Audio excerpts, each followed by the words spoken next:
Chapter 1. Transcending 1,000 Years. Ouch, my head aches. As Qin Chen regained consciousness from his stupor, a piercing pain radiated from the back of his head, prompting him to grimace and instinctively press his hand against the spot. However, the discomfort dissipated swiftly, leading him to withdraw his hand in confusion. Upon discovering that there was no blood, his bewilderment deepened. He vividly recalled a quarrel at a barbecue stall with a group of unruly youths who had been harassing young women. In a sudden turn of events, one of them ambushed him, smashing a beer bottle over his head, leaving him bloodied and unconscious. The ruffians, alarmed by the escalating situation, fled the scene. He had intended to pursue them, but after just a few steps, darkness enveloped him, and he succumbed to oblivion. To his astonishment, upon awakening, it seemed as though his injury had never occurred. Could it be that he had been unconscious for so long that the wound had healed? Yet, where did that initial pain originate? Dazed, Qin Chen stood up, only to realize that he was not clad in his usual tank top and shorts, but rather adorned in the garments of antiquity. Who on earth is playing this cruel joke on me? Upon closer inspection, he confirmed that he was indeed dressed in ancient attire, prompting him to mutter in frustration. What had transpired during his unconsciousness? Why was his injury miraculously healed? And why was he now wearing these historical garments? Was this some elaborate prank? But he was no actor, he was a landlord, with an entire building awaiting his rental collection. Ouch!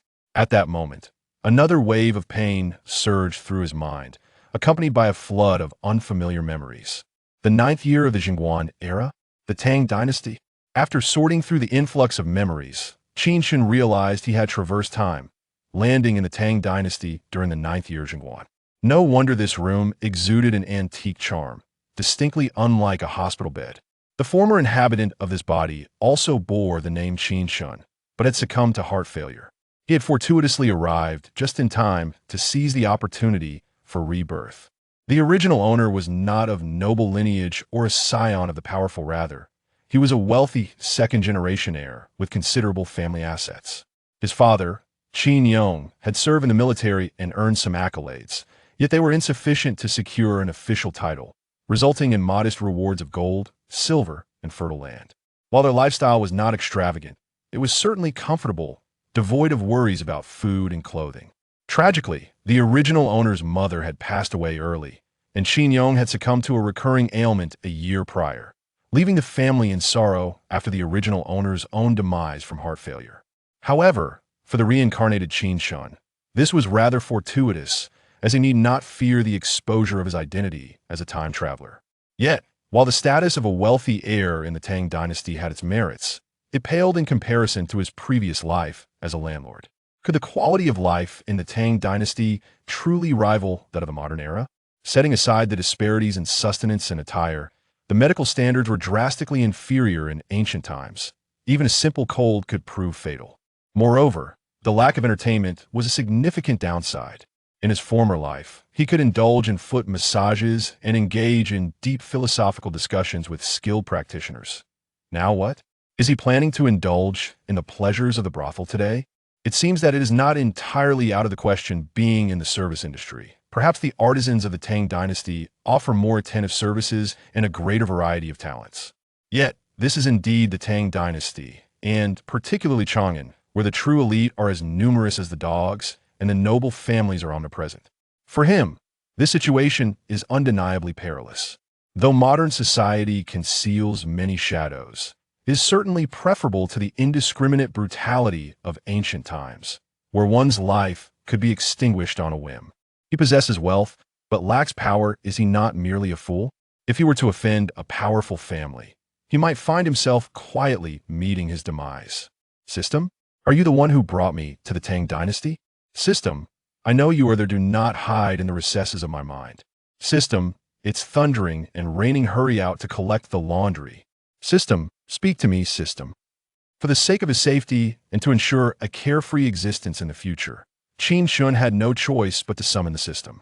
His ability to traverse realms and seize control would not be possible without the system's assistance, or so he believed. However, no matter how he called out, the anticipated mechanical voice remained silent in his mind. Damn it, this is a disaster. I suppose I must tread carefully from now on. After a prolonged silence, Qin Chen could only sigh and abandon his attempts to summon the system. What is this? Oh no, I forgot to bring my clothes, but how did my phone make it here? At that moment, Qin Chen felt an unfamiliar object in his embrace and reached to retrieve it, only to discover it was indeed his phone, which left him both delighted and bewildered. Gazing at the phone, he murmured to himself, "Did I perhaps take the wrong script? I should not be in the Tang Dynasty, but rather in the Qin Dynasty. Am I Xiaochuan? Regardless, let us see if it still functions." Qin Chen promptly powered on the phone, and to his astonishment, not only was the battery fully charged, but the signal was also at its peak. Yet, he distinctly remembered that when he left home, his phone had only 85 battery remaining. How had it transformed into 100? Even more chilling was the fact that he was in the Tang Dynasty. Over a millennium removed from modernity, how could his phone possibly have a full signal? Could it be that the mobile network had established its base stations over 1,000 years ago? Well played, mobile network, lurking so deeply truly. One can know a person's face, but not their heart. After indulging in these wild thoughts for a moment, Qin Chen suddenly realized he had strayed too far from the point. At this juncture, it would be more prudent to focus on what functions the phone might possess. After all, such a peculiar device, aside from being his golden finger, could not be anything else. This golden finger pertains to his future, and he must unravel its mysteries. Upon closer inspection, Qin Chen discovered that his phone contained only a solitary empty app. There was nothing else. Forget about games like Honor of Kings, Peacekeeper Elite, or Dungeon and Beauties. Even basic functions like texting and calling were absent, let alone UC and Quark. What good is a full signal if there is nothing to use it with? No, not even a single application to utilize.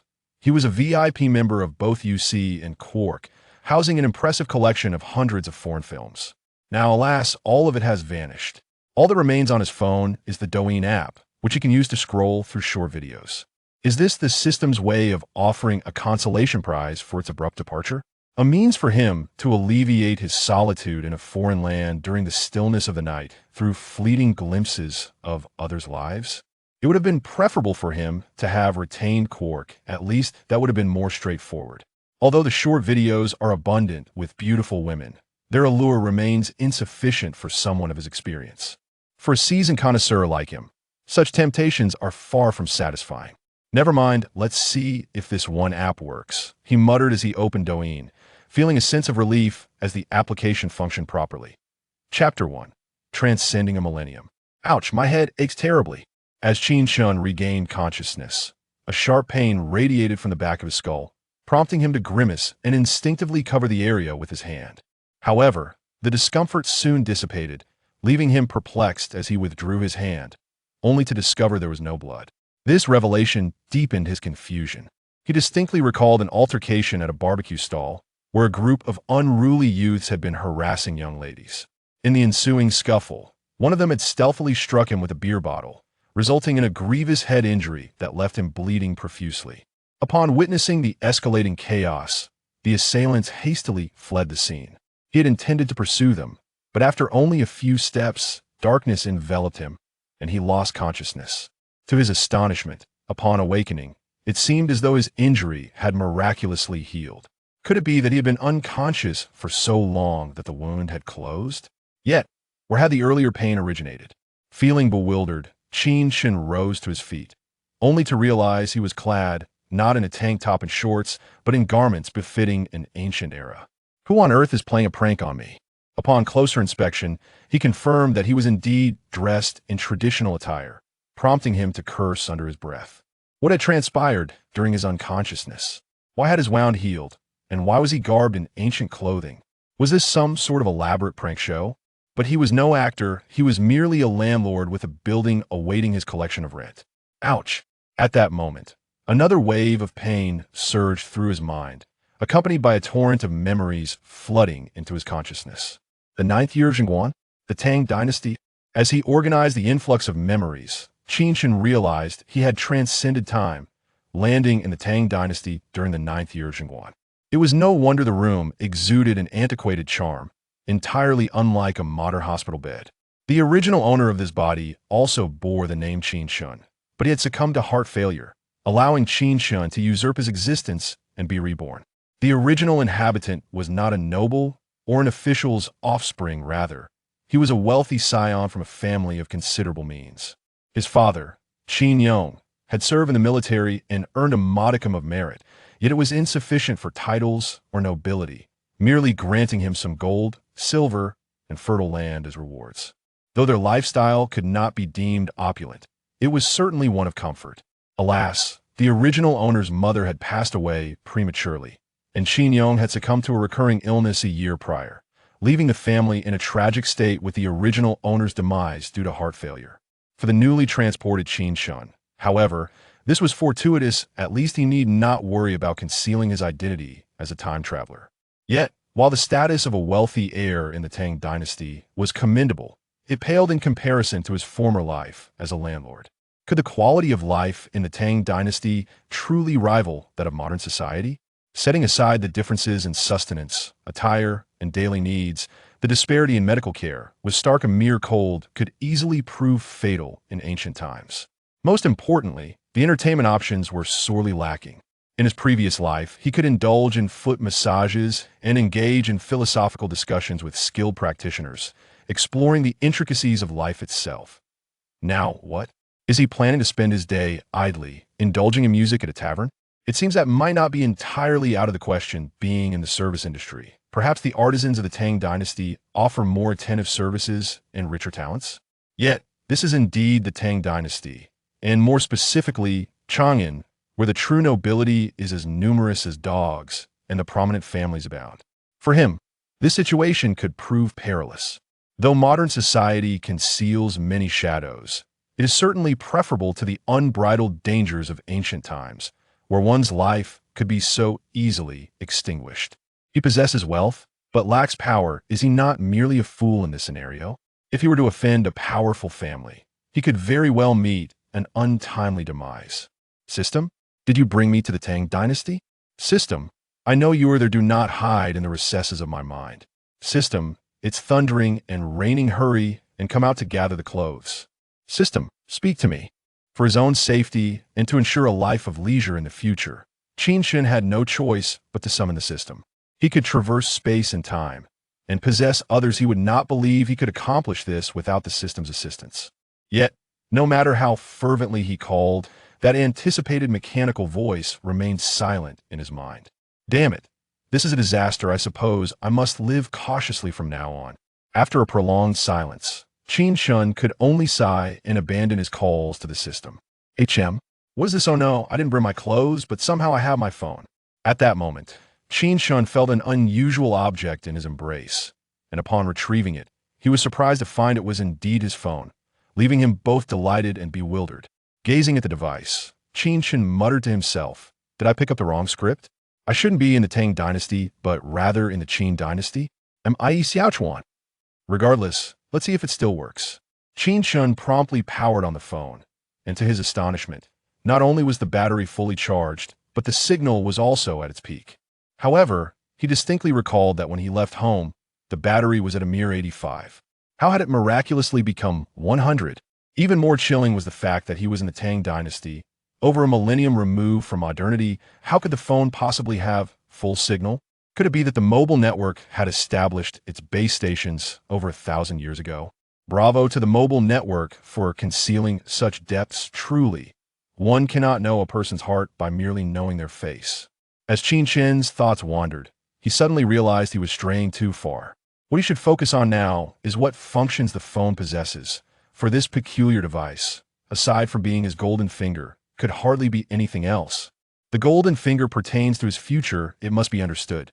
Upon closer inspection, Qin Chen discovered that the phone contained only a solitary empty app, devoid of anything else. Forget games like Honor of Kings, Peacekeeper Elite, or Dungeon and Beauties. Even basic functions such as texting and calling, as well as you see in Quark, were absent. What good is full signal without any applications? No, even the applications are non-existent. He was a VIP member of both UC and Quark, possessing a treasure collection of hundreds of foreign films. Now all of it was gone. All that remained on his phone was a solitary Douyin app, which he could use to scroll through short videos. Was this the system's consolation prize for his abrupt loss? A means for him to alleviate his solitude in a foreign land during the quiet hours of the night? It would have been far better had he been left with Quark. At least that would have been more straightforward. Although there were numerous beautiful women in the short videos, their allure fell short of his expectations. For a seasoned connoisseur like him, such temptations were utterly insufficient. Never mind. Let's see if this app works. It's the only one I've got left, so I have no choice. Qin Chen declared as he tapped into Douyin, relieved to discover that the app was indeed operational. Chapter 2. The emergence of the golden finger. Douyin recommends short videos based on user preferences. Thus, Qin Chen's phone was inundated with clips featuring fair-skinned, beautiful women with long legs, alluring curves, and graceful waists. However, having inexplicably traversed to the Tang Dynasty, Qin Chen had little inclination to admire the various beauties. Moreover, it was still broad daylight, far from the opportune moment to showcase his ancestral skills. Once the night cloaked the world in silence. Perhaps he might indulge in some late-night studies, but for now, attending to pressing matters was paramount. He was eager to discern whether the remaining app on his phone harbored any secrets. Yet, after an extensive examination, Qin Chen found nothing amiss. The video content appeared utterly mundane. Could it be that the system intended for him merely to pass the time? Such a revelation would be profoundly disappointing. However, upon reaching the 11th video, a pair of black stockings materialized inexplicably in his hands. Dumbfounded, Qin Chen stared at the stockings, his mind momentarily stalling. Where on earth had this come from?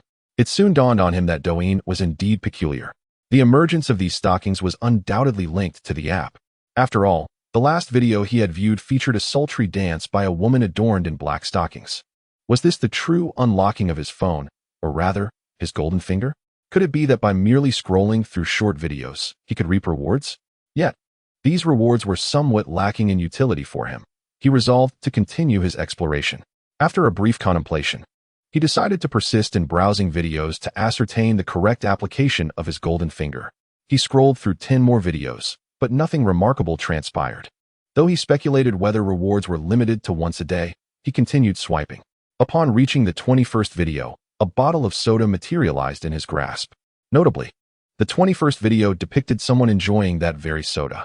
It appeared that the rewards were indeed related to the videos he encountered. However, this might have merely been coincidence. While the likelihood of two coincidences occurring was slim, it was not impossible. He resumed his video browsing. Thus, as he scrolled through the 31st, 41st, 51st, and 101st videos, Qin Chen acquired 8 additional rewards. Yet, after the 101st video, despite scrolling until his hands ached, no further rewards appeared. This indicated that for every 10 videos he viewed, a reward would be granted, intimately tied to the subsequent video's content, with a total of 10 rewards available. Whether these rewards replenished daily, weekly, monthly, or annually remained a mystery.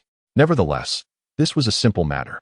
He would simply try again the following day to ascertain if the replenishment occurred daily. As it stood, the system exhibited a degree of benevolence. Although it had left him stranded in the Tang Dynasty, it had at least bestowed upon him a golden finger. Despite the absence of a manual or artificial intelligence, Qin Chen was determined to gradually unravel the specific functions of his newfound power through his own explorations. Subsequently, Qin Chen turned his attention to the remaining 8 rewards. The 31st video featured a commercial by a sales influencer, and the reward was a bottle of perfume. While this item holds little value in the modern era, it is indeed a rare commodity in the Tang Dynasty and could fetch a considerable sum. The 41st video showcased a live stream aimed at supporting farmers, with the reward being a large watermelon. The 51st video depicted a youthful skateboarder, and the reward was a skateboard. The 61st video presented a display of foreign weaponry, with the reward being a Desert Eagle. This formidable handgun weighed several pounds and landed with a thud. Had he not dodged swiftly, his hand might have been crushed. This 50 caliber pistol, although equipped with only a 7-round magazine, possesses enough firepower to fell an elephant. The 71st video introduced adorable pets, and the reward was the Bichon Frise that was currently sitting on the ground, gazing at him. The 81st video featured a couple in a display of affection, where the male presented a gold bracelet to the female, who was ecstatic, and Qin Chen's reward was a gold bracelet as well. One wonders whether this reward materialized out of thin air or was directly transported. If the latter, it would indeed be amusing. Despite not lacking wealth in either the modern age or the Tang Dynasty and having little interest in the gold bracelet, he found the notion of bewildering a young couple quite intriguing. Does public affection lead to swift demise? How disheartening it must be for the single individuals witnessing such displays on social media. Of course, the term single certainly does not apply to him, for he is a carefree spirit, navigating through a sea of flowers without a single petal clinging to him. The 91st video was a concert featuring a celebrity, and Qin Chen initially assumed the reward would be the microphone in the performer's hand. To his surprise, as a burst of white light enveloped his mind, he acquired the singer's vocal skills. This was quite extraordinary. He had expected only tangible items, yet even such a talent could be bestowed upon him. However, this is the Tang Dynasty, and no matter how well one sings, modern songs would not resonate with the Tang people. The 100th video presented a scene from the television drama The Smiling, Proud Wanderer, wherein Ling Huchong fought to save Yilin and Tian Buoguang. Remarkably, the reward was a sphere of light, containing the entirety of Tian Buoguang's prowess. This encompassed not only his prideful lightness of foot, the wind blade technique, and the 13 forms of flying sand and walking stone, but also imparted his inner strength and martial insights to Qin Chen. Thus, in an instant, Qin Chen transitioned from an ordinary individual to a martial arts master. It is noteworthy that, within the narrative of the Smiling, Proud Wanderer, Tian Buoguang's abilities are indeed on par with Yu Songhai, the leader of Qin Cheng's sect, which is quite impressive. Having reviewed all 10 rewards, Qin Chen felt overall satisfaction. Despite the presence of some less useful items, the acquisition of Tian Buoguang's complete martial prowess and the Desert Eagle were commendable gains. Little pup, you shall now accompany me in the Tang Dynasty. While dog food may be scarce, meals should suffice. Qin Chen carefully stored the remaining rewards and crouched down to speak to the Bichon Frise. Although he yearned to feed the dog, he recognized the reality of the Tang Dynasty, where even wealth could not procure dog food, leaving the Bichon Frise to adapt accordingly. Like him, he harbored a fondness for modern life. However, having traversed to the Tang Dynasty, he found himself compelled to accept his new reality.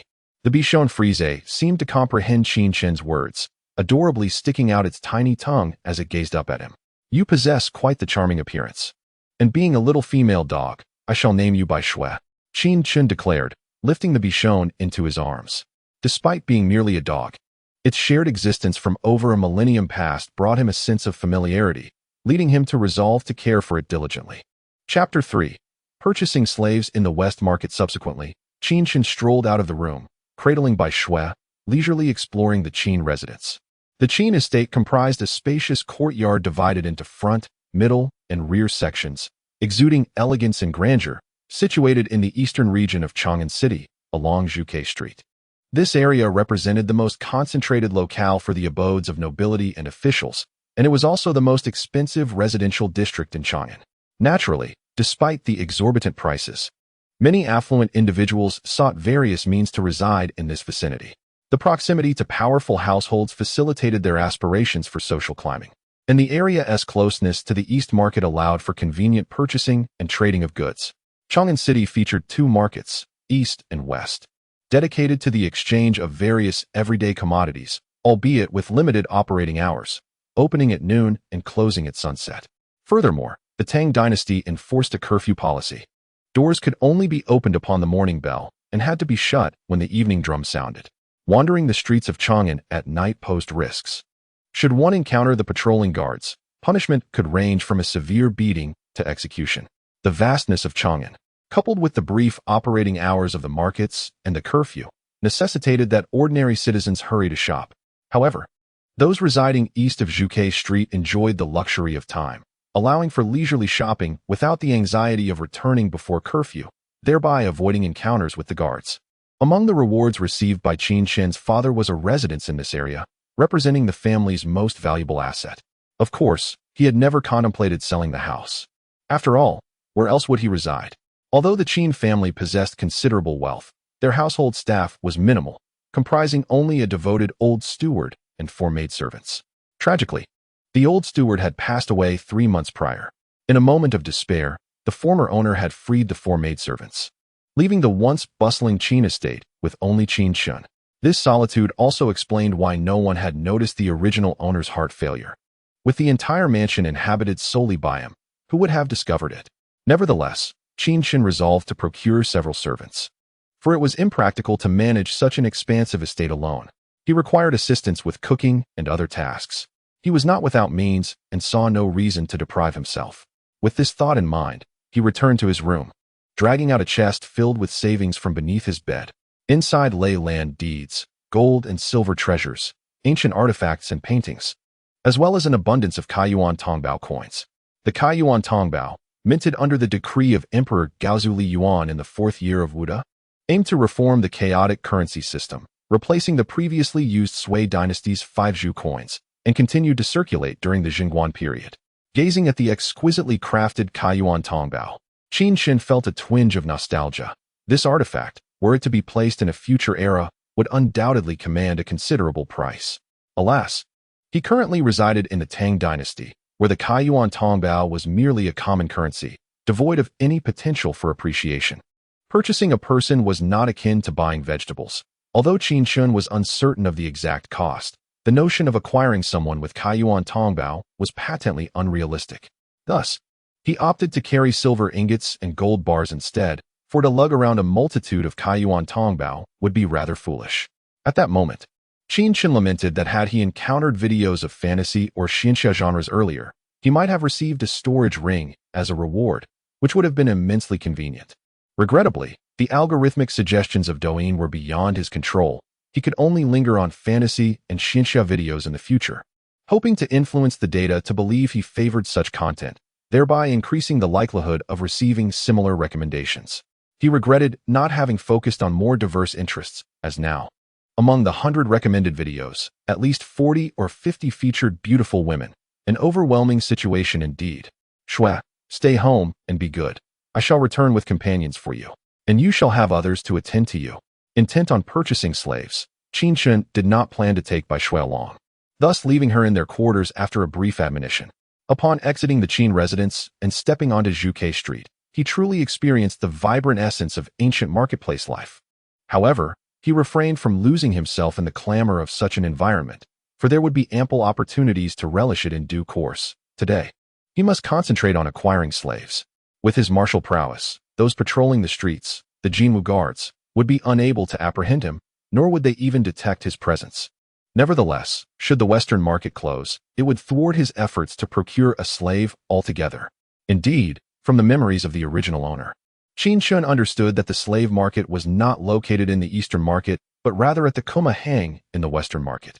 Slaves, akin to livestock, were confined in cages, bound by their hands and feet, and sold alongside animals. Thus, they were also referred to as shinko, a term homophonous with livestock.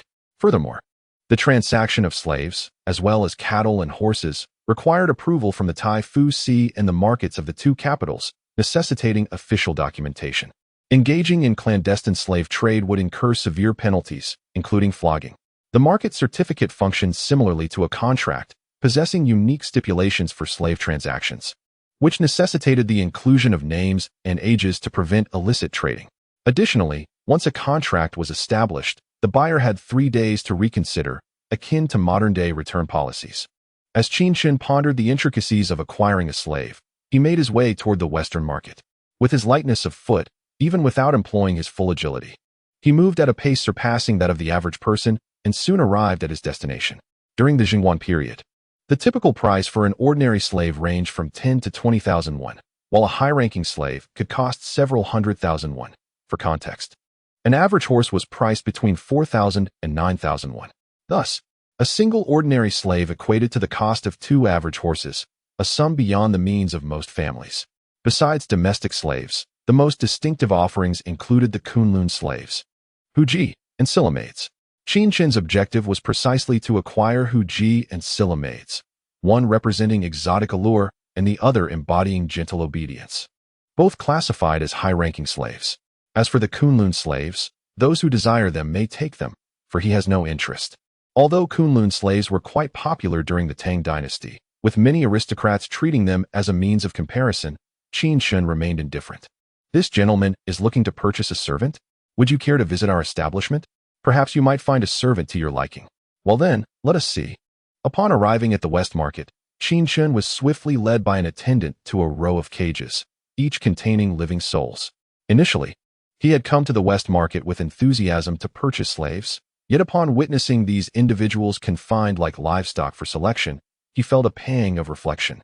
Such is the cruelty of feudal society. Nevertheless, despite his sentiments, he held no aspirations of instigating change. The trade of slaves has long been entrenched in this society, and he resolved to conform to local customs. Does the gentleman find them beneath his notice? Observing Qin Chen's frown as he gazed silently at the slaves in their cages, the attendant cautiously inquired, "I seek a cook and 2 maidservants. They do not quite suit my needs." Qin Chen nodded slightly, noting that all the individuals within the cages were of Tang descent, while he preferred women or Silla maidens. Chapter 4. Restoring the original name. The attendant understood. The gentleman desires a few young and beautiful female slaves, correct? Indeed, we have such individuals, though their prices are rather steep. Money is not an issue. Do you have women or Silla maidens? Please follow me. With the assurance that finances would not pose a problem, the attendant promptly led Qin Chen to a spacious courtyard. The environment here was far superior to that outside, with cages containing young and attractive female slaves. "My lord, behold, these maidens should meet your expectations. To the left are women, to the right are Silla maidens, and in the center are the family members of officials who have fallen from grace.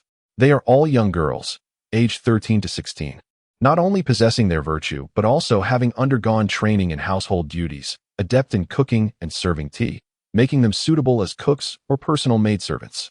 The attendant gazed eagerly at the maidens in the cages, then introduced them to Qin Chen with a hint of envy. As a man, did he not also yearn for such youthful and gentle maidens? Alas, he was merely an attendant. He could not afford even the older slaves outside, and could only indulge in a fleeting visual pleasure.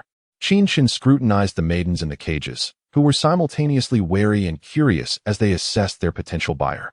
Upon noticing Qin Chen's graceful demeanor, several maidens hurriedly approached the edge of the cage, eager for him to select them.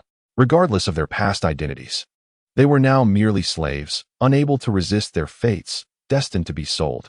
The only difference lay in the identities of their buyers. Some were fortunate enough to be sold to benevolent households, where, although still of low status, they would not suffer, escaping the anxiety of their previous lives. Others, however, faced a grim fate, being purchased by those with perverse inclinations, enduring torment, and even risking their very lives. The arrival of Qin Chen presents a remarkable opportunity for them. Aligning with such a charming young gentleman is far preferable to being purchased by some lecherous old man or an unsightly brute. Soon, Qin Chen's attention was drawn to a pair of twin sisters, who seemed eager for his selection yet were restrained by their own modesty, their expressions revealing a struggle within. "How much for the 2 of them?" "Ah, a discerning eye, my lord. They are the daughters of officials, once esteemed young ladies before their family fell from grace. One excels in playing the guqin, while the other is skilled in calligraphy. As twins, they are valued at 100 taels of silver, or 100,000 won." Upon seeing Qin Chen's finger point towards the twins, the attendant immediately began to enthusiastically present them.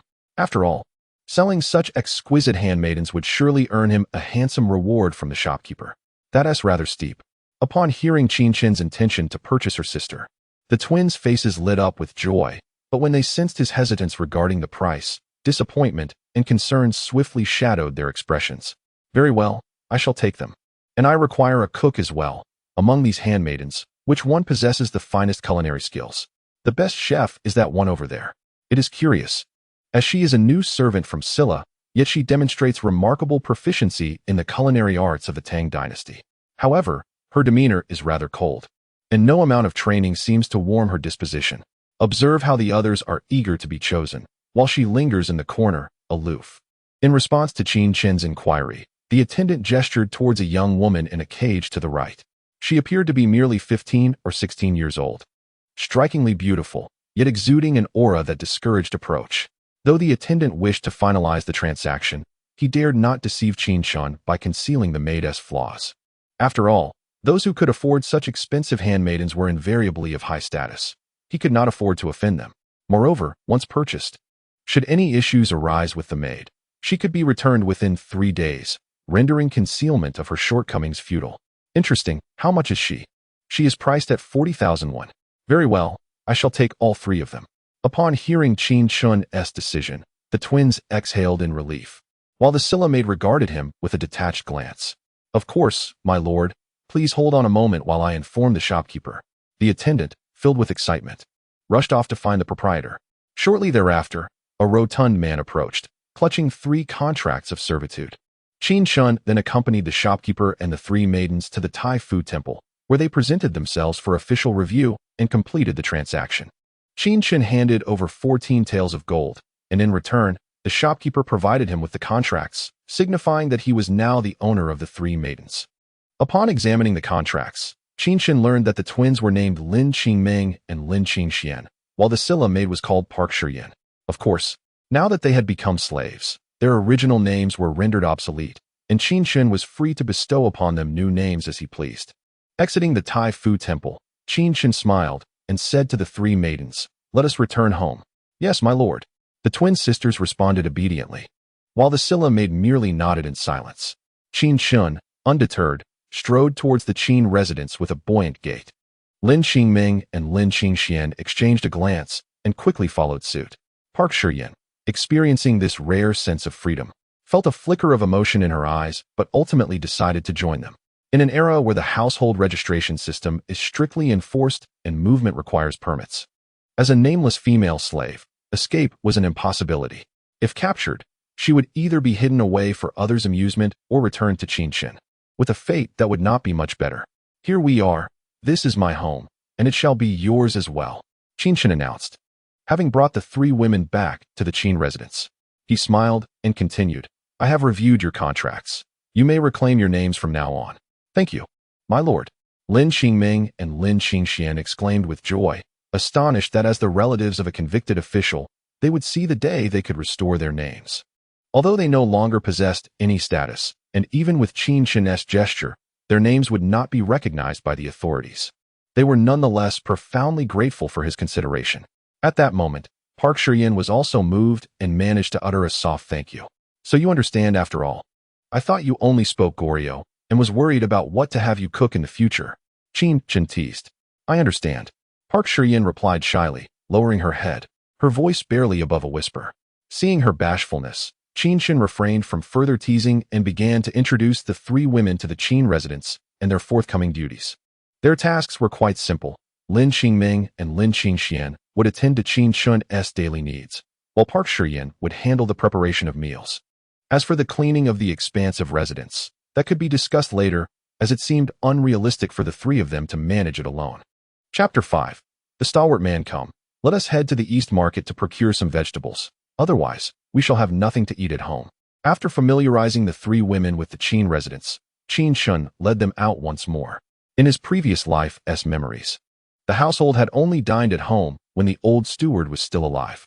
After his passing, the one who could not cook resorted to dining out daily. Now that he had brought in a cook, it was only natural to prepare meals at home. "My lord, we are yet to learn your name." Perhaps feeling that Qin Chen was approachable and amiable, Lin Qingming and Lin Qingxian no longer regarded him with trepidation. Lin Qingming even took the initiative to ask for his name. "I am Qin Chen. You may call me my lord or young master, whichever you prefer." "My lord, do you reside here alone? Do your parents live elsewhere?" "Currently, I am the sole occupant of the Qin residence. I have become quite solitary. Forgive me, my lord, for bringing up your sorrowful past. One is not guilty for their ignorance. Besides, it is merely a fact, nothing to be ashamed of." Noticing Lin Qingming's startled expression, Qin Chen couldn't help but chuckle. His family had reunited in the afterlife. He had no reason to mourn. He was merely an interloper in this world, a traveler who had taken up residence in another's life. Despite Qin Chen's words, Lin Qingming still felt a pang of guilt, believing that he might be feigning strength. Unbeknownst to him, she was lost in her thoughts as they arrived at the East Market. The air was filled with the lively sounds of vendors hawking their goods and the din of bargaining, creating a vibrant atmosphere. He gestured for Park Shiyan to select some vegetables and meat to take back to the Qin residence. She nodded slightly and began to choose with utmost care.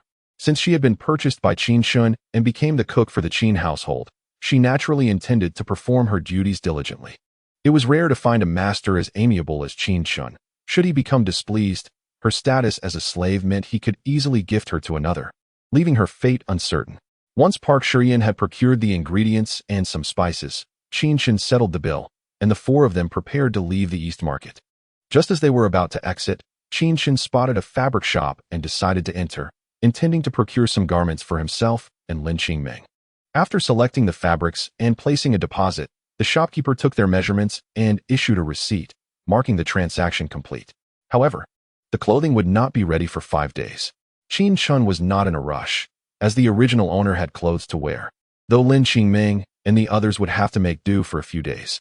Leisurely, Qin Chen strolled out of the fabric shop with the 3 women, humming a tune as they headed toward the Qin residence. Although the 3 behind him could not discern the song, they were drawn to the melody, instinctively drawing closer to him. Suddenly, Qin Chen halted, and the 3 women, caught off guard, collided into him, instinctively clutching their foreheads in pain. He glanced back at them before returning his gaze to the end of the street, where 2 riders were galloping toward them, seemingly engaged in a race. Neither willing to yield, the onlookers scurried to the sides of the road, fearing for their lives as the horses thundered past. At that moment, human life seemed trivial. With such speed, any collision would likely prove fatal. Those rascals dare to gallop recklessly down Zhuke Street. Let me show them a lesson. A burly middle-aged man at a nearby tea stall suddenly slammed his hand on the table, erupting in anger. He then seized 2 benches and strode toward the center of the street, evidently intent on confronting the reckless riders. In contrast, the man seated beside him, exuding an extraordinary calmness, continued to sip his tea, seemingly unfazed by the unfolding chaos, perhaps confident that the robust man would handle the situation adeptly. Upon seeing the towering figure brandishing the benches in the middle of the road, the 2 riders instinctively tightened their reins. However, their prior speed had been so great that even with the reins pulled, they struggled to halt their steeds. Yet, it mattered little, for there were others ready to assist in bringing them to a stop. Before him stood a burly man who hurled a bench towards the legs of the horses. The 2 steeds, suddenly besieged, collapsed to the ground, tossing their riders off like ragdolls.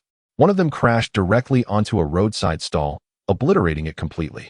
The other, in a more dramatic turn, soared towards Qin Chen, causing him to furrow his brow. With his exceptional lightness skill, he could have effortlessly evaded the threat while escorting the 3 women, but the bustling marketplace was crowded, and he wished to conceal his martial prowess. Without employing his skills, he could evade the oncoming figure, yet the women behind him would remain vulnerable. As Qin Chen pondered his course of action, the man was already hurtling towards him. In a split second, rather than dodging, Qin Chen delivered a powerful kick, sending the assailant sprawling aside. This unexpected display of agility and strength caught the attention of both the burly man and the gentleman sipping tea, their eyes widening in surprise. They had anticipated Qin Chen to either evade the attack or be struck down, but instead, he had managed to kick the assailant away with remarkable reflexes and power, far beyond that of an ordinary person. "Well done, young man," the burly man exclaimed, striding towards Qin Chen with an air of admiration, his large hand poised to clap Qin Chen's shoulder. Observing this, Qin Chen instinctively stepped back, narrowly avoiding the man's hand. The burly man, now intrigued, reached out again towards Qin Chen's shoulder, muttering, "I refuse to believe I cannot catch you." Qin Chen was taken aback that this boisterous giant had fixated on him instead of the 2 miscreants who had been galloping through the marketplace. "Ouch, this is painful," he thought, as he continued to evade the man's relentless pursuit. Meanwhile, the 2 fallen individuals were slowly regaining their senses. However, the burly man's fascination with Qin Chen far eclipsed any interest he had in the fallen duo, who were effectively ignored as he doggedly chased Qin Chen. "Why are you so unreasonable? I wasn't the one galloping with ill intent," Qin Chen protested, growing exasperated. "If you let me go after one pat, I shall leave you be." Frustrated by the burly man's persistence, Qin Chen swiftly changed his position to the man's rear and delivered a swift kick to his backside, causing him to tumble comically to the ground.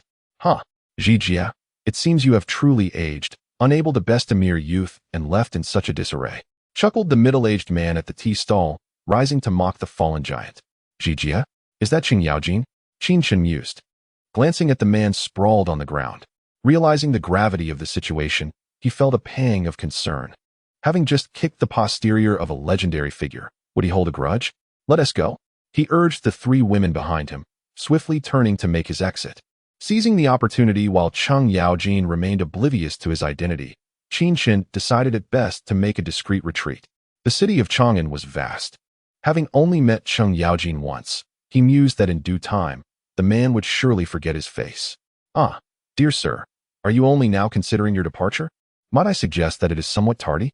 Do you realize whose rear you have just kicked? That individual is none other than the esteemed Duke of Su, General Cheng Yaojin of the Left Martial Guard. As Qin Chen contemplated his escape, the middle-aged man discerned his intentions and promptly obstructed his path, adopting a teasing tone. The Duke of Su is indeed impressive, is he not? Does his status grant him the liberty to brazenly provoke virtuous young men in the streets? With his incessant pestering just now, I would argue that my kick was rather lenient. Since retreat is no longer an option, Qin Chen resolved to take the initiative. After all, with his remarkable agility, should he truly desire to flee, only an encirclement by troops or a volley of arrows could possibly detain him. Yet, as a mere nameless youth, what merit does he possess to warrant such treatment? He has not even laid hands on Li Shimin. Such grand circumstances are far beyond his reach.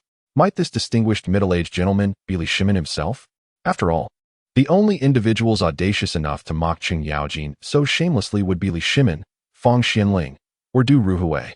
However, since Du Ruhui passed in the 4th year of the Jingguan era, and Long Sun Wenji and Cheng Yaojin are not of the same ilk, it seems more probable that the man before him is either Li Shimin or Fang Xianling.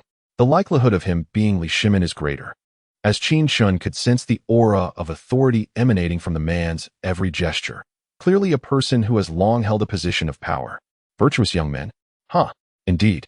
He speaks truthfully. What prompted you to toy with the young lad? Now, it seems, should he retaliate, he is justified in doing so. And you can hardly demand an apology. When has Cheng Yaojin ever adhered to reason? This impudent rascal, I merely intended to jest with him. Yet he has truly retaliated with force. Oh, the pain is unbearable. Cheng Yaojin, his face flushed, rose and approached Qin Chen while clutching his rear, grumbling all the way. These two ruffians, having been thrown from their steeds by the Duke of Su, nearly fell upon me. While I emerged unscathed, a simple apology would have sufficed. Yet the Duke not only failed to apologize but sought to pat my shoulder, now turning the tables and claiming it was all in jest. Do we share such familiarity? Observing this, Qin Chen remained unfazed. Although Cheng Yaojin may be a brash fellow, he lacks the treachery of Long Sun Wenji. Offending him would merely lead to some inconvenience. Not a grave situation. Familiar? How could we not be? Your name is Qin Chen, and your father is Qin Yong, is he not? The Duke truly recognizes me? Qin Chen was genuinely astonished to hear Cheng Yaojin mention both his and Qin Yong's names. Cheng Yaojin could not possibly know him, hailing from the 21st century. Rather, he was acquainted with the original owner of this body. It was surprising to discover that the original owner and his father had past ties with Cheng Yaojin, a detail absent from the original owner's memories. Yet, it is hardly astonishing. After all, the two families had not interacted much over the years. One is a Duke of Su, General of the Left Martial Guard, while the other is a wealthy gentleman without any official position. And their infrequent interactions made it quite normal for the original owner to lack any recollection of Cheng Yaojin. Cheng Yaojin clapped Qin Chen firmly on the shoulder and, with a grin, remarked, "Your father, Qin Yong, was once my personal soldier. How could I not recognize him? By the way, where is he now? My esteemed elder has passed away, leaving me as the sole remnant of the Qin family." What? He has departed? How did he die? In the prime of his life. How could he possibly have succumbed so suddenly? Upon hearing of Qin Yong's demise, Cheng Yaojin stood frozen for a moment, and after a while, he began to inquire anxiously. A recurrence of an old ailment. A recurrence of an old ailment? Indeed, he had accompanied me in numerous campaigns, suffering countless injuries, and his health had always been frail. It was precisely for this reason that I permitted him to return home for recuperation. Otherwise, he would undoubtedly still be serving under my command. Cheng Yaojin furrowed his brow and sighed, reflecting that had it not been for Qin Yong's poor health, he would not have allowed him to retreat and lead the leisurely life of a wealthy gentleman. Little did he expect that even with the opportunity for rest, Qin Yong could not enjoy his twilight years, but instead succumb to the resurgence of his old malady. Alas, you two rascals, whose offspring are you? How dare you commit violence in broad daylight? At that moment, the groans of the two individuals on the ground caught Cheng Yaojin's attention, prompting him to turn and question them. "Forgive us, Duke Su, we are the adopted sons of Duke Zhang Liang of the Estate. We have come to realize our error, and we implore you to spare us this once for the sake of our adoptive father." Despite their dazed state from the fall, the two understood the necessity of responding to Cheng Yaojin's inquiries. Otherwise, incurring his wrath would not bode well for them. They quickly invoked the name of Zhang Liang, hoping Cheng Yaojin might overlook their transgressions out of respect for their benefactor. Otherwise, their reckless behavior in the streets could lead to severe consequences, potentially imprisonment. That Zhang Liang, always adopting sons without discerning their character, is bound to attract trouble sooner or later. You two gallivanting in the streets, and you wish for me to show you mercy? If I let you go, what becomes of my position as the general of the Left Wu Guard? Cheng Yaojin's brows knitted in anger. What of Zhang Liang's adopted sons? Even if Zhang Liang himself were here, he would not be afforded any leniency today. With a sharp wave of his hand, a squad of the Left Wu Guard suddenly emerged from the alley, swiftly apprehending the two and escorting them away.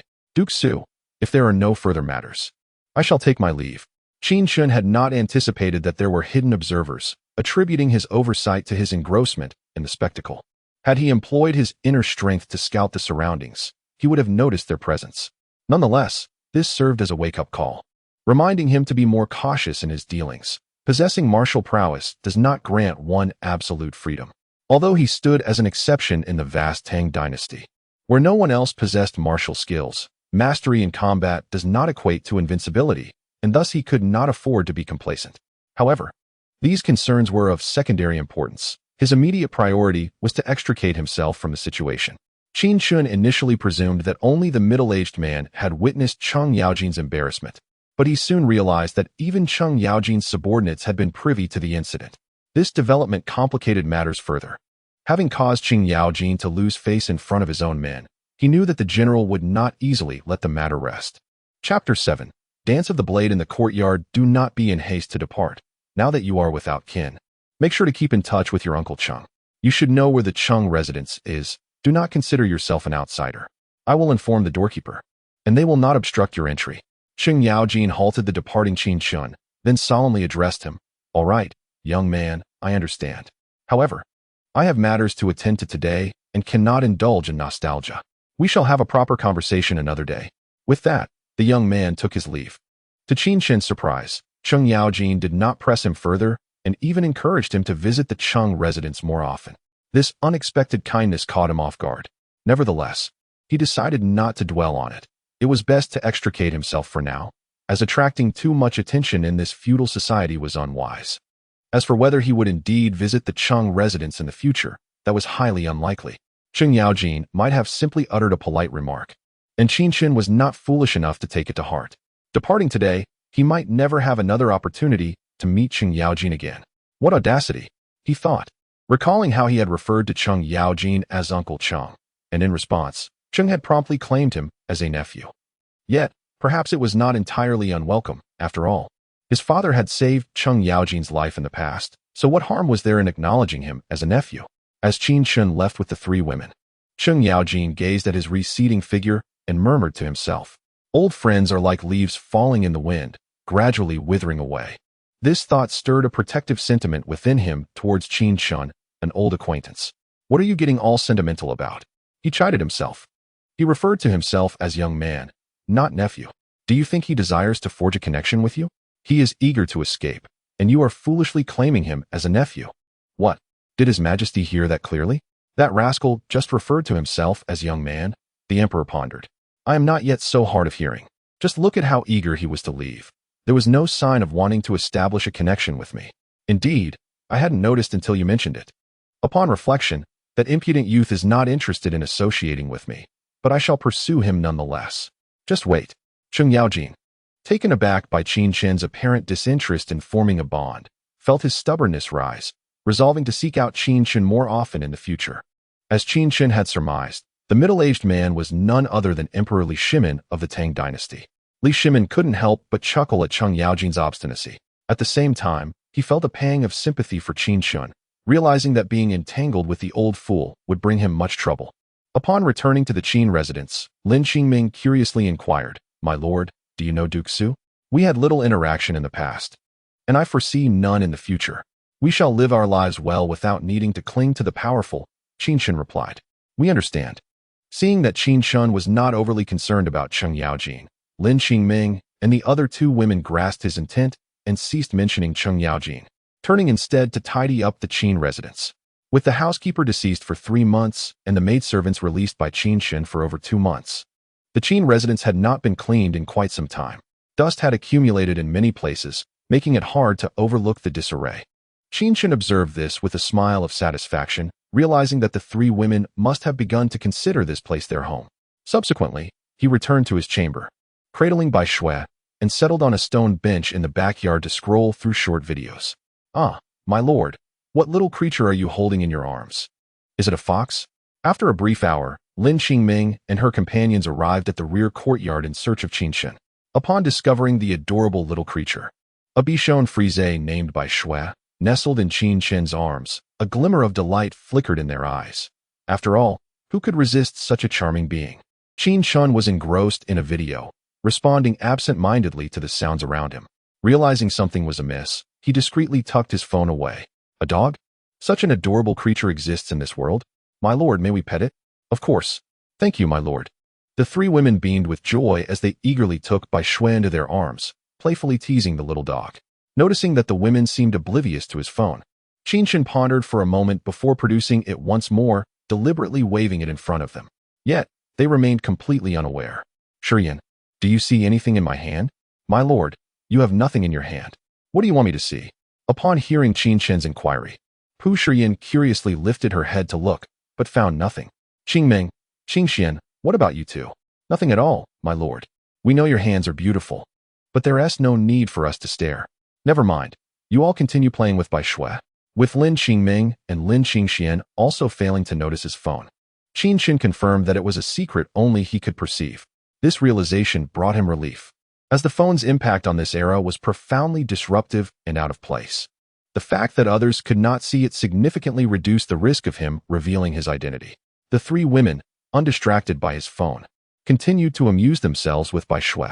At that moment, Qin Chen's spirits lifted. He retrieved Qin Yang's saber and began demonstrating the flying sand and shattered stone technique in the courtyard. "Wow, young master, your martial skills are remarkable." As the saying goes, those with knowledge discern the nuances, while the untrained merely enjoy the spectacle. The three women, lacking understanding of swordplay, were oblivious to the true prowess of the flying sand and shattered stone technique. Nevertheless, they were captivated by the flashing blade and the resonating sounds of the strikes. A saber, while imposing, lacked the elegance of a sword. After sheathing the blade, Qin Chen shook his head, feeling somewhat disheartened. If given the choice, he would prefer to possess the mastery of Ling Huchong. Although Ling Huchong's strength paled in comparison to Tian Boguang, his swordsmanship was unparalleled. After all, strength may be fleeting, but grace endures a lifetime. Yet, there was no need for haste. With his phone in hand, he would eventually inherit the legacy of a swordsmanship master. Regrettably, he found himself in the Tang Dynasty, where his martial prowess held little relevance. "My lord, why do you say such things? While you wield the saber with both might and grace, it is truly a sight to behold. We are utterly enchanted." The three women felt that Qin Chen's expectations of himself were excessively high, as he dismissed such a fierce and elegant display of skill. Surely, others would find it hard to believe. "I shall take your words as truth. It is indeed true.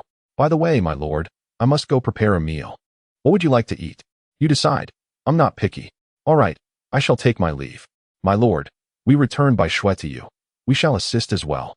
Lin Qingming and her two companions ventured into the kitchen to prepare dinner, while Qin Chen continued to embrace the allure of short videos with the enchanting Bai Shui. One cannot deny that such days were rather leisurely. After all, in his past life, he was a solitary figure, unburdened by attachments. He resolved to relish the life in the Tang Dynasty. Chapter 8. The Cuisine of the Tang Dynasty in Pursuit of Better Rewards in the Future. Qin Chen swiftly scrolled past videos featuring singing, dancing, humor, and adorable pets. However, when he encountered those pertaining to martial arts, fantasy, magic, and science fiction, he lingered a while longer, intent on imprinting his preferences into the data algorithms, hoping for a more favorable selection of such content in the future. While he could not dictate the specifics of his rewards, he could certainly steer their categories in a direction that appealed to him. "Young master, dinner is ready."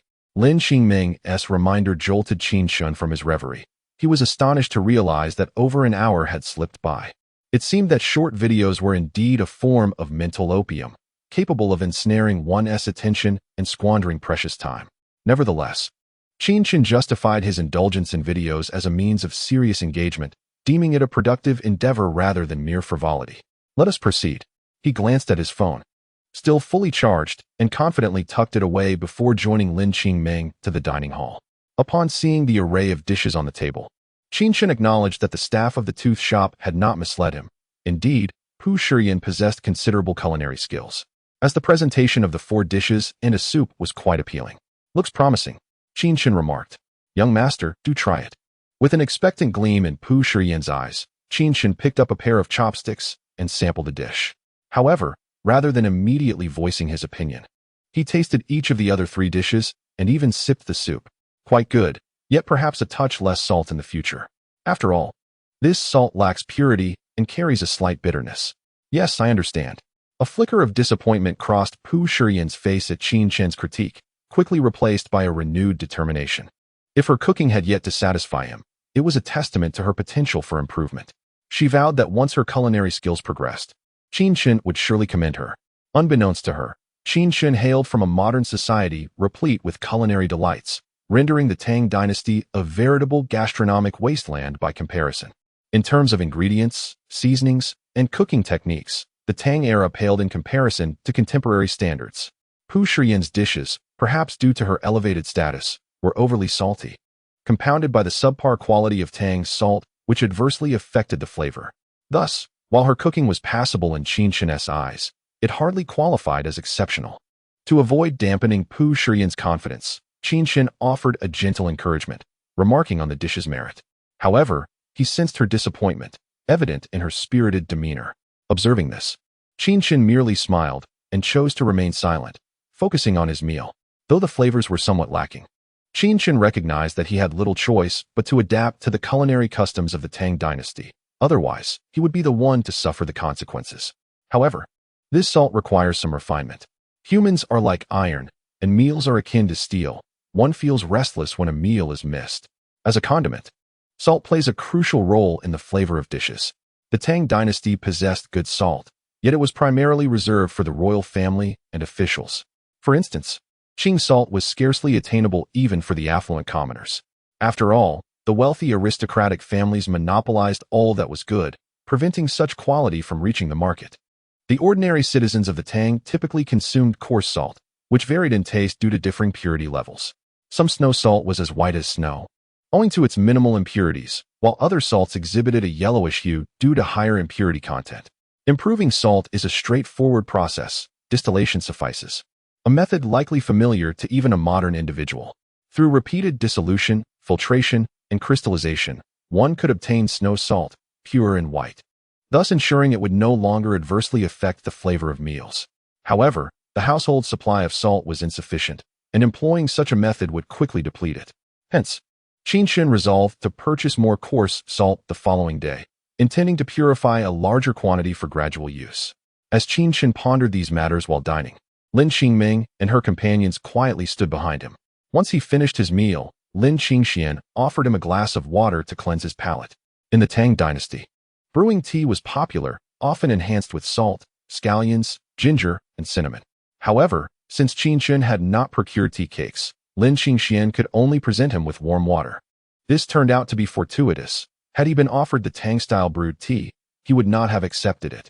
Tea should be enjoyed in its pure form, unmarred by an assortment of odd additions. The nobles of Longxi, like Li Shimin, possessed Hu heritage, resulting in a tea-drinking habit distinct from that of the Central Plains. Perhaps this divergence was a consequence of imitation, leading to the peculiar brewing methods of the Tang Dynasty. It is also possible that the method originated from the Central Plains, but with unnecessary ingredients such as scallions, ginger, and cinnamon added, it became an oddity. Lu Yu's Tea Classic mentions the art of brewing tea, emphasizing the harmonious fusion of tea, water, and salt, complemented by snacks, creating a delightful experience. Enough, you may go and dine now. No need to attend to me. Yes, my lord. After finishing his tea, Qin Chen granted Lin Qingming and her companions a chance to rest and have their meal. Servants were not permitted to dine at the same table as their master. They waited until he had finished before utilizing their free time for nourishment. Qin Chen intentionally did not invite the 3 women to join him, for he had no desire to awaken the era and raise the banner of equality, advocating for human rights. After all, he was a beneficiary of the current system, and the nature of his times was immutable. It would not matter if he were merely a wealthy gentleman or even an emperor. The nature of feudal society dictated the existence of such a hierarchical structure. Advocating for human rights and abolishing the class system would effectively dismantle the feudal dynasty, propelling society directly into a new era.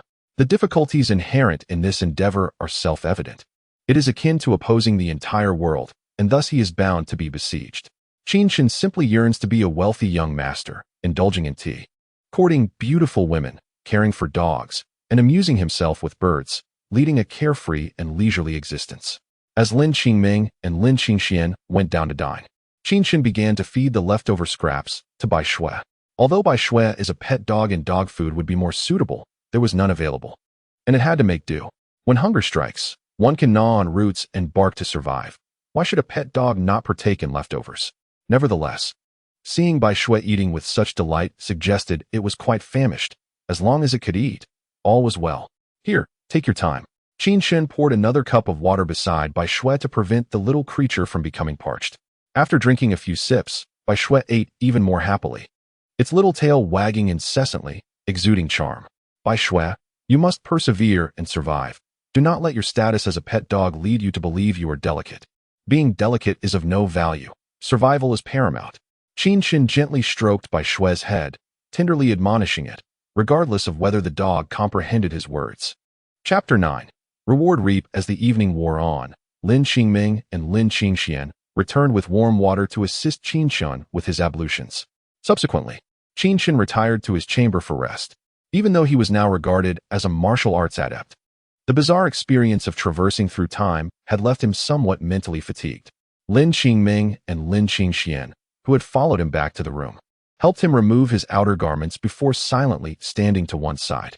At that moment, both women lowered their heads, their fingers unconsciously fidgeting with their sleeves, twisting them into a tangled mess. Noticing this, Qin Chen couldn't help but chuckle, realizing that the two were apprehensive about him taking liberties with them. You may return to rest. I require no attendance. Yes, my lord.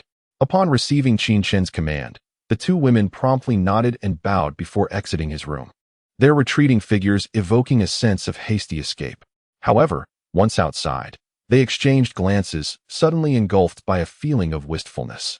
Should Qin Chen have invited them to stay, they would have experienced a flicker of resistance. Yet, now that he had dismissed them, a tinge of disappointment crept in. Such is the complexity of human emotions. Qin Chen harbored none of the convoluted thoughts the two women possessed. He understood that time was on his side, and there was no need for haste. Moreover, he had plans to conduct an experiment that night, and keeping the two women would not be propitious. He intended to take a nap and awaken at midnight to explore the rewards of Douyin. What if he invited them to stay and the phone bestowed rewards? Although they could not see the phone, the rewards it provided would be apparent. Never mind, I shall sleep first and rise after midnight to claim the rewards. This phone may lack messaging and calling functions, but at least it retains the time feature. Observing the time displayed on the phone, which read 7:30, Qin Chen felt reassured as he closed his eyes. Although the phone could not set an alarm, the human body possesses a biological clock, an enigmatic phenomenon. If one has matters to attend to the following day, setting an alarm is essential. It is quite likely that his body awakens even before the alarm clock, and by the time he becomes fully alert, the alarm has yet to ring. Of course, this presumption holds only if he refrains from excessive drinking and fatigue. Otherwise, his body may succumb to a dormant state, rendering even the alarm ineffective in rousing him, let alone waking him early. What time is it? 11:58? Indeed, he has awakened ahead of schedule. Now he can check whether the rewards for watching short videos have refreshed for the day. If there are 10 rewards daily, that would be utterly delightful. When Qin Chen finally awakens, he finds it is 11:58 and patiently awaits the moment. He must conduct this experiment to ensure he can sleep peacefully. Otherwise, he would be preoccupied with this thought and unable to rest soundly. At the stroke of midnight, it begins. As soon as the clock strikes 12, Qin Chen immediately opens Douyin and starts scrolling through short videos. Good news. Upon reaching the 11th video, a reward materializes out of thin air. Bad news. This 11th video happens to be an adorable pet clip, and the reward is a large bag of dog food. Well, it cannot be deemed entirely dreadful. It is simply not the best news. Although Qin Chen has attempted to curate his video selections, big data, after all, is not infallible. It can only provide a general approximation of his preferences. In the 21st video, Qin Chen stumbles upon a martial arts drama featuring a female rendition of the smiling proud wanderer. Just as he anticipates receiving something valuable, a peculiar item, a belly band, materializes in his hands, leaving him utterly speechless. The still warm turquoise belly band, adorned with a peony embroidered in golden thread, is clearly the very garment worn by Dongfang Booby in the video he just watched. With a sigh of resignation, Qin Chen tosses it aside and resumes his video binge. The 31st video features a popular animated series titled Qi Transformation into Horses, igniting excitement within Qin Chen. This is a fantasy show, and if he could unlock a splendid reward, it would be a tremendous windfall. However, upon completing the video, a saddle appears before him, inciting a surge of frustration.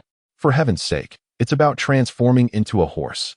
Even if you're going to be dismissive, at least provide him with a horse of the kind that could outrun an emperor. Instead, he receives merely a saddle. What use is that? In a fit of indignation, he kicks the saddle off the bed and continues scrolling through the videos. The 41st video is yet another martial arts drama, showcasing a scene where Huang Rong tempts Hong Qigong with a beggar's chicken, imparting the 18 dragon-subduing palms to Guijing. This instantly invigorates Qin Chen. If he could master the 18 dragon-subduing palms, how impressive he would be. Yet, after a long wait, what materializes before him is the very beggar's chicken prepared by Huang Rong. What? Staring at the beggar's chicken in his hands, Qin Chen feels as though he could weep. This reward is truly vexing. Even if they cannot grant him the 18 dragon-subduing palms, they could at least send Huang Rong his way. Huang Rong's culinary skills far surpass those of the likes of Pu Shiyan. In her era, her culinary prowess has reached the pinnacle, transforming the mundane into the extraordinary. Yet, to think they would present him with a beggar's chicken, what a mockery. Indeed, this dish known as the beggar's chicken was indeed brought by Huang Rong to appease the old beggar, Hong Qigong. How fitting. However, at this late hour, while watching videos and having had a meager dinner, Qin Chen found himself genuinely hungry. Thus, he decided to indulge in the beggar's chicken while continuing to explore the rewards. The 51st video transformed into a fantastical drama, showcasing a grand battle between knights, mages, and monstrous beasts. Yet, the reward was neither martial energy nor magic, but a ring of ancient design. Upon seeing this, Qin Chen felt a stir within, quickly biting his finger to let his blood drop onto it. As he anticipated, this ring was none other than a storage ring. After acknowledging it with his blood, Qin Chen discovered that the storage space within the ring was roughly the size of his room. What a tremendous gain! He had acquired a storage ring, which would greatly facilitate the collection of rewards in the future. The 61st video shifted to a sci-fi theme, featuring a segment from the American Iron Man series, where Tony Stark, inspired by his father's blueprints, developed a new type of reactor. Qin Chen initially believed the reward would be something trivial like Tony's sunglasses or tools. Yet to his surprise, it was the latest reactor developed by Tony. However, this item seemed of little use to him. Why not send over Tony's suit as well? Just a reactor alone was hardly practical for him to utilize. Nevertheless, it was still a commendable acquisition, far superior to some useless saddle. So Qin Chen decided to place the reactor into the storage ring.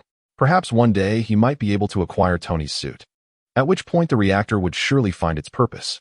Chapter 10. Abundant gains. Having placed the reactor into the storage ring, Qin Chen also decided to store the undergarment of the invincible Dongfang Booby. He harbored no peculiar obsession for collecting. He merely intended to return it to Dongfang Booby when the opportunity arose. Yes, indeed, that was his intention. He was simply a warm-hearted young gentleman. Subsequently, Qin Chen resumed watching videos. The 71st video returned to the realm of martial arts dramas, depicting a scene from the Heaven Sword and the Dragon Saber, where Kong Xian stealthily attacked Zhang Sanfeng. Having learned from previous experiences, Qin Chen remained surprisingly composed at this moment. Though he yearned to acquire the martial arts of either Kong Xian or Zhang Sanfeng, he sensed that the reward might be rather nonsensical, possibly yielding Zhang Sanfeng's robe or Kong Xian's monk's garb. In the next instant, the reward materialized, and indeed, it was neither a martial arts orb nor Zhang Sanfeng's robe or Kong Xian's monk's attire, but a sword, the true martial sword of Zhang Sanfeng. While it was regrettable not to have received the martial arts orb, acquiring the true martial sword was still quite fortunate. After securing the true martial sword in the storage ring, Qin Chen continued watching videos. The 81st video was a military science segment, showcasing various new types of equipment. This caused Qin Chen some concern. What if the reward turned out to be aircraft, artillery, or tanks? While he could perhaps evade them with his lightness skill, his room would likely suffer the consequences. However, it turned out his worries were unfounded, as the reward consisted merely of 15,817 flying grenades. Certainly, this is the latest model of grenade, capable of soaring up to 16 kilometers with an explosive charge 5 times that of a conventional high-explosive grenade. The operational radius and explosive power are indeed formidable. However, this device primarily relies on the Beidou satellite for navigation and positioning. One wonders if it can receive signals from a millennium later, much like 1's smartphone. Nevertheless, in this era of cold weapons during the Tang Dynasty, such advanced technology seems unnecessary. Setting aside the aerial grenade, Qin Chen resumed scrolling through videos, only to be met with an unexpected recommendation, a clip featuring a captivating dancer. Had he not been striving to minimize exposure to such content? Despite his reluctance, he found himself unable to avert his gaze. This time, the reward was a skill orb, remarkably for dance. After acquiring singing skills, he now found himself bestowed with dancing prowess. If only he could obtain a basketball skill next. Qin Chen shook his head vigorously, casting aside the disconcerting thought, and looked forward to the final reward. The 101st video featured an anime segment from Qin's Moon, showcasing Gao Jianli's swift defeat of the Wolf King. To his surprise, the reward was another skill orb, which he initially presumed would grant him Gao Jianli's musical skill. But instead, it was the Aishuahan sword technique. Truly, 1's thoughts manifest into reality. He had previously admired Tian Boguang's knife techniques for their ferocity and speed, yet found them lacking in grace, a void that the Aishuahan sword technique adeptly filled. Having received 10 rewards, Qin Chen realized that further scrolling through Douyin would yield no additional benefits, indicating a daily limit of 10 rewards through video viewing. Nevertheless, this was already substantial. Without the need to complete tasks, simply watching short videos provided rewards, an enviable boon for countless homebodies. Today's rewards included a storage ring, the Aishuahan sword technique, and the Jinwu sword, while the significance of Dongfang Bubi's undergarment remained negligible. Not bad at all. My midnight awakening was not in vain. With all rewards claimed, Qin Chen stretched lazily, then closed his eyes and drifted into a deep slumber. The wind howls coldly over the Aishui River. The brave warrior departs, never to return. Delving into the tiger's den and entering the dragon's palace, he exhales towards the sky, forming a white rainbow. Early the next morning, Qin Chen wielded the Jinwu sword in the courtyard, practicing the Aishuahan sword technique. Lin Qingming and Lin Qingxian, the two sisters who had come to rouse him, were unexpectedly captivated by his swordplay. Such beauty and brilliance in his technique. Despite the underlying aura of lethal intent, it irresistibly drew them closer. Lost in reverie, the two girls unconsciously edged nearer to Qin Chen, seemingly yearning to observe more closely or perhaps to touch the exquisite sword blossoms. Coming to his senses, Qin Chen, a master of martial arts, had long noticed their presence. However, he made no effort to deter their observation, thus remaining silent. To his astonishment, the sisters were so enchanted by his skill that they approached him unbidden, prompting him to sheath his sword and solemnly remind them. The sisters, suddenly aware of their actions, exclaimed in unison, "Ah, my lord, what just transpired? You were utterly entranced by what you beheld. It seems so. The elegance of your swordsmanship is irresistible, compelling one to draw closer. My apologies, dear sir, for intruding upon your practice." The two women lowered their heads in acknowledgement, acutely aware of their breach of decorum, and rightly anticipated that Qin Chen would impose some form of reprimand upon them. "Not to worry, I have completed my training." "That is splendid, sir.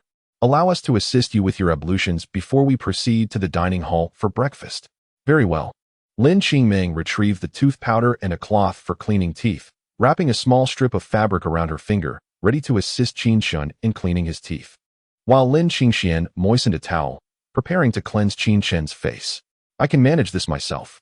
Upon spotting a bone toothbrush on the tray, Qin Chen intervened, preventing Lin Qingming from proceeding. He dipped the brush in the powder and began to clean his own teeth.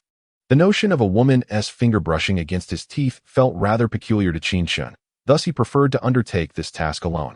Seeing this, Lin Qingming pouted, feeling a mixture of relief and disappointment. Before becoming a servant, She was a refined young lady, never having performed such tasks, and the prospect of assisting Qin Chen in this manner made her quite bashful. Though Qin Chen's refusal was a positive development for her, an unsettling emptiness lingered in her heart. However, Qin Chen remained oblivious to the subtle shifts in Lin Qingming's demeanor. After finishing his dental care, he rinsed his mouth with a cup of salt water and then requested Lin Qingxian to dry his face. All done, let us be off. Having completed his grooming, Qin Chen turned towards the hall, eager for breakfast. Sister, what troubles you? Noticing Lin Qingming's unusual state, Lin Qingxian quietly inquired. It's nothing. Let us hurry and catch up to our master. Indeed, Lin Qingming refrained from confiding in her sister. The thoughts of a young lady can be rather difficult to articulate. Master, today I have prepared sesame porridge, noodle soup, and lamb palma for you. Please let me know if it pleases you. Upon Qin Chen's arrival, Park Shiyan, who had been waiting in the hall, quickly addressed him. It appears quite sumptuous. Qin Chen smiled and nodded at Park Shiyan before taking a seat to eat. Having just practiced the Yishuahan sword technique, combined with the rapid metabolism and high energy expenditure typical of martial artists, he indeed felt quite hungry. Chapter 11. The Tale of Three Women. As Qin Chen devoured the meal prepared for him, Park Shiyan could not help but smile with delight. Once Qin Chen finished his breakfast and noticed Park Shiyan's radiant smile, he curiously inquired, "What is it? Do I eat unattractively?" "Not at all, my lord. I merely find that you have grown even more handsome overnight. Watching you enjoy your meal is a pleasure in itself. Flattery flows from your lips. You are not the same as yesterday. When I purchased a slave yesterday, you were indifferent, locked away in a cage." Upon hearing Park Shiyan's praise, Qin Chen chuckled, surprised by the sweetness of her words, a stark contrast to her previous aloofness. "My lord, I was not always a slave. My father was a merchant who traded the specialties of Goryeo for those of the Tang, profiting from the price differences. Though we were not immensely wealthy, we lived comfortably without want. From a young age, I have heard tales of the grandeur and prosperity of the Central Plains, which has instilled in me a profound yearning for this land. Not only did I learn the dialect of the Central Plains, but I also mastered its culinary arts. Eventually, I persistently implored my father to take me on a journey to Chang'an. Unable to resist my fervent wishes, he agreed to bring me along. But fate dealt a cruel hand as he fell gravely ill during our travels and sadly passed away. The steward and the servants conspired together, embezzling the goods my father had brought and scheming to seize our family estate. They bribed officials of the Tang Dynasty and sold me into the slave market, profiting handsomely while eliminating any concern of me contesting their claim to our inheritance. I harbored no desire to serve as a menial slave, which is why I had been so aloof yesterday. However, after following my master, I unexpectedly found solace in servitude. At least I had a semblance of freedom, and my master treated us kindly. Life at the Qin residence was relaxed and carefree. Was this not preferable to being confined like a caged bird, learning to please a master? With eyes ablaze with hope, Pu Shiyan gazed at Qin Chen, realizing it was he who illuminated her path and rekindled her aspirations. She resolved to serve him diligently in the future. Qin Chen furrowed his brow upon hearing her plight. "Is this true? Worry not. I shall seek justice for you." Yet, it seemed of little consequence now. My father was gone, and I had no other kin. This state of affairs was not without its merits. I would devote myself to serving my master, and as long as he did not transfer my allegiance to another, I would willingly remain by his side for eternity. My heart cannot be given to another, not even to the emperor himself, so cast away such thoughts. "Thank you, my lord." With Qin Chen's promise, Pu Shiyan's countenance brightened. She found contentment in the thought of remaining his cook. "And what of you two?" she inquired, addressing Qingming and Qingxian. "The slave contract states you are daughters of a wronged official, with the Lin family's estate confiscated and its members reduced to servitude. Do you have any other relatives?" In response to my lord, "We have none," they replied. "Our mother passed away early, and our father did not remarry. Besides the servants and housekeepers, only the three of us remain. Our father was wronged and chose to end his life against a wall to prove his innocence, while we became mere commodities for selection." Upon hearing this, Lin Qingming bowed her head, tears cascading silently, while Lin Qingxian recounted their sorrowful tale with a heavy heart. "Enough of this weeping. I shall uncover the truth. Should your father indeed be innocent, I will not only seek to vindicate him, but ensure that the one who wronged him faces justice. Please, my lord, do not pursue such a course. Murder is a crime, especially against a court official. If the truth comes to light, you cannot escape retribution. We have no family left, We cannot bear to lose you as well." Though Lin Qingming and Lin Qingxian were moved by his determination, they did not wish for Qin Chen to risk his safety on their behalf. With his martial prowess, he could easily dispatch the corrupt official. Yet such an action would spell doom for him should it come to light. They did not want their troubles to ensnare him. "We shall discuss this matter later. I have my own plans," Qin Chen declared, confident that with daily rewards, he would undoubtedly become invincible one day. In this ordinary feudal dynasty, he would be free to pursue his desires. "Yet, my lord." "Yes, indeed, my lord." Although Lin Qingming and Lin Qingxian wished to persuade further, a mere glance from Qin Chen rendered them reticent. "Let us take a stroll," he suggested. "Staying at home is rather dull. After a busy day of purchasing servants and groceries yesterday, I have yet to truly explore Chang'an. Today presents the perfect opportunity." Upon exiting the Qin residence, the four of them sauntered down the bustling street. Qin Chen casually inquired, "Qingming, Qingxian, were you originally from the capital?" "My lord, we hail from Suzhou. We were later escorted to Chang'an alongside our father," they replied.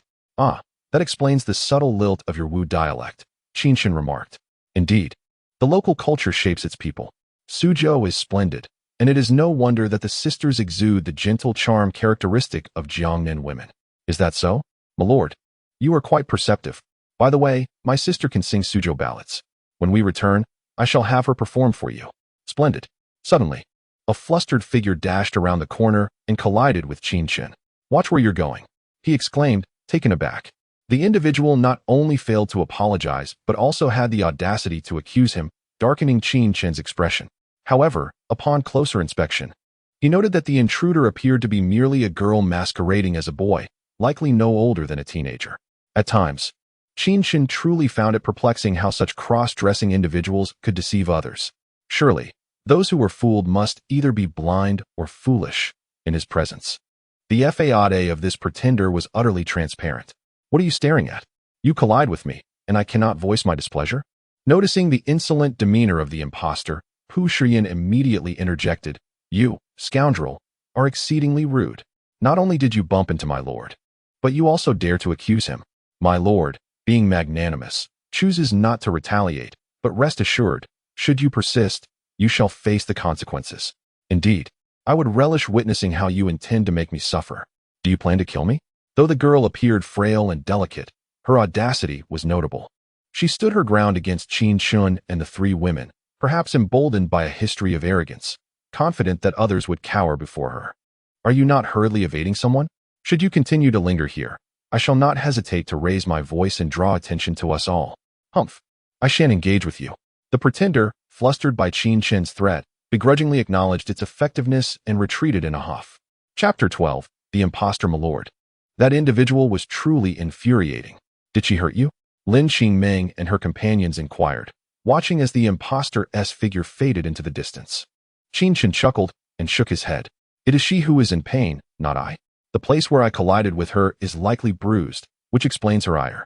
While he had been momentarily distracted by conversation with Lin Qingming and Lin Qingxian, his vigilance had waned.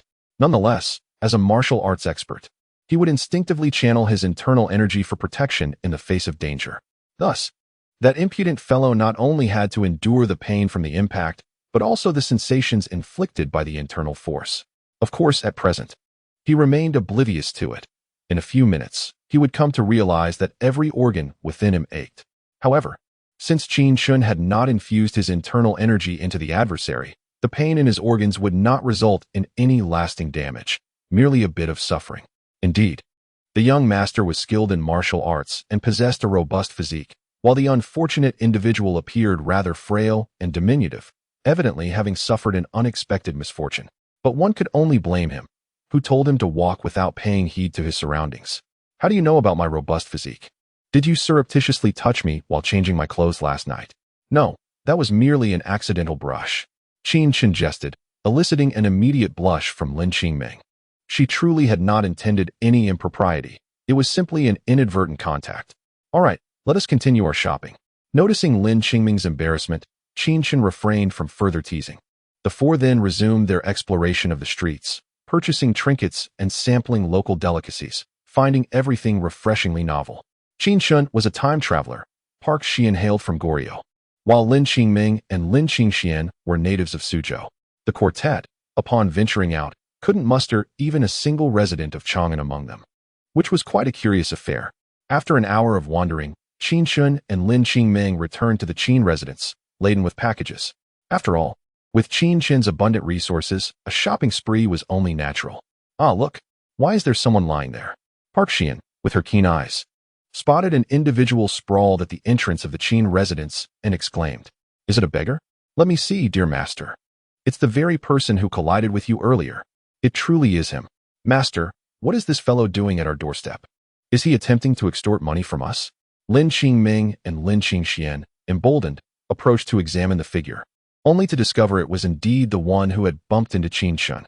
Qin Chen furrowed his brow slightly. He sensed that the individual was not in a state of wakefulness, either asleep or unconscious. Had he been alert, his prowess would have easily discerned the truth. However, at this moment, the individual's breathing was long and steady, clearly indicating a deep slumber. Given that he had previously been struck by Qin Chen's internal energy, Qin Chen speculated that the individual's lifelong indulgence had rendered him frail, thus causing him to faint from pain. "He has fainted. You should carry him inside." "Fainted? But he is a man, dear master. Perhaps we ought to leave him be?" Upon hearing Qin Chen's suggestion to bring the impudent fellow inside, the three women looked somewhat hesitant. They were reluctant to allow this man to come into contact with their bodies. If it were Qin Chen, they would not mind whether it was carrying or supporting him, but with a stranger, they felt averse. "She is merely disguised as a man. Otherwise, I would have handled it myself without needing your assistance." "Ah, I see. Very well." Upon learning that the impudent fellow was not actually a man, the three women no longer hesitated and worked together to bring him into the Qin residence. "Who are you? Where am I?" After a brief interlude, the impudent girl gradually regained consciousness, only to find herself the object of three unwavering gazes from Park Xian, Lin Qingming, and Lin Qingxian. Startled, she sprang to her feet. Lin Qingming, clearly annoyed, shot her a disapproving glance. "This is the Qin residence. Why are you lying at our doorstep?" "The Qin residence? So it is you," the girl exclaimed, her voice laced with indignation. "My insides have been in excruciating pain. Did you have a hand in this?" It suddenly dawned on her that Qin Chen was among those with whom she had previously clashed, prompting her to accuse him directly. The pain in her abdomen had begun only after colliding with him, intensifying to the point that she had fainted at the entrance of the estate. To her dismay, she now discovered that Qin Chen was the master of this very residence. What an ironic twist of fate. "Is it truly painful? Would you like me to massage your chest?" Qin Chen remarked with a playful smirk, extending his hand toward her. "Ah, what are you doing? Stay away from me." The girl recoiled in alarm, crossing her arms defensively and regarding him with wariness, as though he were a rogue. "You mentioned your insides hurt. I merely wished to assist," he retorted, unfazed by her hostility. The girl glared at him, her indignation palpable. "How dare you? There are boundaries between men and women. How can you be so presumptuous? Besides, if my insides ache, what good would massaging my chest do? Are you suggesting you would reach inside my body? Boundaries between the sexes? So you are indeed disguised as a man." Upon hearing her tacit admission of femininity, Qin Chen feigned surprise. "Humph, and what of it? When I was unconscious, you didn't take advantage of the situation, did you? I had no knowledge of your gender. That is hardly an excuse. To save you, I had to perform chest compressions and artificial respiration. Oh no, I am tarnished." "What? You scoundrel, I shall have your head." Initially relieved that Qin Chen had not taken liberties while she was unconscious, the girl was soon left in utter shock upon learning of the chest compressions and artificial respiration he had administered. Although the exact meaning of artificial respiration eluded her, she could surmise its implications. Qin Chen had evidently been trying to revive her. Yet, she was not drowning. His actions seemed to be little more than an excuse to take advantage of her. "Enough of your antics. How will you kill me?" As she lunged toward Qin Chen with fury, he simply placed his palm against her forehead, rendering her flailing arms ineffective. "You are quite bold. I am Princess Gaoyang. I shall report to my father and have your entire family executed." "What?" The girl, now panting heavily and unable to budge Qin Chen an inch, was consumed by embarrassment and rage, threatening him with her royal lineage. Her declaration shocked Lin Qingming and the others, who were watching the spectacle unfold. They had not anticipated that this audacious girl was actually a princess of the Tang Dynasty. "Then allow me to inquire, do you know who I am?" Qin Chen responded with an air of calm, though he too was taken aback by the revelation of her identity. As a time traveler, he could not simply kneel and beg for mercy at the first sign of trouble. Chapter 13. Manipulating Gao Yonghumph. It matters not that I am unfamiliar with you, but my father is the emperor. Under his command, he possesses not only the Imperial Guard but also an intelligence network. Should he wish, he could uncover the deepest secrets of your lineage, even tracing back to your ancestors. Gao Yang assumed that Qin Chen was intimidated, and thus she spoke with an air of triumph. Her unfamiliarity with the Qin family indicated that it was certainly not a noble household. Rather, it was likely a wealthy merchant family. Given this, a mere frown from the royal family could turn the Qin household upside down. Daring to treat her with such disrespect, Gao Yang was resolved to teach Qin Chen a lesson. The most effective way would be to castrate him and bring him into the palace as her personal eunuch. This way, she could forever bully Qin Chen in retaliation for today's slight. Gao Yang's words left Lin Qingming and the others in shock, yet Qin Chen remained composed. At worst, he could kill Gao Yang and flee from Chang'an. Possessing the martial prowess akin to the legendary Tian Boguang, once he escaped Chang'an, the vastness of the world would render it nearly impossible for Li Shimin to capture him. Of course, while he could escape, Lin Qingming and her companions would surely not be so fortunate.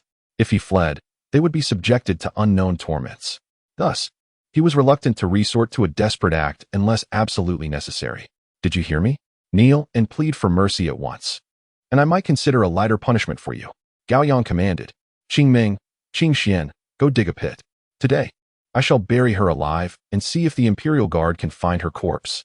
Seeing Gao Yang's arrogance, Qin Chen resolved to curb her haughty demeanor. One must never show weakness to such a person. She would never relent. Instead, he needed to confront her with strength to subdue her. Gao Yang's expression shifted dramatically upon hearing his words. What did you say? You intend to bury me alive? How audacious!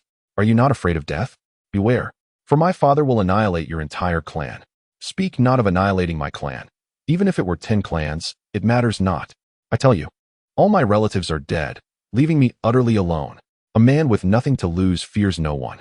If death is my fate, then I shall drag you. Princess Gao Yang, down with me. Very well, then.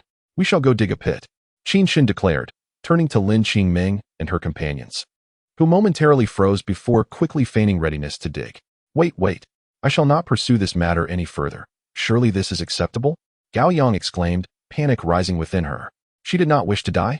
She had only sought a brief escape from the palace's suffocating confines, not to meet her demise. Moments ago, she had been in excruciating pain, nearly losing consciousness. The sensation of being buried alive would surely be no better than the pain that had overwhelmed her. She was not eager to endure such an experience. Qin Chen smiled slightly. How am I to know whether you are sincere or merely putting on a facade? I cannot afford to trust you so easily. Then what do you desire? I have already yielded. Do not push your advantage. Gao Yang was engulfed in anger. Qin Chen was utterly detestable. First, he had collided with her, causing her excruciating pain and rendering her unconscious. Then, he had audaciously assaulted her chest and kissed her lips. Despite her resolve to overlook his transgressions, Qin Chen persisted, truly going too far. Hadn't Gao Yang just pleaded for mercy? Qin Chen resolved to repay her in kind. Kneel down and clean my shoes, and I shall believe in your sincerity. You scoundrel! I am a princess. You demand that I kneel and wipe your shoes? How many heads do you possess to be severed? She retorted defiantly. A gentleman may be slain, but not humiliated. Kill me if you dare. Since you proclaim yourself a princess, what of your declaration? You are a person of great value. Trading lives with someone of my humble status is hardly wise. It would be better for you to relent. I shall not. If you possess the audacity, then slay me. You will never see me kneel. At that moment, Gao Yang's eyes were rimmed with red, yet her pride remained unyielding. As a princess, she had already endured humiliation and degradation. Death seemed preferable. Seeing her psychological defenses crumble, Qin Chen recognized that further provocation would bring tears to her eyes, prompting him to withdraw and negotiate with her earnestly. Very well, let us establish 3 agreements. Let today's events be forgotten. We shall be strangers from henceforth, owing nothing to one another. You have not seen me, nor I you. I shall let you go, and you need not return. How does that sound? And what of your groping my chest and kissing me? Moreover, the area where you collided with me still aches and is likely bruised. I was merely jesting. I did not disrespect you. It was Qingming and her companions who brought you here, so I did not violate you. As for your injuries, you cannot hold me accountable. It was you who stumbled and collided with me. Gao Yang listened, feeling a flicker of doubt. You did not disrespect me? Is that true? Princess, indeed it is true. My lord had already surmised your identity as a woman, hence we brought you in. Came the swift confirmation from Lin Qingming and her companions. If Gao Yang were merely an ordinary girl, Qin Chen's playful remarks might have been harmless banter. However, as a princess, he dared not speak falsely. The dignity of the royal family was at stake. Should Gao Yang choose not to pursue the matter, any knowledge of it reaching Li Shimin would spell disaster. Very well, I shall trust you. But what shall I do about this excruciating pain? Women are truly troublesome. Extend your hand. What do you intend to do? To heal your injuries. What else? Seeing Gao Yang eye him warily, Qin Chen replied with exasperation. Gao Yang possessed extraordinary beauty. Even disguised as a boy, her allure was undeniable. Yet to Qin Chen, she remained merely a young girl. In the future, one reaches adulthood at 18. Gao Yang was akin to a middle or high school student. He harbored no improper thoughts. Oh, though Qin Chen's tone was brusque, Gao Yang obediently extended her hand. Qin Chen placed his hand upon Gao Yang's delicate wrist, channeling his internal energy into her body to alleviate the blockages of stagnant blood and meridians. Gao Yang felt a warm current surging from Qin Chen into her own being. A warm current coursed through her body, alleviating the pain in her chest significantly. After a couple more cycles, she could scarcely feel any discomfort at all. However, as Qin Chen released Gao Yang's hand, that soothing sensation dissipated, leaving her with a tinge of melancholy. Is everything all right now? The remaining minor injuries will mend with a few days of rest. You may leave. We are even now. At this moment, Qin Chen waved his hand, indicating that Gao Yang could depart from the Qin residence. Yet, Gao Yang remained rooted. Her curiosity piqued as she gazed at Qin Chen and inquired, "What was that warm current just now?" Chapter 14. Entangled, why do you concern yourself with such matters? Hurry and go, lest the imperial guards of your father come searching for you here, thinking I have abducted you, the princess. Are you afraid? What a joke. There is no one or nothing in this world that instills fear in me. My desire to avoid trouble does not imply that I cannot handle it. After uttering these words, Qin Chen dismissed Gao Yang from his thoughts and turned towards a stone table to pour himself a glass of water. In a swift motion, Gao Yang stepped forward, snatched Qin Chen's cup, and drank it in one go, then grinned triumphantly. How did you know I wanted water? I was just thirsty. What else do you desire? Address me as princess. Very well, Princess Gao Yang. However, I must remind you that you just drank from my cup. So we have indirectly shared a kiss. Qin Chen shrugged nonchalantly and proceeded to pour himself another glass of water. A kiss is a kiss, what of it? Tell me your name, and I shall have my father send a wedding gift tomorrow, making you my esteemed prince consort. Are you feverish? Why are you speaking nonsense? Upon hearing Gao Yang's delirious ramblings, Qin Chen felt a twinge of disbelief. He reached out to touch Gao Yang's forehead, finding it smooth, cool, and devoid of any signs of fever. Yet, if she was not ill, why was she uttering such absurdities? Though prince consort typically denotes a man who would be looked down upon for accepting such a title, the notion of being the prince consort to a princess is no trivial matter. After all, she was the daughter of Li Shimin, who could simply assume such a role. Marriages of princesses were invariably political unions. Indeed, by the 14th year of the Jingguan era, Gao Yang would be betrothed to Feng Yai. Although Feng Yai was merely an inept second son, his father, Feng Xianling, was a figure of great repute, renowned for his wisdom and counsel. Feng Xianling was a trusted aide to Li Shimin, highlighting the significance of this union. Gao Yang's claim of soliciting a marriage proposal from Li Shimin, intending to become a princess consort, was nothing short of a fantasy. Such matters were beyond her control. Furthermore, historical accounts suggest that Gao Yang had an affair with Bianji, which led to Feng Yai being humiliated. No one could endure such indignities. However, Gao Yang would not wed until the 14th year of Jingguan, and given Li Shimin's tendencies, she would likely be merely 14 or 15 at that time, perhaps even as young as 13 or 14. Presently, in the 9th year of Jingguan, Gao Yang should be around 10 years old, yet she appeared to be 15 or 16. Could it be that girls in ancient times matured earlier? But this seemed excessively precocious. Besides, marrying at 19 would be considered too late. You continue to make light of me. How many times has it been now? If you do not marry me, who will? Gao Yang gazed at the large hand that Qin Chen had withdrawn, her cheeks flushed as she began to speak. Do not casually mention marriage and such. How old are you this year? I am merely 14, already at the age of coming of age. 14? You are already so grown. Although my elder sister married Chang Sun Chong at 13, I have yet to reach the age of coming of age myself. So I am not particularly old, am I? Upon hearing Qin Chen's disdain for her age, Gao Yang felt quite displeased.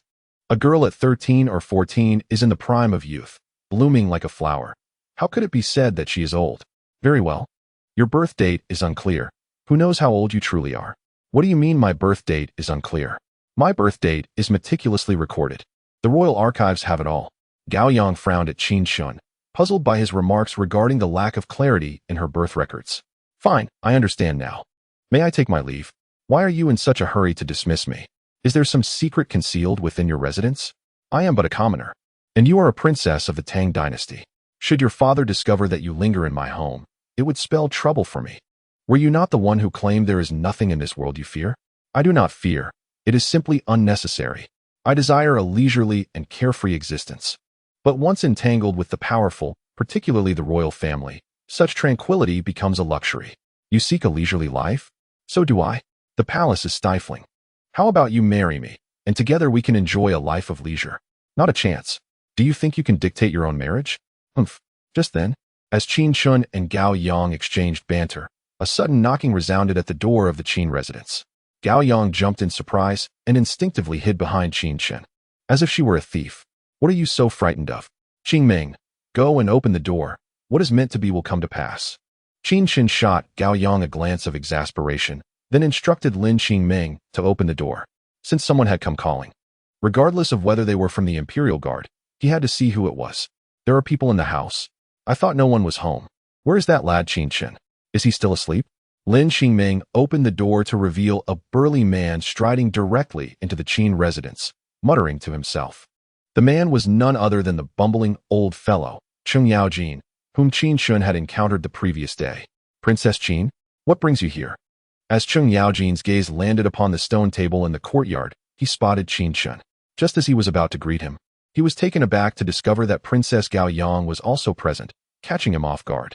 Gao Yang was equally astonished. She did not respond immediately, but instead asked curiously, Duke Su, what brings you here? General Qin Yong was my personal guard in years past. I happened to meet Qin Chen yesterday and learned of Qin Yong's passing. I thought to pay my respects and see how Qin Chen has been faring.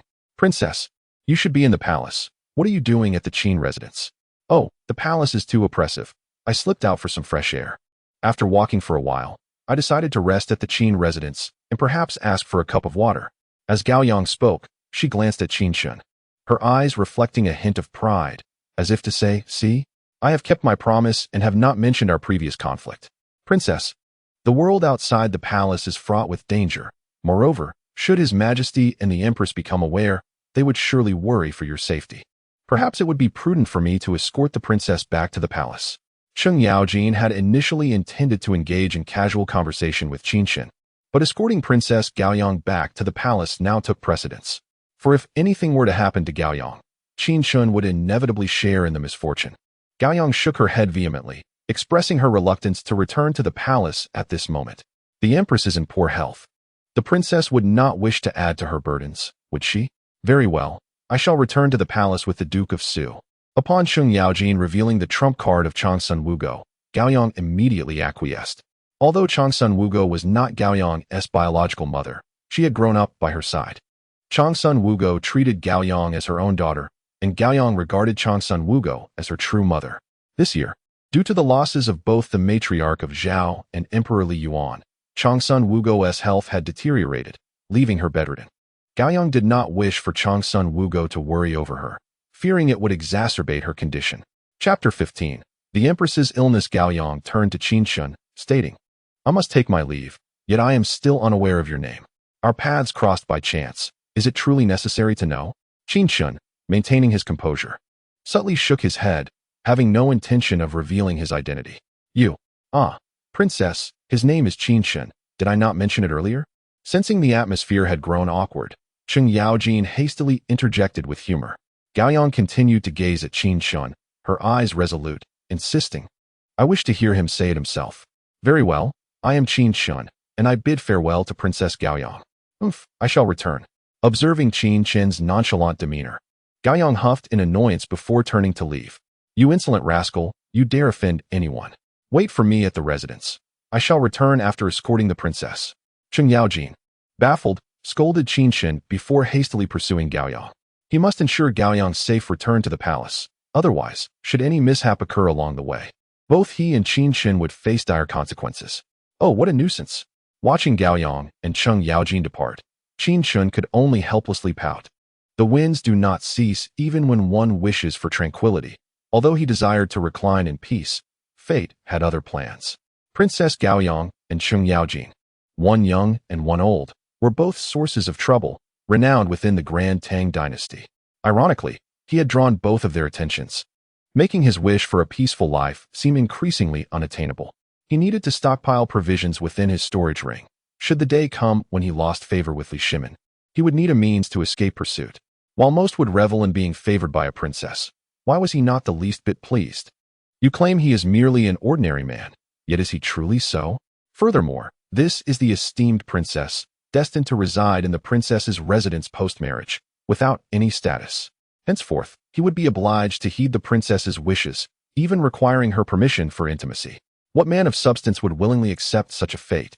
It is indeed true that although the young lord appears refined and cultured, I can discern an inherent pride within him, seemingly dismissing everyone, even the princess, whom he does not seek to please or befriend. The three young ladies watched as Qin Chen turned to leave, huddling together to murmur amongst themselves. For the average person, the princess's favor could be a boon, yet for someone like Qin Chen, it is far from advantageous. They unanimously opined that Qin Chen looked down upon Gaoyang, fearing a loss of status post-marriage. However, they were oblivious to the fact that to win the princess's heart, one must first gain the emperor's approval. If Li Shimin does not consent, no matter how grand Gaoyang's words may be, the matter is beyond her control. Thus, their concerns regarding post-marital life were entirely unfounded. Qin Chen merely bowed his head and moved on. As the son of a humble merchant, lacking power and influence, he was neither a celebrated scholar nor a strategic sage. How could Li Shimin ever consider marrying his daughter to such a minor figure? Nevertheless, Li Shimin would not agree to the union, inadvertently aligning with Qin Chen's desires, as he himself had no intention of marrying off Gaoyang. Having escorted Gaoyang to the palace gates, Cheng Yaojin deemed his task complete. Princess, I have delivered you to this point, he declared. Gaoyang nodded, then lowered her gaze to her toes, murmuring in a voice barely audible. I am grateful for your assistance, Duke Su. Qin Chen will require your continued support. Princess Yu. Cheng Yaojin was taken aback. Clearly, Gaoyang had some ulterior motive. Could it be that she had developed feelings for Qin Chen? Yet, would Li Shimin ever approve of such a match? It seemed implausible. The audacity of Qin Chen to capture a princess's heart so swiftly was remarkable, yet fraught with peril. Should this matter be mishandled, it could spell disaster for Qin Chen. There is no need for you to concern yourself with my affairs. I shall seek my father's consent. Alas, princess, wait.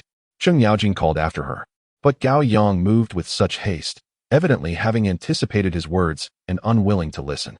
Left with no choice, Cheng Yaojin turned away, recognizing that the princess's decisions were beyond his influence.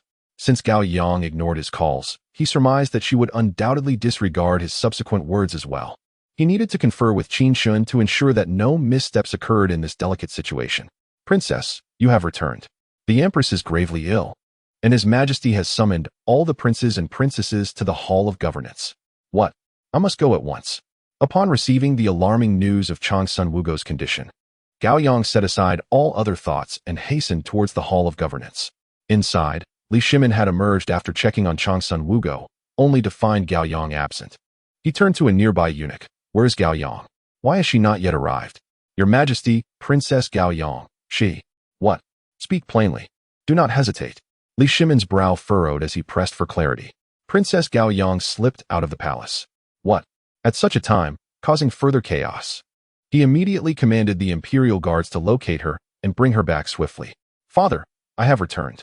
How is mother? Just as Li Shimin's temper flared, Gaoyang finally arrived in a flurry. Gaoyang, are you unaware of the Empress's deteriorating health? How could you sneak out of the palace at such a time? What if the Empress becomes distressed, exacerbating her condition?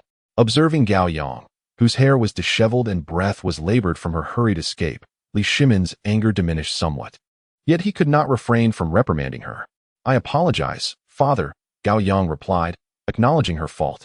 "Father, mother has just fallen asleep. Please keep your voice down so as not to awaken her. Moreover, I do not believe Gao Yang acted with ill intent. Perhaps you might forgive her this once." Li Shimin had intended to scold Gao Yang thoroughly, but at that moment, Li Lizzie interjected to mediate. Though she was now married, she had been residing in the palace due to Changsun Wugo's recurring illness, enabling her to provide close care. Under ordinary circumstances, I would not bother to address her behavior. But now that the Empress is gravely ill, our thoughts are entirely consumed by her plight, leaving no room for concern over Gao Yang. She is approaching the age of maturity next year and ought to exhibit some understanding. After all, you were already married at her age.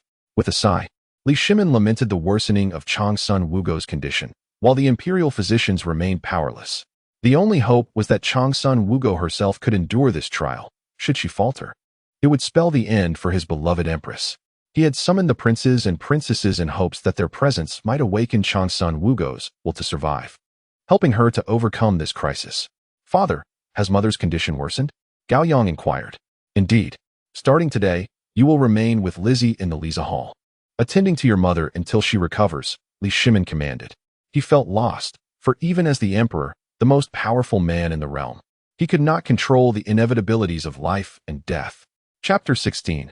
Extraordinary individuals and events. Gao Yang understood, but she exclaimed, "Father, if the imperial physicians are at a loss, why not issue a royal decree to summon renowned doctors from across the realm to treat mother? The world is vast, and perhaps there exists a remarkable healer. Isn't Sun Simiao, the divine physician, reputed to be more skilled than those in the Imperial Medical Bureau?" Upon hearing Li Shimin's order for her to accompany Li Lizzie in caring for Changsun Wugo, Gao Yang did not dissent. However, such a course of action would not resolve the core issue. The most pressing matter was to locate an extraordinary physician capable of curing Changsun Wugo's ailment. "Must you remind me of this? I have already issued a royal decree. Should anyone manage to heal the empress, I shall bestow wealth and nobility upon them, along with a promise of another condition. Yet, where in this vast realm might one find such a healer?" Li Shimin shook his head in resignation, uncertain if a physician capable of curing Changsun Wugo truly existed. Even if such an individual were out there, how could he ensure they learned of the empress's affliction and chose to intervene? Though the royal decree had been posted, hope remained dim, and all he could do was pray. Hearing the contents of Li Shimin's decree sparked a glimmer of hope in Gao Yang, who murmured to herself, "I wonder if Qin Chen might be able to help. If he were to lend his aid." "What did you say?" I didn't say anything." The sudden sound of Li Shimin's voice startled Gao Yang, and she quickly shook her head, insisting she had said nothing. "Indeed.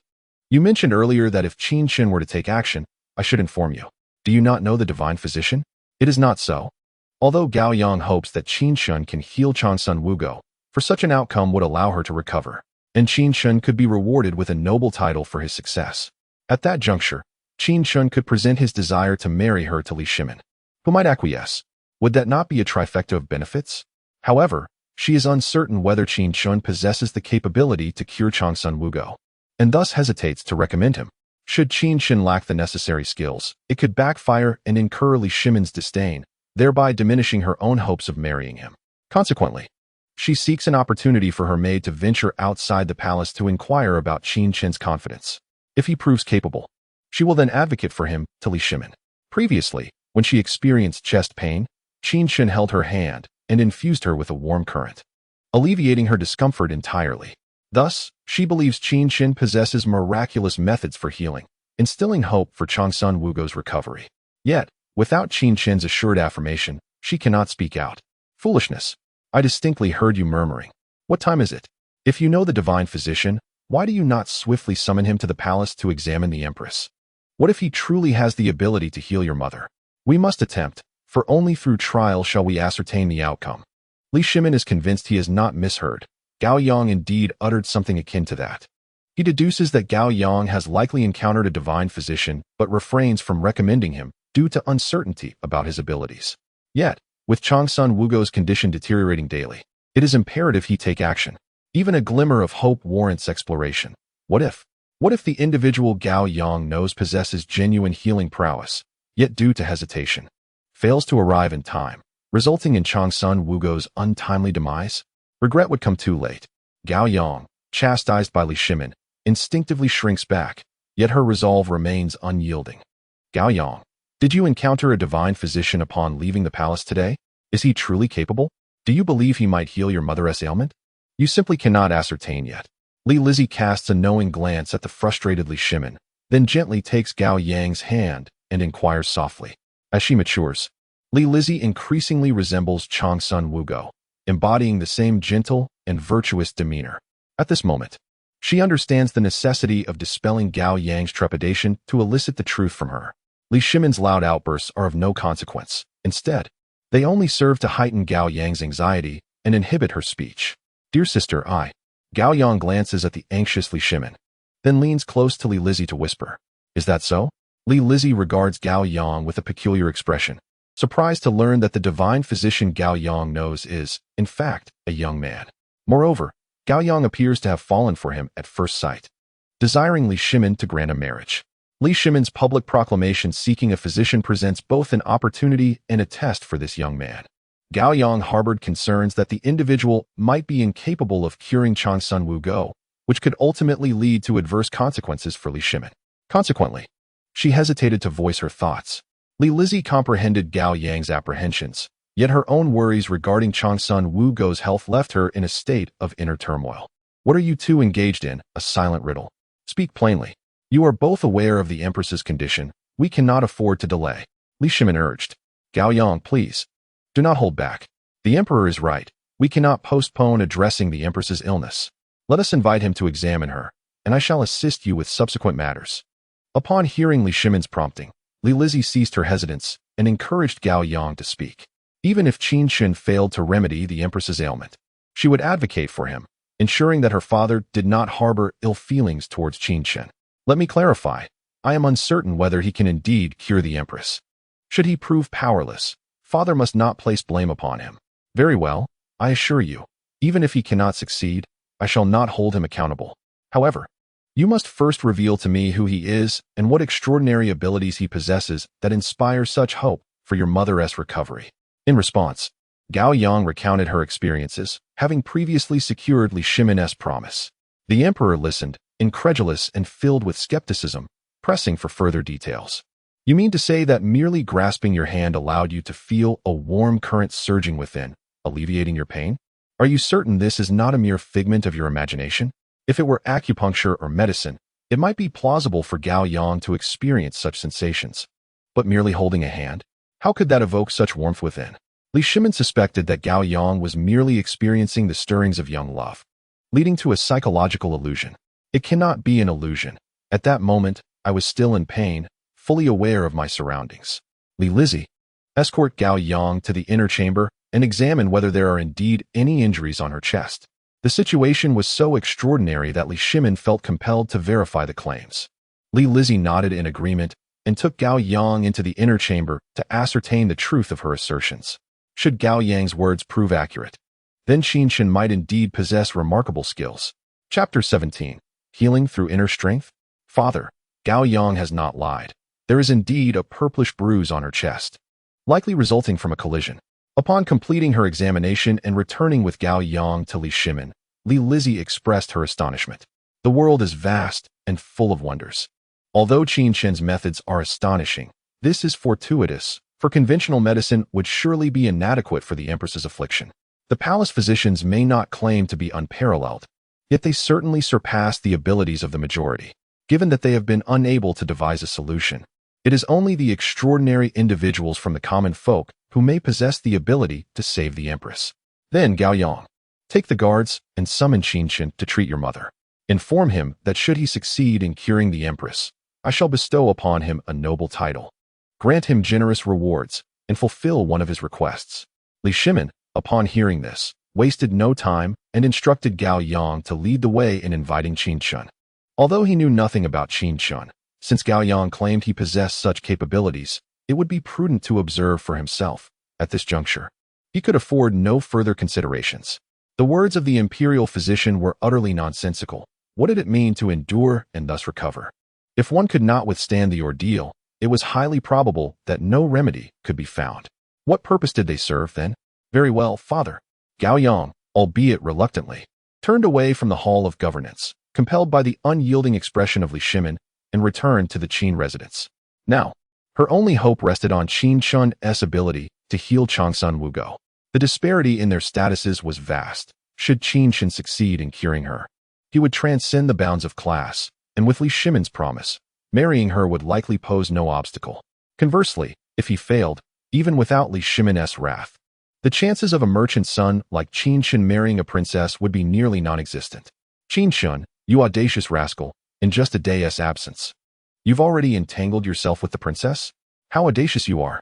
At this moment, in the Qin residence, Qin Chen was enduring the incessant chatter of Cheng Yaojin. However, he remained oblivious, wholly engrossed in petting the snowy fur of his companion, pretending Cheng Yaojin did not exist. I am speaking to you, do you hear me? It is not my intention to discourage you, but a union with the princess is utterly impossible. After speaking at length, Qin Chen remained silent, leaving Cheng Yaojin feeling somewhat exasperated. Duke Su, I'm calling you Uncle Cheng.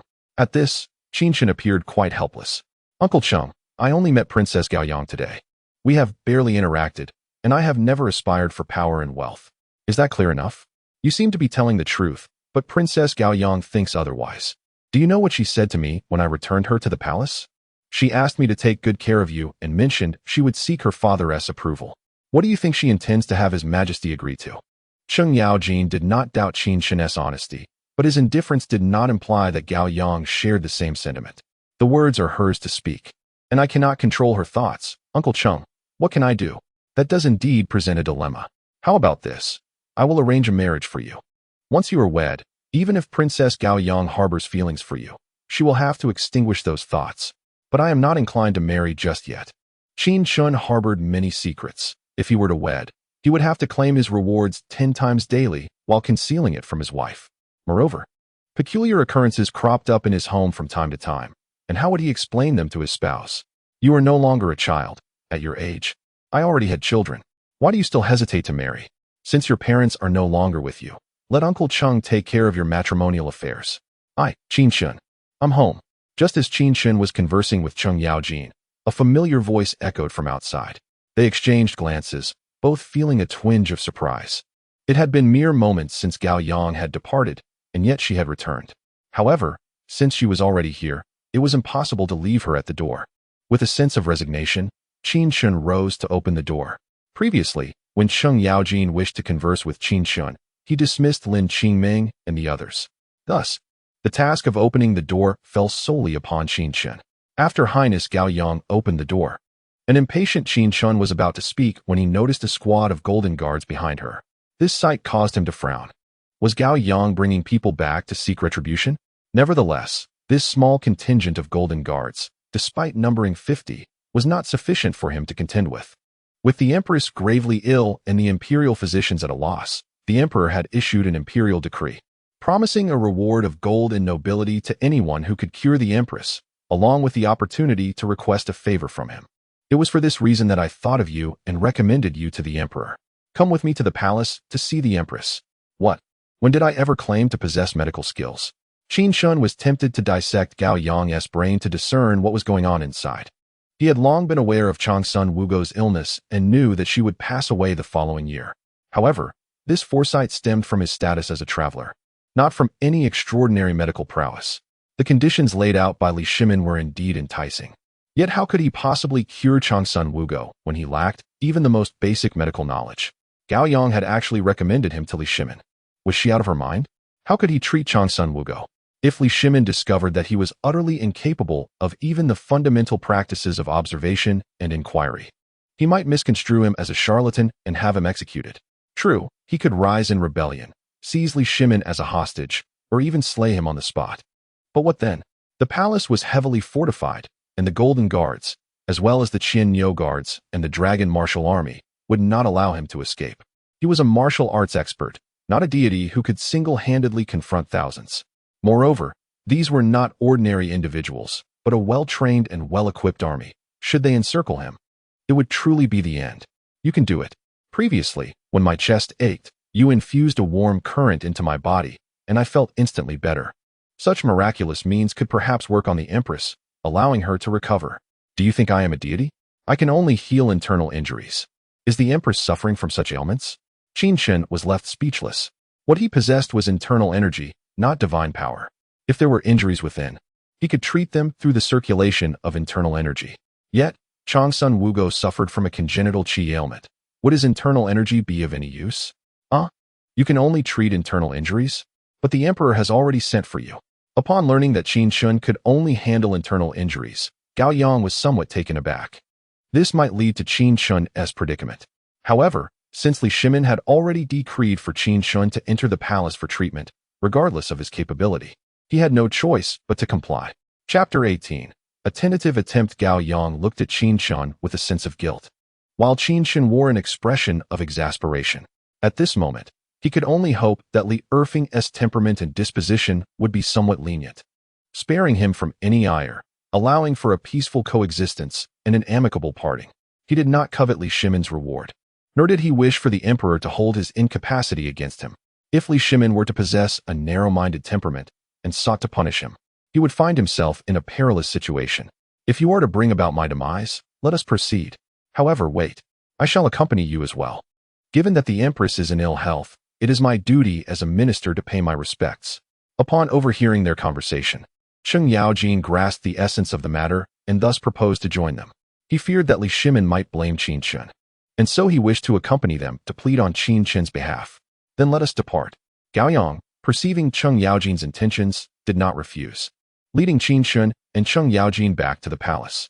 Throughout the journey, Gao Yang lamented his impulsiveness in revealing Qin Chen's identity, realizing he had stirred trouble. Qin Chen and Cheng Yaojin exchanged glances, both feeling somewhat exasperated by Gao Yang's recklessness. Qin Chen, when you meet His Majesty, be forthright about your lack of medical expertise and your uncertainty regarding the Empress's condition.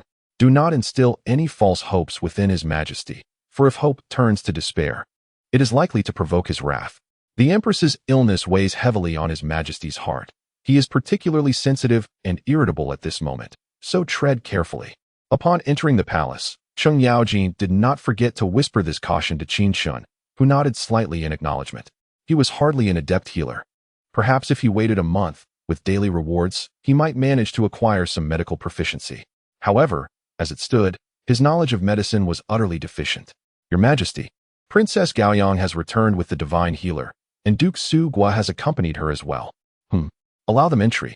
Li Shimin, anxious for their arrival, immediately commanded the eunuch to escort Gao Yang and the others inside. Yet, he could not fathom why Cheng Yaojin had followed along. I pay my respects to your Majesty. The commoner pays his respects to your Majesty. No need for formalities. Zhijia, what brings you here? Cheng Yaojin entered, pulling Qin Chen to bow before Li Shimin, who waved his hand dismissively and began to inquire. Hearing of the Empress's deteriorating condition, I grew concerned, hence my visit. You are indeed considerate. However, the Empress is unwell and cannot meet with you at this time. Is this the divine healer that Gao Yang spoke of? It is you? When Qin Chen raised his head, Li Shimin was taken aback to see him. He had just encountered Qin Chen the previous day and was surprised to see him again. Your Majesty, I am not a divine healer but a martial artist with some rudimentary knowledge of treating injuries. The princess's condition is a minor internal injury, so I may alleviate her suffering. As for other medical matters, I am utterly ignorant. Qin Chen had no intention of pretending to be a skilled physician, so he candidly expressed his limitations. As a martial artist, encountering injuries is inevitable. Through experience, one develops methods for treating such ailments. But this does not equate to proficiency in medicine. This explanation was seamless, and Qin Chen felt quite satisfied with his own reasoning. Gao Yang did not lie. Yet he was indeed powerless to heal Changsun Wugo. None were at fault. It was merely a matter of chance. What did you say? Li Shimin furrowed his brow, his gaze piercing as he fixed it upon Qin Chen, his expression imbued with authority and pressure. Had it been an ordinary person, they would likely have been terrified. However, Qin Chen remained unperturbed. Given his prowess, he could easily seize Li Shimin at such close proximity. Although Li Shimin was once a valiant general in his youth, he paled in comparison to the masters of the martial world. The strength of Tian Buguang would wreak havoc in the common realm of the Tang Dynasty.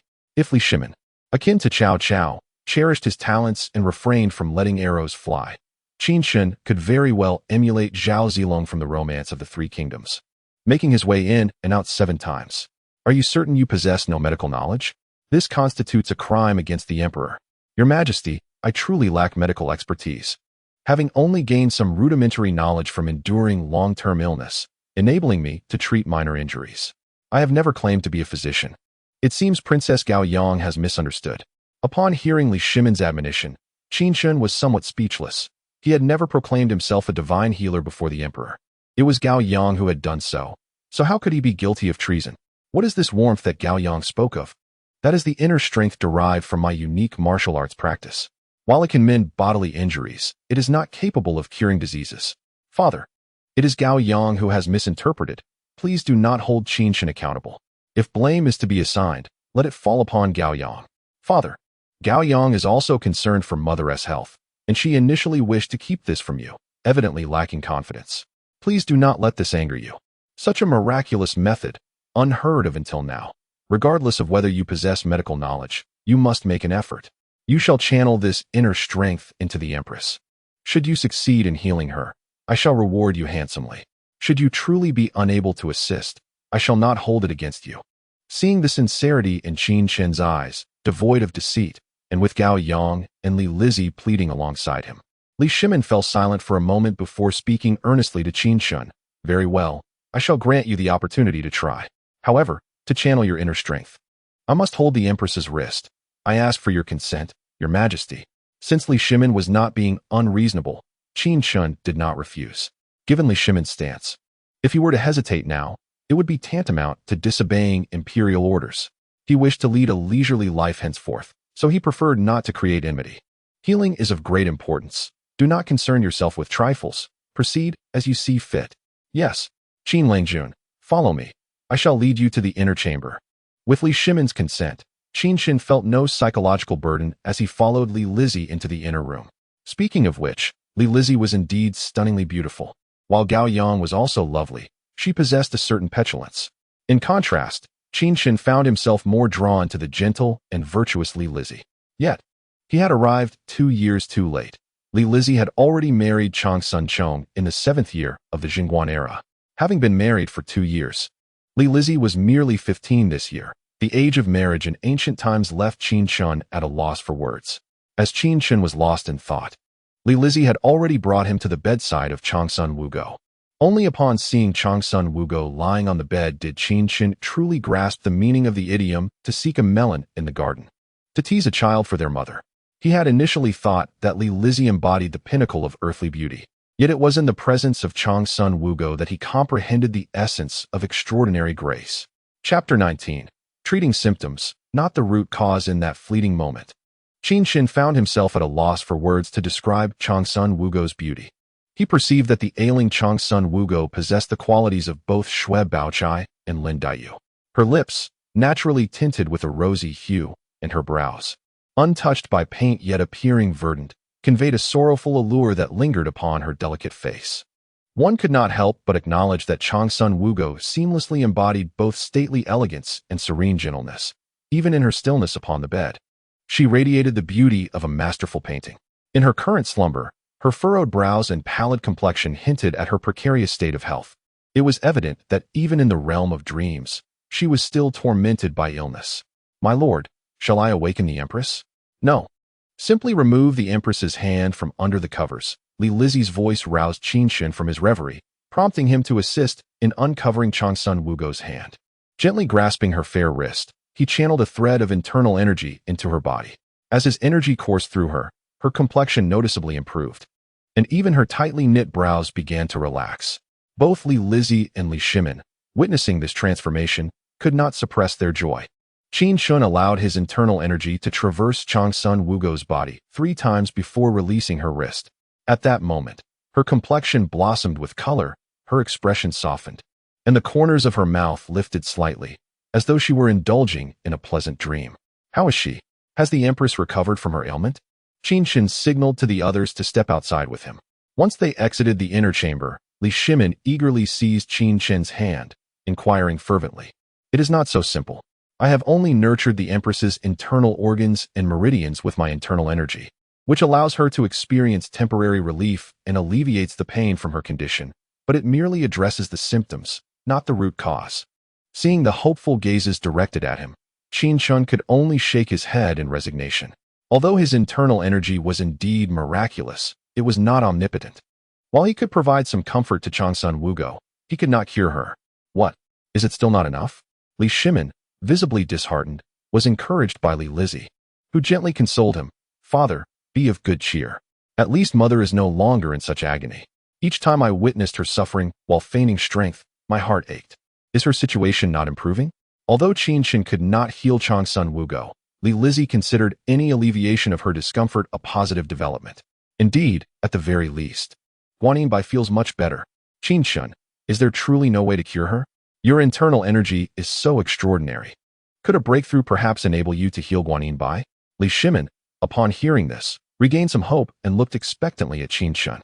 Regardless of the circumstances, Qin Chen remained the sole individual capable of eliciting any improvement in Changsun Wugo's condition.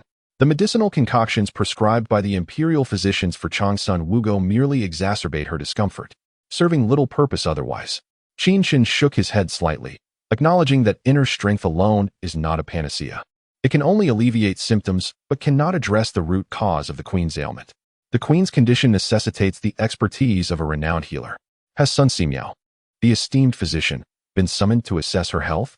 Although he had examined the queen's affliction years ago, even he could not provide a definitive cure, merely offering methods to alleviate her symptoms.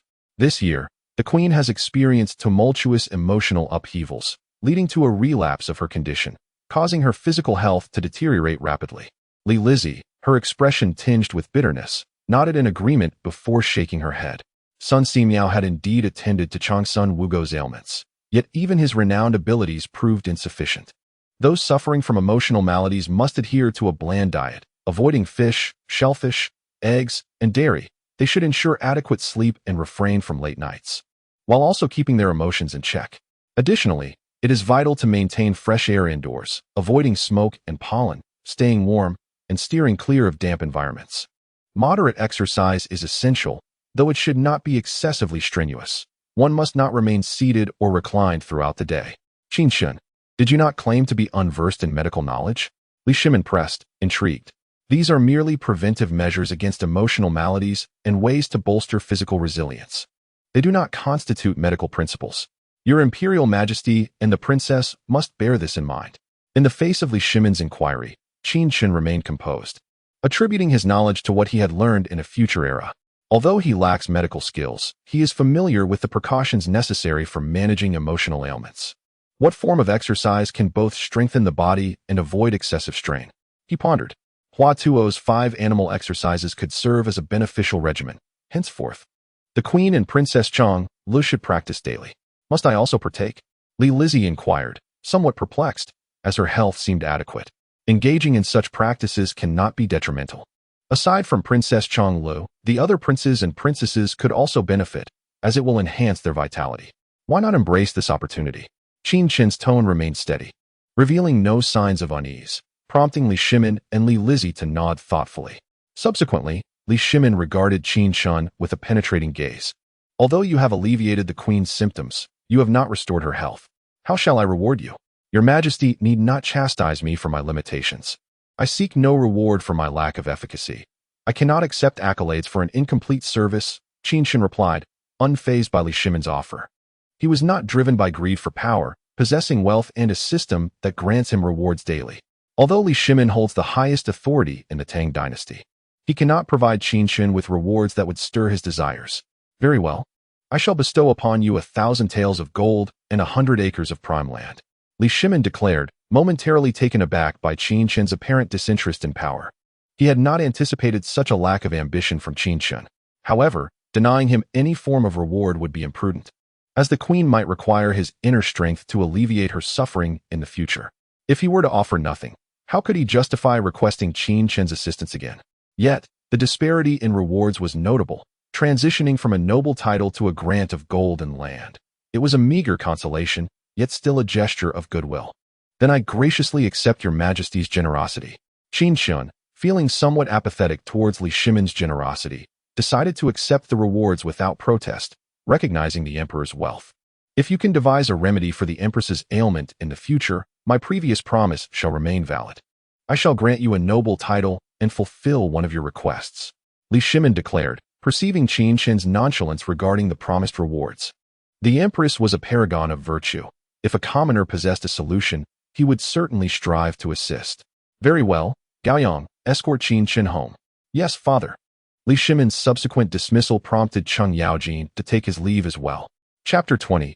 Purification of rough salt on the way back. Gaoyang noticed that Qin Chen hesitated several times before finally speaking. I apologize, Qin Chen. I had no idea you were not skilled in healing. It's all right. Just refrain from making decisions on your own in the future. Accompanying a ruler is akin to walking with a tiger. I was fortunate this time. But do not place me in peril again. Qin Chen shook his head in resignation, pondering the futility of revisiting past events. Is there truly no hope for my mother's recovery? For now, I lack the means, but do not lose hope. Perhaps there are other divine physicians in the world. Upon hearing Qin Chen's words of comfort, Gaoyang fell silent, as both understood that the likelihood of an exceptional healer suddenly appearing to cure Changsun Wugo's ailment was almost negligible. After escorting Qin Chen and Cheng Yaojin to the entrance of the Qin residence, Gaoyang's entourage turned towards the palace. Though reluctant to depart, she had just faced reprimand from Li Shimin for sneaking out, and lingering outside could potentially lead to her confinement. Fortuitously, she had navigated the day without incident. Otherwise, the consequences would have been dire. I must hasten back to discuss with your aunt about finding a suitable match for you and arrange a marriage forthwith. As Gaoyang departed, Cheng Yaojin exhaled in relief. Gaoyang's impulsiveness was concerning. Despite Qin Chen's lack of medical knowledge, she had suggested him to treat the Empress. Thankfully, no misfortune occurred, or Qin Chen could have been in grave danger. It now seemed imperative to propose a marriage for Qin Chen to thoroughly extinguish Gaoyang's misguided intentions. Ah, Uncle Cheng, is that truly necessary? Qin Chen responded, somewhat exasperated by the sudden insistence on matchmaking. It is indeed necessary. I shall take my leave now and await my good news. Within 7 days, I shall find you a suitable young lady of noble birth. Alas, Uncle Cheng, despite Qin Chen's swift protests, Cheng Yaojin vanished in the blink of an eye. With a resigned shake of his head, Qin Chen set out to purchase salt. He had resolved the previous day to embark on salt production, and today he must act, as he could no longer tolerate the bitter salt at home. My lord, why have you brought back so much salt? Our family could not consume it all in years. Upon Qin Chen's return to the Qin residence, Lin Qingming and the others gazed bewilderedly at the large sacks of salt he had brought. With only 4 people in the household, how could they possibly use such an abundance? Were they to eat salt as if it were a meal? I have my reasons. Now, prepare to light the fire. Qin Chen offered no explanation, instead instructing Lin Qingming and the others to ignite the flames for boiling the salt. Through a series of processes such as dissolution, filtration, and evaporation crystallization, the coarse salt purchased by Qin Chen gradually transformed into refined salt, though its purity remained insufficient. Due to the limitations of ancient conditions, the distilled refined salt still did not meet Qin Chen's expectations. However, undeterred, he repeated the process twice more, evaporating the coarse salt an additional 2 times. Thus, the originally rough and yellowish coarse salt was purified into a pristine white fine salt after Qin Chen's 3 distillations. Although it could not compare to the exquisite salt of modern society, it was a significant improvement over the previous version. Qin Chen sampled the fine salt, discovering that it had virtually lost its bitter taste, and nodded in satisfaction. All right, this will suffice. Shiyan, from now on, we shall use this salt for cooking. The coarse salt is no longer needed. Lang Jun, you are truly remarkable. How did you manage to transform coarse salt into fine salt? Did you not witness the process just now? Moreover, I repeated it 3 times. If we run out of salt at home in the future, you can replicate this method. He handed a pouch of silver coins to Pu Shiyan, instructing her to use it for purchasing vegetables or other necessities. Qin Chen, feeling a sense of pride under the admiring gazes of the 3 women, raised his head confidently. It is merely the method of evaporative crystallization for salt. A small demonstration of my capabilities. I have even more impressive techniques at my disposal. Afterward, he handed a bag of silver to Pu Shiyan for her to keep for future purchases, and without waiting for her response, he hummed a tune and made his way to the backyard. Having finished showcasing his prowess, he felt there was no reason to linger. Continuing would only diminish the excitement of the moment. Upon returning to his chamber, Bai Shui immediately bounded up to him, circling around excitedly. Bai Shui, so eager. Are you hungry? Here, this is the dog food I painstakingly acquired, 40 pounds in total. However, This is not the modern world. Dog food is scarce and should be consumed sparingly. Qin Chen opened the dog food he had obtained and poured some into his hand, which Bai Shui promptly licked clean. You little glutton, you're quite fast. I'll give you a bowl more, but that's it. He went to a corner and filled Bai Shui's bowl with some dog food before reclining on his bed to scroll through his phone. Although he had arrived in ancient times, his habit of lying down while browsing on his phone remained unchanged. After all, he was a carefree young master.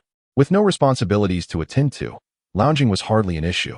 Besides, he had 3 maidservants to cater to his needs, making it all the more effortless. Your Majesty, how long have I been asleep? Long Sun Wugo awoke feeling unusually light, and upon noticing Li Shimin by her bedside, she inquired curiously. 2 hours have passed. How did you find your rest? Long Sun Wugo nodded with a smile, feeling remarkably refreshed, as if recovering from a severe illness. Qin Chen's inner strength is indeed miraculous. Too bad it only treats the symptoms and not the root cause. Otherwise, Guanyin maid, you would truly be healed. Upon hearing this, Li Shimin felt both gratified and regretful. The gratifying aspect was that Changsun Wugu had notably improved. Previously, she appeared on the brink of death, but now, while not radiant, her condition had certainly enhanced. Regrettably, Qin Chen had remarked that internal energy only addresses the symptoms, not the root cause, meaning Changsun Wugu's ailment had not truly resolved.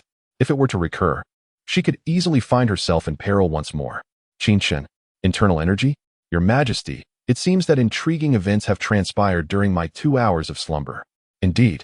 I must tell you, today, Gaoyang stealthily slipped out of the palace. Upon learning of Gaoyang's escape, Changsun Wugu became somewhat agitated. What? Gaoyang sneaked out of the palace? Shouldn't Your Majesty promptly send someone to find her? Do not rush, Qin Chen had advised. Your condition cannot withstand emotional upheaval.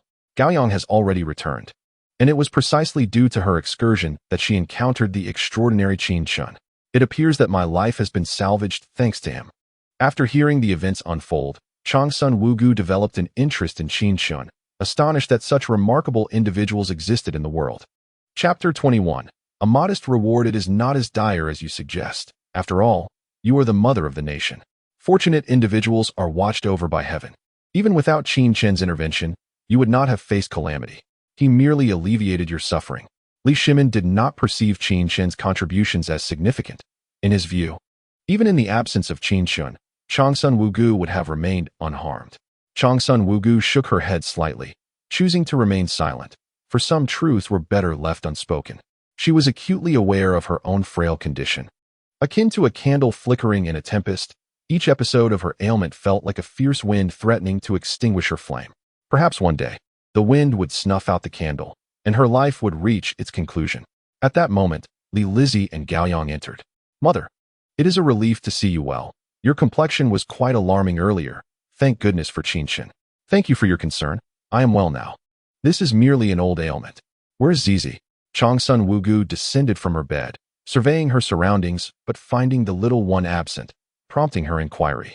Zizi is in her own chamber, under the watch of a palace maid. She is safe.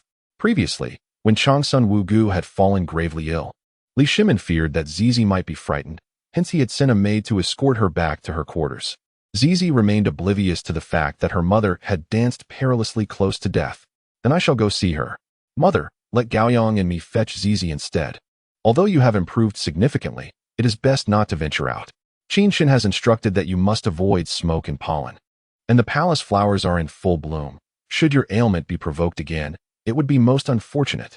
Li Lizzie stopped Changsun Wugu, who intended to proceed to Liang Palace, and then, accompanied by Gaoyang, she went to retrieve Zizi.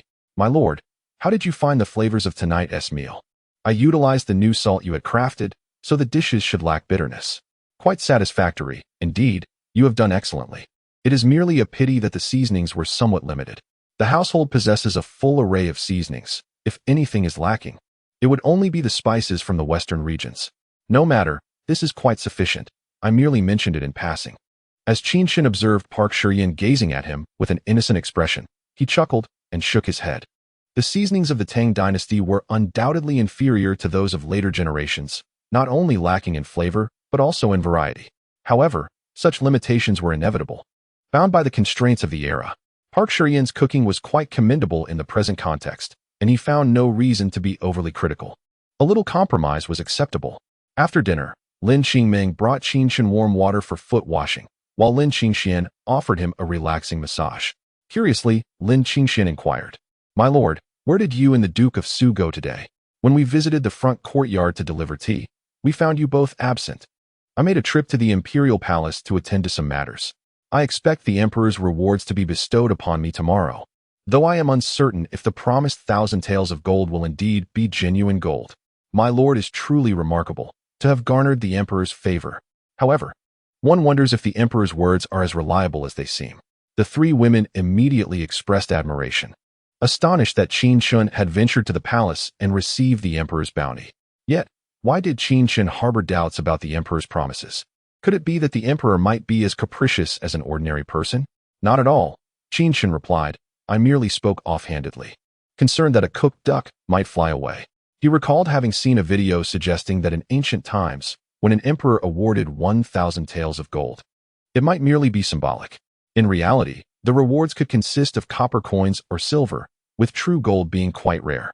However, he distinctly remembered that Emperor Li Shimin had specified a reward of 1,000 taels of gold, not merely currency, which should indeed refer to gold. Yet, the weight units of ancient and modern times differed significantly. Converting the values according to the standards of the Tang Dynasty, it would amount to approximately 62 pounds of gold. Goodness, that was quite a substantial figure. Before his time travel, the price of gold had already soared to around 800 or 900. He had previously perceived Li Shimin as somewhat stingy, but it now appeared that the emperor's generosity was considerable. If calculated at 800 grams, those 62 pounds could be valued at a staggering 24.8 million renminbi. Had Qin Chen been able to return to the modern world with such gold, he could have led a life of leisure. Alas, such a return was impossible. Nevertheless, life in the Tang Dynasty wasn't so bleak. At least it was not an era of turmoil, and wealth could still afford a comfortable existence. While the Tang Dynasty lacked the advancements of modern society, it offered liberties that the contemporary world could not. In the Tang Dynasty, Qin Chen could freely visit pleasure houses, purchase slaves, and take multiple wives, reveling in a lifestyle of indulgence. My lord need not worry. Since the emperor has spoken, he is unlikely to retract his words. Well, to me, it matters little. I am not in want of money. Having it would merely be an embellishment, and lacking it would be inconsequential. My lord could utilize this wealth to acquire more fertile lands and expand the Qin estate. Not particularly interested, Qin Chen noted that whether in ancient or modern times, once individuals acquired wealth, their desire to invest in property seemed universal, simply put, to enhance their family legacy. The wealthy in ancient times aspired to acquire land, and the more land they possessed, the closer they came to becoming local landowners. In contemporary society, the affluent are often driven by the desire to acquire real estate, with the aspiration to amass as many properties as possible, ultimately becoming landlords. However, for Qin Chen, whether it be land or a house, sufficiency is all that matters. Li Shimin not only rewarded him with 1,000 taels of gold, but also bestowed upon him 100 acres of fertile land. Did he feel pride? Observing Qin Chen in a state of languor, Lin Qingming and the others refrained from further commentary. After all, they were merely servants, capable of offering suggestions. Yet the final decisions rested solely with their master. Since their master was disinclined, any further comments from them would be deemed overstepping. "All right, you all should retire for the night," Qin Chen remarked to the three women after washing his feet, before turning to his own chamber. Once Qin Chen's figure faded from view, Lin Qingming suddenly posed a question. "Sister, why does our Lord not allow us to serve him at night?" "Do you wish to serve him?"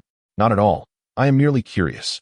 Did not the elder sisters from the training house mention that the first task of beautiful female slaves after being purchased is to serve their masters? It is already the second day, and our Lord has yet to say a word. Could it be that he finds us lacking in beauty? Who knows, perhaps. Our Lord not only knows the Duke of Su, but has also received commendations from His Majesty. His future is boundless, and he may not regard us, the daughters of two offenders, with favor. Regardless, if our Lord wishes for us to attend him, we shall comply. If he does not mention it, we should not entertain idle thoughts." "I understand, sister." In contrast to Lin Qingming's emotional perspective, Lin Qingxian possessed a more rational mindset. She believed that whether or not Qin Chen desired their company at night was a matter of his own considerations, and they should simply obey his wishes. Chapter 22. The loss of the old man's horse, unbeknownst to Qin Chen, his two maidservants harbored their own thoughts. Presently, Princess Gaoyang had taken a liking to him, and Cheng Yaojin was seeking a suitable marriage match for him. He was too preoccupied to contemplate such matters. Once back in his chamber, he sat cross-legged and commenced his inner cultivation, gradually entering a state of oblivion where self and surroundings faded away. Tian Boguang was an exceptional martial artist. His swordsmanship and agility both first-rate, yet his internal energy was somewhat lacking. Otherwise, he would not be in the same tier as Yu Songhai, but rather on par with Yibuchuan. However, at present, Qin Chen had no alternative internal arts to adopt, and thus had to make do with what he had. After circulating his inner energy through 9 small cycles, feeling a sense of improvement, he slowly opened his eyes. Checking his phone, he discovered it was already past 2 in the morning, and his motivation for cultivation waned, as he had rewards to claim. Subsequently, Qin Chen opened a short video app. Embarking on his journey of reward collection for the day, the absence of an intelligent system proved advantageous. There were no tasks to complete, merely the act of scrolling through videos to earn rewards. This was incomparable to those systems that frequently threatened to eliminate their hosts. Although the lack of intelligent prompts rendered it somewhat inconvenient, the benefits far outweighed the drawbacks, allowing such minor inconveniences to be overlooked. As Qin Chen indulged in his musings while scrolling through short videos, he was taken aback when the 11th video turned out to be yet another adorable pet clip. This realization caused a jolt in his heart. It seemed he had squandered a reward, likely benefiting by Shui instead. What surprised Qin Chen was that this time the reward was a ragdoll cat, often referred to as the Lu Yifei of cats. Of course, in the eyes of humans, the ragdoll cat is indeed the Lu Yifei among felines, but within the feline realm, the calico cat holds that title, while the ragdoll is deemed rather unattractive. However, this mattered little to Qin Chen, for he was not a cat and naturally preferred the charming white ragdoll. Yet, in the Tang Dynasty, caring for such a delicate creature posed certain challenges. Qin Chen genuinely feared that he might inadvertently let it perish. Meow. This ragdoll was quite affectionate. Once cradled in Qin Chen's hands, it nestled comfortably and began to meow at him. In the corner, the snow-white cat, by Shui, lifted its head upon hearing the commotion and, upon realizing it was merely a cat, promptly laid down again. Oh, dear little one, you arrived late. Although you share the same white hue as by Shui, that name has already been bestowed upon her. Henceforth, you shall be called Little Fairy. Seeing the ragdoll's endearing nature, Qin Chen couldn't resist petting it a couple of times, and then softly spoke. The ragdoll licked Qin Chen's hand, seemingly quite pleased with its new name. Subsequently, Qin Chen held Little Fairy close and resumed watching videos. While Little Fairy was undeniably adorable, it should not distract him from earning rewards. The 21st video featured a segment from a fantasy drama, where a Taoist priest was refining alchemical pills in his chamber. Just as Qin Chen pondered what the reward might be, a gourd materialized out of thin air and landed in his palm. Could it possibly contain elixirs? But what were these elixirs for, and were they safe to consume? Upon opening the gourd, he discovered it was filled to the brim with pills. Qin Chen felt a mixture of joy and trepidation. Such elixirs were undoubtedly rare. After all, how many people could actually refine them? However, lacking an instruction manual, he was hesitant to partake in them. What if they were poisonous? Unless... Qin Chen glanced thoughtfully at Bai Shui in the corner and then at Little Fairy in his arms. Yet, he quickly dismissed that notion. How could he risk his beloved pets for experimentation? If memory served him right, there was a large black dog next door that often barked at him. He resolved to use it as a test subject to ascertain the nature of the contents of the gourd. With a firm decision made, Qin Chen redirected his focus to his phone, continuing to watch videos. The 31st video presented a segment from the Heaven Sword and Dragon Saber, where Zhang Wuji had just acquired the 9-yang divine skill. This is splendid.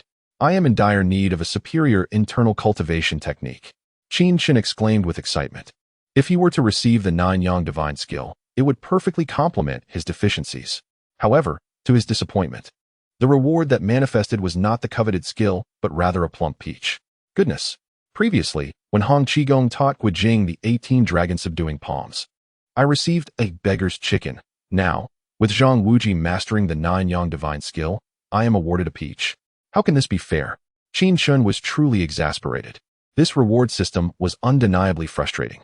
Nevertheless, despite his grievances, he knew he had to continue collecting rewards, so he composed himself and resumed watching videos. The 41st video was a clip from the drama The Legend of the Condor Heroes, where Ding Dian, feeling guilty for misunderstanding Di Yun, decided to impart the divine mirror scripture to him. Yet again, temptation beckons me. Is it prison garb or chains this time? I shall not be deceived. Qin Chen had not anticipated that after being toyed with by the previous reward, another video would emerge. However, this time he held no hope. Although the divine illumination scripture is a profound skill rivaling the Nine Suns' divine art, Qin Chen did not believe that the reward would truly be the scripture. Yet, in the next moment, a luminous orb materialized, disregarding the petite fairy's outstretched paw, and directly entered Qin Chen's body. To his astonishment, it was indeed the divine illumination scripture, which Ding Dian had painstakingly mastered over many years. Oh, a golden legend! Overjoyed by acquiring the perfected divine illumination scripture, Qin Chen danced with glee, clutching the little fairy. Exuberant as a child. Meow, meow, meow. The little fairy, startled by Qin Chen's sudden outburst, let out frightened cries. Haha, my apologies. I am simply overwhelmed with joy. Gradually regaining his composure, Qin Chen felt a pang of guilt upon noticing the little fairy's distress, and gently stroked its tiny head. Onward, let us persevere. Once he had calmed the little fairy, Qin Chen refocused his mind and resumed watching videos. The 51st video featured the foreign anime Attack on Titan. With a reward of a set of three-dimensional maneuvering gear, Qin Chen could scarcely muster the inclination to even glance at it, with his martial prowess. Did he truly need such a contraption? Not to mention, there were no titans from the anime in the Tang Dynasty, and even if they did appear, they would surely perish beneath his true martial sword. The 61st video was yet another adorable pet clip. And this time Qin Chen guessed correctly. The reward was a large bag of cat food. With a bag of dog food for Bai Shui and now a bag of cat food for the little fairy, neither had been neglected. Qin Chen began to suspect that the system was concerned about his solitude in the Tang Dynasty, deliberately providing him with both a cat and a dog for companionship. Yet, if the system truly had his best interests at heart, it should be more considerate and send him a beautiful woman instead. The companionship between humans is irreplaceable by pets. While cats and dogs are undeniably charming, they cannot engage in heartfelt conversations, rely on one another, or provide mutual support as humans do. Chapter 23.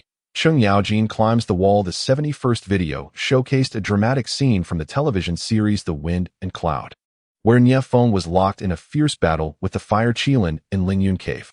Could it possibly be that I am to receive a Fire Qilin? That would be quite a spectacular mount. As he watched the clash between man and mythical beast, Qin Chen's anticipation grew. After all, the Wind and Cloud boasts a high level of martial prowess, far superior to the lower martial world depicted in the legend of the connecting city.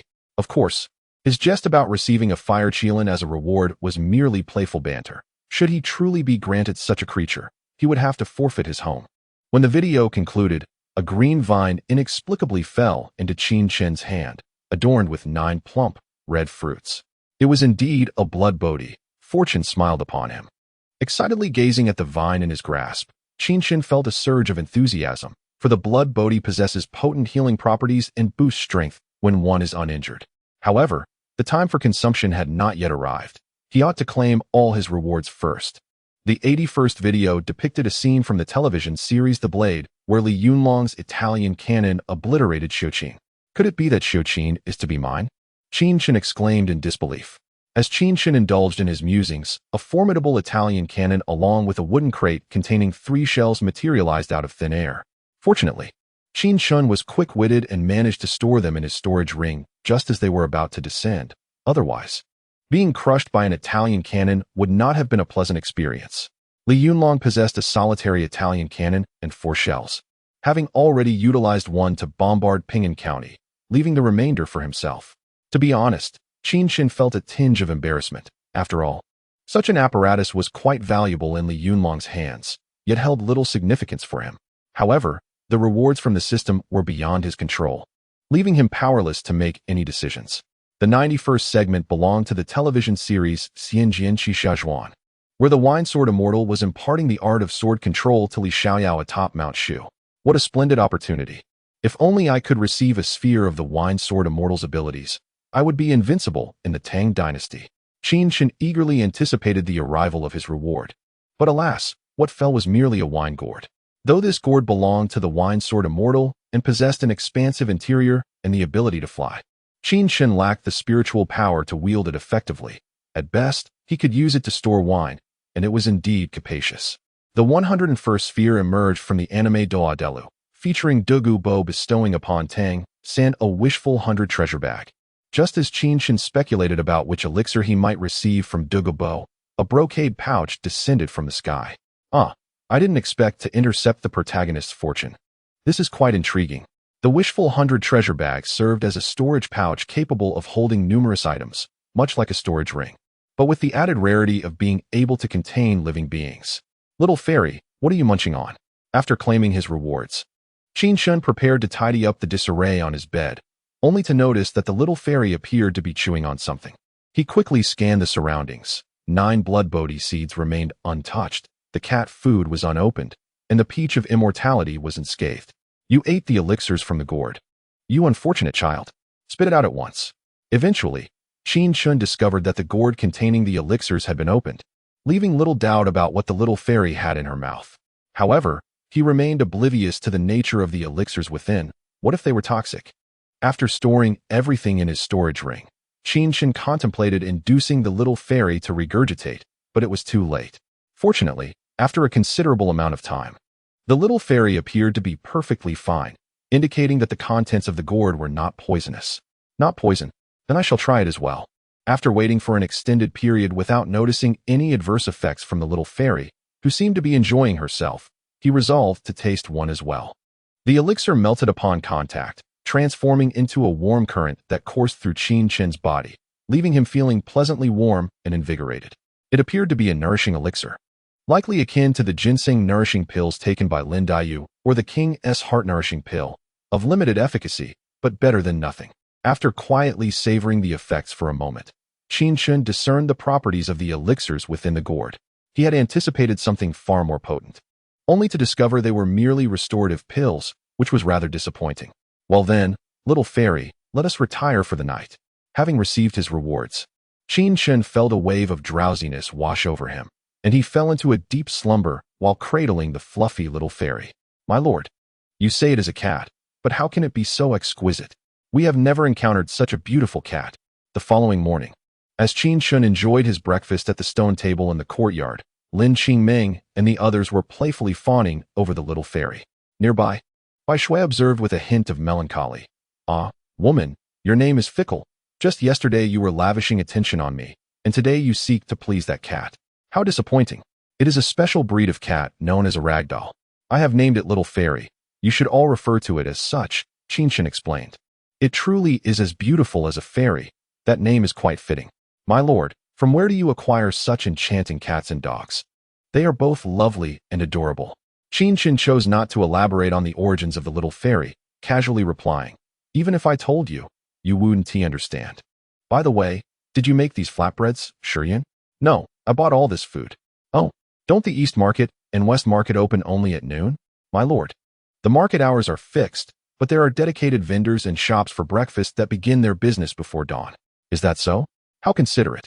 Although Qin Chen appeared somewhat uninformed, it was hardly his fault.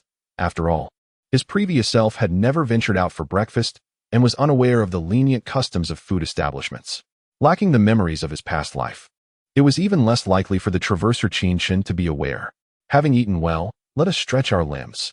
After finishing breakfast, Qin Chen practiced his Gale Blade technique and the Yishui Han sword technique in the courtyard, while the 3 women held the little fairy and Bai Shui, serving as his audience. It must be said that the 3 women were quite supportive. Not only did they cheer and applaud as Qin Chen practiced, but they also thoughtfully handed him tea and wiped his sweat at the end. Their emotional support was undoubtedly fulfilling, justifying Qin Chen's expenditure of 40 taels of gold to bring them home. At that moment, a head popped over the courtyard wall. Seeing the 3 women surrounding Qin Chen and showering him with praise, he asked with a hint of exasperation, "What are you all making such a racket about in the backyard? Uncle Cheng, why didn't you come through the front gate?" Upon noticing Cheng Yaojin's head peering over the wall, Qin Chen was momentarily taken aback. After all, Cheng Yaojin was a national duke, and climbing over the wall seemed rather undignified. Need I say more? If I could enter through the gate, would I resort to scaling the wall? I knocked on the front door and broke my hand. yet no one came to let me in. Qing Meng, why don't you go open the door? Seeing Cheng Yaojin's forlorn expression, Qin Chen couldn't help but chuckle, then instructed Lin Qing Meng to open the door. No need. I've already circled around to the back, and I can't be bothered to go back, so I shall enter over the wall. But do be careful, Uncle Cheng. Qin Chen did not expect Cheng Yaojin, despite his advanced age, to possess such a childlike spirit, and he refrained from offering further advice, merely reminding him. You needn't worry. Your Uncle Cheng has galloped on the battlefield for so many years, effortlessly vanquishing foes. How could a mere wall pose a challenge? Before Cheng Yaojin could finish his words, he tumbled down from the wall, startled and exclaiming in surprise. In an ordinary household, the courtyard wall typically stands around 2 meters high, yet the Qin residence, with its 3 inner courtyards, boasts a slightly elevated wall of nearly 4 meters. If Cheng Yaojin were to fall, he would surely suffer a painful landing. At that moment, Qin Chen deftly darted forward, employing the technique of triple cloud to gracefully catch Cheng Yaojin beneath the wall. Uncle Cheng, I usually reserve my embrace for women. Today, however, you have compelled me to make an exception. Qin Chen quipped playfully, releasing the still-dazed Cheng Yaojin. You think I relish this, you little rascal? But how did you manage to arrive here? You were quite a distance away from the wall just moments ago. Oh, it's my innate divine strength. Qin Chen calmly concocted a fib in response to Cheng Yaojin's probing, maintaining a composed demeanor. What? That's not right. I meant my innate divine speed. How enlightening. I've heard of innate divine strength, but innate divine speed is a first for me. Cheng Yaojin expressed disbelief, well aware of the legendary strength of Xiangyu, the king of Western Shu, who could lift a cauldron, yet puzzled by this peculiar talent of innate speed. Uncle Cheng, perhaps you've been somewhat uninformed. During the Northern and Southern dynasties, there was a renowned general from Northern Wei named Yang Dian, known for his astonishing speed. He could run so swiftly that even a 9-meter-long rope tied to his back could not hinder him, outpacing even horses. Then there was my Taizhong, whose remarkable strength allowed him to travel 500 li in a single day. Initially a thief, he later joined the Sui army, achieving numerous military accolades under Yang Su, ultimately perishing in Goguryeo. The Sui Emperor Yang granted him the title of Duke of Su, the same rank as you, Uncle Cheng. You little brat, are you now teaching me? Cheng Yaojin retorted, unimpressed, as he handed Qin Chen a stack of papers. What is this? Images of eligible ladies in the capital, including the esteemed young lady of the Chui family from Qingha. Your Aunt Chui has put considerable thought into your marriage prospects. Uncle Cheng, I am an orphan without title or rank. Do you truly believe these daughters of nobility would deign to notice me? Qin Chen unfurled the stack, revealing not only images but also detailed information about each woman, such as age and family background, all clearly annotated. Yet, these women were either daughters of noble families or officials, and he doubted his prospects would ever catch their attention. Ah, you are the nephew of Cheng Yaojin. That alone makes you more than adequate for them. Choose freely, and if you find someone to your liking, I shall personally advocate for your suit.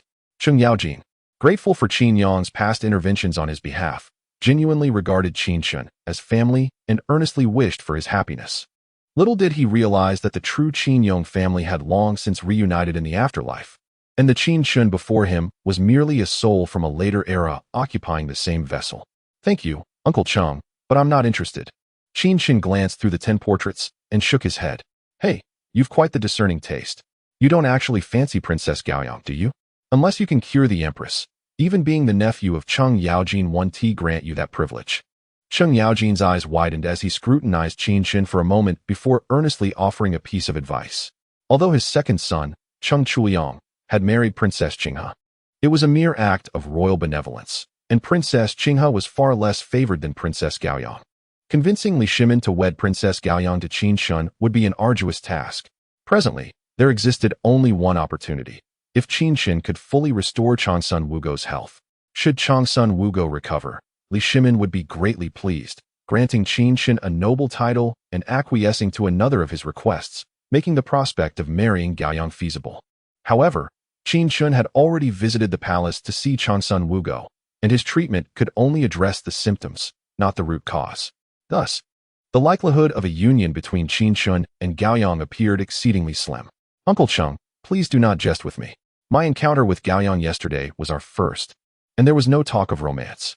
I merely feel that my career is not yet established, making it unwise to consider marriage at this juncture.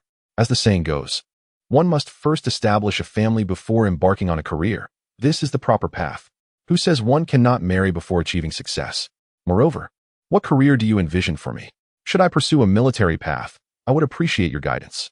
If I were to embark on a scholarly pursuit, you could introduce me to Feng Xianling, allowing that venerable figure to impart some wisdom regarding the civil service. Surely, that would pave the way for my career. Upon hearing Qin Chen's refusal, Cheng Yaojin remained unfazed. With Qin Chen's elders gone, he assumed the role of a mentor to him. While he could not elevate Qin Chen to great heights, offering a slight boost was certainly within his means. As a first-rank duke of the state and a third-rank left military general, he intended to help Qin Chen gain some credentials. Without lofty aspirations, securing a position such as a 6th-rank Gui Duwei or a 7th-rank Zhigua Shaowei should not pose a significant challenge. Why are you so kind to me, Uncle Cheng? Qin Chen, taken aback, inquired with a perplexed expression, unable to evade the question. Have I not mentioned it before? Your father, Qin Yong, served as my personal guard, shielding me from countless blades and risking his life for my safety. Yet, he was quite stubborn. During his lifetime, he refused any favors from me. To avoid being a burden, he even severed military ties and refrained from contacting me. I had hoped that in a few years, as he aged, his disposition might soften, allowing me to assist him, but alas, he has passed. Now, you are his only surviving heir, and naturally, I wish to offer you my support. Uncle Cheng's intentions were sincere, yet Qin Chen countered, if my father would not accept your kindness, then I must decline as well. After hearing Cheng Yaojin's explanation, Qin Chen nodded thoughtfully, finding an excuse to refuse the elder's goodwill. You cannot manage that old stubborn bull, yet you think you can evade this little stubborn calf? If you refuse my kindness, I will insist upon it all the more. Uncle Cheng, what do you mean? Have you never heard that the gifts from an elder cannot be declined? Cheng Yaojin's obstinacy flared, as unyielding as 10 oxen. Observing Cheng Yaojin's resolute demeanor, Qin Chen could only shake his head in resignation. At that moment, Cheng Yaojin noticed the plush cat nestled in Pu Shiyan's arms and curiously inquired, Qin Chen, what sort of creature is this you are nurturing? It is a cat, and I have named it Little Fairy. Qin Chen, you rascal. Have you truly named a cat Little Fairy? Surely, you must be suffering from some form of hysteria. Cheng Yaojin regarded Qin Chen with a gaze of incredulity, convinced that he had lost his mind. After all, a cat is merely a cat, and what sense does it make to call a cat Little Fairy? Uncle Cheng, it is merely a moniker. You are overreacting, Qin Chen retorted as he made his way to the front courtyard. Cheng Yaojin had just warned him that today, Li Shimin would likely send someone to deliver rewards.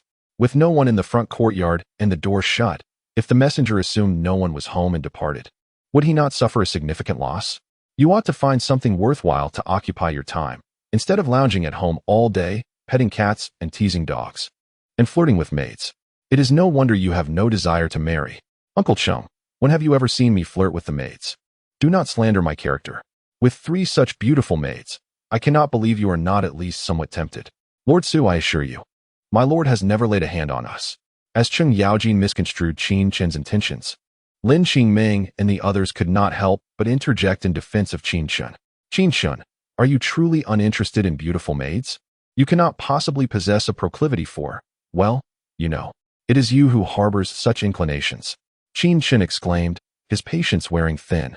I say, Uncle Cheng, you are a Duke of Su and the General of the Left Wu Guard. Why is your mind so consumed with thoughts of women? Can one not survive without them? How utterly banal. To his surprise, Cheng Yaojin began to question his own sexual orientation, leaving Qin Chen utterly exasperated, wishing to strike him.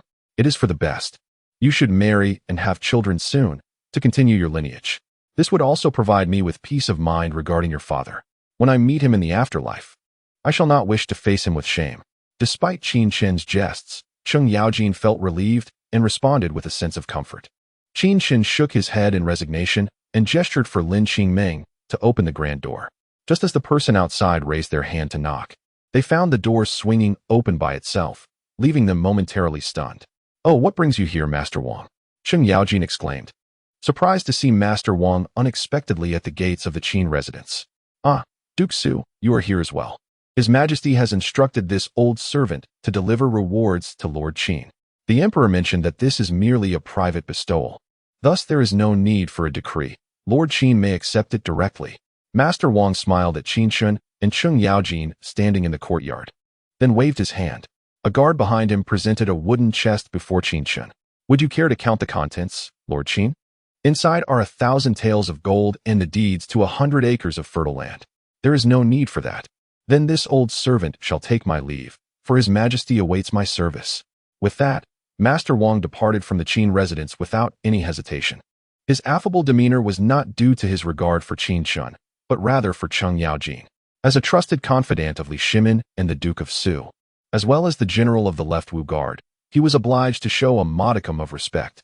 You are quite fortunate, my boy. The inner strength you have cultivated is truly remarkable. It has even improved the Empress's health. Although it addresses only the symptoms and not the root cause, it is nevertheless a rare feat. Cheng Yaojin harbors no envy for the immense wealth of gold or the fertile land deeds, for he holds a position of great authority and has what a lady from the esteemed Chui family of Qinghe, with his family's assets beyond count. However, he cannot help but admire Qin Chen's internal energy, which sounds exceedingly mysterious.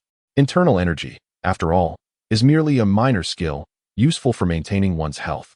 But it pales in comparison to Cheng's exploits on the battlefield, where he sweeps through foes with unparalleled might. Upon hearing this, Qin Chen smiled faintly and downplayed his own internal strength, wishing to keep its uniqueness concealed from outsiders. Indeed, I have participated in many battles. Yet to claim I have swept through armies is an exaggeration. On the battlefield, the limits of individual martial prowess become evident. One cannot sway the tide of war. Throughout history, only the legendary Xiang Yu truly achieved such feats, yet even he could not alter the overarching fate, ultimately meeting his demise in defeat.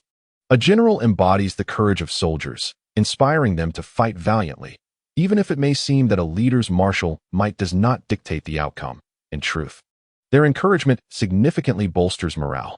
You are not wrong in your assertion. My brother Qin Er has expressed similar sentiments. By the way, let me introduce you to Qin Er. He has been bedridden for many years, not due to some obscure ailment, but rather because of injuries sustained in his youth, leaving him physically depleted. Perhaps you could use your internal energy to heal him. As he spoke, Cheng Yaojin suddenly recalled Qin Shubao's condition and took Qin Chen's hand, leading him toward the gate. With Qin Chen's remarkable internal energy, there might be a chance for Qin Shubao to recover. Uncle Cheng, what is this? There's no need for such familiarity. I can walk on my own, Qin Chen replied, somewhat helplessly, bemused by Cheng Yaojin's exuberance. However, as Cheng regarded him as family, he felt it impolite to decline his request. In return for sincerity, Cheng Yaojin consistently considered his feelings, and Qin Chen did not wish to appear overly aloof. Upon hearing this, Cheng Yaojin released Qin Chen's hand but could not resist a teasing remark. Why do you behave like those pedantic scholars, always adhering to the rules? What is the point of living like that? Qin Chen chose silence, unwilling to engage with Cheng Yaojin's folly, for it had little to do with following rules.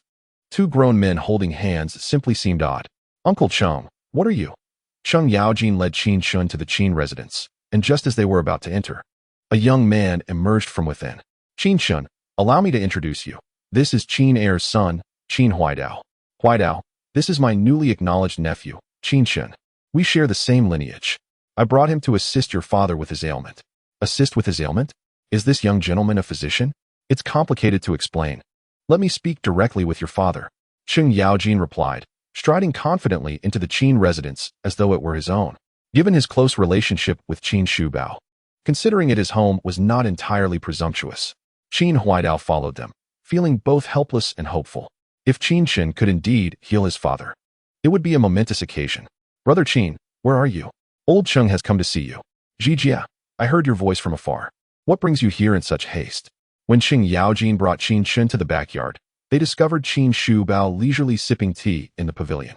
Qin Shubao had grown accustomed to Cheng Yaojin's boisterous demeanor and did not comment, merely curious as to why Cheng Yaojin was in such a haste to seek him out.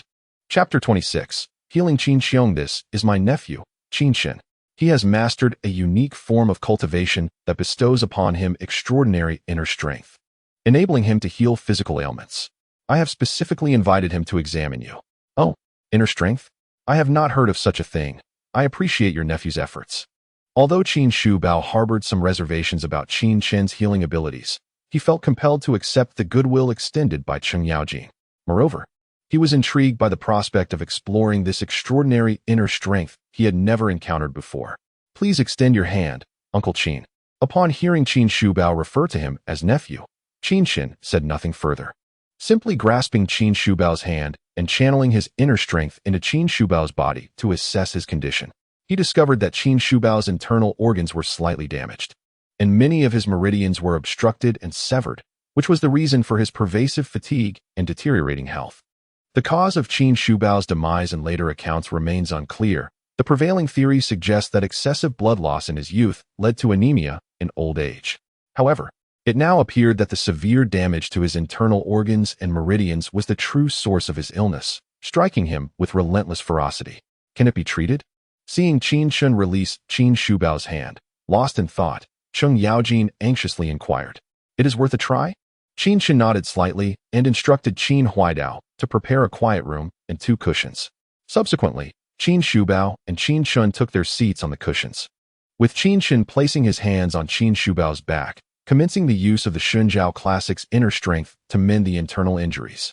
As Qin Chen applied his technique, wisps of ethereal smoke began to rise from his palms, astonishing both Qin Huaidao and Cheng Yaojin, who were soon captivated by the scene. "Place a wooden basin before Uncle Qin." "Huh, wake up." After a cup of tea had passed, Qin Chen called out to Qin Shubao. But neither Qin Huaidao nor Cheng Yaojin responded. Turning to look, he found both lost in a reverie, prompting him to channel his inner strength and raise his voice. Cheng Yaojin, startled back to reality, asked in confusion, "A wooden basin? What do you need that for? Just place it there." "You little rascal, now you're ordering me about." Though grumbling in protest, Cheng Yaojin complied and rose to fetch the basin, as Qin Huaidao remained entranced by the spectacle. After a short while, Cheng Yaojin returned with a wooden bucket, evidently having failed to locate a basin. Upon entering, he cast a sheepish Qin Chen. "Why is my second brother Qin spitting out so much blood, and why is it all black? Has he been poisoned?" "He has not been poisoned. It is merely the result of internal injuries causing stagnant blood. I have repaired Uncle Qin's internal organs and meridians and expelled the stagnant blood from his body. He has now fully recovered."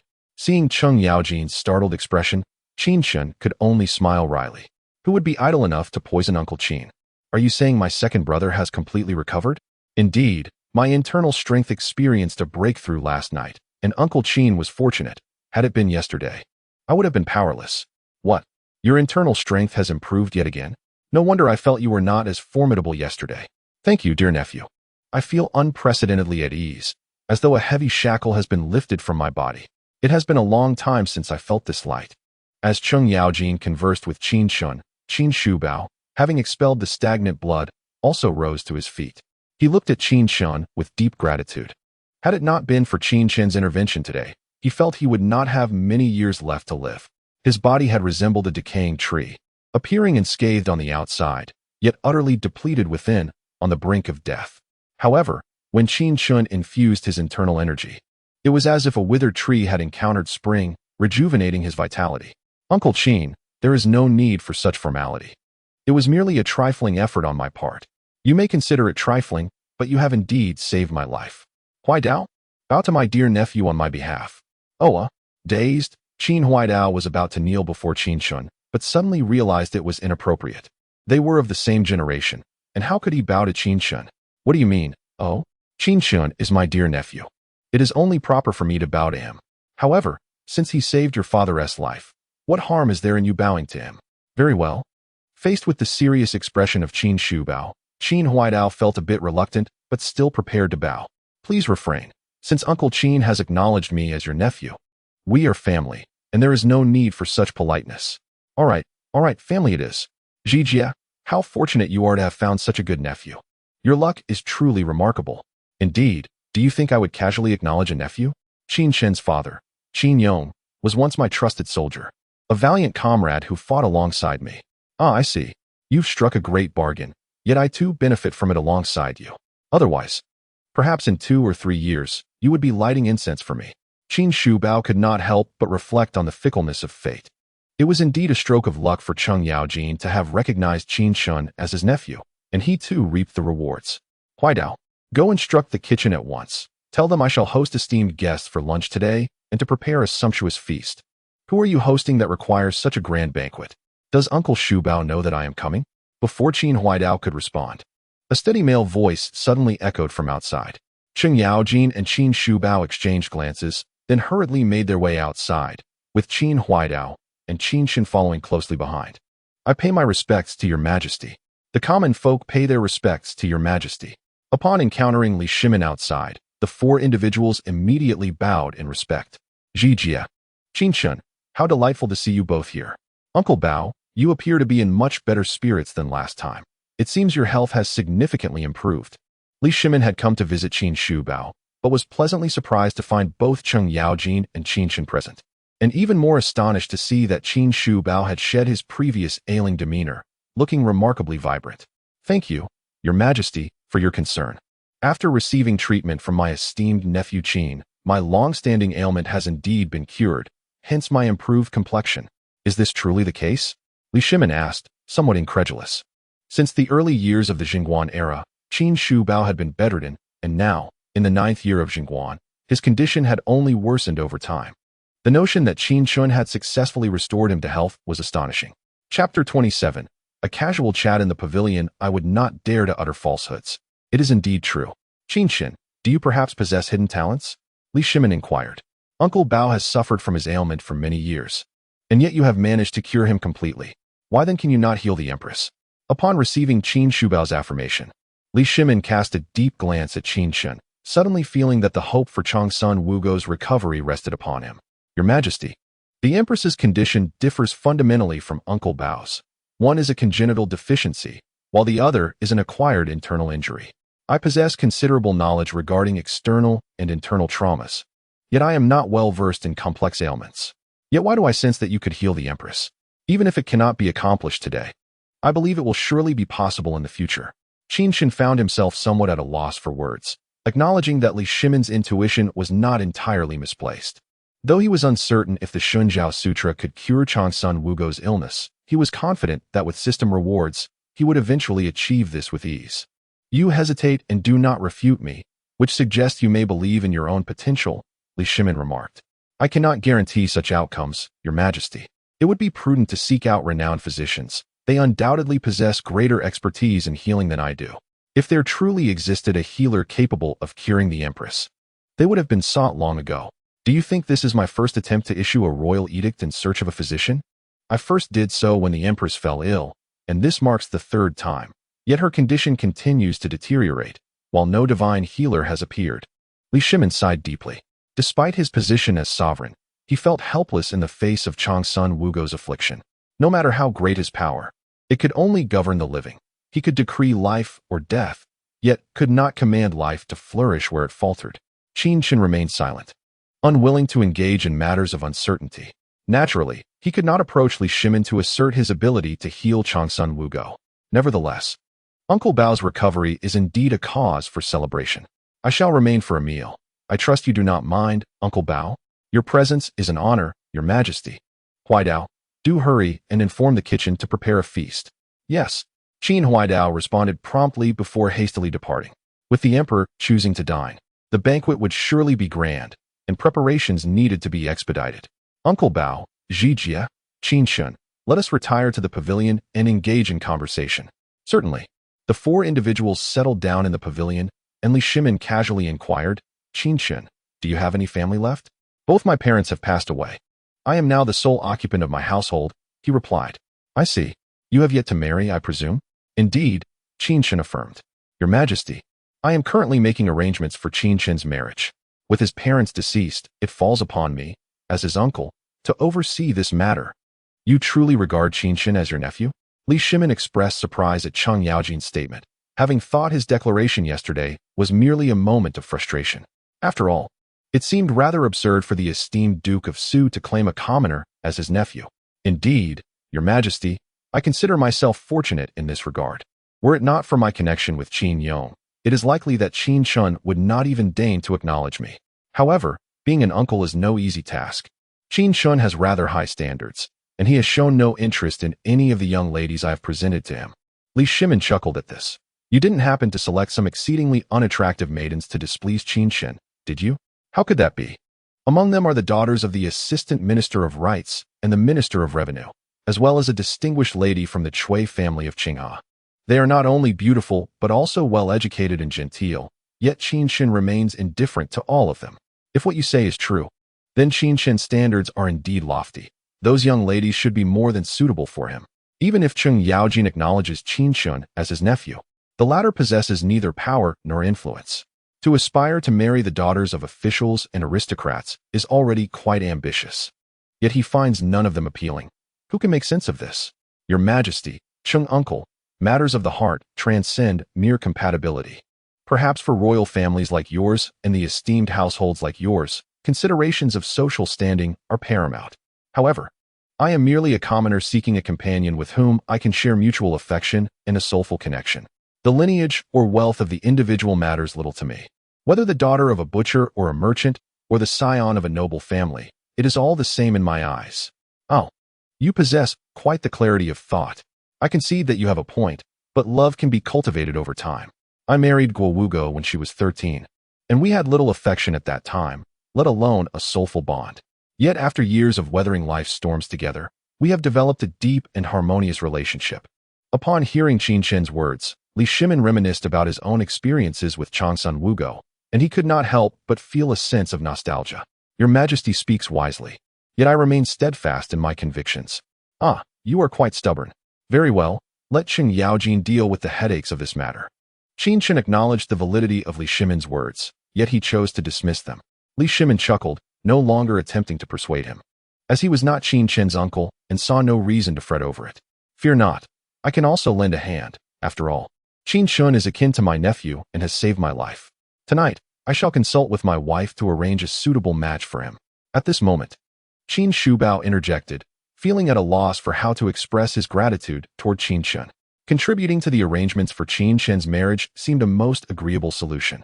After enjoying lunch at the residence of Qin Shubao, Li Shimin took his leave, followed by Qin Chen and Cheng Yaojin, who also departed. You may return home now. I must discuss with your aunt which eligible young lady might be suitable for you.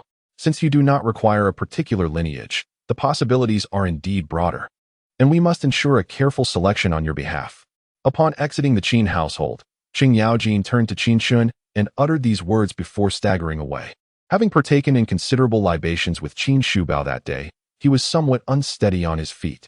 Although Qin Chen intended to escort him home, he deemed it an affront and resolutely declined. I, Cheng Yaojin, possess a constitution that can withstand 1,000 cups. To be assisted home would be a loss of face. With no other recourse, Qin Chen could only watch as Cheng Yaojin made his way back alone. At such an age, still attempting to prove his mettle. Truly a case of pride leading to self-inflicted suffering. Observing Cheng Yaojin's retreating figure gradually fade into the distance, Qin Chen shook his head in resignation and turned to head home.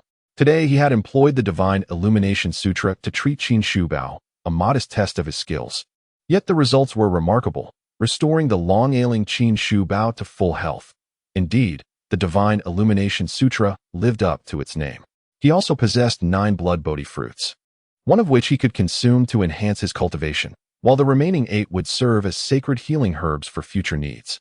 Chapter 28. Refining the blood bodhi. Upon returning home, Qin Chen was immediately greeted by Lin Qingming and her 2 companions. My lord, you have returned. Have you had your lunch?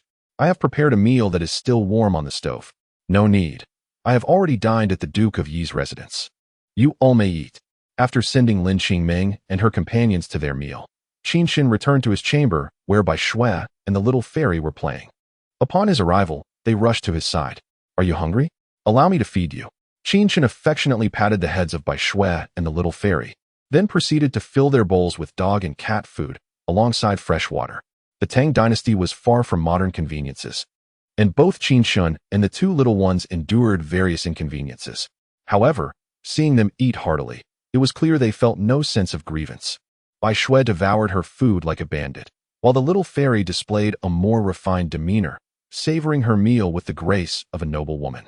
The scene of 1 dog and 1 cat feasting was rather therapeutic, prompting an involuntary smile from Qin Chen. Nevertheless, he turned his focus back to pressing matters. After a brief observation, he returned to his bed, retrieved a blood bodhi, and swallowed it, commencing the process of refining its medicinal properties through the Divine Illumination Sutra. By the time he had fully refined the essence of the blood bodhi, night had fallen, yet he found himself endowed with an additional 20 years of internal energy. While Tian Boguang's internal energy was approximately 20 years, the quality was diminished due to inferior internal cultivation, leaving him with only about 10 years of effective energy after conversion to the Divine Illumination Sutra. With the intake of the Blood Bodhi enhancing his internal energy by 20 years, if he were to be placed into the world of the smiling, proud wanderer, he would undoubtedly rank among the top 3, if not the strongest. At this moment, Qin Chen felt a warm sensation in his embrace. Lowering his gaze, he discovered that Bai Shui and the little fairy had somehow nestled into his arms, soundly asleep and emitting soft snores. A gentle smile crept across Qin Chen's face as he remarked, "You two certainly know how to find a cozy spot. Langjun, are you awake? Qingming, have you three been keeping vigil at my door?" Upon hearing the inquiry from outside, Qin Chen stepped out, only to find Lin Qingming, Lin Qingxian, and Park Shiyan waiting at the entrance. Indeed, Langjun, except for Shiyan, who left momentarily to prepare dinner, we have been stationed at your door all afternoon. In the future, when I am cultivating, you need not wait for me.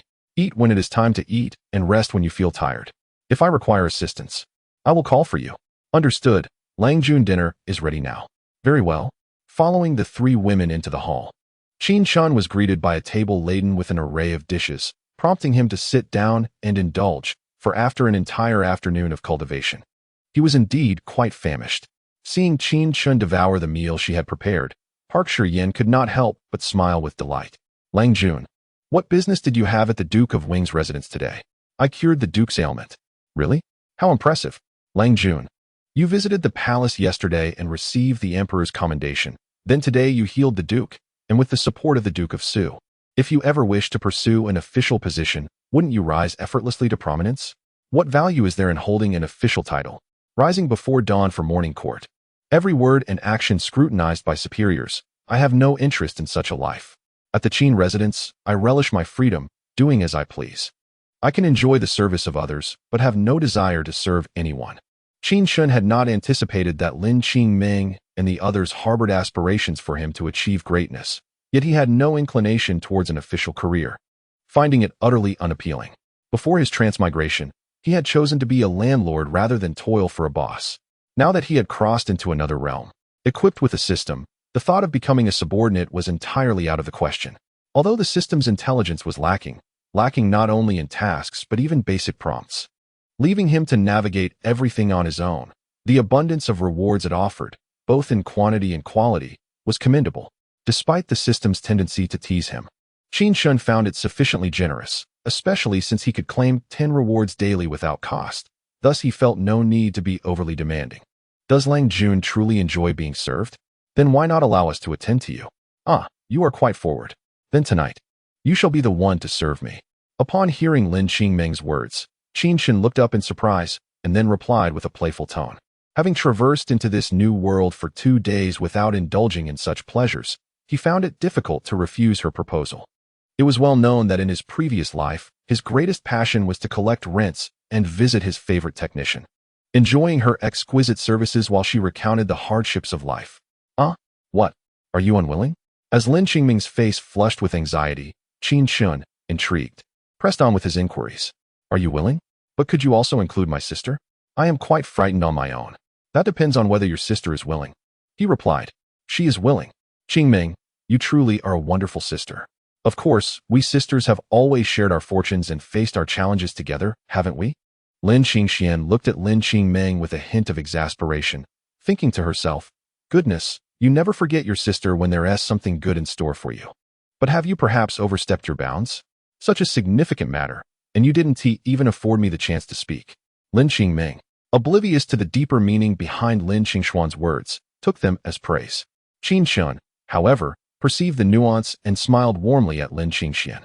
My lord, I am willing. Lin Qingxuan's cheeks flushed, and she responded to Qin Chen in a voice barely above a whisper. Then it is settled. You ladies prepare some hot water. I wish to take a bath.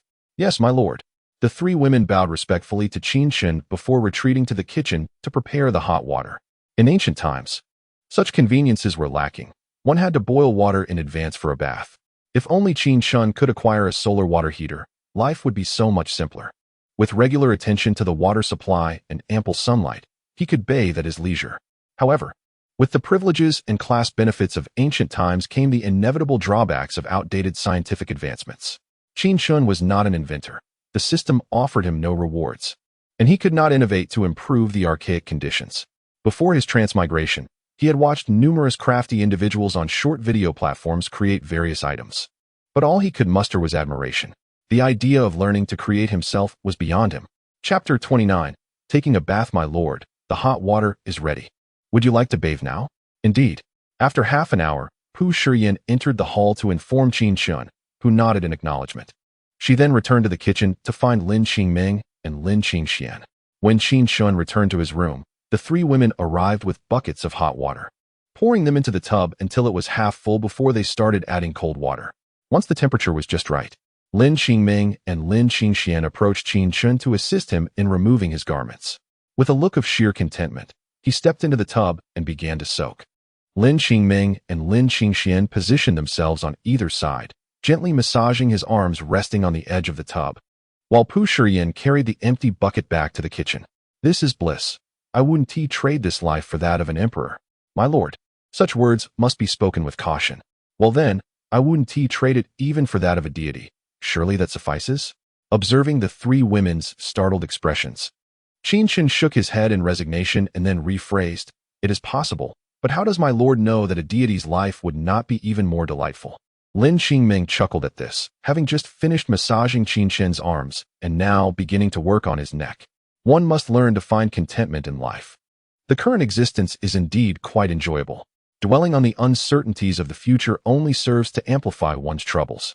The words of the gentleman ring true, and we too perceive our present life as splendid. Lin Qingming and Lin Qingxian exchanged glances and then erupted into joyous laughter. On the day they were condemned to servitude, they felt as though the sky had collapsed, anticipating a future shrouded in gloom. However, after Qin Chen purchased them, they discovered that he had restored the heavens for them. Under Qin Chen's protection, they could lead a blissful and carefree life. The bathtub was ample enough to accommodate 3 individuals comfortably. "You two should join in together," he suggested. "Yes, my lord." Upon hearing Qin Chen's words, the 2 ladies unhesitatingly shed their garments and stepped into the bathtub. This arrangement indeed facilitated their ability to massage and cleanse Qin Chen's body.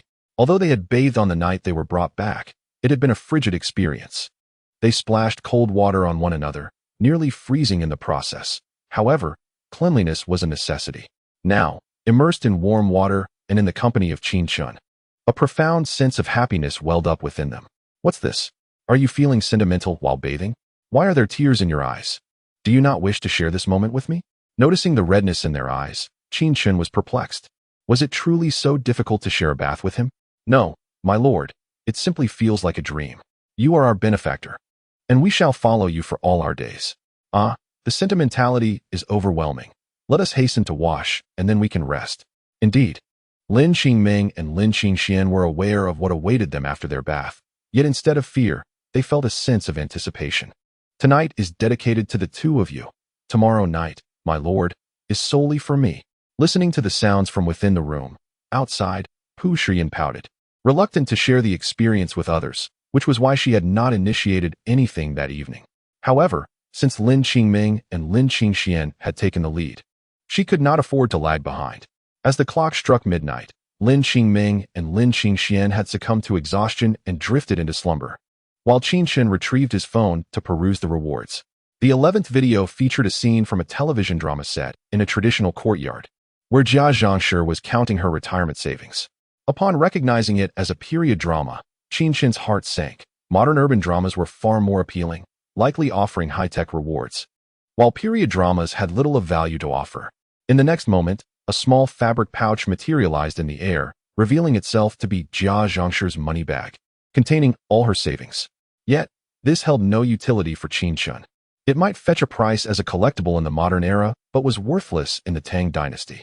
The 21st video showcased a clip from the drama The Deer and the Cauldron, featuring Wei Xiaobao and Duo Long raiding Ao Bai's residence. Just as Qin Chen pondered the nature of this reward, a suit of golden silk armor appeared before him. It was quite a find. Although the world of The Deer and the Cauldron had limited martial arts that were of no use to him, this golden silk armor could provide protection against blades, thus qualifying as a treasure. Qin Chen was quite pleased with this reward. While a direct attack might be evaded, a hidden threat is far more insidious.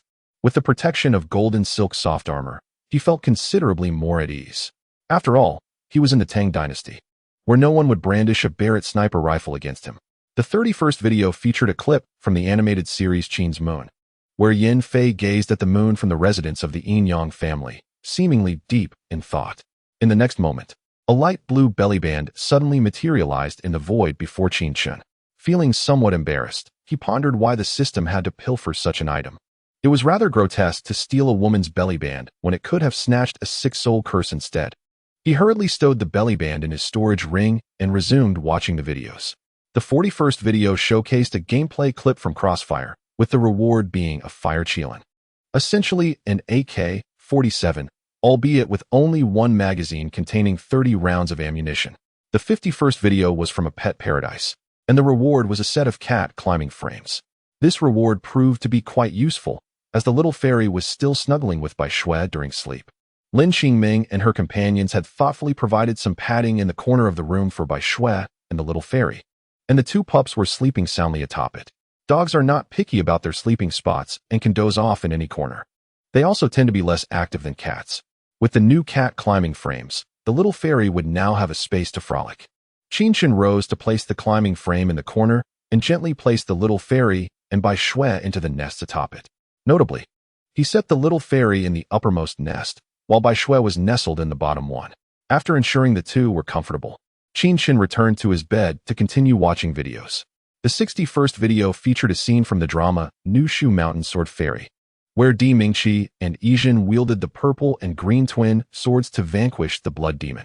Goodness, they wouldn't be rewarding me with the blood demon, would they? That would spell disaster. Although this was a fantasy drama, Qin Chen felt no joy. If the system were to reward him with the blood demon, which was uncontrollable, both he and the Tang world would be doomed. In the next instant, two swords, shimmering with different glows, appeared before Qin Chen. This unexpected turn filled him with elation. It seemed his luck was favorable, as he had not drawn the worst option, the blood demon, but rather the best, the purple and green twin swords. Alas, as a mere mortal, he could not wield the two flying swords, and for now, they would have to reside in his storage ring. Chapter 30. A distinguished visitor. The 71st video was a remarkable clip from the Tang Dynasty, depicting Emperor Li Shimin receiving dignitaries from across the world, with the reward being a large pearl from the emperor's crown. It was a lustrous, translucent, and enormous East pearl. However, its symbolic significance outweighed its practical value, for he certainly could not exchange this pearl for silver. The 81st video consisted of scenic footage from a travel blogger, with the reward being a camera.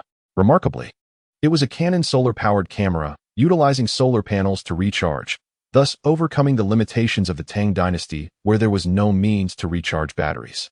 The 91st video depicted vibrant street scenes from a bustling market, with the reward being a tray of sliced cake. As Qin Chen gazed upon the suddenly materialized tray of cut cake, his expression betrayed a hint of complexity. After all, should one wish to purchase such a delicacy with real currency, it would likely cost the equivalent of an entire apartment. Fortunately, this was a reward from the system. Otherwise, he would be loath to part with so much for mere cake. The 101st video showcased a scene from the anime Immortal's Journey to Immortality, featuring Han Li as he concocted the Huang Long pill. It's Han Pao Pao. I'm not greedy. Just hand me his little green vial. Qin Chen felt a surge of excitement upon seeing Han Li, for he was known to possess a significant treasure. In the next moment, a ripple appeared in the void, and a jade vial descended from the air. Indeed, it was the Huang Long pill, acceptable enough, as it still held some utility. Although the system did not bestow the coveted little green vial, Qin Chen understood that this was the norm. Grand prizes were not easily attained, and obtaining a vial of Huang Long pill was already quite commendable. After all, the Huang Long pill had the potential to transform one's very essence and enhance one's power. Uncertain of his martial talent and cultivation aptitude, Qin Chen reasoned that any transformation could not be detrimental. With that thought, he consumed the Huang Long pill and began to cultivate its effects. The pill dissolved upon entry, flowing as a warm current into his body, initiating the process of cleansing and expanding his meridians. This phase proved to be quite arduous, yet Qin Chen was resolute. Upon completion of the pill's refinement, a layer of black filth manifested upon his skin. Was this the stagnant blood and impurities within him? How revolting!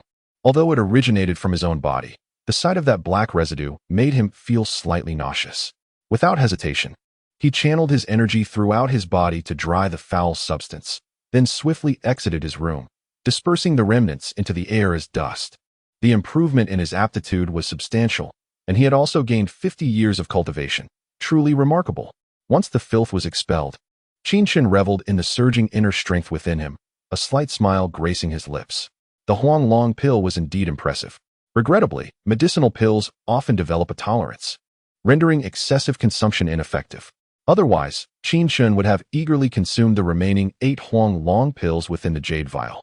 Having not previously tested whether the Divine Illumination Sutra could cure Changsun Wugo, he had refrained from assuring Li Shimin of its efficacy. Now, armed with the Huang Long pill, administering it to Changsun Wugo could potentially alleviate her congenital affliction. The dilemma then arose. Should he exchange this precious pill for a reward from Li Shimin? Contemplating the remaining 8 pills in the vial, Qin Chen found himself in deep thought. These pills were forged by Han Pao Pao. Each pill sacrificed was a loss. Would trading one for a marquee title and a condition be worth it? Well, sleep first. Decisions could wait. After a while of indecision, Qin Chen tired of overthinking and simply stored the Huang Long pill in his storage ring before retreating to his room for a lengthy slumber. Young master, young master. The sun has risen. It is time to awaken. The following morning, upon hearing the gentle calls, Qin Chen stirred from his slumber to find Lin Qingming and Lin Qingxian gazing at him with bashful expressions. Following the gaze of the two women, Qin Chen realized that his hand had ventured uninvited, inadvertently climbing to a forbidden peak. It was a subconscious act, one for which he could hardly be blamed. He withdrew his hand, awkwardly rubbing his nose, and then began to explain, somewhat bashfully. The two ladies, their faces flushed crimson, offered no reply but promptly began to gather the scattered garments strewn about the floor. They had initially wished to avoid disturbing Qin Chen's slumber, yet his grip had been too tight for them to escape, leaving them with no choice but to rouse him. "My lord, we shall fetch water for your morning ablutions."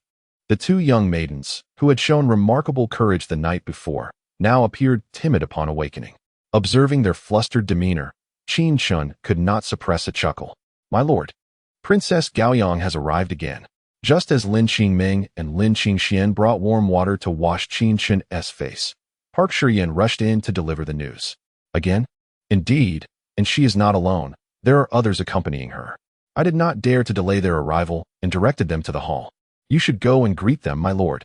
With a furrowed brow, Qin Chen wiped his face with the towel handed to him by Lin Qingming and then rose to head toward the hall. Upon his entrance, Princess Gaoyang was the first to spot him, her face lighting up with excitement as she greeted him. "Qin Chen, did I not tell you I would return?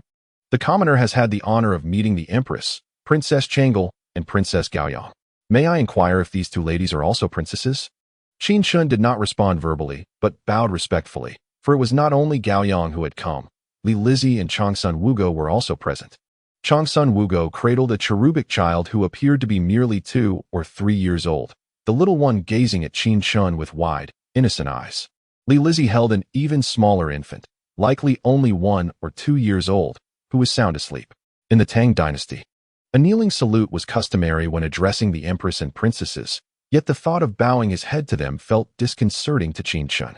He had not knelt before Emperor Li Shimin, and thus, today he opted merely for a respectful bow. Had Gaoyang been alone, he would have foregone even that gesture. He was simply glad to avoid confrontation with her. Seeing Qin Chen's bewilderment as he regarded the two small children, Gaoyang quickly introduced them. "In my mother's arms is Princess Jinyang, whose formal name is Li Mingda, and her nickname is Zizi. In my sister's arms is Princess Xinqing, formerly known as Li Shuhua, and her nickname is Ayuan. Greetings, Princess Jinyang." "Greetings, Princess Xinqing," Qin Chen said, bowing towards the two little ones, to which Li Mingdao responded with a cheerful giggle, while Li Shuhua remained blissfully asleep. "You must be Qin Chen, correct? I owe you my gratitude for your assistance the other day. Without your intervention, I might have stumbled at that critical juncture." Changsun Wugo's complexion appeared significantly improved since their last encounter, clearly on the mend after Qin Chen had pulled her back from the brink of death. Yet, the ailment within her remained unresolved, a latent threat that could prove fatal at any moment. Chapter 31. one of a kind even without the commoner's aid. I trust that the Empress's good fortune would have seen her through that trial. You are exceedingly humble. At that moment, I myself was uncertain whether I could endure. But after you infused me with your internal energy, a long-lost sense of ease enveloped me, as if my body had been rejuvenated with newfound vitality, allowing me to persevere. Changsun Wugo was taken aback by Qin Chen's humility, devoid of any arrogance or self-congratulation, a glimmer of admiration flashing in her eyes. The unique internal energy possessed by Qin Chen was already a matter of pride. Moreover, he had used his energy to pull the current empress back from the brink of death. If it were anyone else with such abilities and experiences, they would have long since been boastful. Yet, upon meeting Qin Chen today, he remained modest and courteous, his demeanor calm, a rarity indeed. The previous infusion of energy was merely a temporary remedy, a fleeting revival of the Empress's vitality, unable to sustain her health in the long term. She must still take care to avoid further ailments.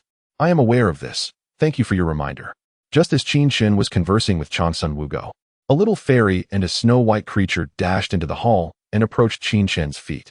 The snow-white one lay beside his left foot, while the little fairy climbed up Qin Chen's thigh, eventually perching on his shoulder, engaging in playful antics.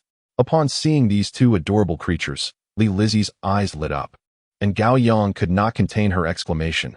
Wow, how adorable! Qin Chen, where did you acquire these two little ones? Would you consider giving them to me? Gao Yang, do not be impolite. A gentleman does not covet what others cherish. It is evident that these two little ones are quite attached to Lord Qin. How can you shamelessly ask for them? Before Qin Chen could respond, Gao Yang found herself admonished by Changsun Wugo. I am no gentleman. I am but a young lady. Gao Yang, what are you saying? Mother, I said nothing. I merely remarked on the cuteness of these two little creatures. To her surprise, her soft mumblings were overheard by Changsun Wugo, causing Gao Yang to retract her head in fright. At this moment, Li Lizzie interjected. Wishing to divert Changsun Wugo's attention, Lord Qin, what manner of animals are these? Could they be raccoon dogs and kittens? Princess Chang Li's guess was astute. The one at my feet is named by Shui, a type of dog, while the one on my shoulder is called Xiao Xiannu, a type of cat. Xiao Xiannu? Lord Qin, how amusing that you refer to a raccoon dog as a fairy. Upon hearing Bai Shui's name, Li Lizzie found it quite fitting, and upon hearing Xiao Xiannu's name, she could not help but chuckle. Typically, the term fairy is employed by poets to extol the beauty of women. Yet only Qin Chen would bestow such a title upon a cat. However, I truly find it beautiful, as lovely as a fairy. Lord Qin's naming is not an exaggeration in the least, Gao Yang remarked, reaching out to stroke Xiao Xiannu's head, only to be unceremoniously pushed away by the little fairy's tiny paw. Feeling aggrieved, Gao Yang immediately turned to Qin Chen to complain. Qin Chen, it won't allow me to touch it. Xiao Xiannu, a bit haughty, regarded the princess as a stranger and thus exhibited some resistance. Perhaps you should embrace Bai Shui instead, as it is more welcoming. Very well. Upon hearing Qin Chen's words, Gao Yang refrained from further protest. Squatting down to pick up Bai Shui, Changsun Wugo and Li Lizzie exchanged a glance, with Changsun Wugo feeling somewhat perplexed, unable to comprehend why Gao Yang was so obedient to Qin Chen. It was well known that Gao Yang had a formidable temperament herself. She was a proud little fairy, even more so than Changsun Wugo. Whenever others forbade her from doing something, she would stubbornly insist on doing it. Yet, at a mere word from Qin Chen, she had ceased her reluctance. How peculiar indeed. Li Lizzie understood that Gao Yang harbored feelings for Qin Chen, which explained her compliance, but she kept this insight to herself. Presently, Qin Chen held no power or influence, and the disparity in status between him and Gao Yang was substantial. This was a matter that not only Emperor Li Shimin would oppose, but even Changsun Wugo might not consent to. At that moment, a small hand from the little bundle in Changsun Wugo's arms began to grasp eagerly, seemingly trying to reach the little fairy perched on Qin Chen's shoulder. Zizi, you still need to be held yourself. How can you hold the little fairy? Here, you can touch the fluffy Bai Shui instead. Gao Yang approached Changsun Wugo, cradling Bai Shui, and lifted the creature so that Zizi's tiny hand could stroke its head. Upon touching Bai Shui's soft fur, Zizi could not contain her delight. Hee, it's so soft. Isn't it? Such a tiny creature. I've seen the pets of other noble families, but none can compare to Bai Shui, Gao Yang declared with pride, as if Bai Shui were her pet, oblivious to the fact that it was merely a guest in her company. Dear Qin, may I inquire about the breed of this delightful creature? What is its worth? I wish to have one. Li Lizzie gracefully moved closer to Gao Yang, examining Bai Shui for a moment before posing her question to Qin Chen. Currently, this should be the only one of its kind in the Great Tang. As for its breed, I have named it Bichon Frise, while the little fairy is a ragdoll cat, both being unique in their existence. Bichon Frise? Ragdoll cat? Qin, your naming skills are remarkable. Even as a princess, I have never encountered such adorable cats and dogs. Upon learning the breeds of Bai Shui and the little fairy, Li Lizzie's eyes sparkled with intrigue. She had not expected these two little creatures to possess such distinctive lineages. Realizing this, she couldn't help but glance at Qin Chen a few more times. Not only did he possess unparalleled inner strength unique to the Great Tang, but he also had the one-of-a-kind Bichon Frise and ragdoll cat. He truly was a remarkable individual. At that moment, Gao Yang subtly positioned herself in front of Li Lizzie, blocking her gaze. She cast a significant look at Li Lizzie, as if to declare, Qin Chen is mine, you must not covet him. Understanding the meaning behind Gao Yang's gaze, Li Lizzie couldn't help but chuckle softly. How overly possessive Gao Yang was. She was already married. How could she possibly vie with Gao Yang? Zizi, say what you will. I want to hold the turtle shell sheep. Zizi, you want to take Bai Shui home? That simply won't do. This is Qin's beloved pet. Upon grasping Zizi's intent, both Changsun Wugo and Li Lizzie couldn't suppress their laughter. Gao Yang's remarks could be deemed as a lack of decorum, for she was of marrying age, while Zizi, being young, spoke innocently and without restraint, meriting no harsh judgment. Nevertheless, they could not allow her whims to go unchecked, whether Bai Shui or the little fairy. Both were quite attached to Qin Chen, and despite their noble status, they could not take away what others held dear. The only regret is that Bai Shui and the little fairy are the one-of-a-kind cat and dog of the Tang Dynasty, and even if they wished to acquire another, it would be impossible. Ah, little Nangjun, come here for a hug. Upon hearing this, CZ's eyes twinkled mischievously, and she extended her arms toward Qin Chen. Chapter 32. The Art of Hospitality. CZ is so adorable. Qin Chen certainly wishes to embrace her, yet she remains the esteemed princess of Jinyang, and such liberties cannot be taken lightly. It seems CZ has taken quite a liking to Qin Langjun. If that is the case, then he might as well indulge her with a brief embrace. Observing Qin Chen's hesitation, Changsun Wugo took the initiative to pass CZ to him. Seeing this, Qin Chen no longer hesitated and swiftly reached out to receive CZ, cradling her in his arms. When he took her, she was initially lying down, but her restlessness caused her to wiggle until she stood upright, ultimately shifting her head from the crook of Qin Chen's arm to his shoulder. Meow, meow. Noticing a small creature gazing at her from her master's embrace, the little fairy curiously meowed, and CZ promptly responded in a similar tone. Meow, meow. It appears that CZ's affections are not directed towards me, but rather the little fairy, which is rather disheartening. Witnessing the seamless interaction between man and cat, Qin Chen could only shake his head in resignation. Li Lizzie and Gao Yang burst into laughter. Even Changsun Wugo couldn't help but stifle a giggle. It was initially assumed that Qin Chen's charm had captivated CZ, but it turned out that it was the little fairy perched upon his shoulder who had drawn CZ's attention. This little girl, CZ, is quite clever. She understands the little fairy's pride and reluctance to allow strangers to touch her. Hence she positions herself close to her master to bask in the proximity of the little fairy. Qin Chen, you ought to be content, aside from your mother and sister.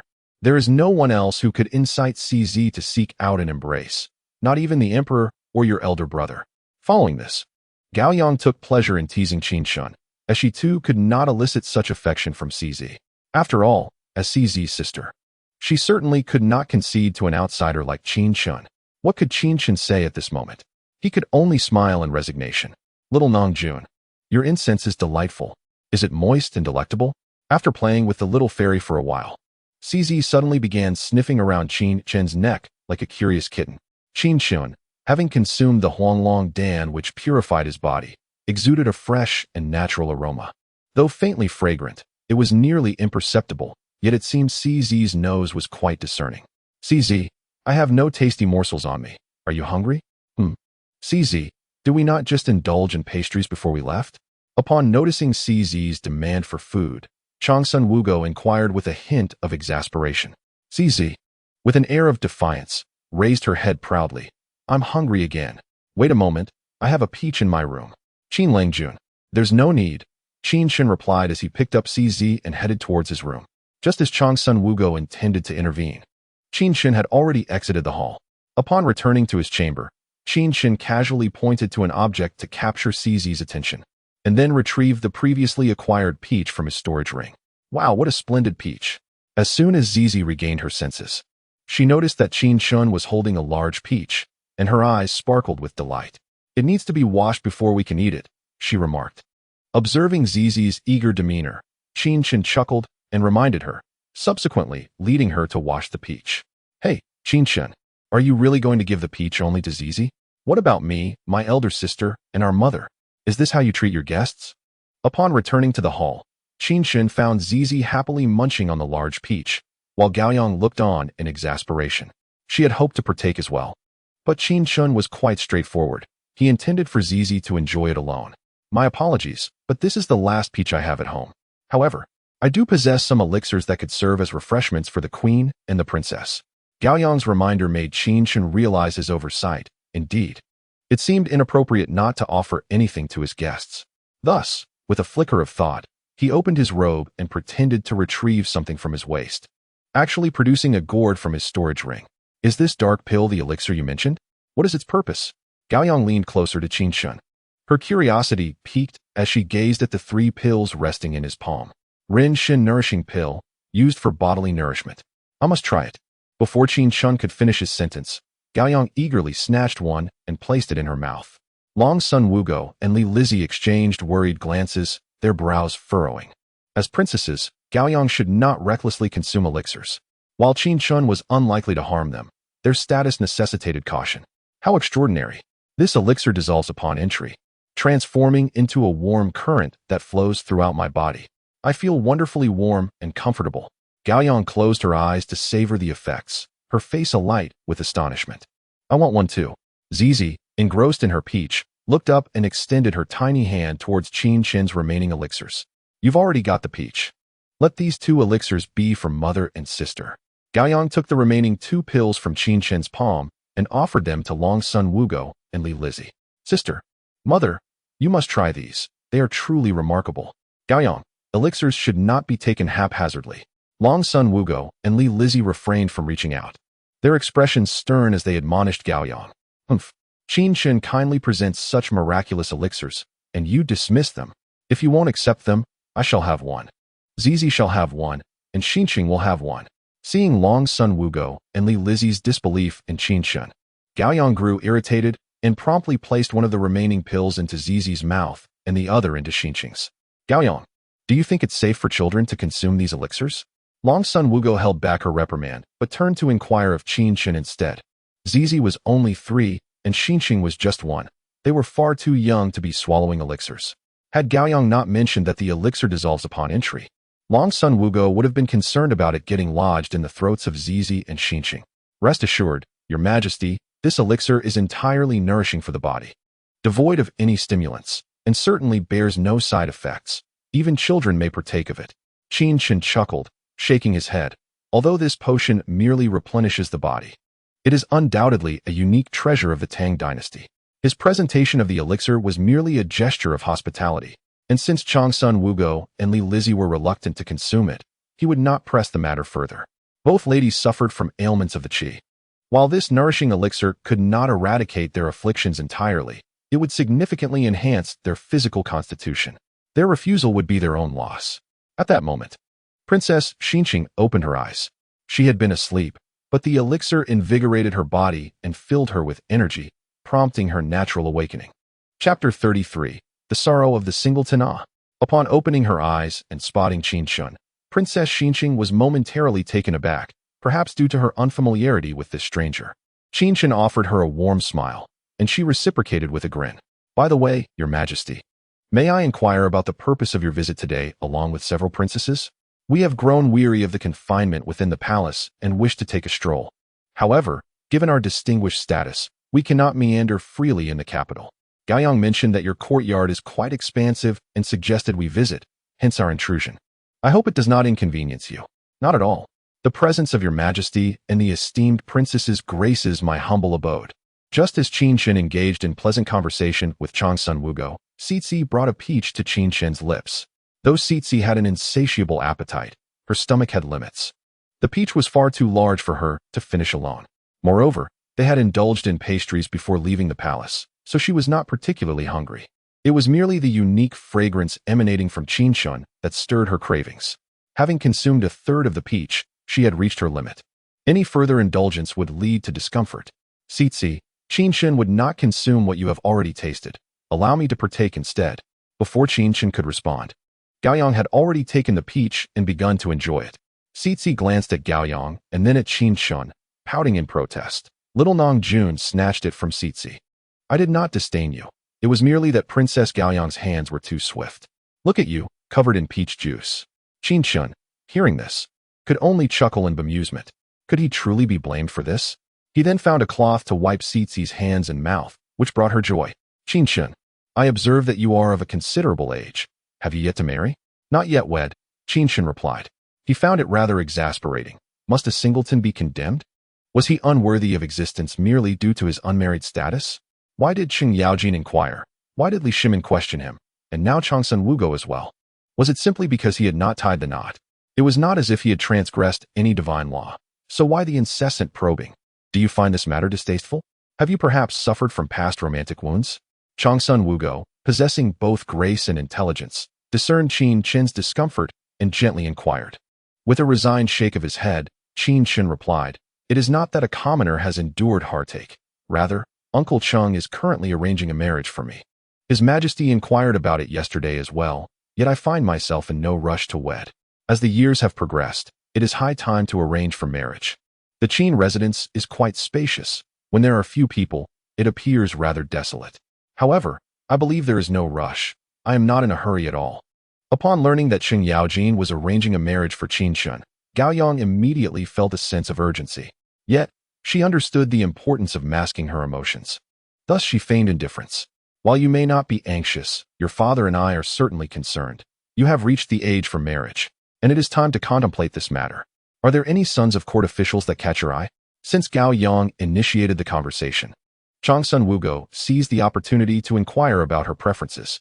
If Gaoyang had her sights set on any offspring of the literati or military officials, she and Li Shimin could discuss the possibility of fulfilling both political and personal satisfaction through the union.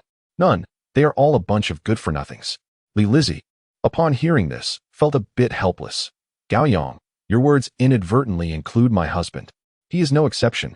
Witnessing Gaoyang's boldness, Qin Chen found himself wanting to laugh. But it seemed inappropriate at that moment, so he restrained himself. Such statements are unwarranted. In fact, Chong'er and the others are rather decent. Your expectations cannot be excessively high. Changsun Wugo shook her head in resignation. Gaoyang's remarks were indeed rather extreme, reflecting a reluctance towards marriage similar to that of Qin Chen. With this thought in mind, Changsun Wugo decided to cease further discussion on the subject. Ultimately, the decision regarding Gaoyang's marriage rested with Li Shimin. Subsequently, Changsun Wugo engaged in casual conversation with Qin Chen, gaining a deeper understanding of him. She felt a twinge of regret.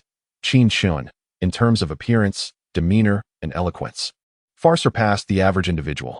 If only his status were elevated, having Qin Chen wed Gaoyang might prove to be an excellent choice. As the hour grew late, it was time for us to return to the palace. I apologize for the disturbance today. After spending over an hour at the Qin residence, Changsun Wugo prepared to take her leave. Zizi, this child has fallen asleep, and in such an ungraceful manner. When Changsun Wugo attempted to lift Zizi from Qin Chen's embrace, she discovered the child was soundly asleep, drooling all over Qin Chen's chest. It's all right, Your Majesty. Be gentle when you take him. We wouldn't want to wake Zizi. You seem more anxious than I am regarding Zizi. Observing Qin Chen's concern for Zizi, Changsun Wugo could not help but tease him. Qin Chen merely smiled in silence. Who wouldn't adore such a tiny bundle of joy? If only the princess of Xinqing had been present, it would have been delightful to compare the differences between a 2- or 3-year-old and a 1- or 2-year-old. Here is Bai Shui for you. When you visit next time, I wish to hold it again, so do not let it grow thin. Gaoyang reluctantly returned Bai Shui to Qin Chen, not forgetting to add a remark. Qin Chen rolled his eyes at her. Is that her dog? Why was she issuing commands to him? Noticing his reaction, Gaoyang discreetly pinched Qin Chen's hand in dissatisfaction. Changsun Wugo remained oblivious to their playful banter. bidding farewell to Qin Chen before leaving the Qin residence with Li Lizzie and the others. Oh, my lord, today was utterly terrifying. With both a princess and a queen present, I hardly dared to breathe too heavily, fearing I might disturb the esteemed guests. As the gates of the Qin residence were firmly shut, Lin Qingming and her two companions finally exhaled a sigh of relief. Their earlier anxiety was understandable. Moments ago, they had been in the presence of some of the most esteemed individuals in the Tang Dynasty. Though their status was indeed noble, it was not insurmountable to engage with them. Unlike their lord, who remained unfazed, the mere cordiality of the empress and the princess imposed considerable pressure upon them. Qin Chen remained silent, embodying a modern man's belief that one's destiny lies in their own hands, thus showing no fear. However, the ordinary subjects of the Tang Dynasty were steeped in the feudal mindset that dictated a ruler's will over the lives of their subjects, a belief that was deeply ingrained in the very fabric of their society. As representatives of the Tang people, the three women were firmly rooted in this hierarchical system, rendering any attempts to forcibly alter it unnecessary. Afterward, Qin Chen retreated to his chamber, retrieving the Jinwu sword to practice the Yishui Han sword technique. His guests, Changsun Wugo and her companions, had arrived far too early, leaving him without the opportunity to hone his skills. Practicing martial arts was akin to rowing against the current. One must either advance or regress. Although Qin Chen possessed an advantage that rendered his training optional, he relished the art of combat. In the nearly entertainment-free Tang Dynasty, martial practice was one of the few pursuits available to him. Chapter 34. An unexpected turn of events. Once Qin Chen had completed a set of sword techniques, Lin Qingming seized the opportunity to inquire, while wiping the sweat from his brow, "My lord, may we three learn swordsmanship?" "Oh, you wish to learn martial arts?" Qin Chen replied, astonished. The three women nodded vigorously in affirmation. After a moment of contemplation, he thought it would be a worthwhile endeavor to teach them, provided they possessed the requisite talent. Otherwise, he would not wish to squander his time. Turning to the three women, he declared, "I shall demonstrate once more. Observe closely and see how much you can retain." With that, Qin Chen grasped the Jinwu sword and began to perform the techniques. This time, the three women were not mere spectators. They observed intently, eager not to miss a single detail. To Qin Chen's surprise, their aptitude was commendable, as they managed to recall about 1/10 of the movements. Recognizing their potential in the art of the sword, he began instructing them. However, he did not immediately delve into the complexities of the Yishui Han sword technique. Instead, he taught them the fundamental movements: thrusting, slashing, flicking, hanging, dotting, crashing, intercepting, clouding, framing, wiping, cutting, penetrating, pressing, lifting, and slicing. Mastery of these basic actions would grant them entry into the world of swordsmanship. Due to the lack of spare swords at home, each woman practiced these movements with a branch, yet they remained earnest in their efforts. After lunch, Qin Chen took them to the market to purchase 3 swords. Although they were merely ordinary iron blades, Lin Qingming and her companions cherished them dearly. Throughout the afternoon, they practiced diligently in the courtyard without needing Qin Chen's prompting. Thus, the 3 women devoted themselves to mastering the basic sword techniques, while Qin Chen leisurely enjoyed watching short videos, cradling by Shui and the little fairy by his side. The day swiftly passed. By evening, after Lin Qingming and Lin Qingxian had finished washing Qin Chen's feet, they returned to their quarters, leaving Pu Shiyan alone. "Oh, have you all conspired?" Upon witnessing the unfolding situation, Qin Chen began to comprehend the intentions of the 3 women, and thus inquired with keen interest. "Indeed, my lord," one of them replied. "Last night, I yielded to my sisters. Tonight, you shall belong solely to me. You must not show favoritism. Should you choose them, I shall be forsaken." "That shall not be the case." Qin Chen was about to respond when a series of powerful knocks echoed against the door, indicating the urgency of the visitor. At such a late hour, who could it be? Park Shiyan furrowed her brows in annoyance, yet she turned to open the door. Tonight was undeniably significant for her, but the matters concerning Qin Chen took precedence. She could not impede his affairs. "Who goes there?" Upon opening the door, Park Shiyan's words faltered as she beheld a squadron of fully armed Qian Nyo guards, intimate attendants of the emperor. "Is this Qin Chen, Lord Qin? His Majesty has issued a decree commanding Lord Qin to enter the palace for an urgent audience." The leading guard disregarded Park Shiyan and addressed Qin Chen directly. Furrowing his brow, Qin Chen replied, "So urgent? The palace must be under curfew by now. This is a special circumstance of utmost urgency." I implore you, Lord Qin. Do not delay. Very well, Shiyan, await my return. I shall attend to this matter, he stated. Observing the guard's anxious demeanor, Qin Chen, despite his uncertainty regarding the situation, chose to accompany them. As he departed, Park Shiyan could only silently pray for his safety. Halfway along the journey, Qin Chen turned to the general of the Qianyo guards and inquired, "May I ask, General, what is the nature of His Majesty's summons? The Empress has suddenly fallen gravely ill, and the imperial physicians are at a loss. His Majesty has already executed 3 physicians for their incompetence. Therefore, I urge you, Lord Qin, to exercise caution in your words and actions to avoid inciting further trouble." How could this be? The Empress appeared well earlier today. Qin Chen's frown deepened. Earlier, he had seen the Empress in good spirits, conversing and laughing with Changsun Wugo, seemingly recovered from her ailments.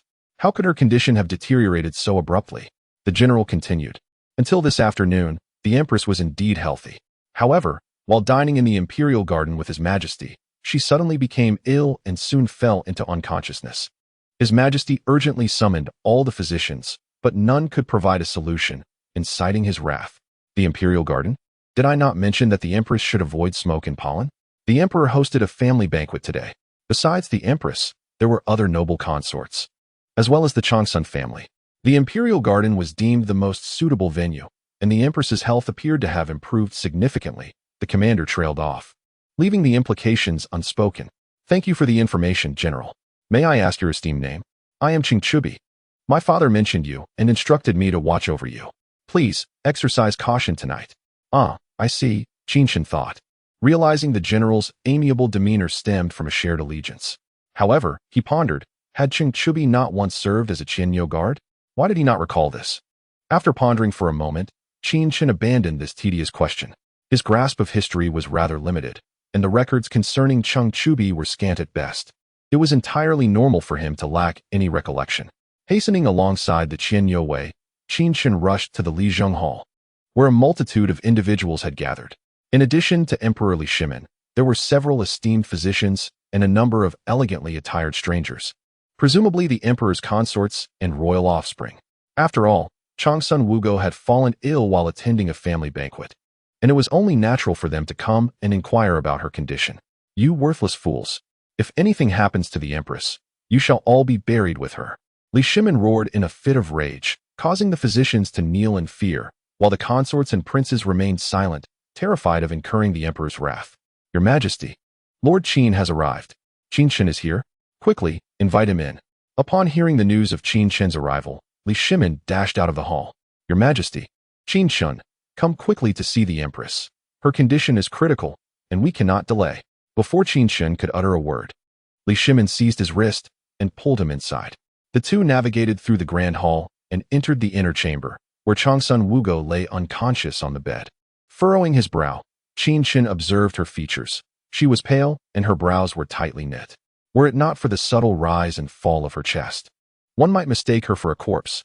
"Qin Chen, quickly, use your internal energy to treat the Empress. If you can help her survive this peril, I shall grant you the title of County Duke of the Founding. No, County Lord of the Founding." Li Shimin, recognizing the gravity of Changsun Wugo's condition, implored Qin Chen urgently. It was not that he did not wish to bestow a higher title, but he was wary of the court officials' gossip. After all, Qin Chen could only address the symptoms, not the root cause. If he were to be titled County Duke, would the next title be County Marquis? And the one after that, County Prince? Such a progression would eventually threaten even the imperial throne. "Your Majesty, the Empress's affliction is severe. Her internal organs are already beginning to fail. Even if I were to channel my internal energy, it may be futile," Qin Chen replied, shaking his head slightly. Did Li Shimin truly believe in the omnipotence of his internal energy? Of course, his mastery of the Shenjiao Sutra was indeed remarkable, capable of miraculous feats. Perhaps it could serve as a panacea. However, the promise Li Shimin offered felt rather trivial, diminishing his desire to intervene. Li Shimin was struck with dismay, his complexion draining of color. "What do you mean? Even your internal energy may not suffice. Is it truly the case that Guanyin servant is to depart from me? Your Majesty, I do possess another method that might save the Empress from this dire predicament, and even restore her health. Though what? Is what you say true? If there exists such a method, why did you not mention it sooner?" Previously, When you came to attend to the Empress, you claimed to be powerless. Before Qin Chen could finish, Li Shimin abruptly grasped his garments, his excitement palpable as he pressed for answers. I have chanced upon a medicinal pill said to be capable of cleansing the marrow and dispelling ailments. However, its efficacy remains untested, and given the Empress's esteemed status, how could I dare to administer it without certainty?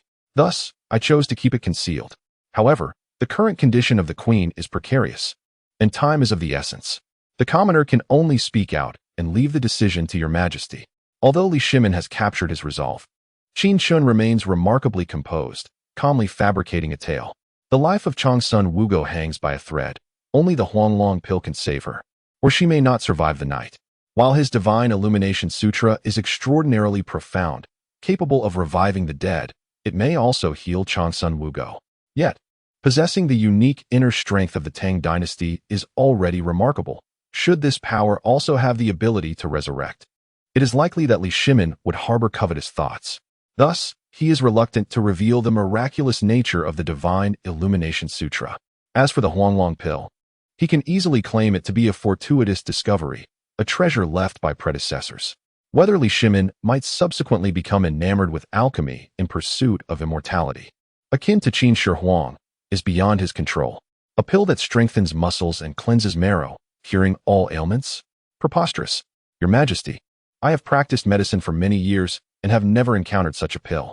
If its effects are genuine, it would be no different from an elixir of immortality. This individual is surely spouting nonsense. Your Majesty must not be easily deceived. Indeed, Your Majesty, the Queen's condition is grave, and if there are issues with the pill, she may become beyond saving. Your Majesty, I perceive this man resembles a charlatan, daring to gamble with the Queen's health. He should be dragged away and executed. Initially, Li Shimin had contemplated allowing Qin Chen to use his inner strength to treat Changsun Wugo, a notion that the court physicians found utterly fantastical. What is inner strength? It is something they have never heard of nor seen. Now, with Qin Chen proclaiming the existence of a panacea, he is essentially challenging the authority of their imperial medical institution.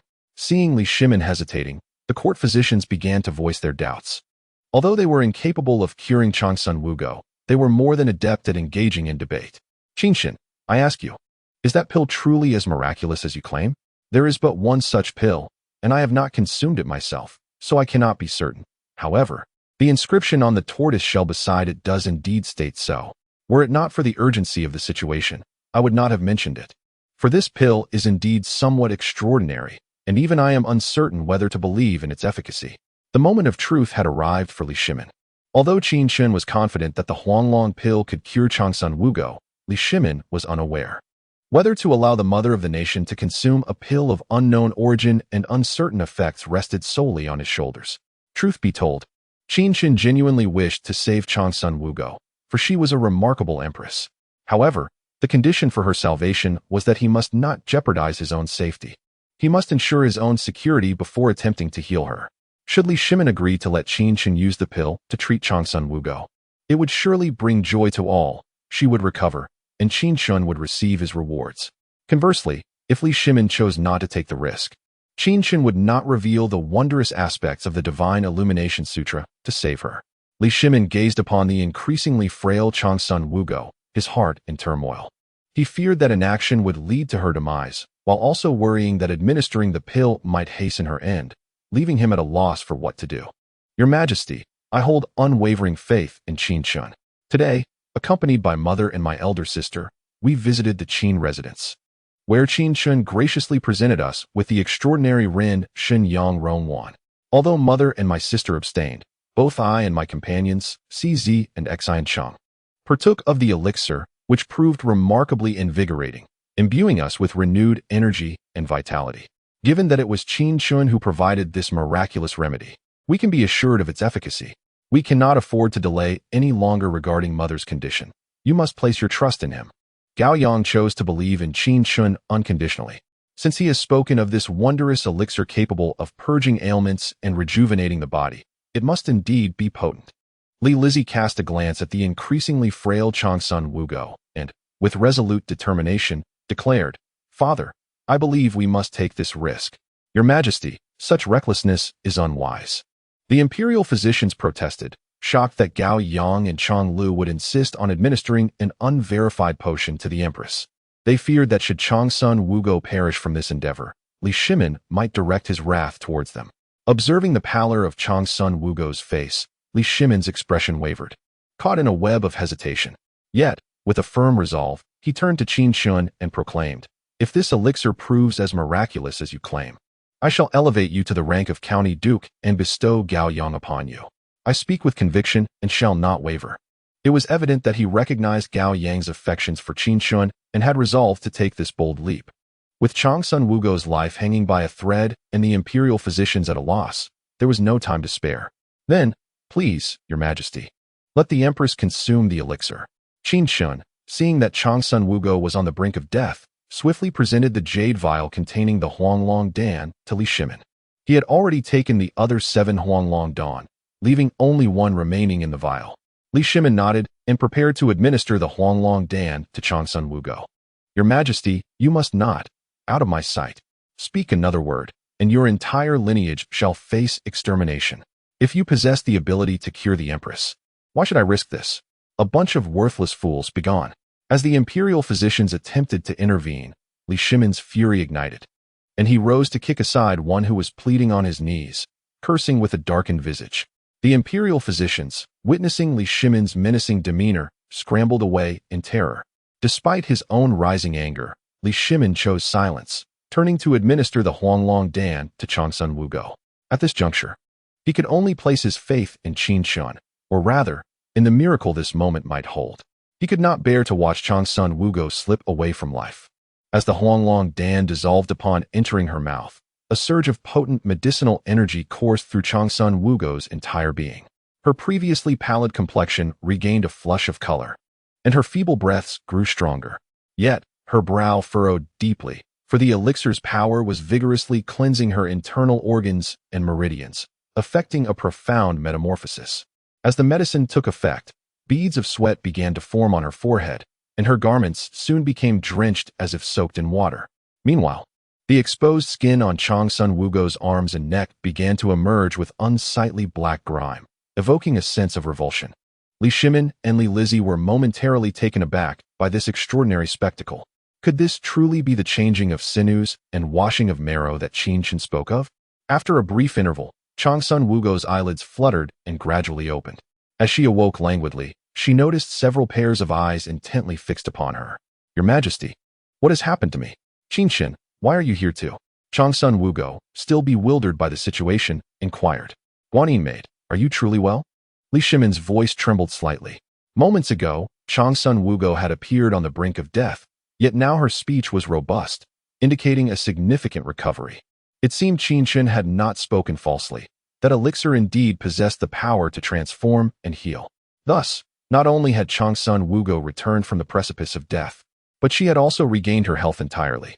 "I remember experiencing a sudden ailment while dining in the imperial garden, but the details thereafter are a blur. What is this? Why am I so filthy? How disgusting." As Changsun Wugo pondered this, she inadvertently glanced down at her arm, where the black filth was glaringly apparent, causing her, with her fastidious nature, great discomfort. "Your Majesty, please have someone prepare warm water for the Empress to bathe, and then let the imperial physician examine whether her ailment has been cured. Indeed, Lizzie, go at once and instruct the maidens to ready the warm water. Gao Yang, take Qin Chen outside to wait for me. I must first explain matters to your mother." "Understood." Gao Yang promptly led Qin Chen to the outer hall, while Li Lizzie ordered the maidservants accordingly. "May I inquire, Princess Gao Yang, about the Empress's condition?" The court physicians, cautious and anxious, approached her. "You incompetent lot. None of you could be relied upon in a critical moment." It was Qin Chen who came to the rescue. "My mother has awakened, and once she is bathed and changed, you may enter to take her pulse and examine her. The results will undoubtedly astonish you." In response, Gao Yang, seeking to rebuke the physicians, did not hold back her scorn. Let these fools learn humility. They scorned Qin Chen, doubting his abilities, and now they face the consequences. What? She has truly recovered? How is this possible? Is there really such a miraculous elixir? The physicians were incredulous. Could it be a mere fleeting revival? That would be beyond hope. The physicians struggled to accept the notion that Changsun Wugo could survive what seemed an insurmountable crisis. especially since they believed she would not last through the night. Yet, it was Qin Chen's single elixir that had roused her, and judging by Gao Yang's words, she had seemingly been restored to health. Such a notion was utterly absurd.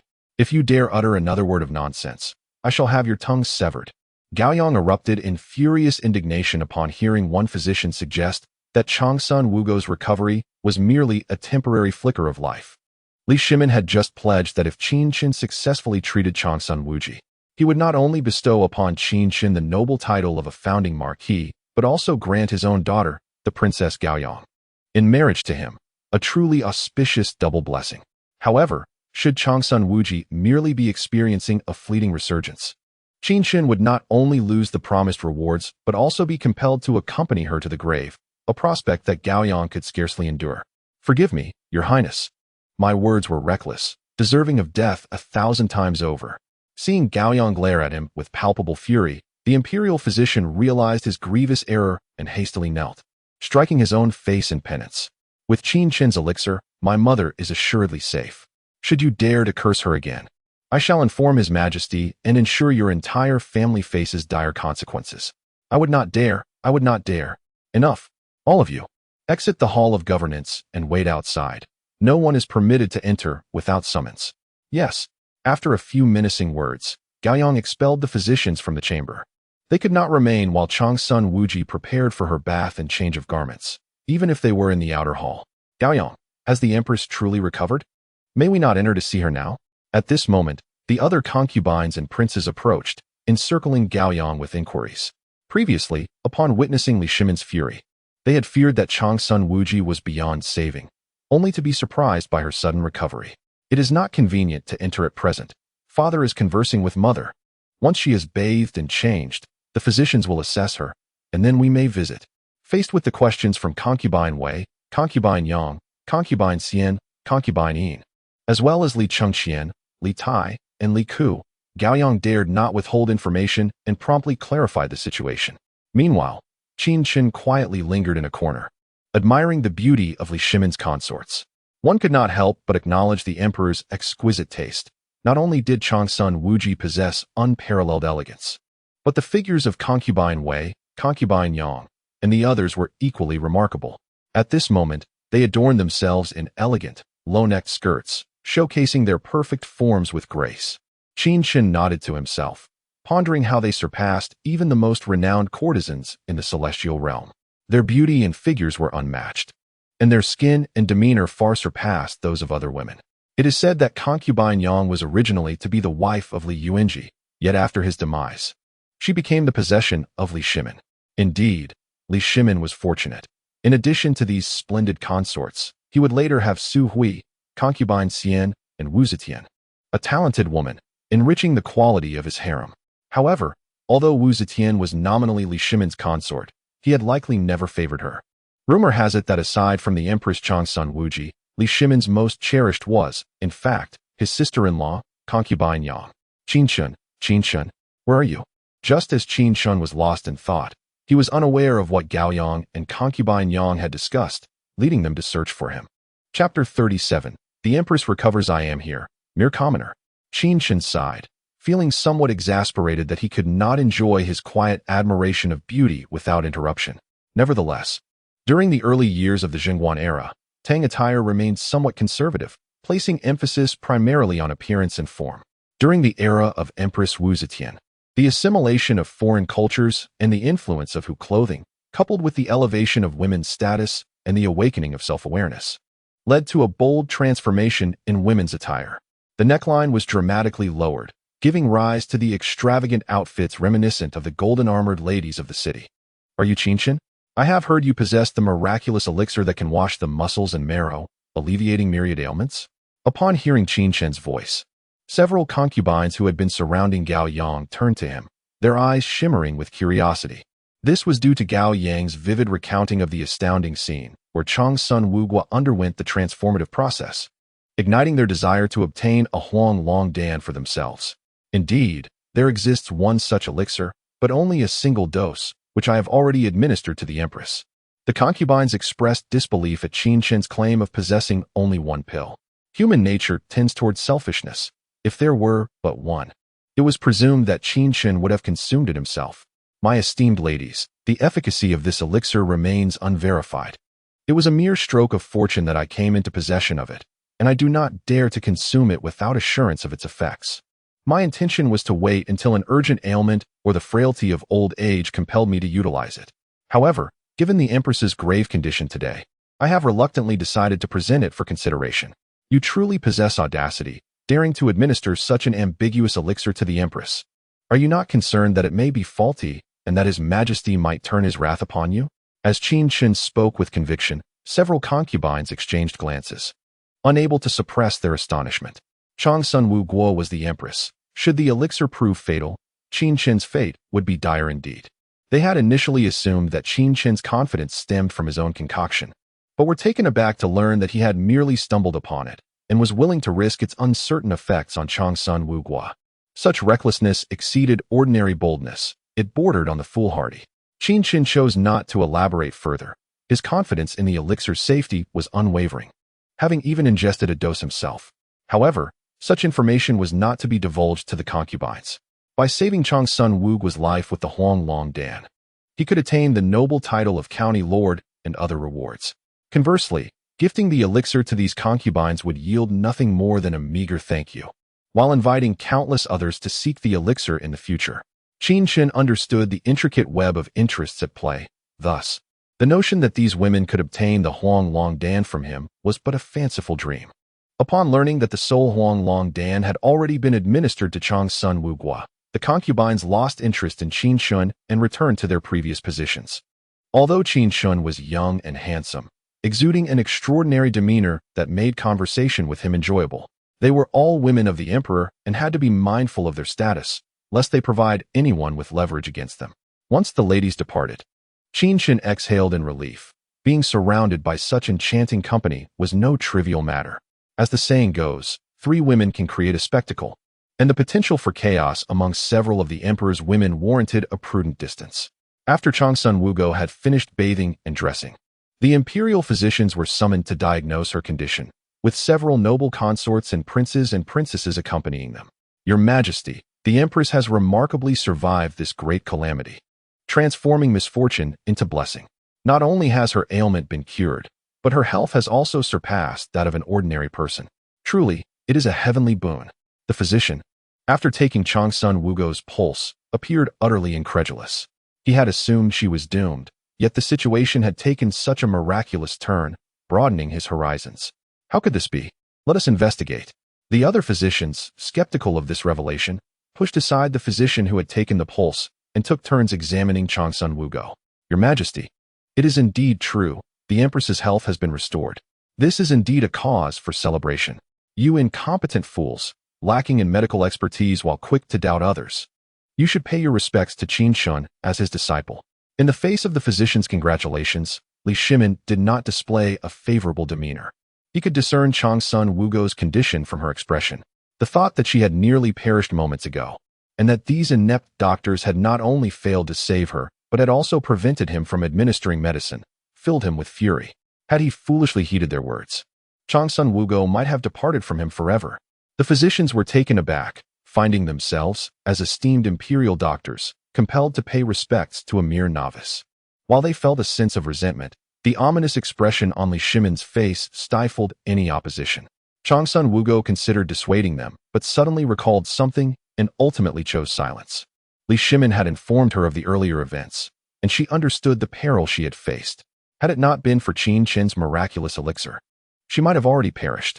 Now, with Li Shimin merely requesting the physicians to pay respects to Qin Chen and not demanding their heads, there was no need for her to intervene. It would serve the physicians well as a lesson. There is no need for that. My knowledge of medicine is scant. Although I have been studying recently, I am still merely a novice compared to all of you esteemed physicians. The Huanglong pill was a fortunate acquisition. Though its effects are remarkable, it is merely a stroke of luck and not a testament to my medical prowess. At this moment, Qin Chen waved his hand to politely decline, asserting that he was not a physician and had no need for the imperial doctors to pay him any respects. If young Master Qin desires to study medicine, I would be more than willing to impart my knowledge. Your skills are inadequate. Allow me to teach you instead.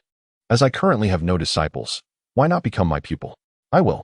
Qin Chen's humble demeanor greatly endeared him to the physicians. And given his significant contribution to saving the empress, they foresaw his future prominence under Li Shimin. Consequently, they eagerly sought to take him as their disciple. Enough. Qin Chen has rendered a great service by saving the empress and has already been promised the title of Marquis of a founding county, along with the hand of Princess Gaoyang in marriage.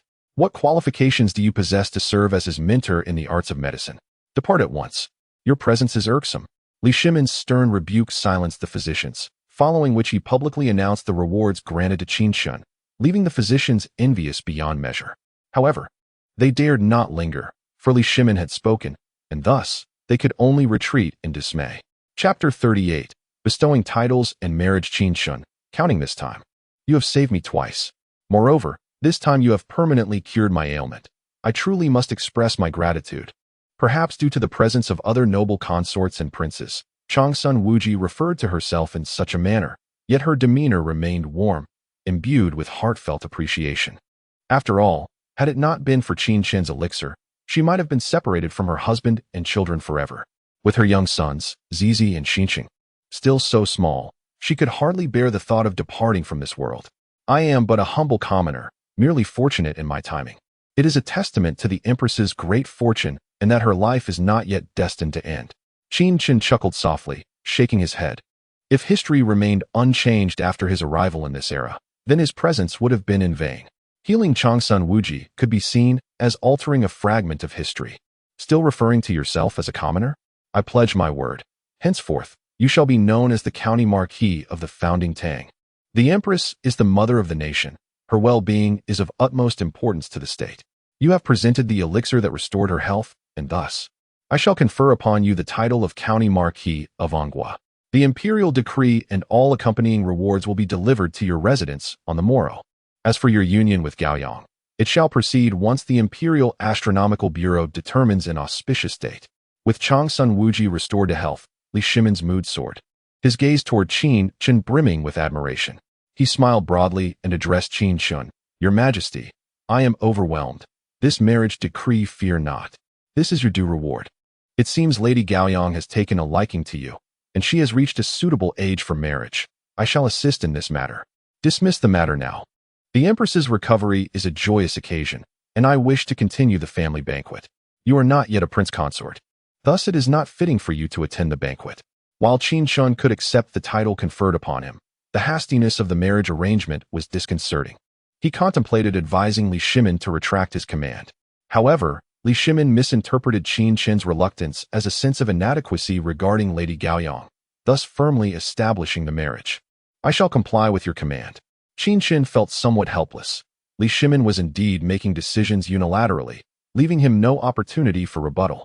Nevertheless, he resigned himself to this fate, knowing that if Li Shimin did not arrange the marriage, Cheng Yaojin would not relent. Cheng Yaojin had been fervently pursuing this matter, and if Qin Chen remained unmarried, it would be relentless. As for the potential exposure of rewards from the system, he could only take one step at a time. He was still merely a martial practitioner, his current strength insufficient to oppose Li Shimin.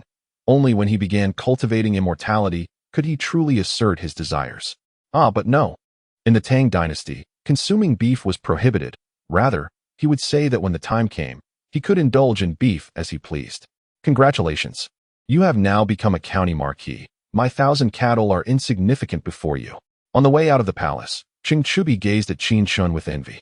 He had never anticipated that a visit to the palace would elevate Qin Chen to the rank of a county marquis of the 3rd grade. It was indeed a meteoric rise. It is worth noting that his own father, Cheng Yaojin, was merely a duke of the 1st grade. Although Cheng Yaojin's title of duke is inheritable, it is actually his elder brother, Cheng Chumo, who will succeed to it. His second brother, Cheng Chuyang, is fortunate enough to have been granted the title of Earl of Dongye County in the 7th year of the Jingguan period, and he later became a prince consort.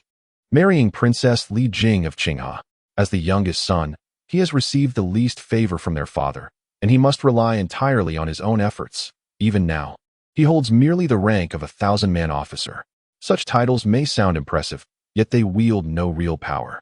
Lacking even a fief to call his own, there is little to envy. You ought to be content. Do you comprehend how arduous it is to be conferred a title? Generally, Without military achievements or significant contributions, one cannot hope for such honors, and titles are usually accompanied by official appointments and rewards. If it were not for the Queen's critical illness, how could you have received such a substantial reward? Even though your title as a county marquis is nominal, I dare say His Majesty would be besieged by the courtiers for a prolonged period, particularly that old curmudgeon Wei Zheng, who would likely give His Majesty quite the headache. Upon hearing Qin Chen's words, Cheng Chubi cast a resentful glance at him. This fellow truly does not appreciate his good fortune. If it were not for the critical state of Princess Changsun Wugo, how could Qin Chen possibly have received such an esteemed reward? The mere title of a county marquis is enough to incite discord among Li Shimin and the courtiers. The audacious Wei Zheng may even dare to point a finger at Li Shimin, accusing him of folly and reckless governance. Qin Chen shrugged, feeling an urge to retort but unsure how to articulate it. Does Cheng Chubi truly believe he has not made any sacrifices? Although the Huanglong pill is merely a qi-refining elixir, it can only be concocted by cultivators. To an ordinary mortal, it is akin to a celestial elixir. Exchanging a celestial elixir for a nominal title is, in fact, a loss on his part. Nevertheless, there is no need to voice such thoughts to Cheng Chubi. Some matters are best kept to oneself. Very well, I shall escort you to this point. I must return to ensure the Emperor's safety. I shall treat you to a drink another day. I shall await that. After escorting Qin Chen to the Qin residence, Cheng Chubi turned to leave. For as a 1,000-man officer, he must return to guard the Emperor, and thus Qin Chen did not detain him. My lord, you have finally returned. We were worried sick. Before Qin Chen could even knock on the door, it swung open, and Lin Qingming, Lin Qingxian, and Park Shiyan rushed out, encircling him. It's all right now. Let us return. Qin Chen smiled helplessly, surprised that his brief visit to the palace had frightened the three maidens so. My lord, has something happened in the palace again? The four entered the Qin residence, shutting the door behind them, and Park Shiyan eagerly inquired. Indeed, the queen has suddenly fallen gravely ill. However, for me, it is quite fortuitous. What good fortune could that possibly be? Have you cured the queen's ailment and earned a handsome reward? Upon hearing that it was good news for Qin Chen, the three maidens brightened. Previously, he had received a reward of 1,000 taels and 100 acres of fertile land. Surely, this time would not be any less. I shall keep you in suspense. You will find out tomorrow. My lord is teasing us, leaving us in suspense, exclaimed Shiyan. But as long as my lord is safe, that is what matters most. My lord, after such a long day, you must be fatigued. I shall attend to you diligently this evening. As Qin Chen tantalizingly withheld information, Lin Qingming and Lin Qingxian, though somewhat aggrieved, chose not to pursue the matter further. They merely offered a word of reassurance to Park Shiyan. Rest assured, I shall, she responded, my lord. Let us return to our quarters. With a nod, Park Shiyan accompanied Qin Chen back to their room. This evening held great significance for her, although it had been interrupted. It occurred before the festivities had commenced, and fortunately, the time wasted was minimal, leaving ample opportunity for the night ahead. One must commend Park Shiyan for her dedication, as she single-handedly bore the burden of time for both Lin Qingming and Lin Qingxian before succumbing to slumber. Qin Chen rose to pour himself a glass of water and began to scroll through short videos. This level of exertion posed no challenge to his martial training. Thus he opted to delay his rest, preferring to claim the rewards of the day first. Chapter 39. Additional rewards seated at the table. Qin Chen sipped his water while perusing the short videos, as Park Shiyan lay on the bed, immersed in a deep slumber. The 11th video featured a scene from the television drama The Legend of the Condor Heroes, depicting Li Macho meeting her tragic fate amidst the flowers of love. In the next instant, a flower of passion materialized from thin air, landing in Qin Chen's palm. Fortunately, he reacted swiftly, enveloping the flower with his inner force. Otherwise, being poisoned by its allure would have posed significant complications.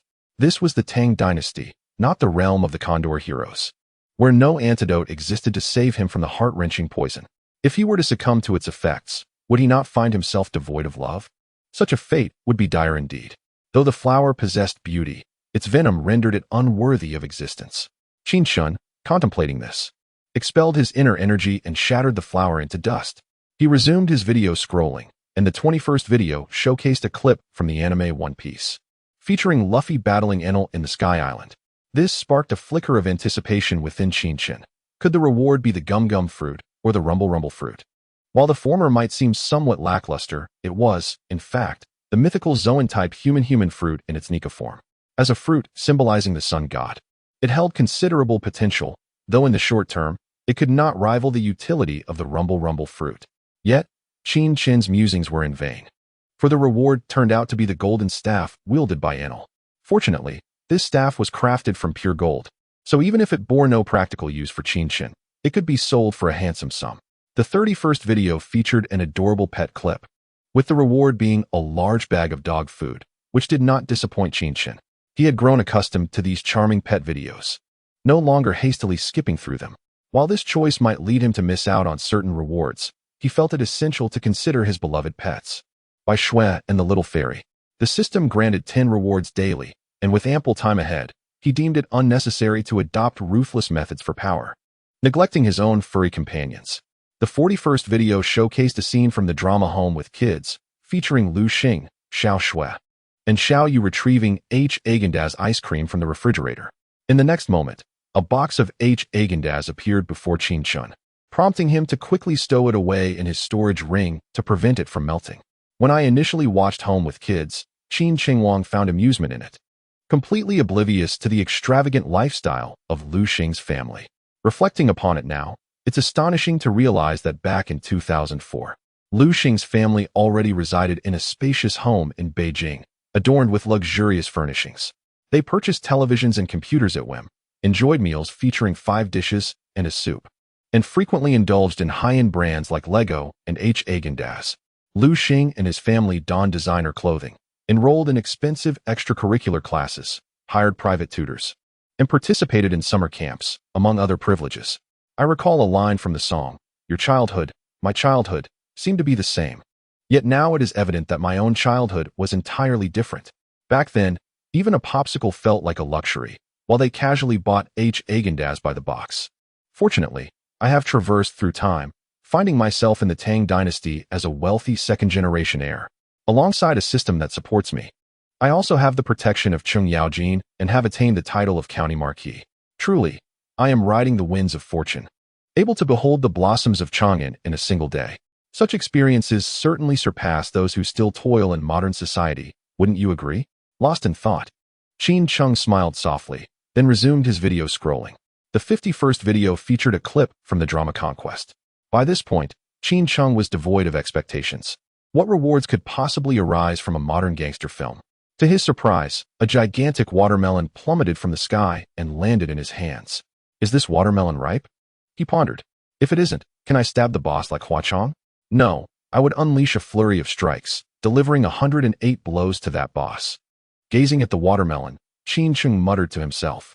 However, considering the late hour, he realized splitting open a 15-pound watermelon would be impractical. It would be best to save it for later. He stored the watermelon in his storage ring and continued watching videos. The 61st video showcased the variety show Yearning for Life, where Huang Lei had just prepared an extravagant feast. Qin Cheng's expression turned peculiar. He recalled hearing rumors that Huang Lei's cooking was quite unpalatable. Whether true or not, he had no desire to sample it. Fortunately, the reward was not a plate of food, but a bottle of Anmuxi yogurt. This was acceptable. While Anmuxi may not be the finest beverage, at least it wasn't a culinary disaster, even if it ultimately served little purpose. Subsequently, as Qin Chen sipped his Anmuxi and continued scrolling, the 71st video featured a live stream promoting agricultural products. The reward was a burlap sack filled with sweet potatoes, which delighted him. Upon arriving in the Tang Dynasty, how could he not cultivate sweet potatoes? He would gladly accept potatoes, peanuts, and corn as well, knowing he possessed ample fertile land. With these high-yield seeds, he could promote their cultivation. Surely, Li Shimin would have to grant him a princely title by then. At the very least, a title of duke would be warranted. Otherwise, it would be quite unreasonable. Of course, once he began his journey in cultivation, Li Shimin would certainly have to bestow upon him a title of the first rank. The 81st video showcased a League of Legends esports event, which piqued Qin Cheng's anticipation. Surely, a gaming video would yield some form of gaming item or skill, wouldn't it? As Qin Chen pondered whether the reward was the 5-second true man of the barbarian king or the divine judgment of an angel, a laptop materialized before him. Staring in astonishment, Qin Chen opened the computer only to find the game League of Legends installed within. How absurd! How could I play without internet? Holding the laptop in his hands, Qin Chen felt a wave of despair. In this Great Tang Dynasty, lacking power and connectivity, what use was this device to him? With a resigned sigh, he stowed the laptop away and resumed watching videos. The 91st video turned out to be yet another League of Legends clip. Just as Qin Chen had begun to lose hope regarding his rewards, a burst of golden light appeared and enveloped him. He was about to beam with joy, only to realize that the golden light was the blind monk's ultimate ability, Dragon's Rage. This was of little consequence. Was it not merely a formidable leg technique? As a martial arts master, such a skill was superfluous to him. The 101st video featured a scene from the drama Lotus Tower, where Fang Duobing was ensnared by the Blood Matron, and Li Xiangyi came to his aid. While observing Li Xiangyi's graceful steps in the video, another golden light emerged and entered his body, granting him Li Xiangyi's sword. Not bad at all. With the completion of 10 rewards, Qin Chen felt a sense of satisfaction and retired to bed for the night. Ha ha ha. Qin Chen, you truly are something. The following morning, as Qin Chen practiced swordplay in the backyard, the large head of Cheng Yaojin unexpectedly appeared over the wall. Qin Chen sheathed his sword and, with a hint of exasperation, looked toward Cheng Yaojin, saying, "Uncle Cheng, I had already asked Qing Ming to open the main gate of the Qin residence this morning. Why then do you climb the wall? Have you grown accustomed to scaling the walls of widows?" Chapter 40. Cheng Yaojin brings good news. Hey, you little rascal, are you mocking me now? Am I the sort of cowardly rogue? Even if I were entangled with a widow, I would still enter through the front door. However, your backyard is simply closer to my approach, so I took the liberty to leap over. As Cheng Yaojin spoke, he jumped down from the wall, having adequately prepared himself this time, thus avoiding a fall. Otherwise, Qin Chen would have been disinclined to rescue him. Qin Chen regarded Cheng Yaojin with interest. What do you mean by even if? It seems Uncle Cheng harbors thieving intentions, but lacks the courage. You little brat.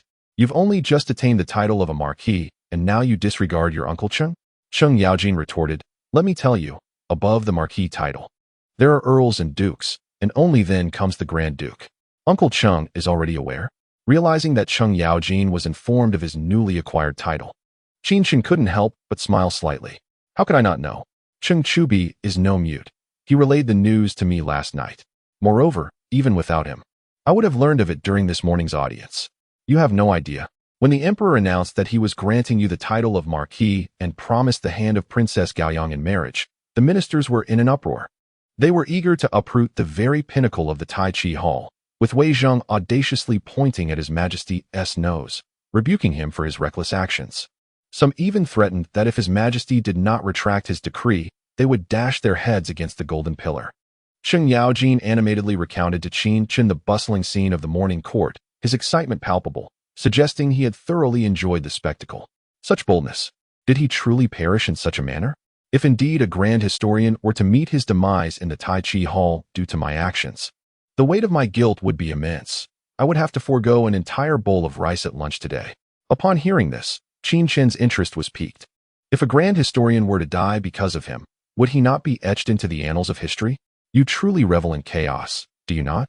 Are you unaware that besides their obstinacy, grand historians are remarkably pliable? In the entire grand historian office, only Wei Zheng would dare to speak of dashing against a pillar. The others merely quibble with words. However, it was peculiar that although Wei Zheng had chastised His Majesty, he did not exhibit any extreme actions, seemingly acquiescing to His Majesty's rewards. Observing His Majesty's resolute stance and Wei Zheng's ambiguous demeanor, the other grand historians ceased their opposition.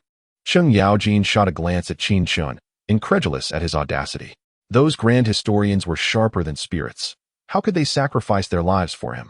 Cheng Yaojin had engaged in numerous outrageous acts over the years, such as his cattle frequently meeting untimely ends. Countless grand historians had previously censured him, with some even threatening to perish within the Tai Chi Hall if he were not punished, yet none had ever fulfilled such a promise. What a pity. I had hoped to achieve lasting renown. Could forcing a grand historian to his death truly immortalize one's name? I suspect it would instead earn you a reputation of infamy. Uncle Cheng, you overestimate those grand historians. Their role revolves around supervising and reprimanding. They simply file a few petitions when idle, with hardly anyone genuinely devoted to the welfare of the nation and its people. For them, it is preferable if their opinions are heeded by His Majesty, but if not, it matters little. as long as they do not appear to be idly consuming resources without contributing. There is some truth in your words, yet they are somewhat extreme. While grand historians may relish in idle complaints, they are not entirely devoid of merit. Since the court established this position, it must serve a purpose. Cheng Yaojin did not anticipate Qin Chen's disdain for the grand historians and thus began to elucidate his perspective. Never mind, uncle, there is no need to elaborate, as I do not intend to enter the court and therefore need not ponder such matters. That may not be the case, at your young age. You are already a founding county lord and are soon to become a prince consort. It is likely you will partake in state affairs in the future, inevitably crossing paths with these grand historians. Speaking of which, did you not express disinterest in Gaoyang? Why then do you seek His Majesty's favor for a marriage? As Cheng Yaojin spoke, he cast a reproachful glance at Qin Chen. Had he known this lad aspired to be a prince consort, he would not have to busy himself with selecting a suitable bride for Qin Chen, which had exhausted him over the past few days. Was it my request? It was His Majesty who proposed it. I wished to refuse, yet he did not grant me the opportunity to do so. Upon witnessing Cheng Yaojin's demeanor, which bore the semblance of a commander seeking retribution, Qin Chen felt an overwhelming sense of helplessness. He had never expressed any desire to wed Princess Gaoyang to Emperor Li Shimin. In that case, you must acquiesce. Initially, I forbade you from associating with Gaoyang out of concern for His Majesty's disapproval. Now that His Majesty himself has bestowed this union, there is no longer any cause for concern. Though Princess Gaoyang is not of the Empress's blood, she has been raised closely by the Empress and has received immense affection from both the Emperor and the Empress. Moreover, she possesses exquisite beauty and harbors deep feelings for you. You shall not find yourself at a disadvantage. Cheng Yaojin chuckled awkwardly. It was he who had previously discouraged Qin Chen from pursuing a relationship with Gaoyang, and now he was the one urging him to accept her, a rather contradictory position. However, the whims of fate are unpredictable. Who could have anticipated that Qin Chen would suddenly achieve such remarkable merit? Ascending from an ordinary citizen to the title of founding county duke? Such a status is indeed worthy of a princess. May I inquire about the purpose of your visit today, Uncle Cheng? Have you come solely to congratulate your nephew? Qin Chen smiled noncommittally, then shifted the topic of conversation. Naturally, your achievements reflect glory upon me as your uncle, and I must extend my congratulations. I observe that your residence is rather solitary, consisting only of yourself and 3 maidservants. How about I arrange for 10 maids and 10 young attendants to accompany you, as a token of my congratulations for your newly acquired title of County Duke? Cheng Yaojin genuinely felt that the Qin residence was too sparse, lacking in vitality. In contrast, his own estate boasted nearly 200 servants and attendants. Although the Qin residence was only 1/3 the size of Cheng's, it could comfortably accommodate 40 to 50 individuals. With Qin Chen's parents and elders no longer present, the household felt desolate, as if the Qin family was on the verge of dissolution. Yet, with Qin Chen now a county duke, one would expect the estate to be bustling with life. No need for that. I prefer to personally select my own maidservants and attendants, as I possess a rather peculiar temperament that most cannot accommodate. If you truly wish to show your kindness, perhaps you could gift me a fine steed, for my stable has remained vacant for quite some time. Haha, if that is the case, then I shall leave the selection of maidservants and attendants to you, and I shall not interfere. As for the horse, one will not suffice. I shall present you with 4 steeds, fitting for your noble title. Then I extend my heartfelt thanks, uncle. Do not mention it. I shall take my leave now, and later I will send someone to deliver the horses. Please await their arrival at home. I suspect the eunuch with the imperial edict will soon be here. Cheng Yaojin concluded, declining Qin Chen's offer to escort him, and strode away from the Qin residence with purpose. Chapter 41. The imperial edict arrives. No sooner had Cheng Yaojin departed than the eunuch arrived to proclaim the imperial edict, accompanied by a throng of Jinwu guards bearing various items and 4 palace maidens. In the name of the heavens, I, the emperor, am blessed by the divine will and carry forth the grand legacy of my forebears, diligently serving day and night, ever mindful of the populace, to assist me in governance. The empress of the Changsun clan is most harmonious. Now, there exists a righteous man, Qin Chen, who possesses extraordinary abilities and a heart of unwavering loyalty. Upon hearing of the empress's plight, he generously offered miraculous remedies. The empress's health has been restored, returning to a state of vitality, a true act of rebirth, incomparable to ordinary feats of merit. Thus, he is conferred the title of founding County Duke of Anghua, betrothed to Princess Gaoyang, and granted 10,000 taels of gold, 5,000 bolts of silk, and 500 hectares of farmland in Luoyang for perpetual prosperity. I expect you to embrace this honor, to further inspire your loyalty, to contemplate your duties to serve the nation above, and to care for the people below. Princess Shang embodies grace and decorum, maintaining her composure amidst her noble station. Congratulations, my lord. This honor is unprecedented. Please accept the imperial decree. As the eunuch finished proclaiming the edict, he immediately donned a sycophantic smile and bowed deeply to Qin Chen. After all, Qin Chen had saved the empress, earned the emperor's favor, and garnered the affection of Princess Gaoyang. His future was boundless, and it was prudent for him to cultivate a familiar rapport. Thank you for your efforts, esteemed eunuch, Qin Chen replied, standing upright to receive the decree, then nodded respectfully to the eunuch. My lord is too kind. In addition to His Majesty's gifts, the empress has also bestowed generous rewards upon you, including for beautiful palace maids. Furthermore, Princess Gaoyang asked me to convey a message. Before her wedding, she cannot leave the palace to meet you, and you must remember to think of her. Please extend my gratitude to His Majesty and the empress. As for Princess Gaoyang, simply inform her that I understand. The eunuch smiled broadly as he departed, leaving behind a courtyard filled with rewards and 4 lovely maids.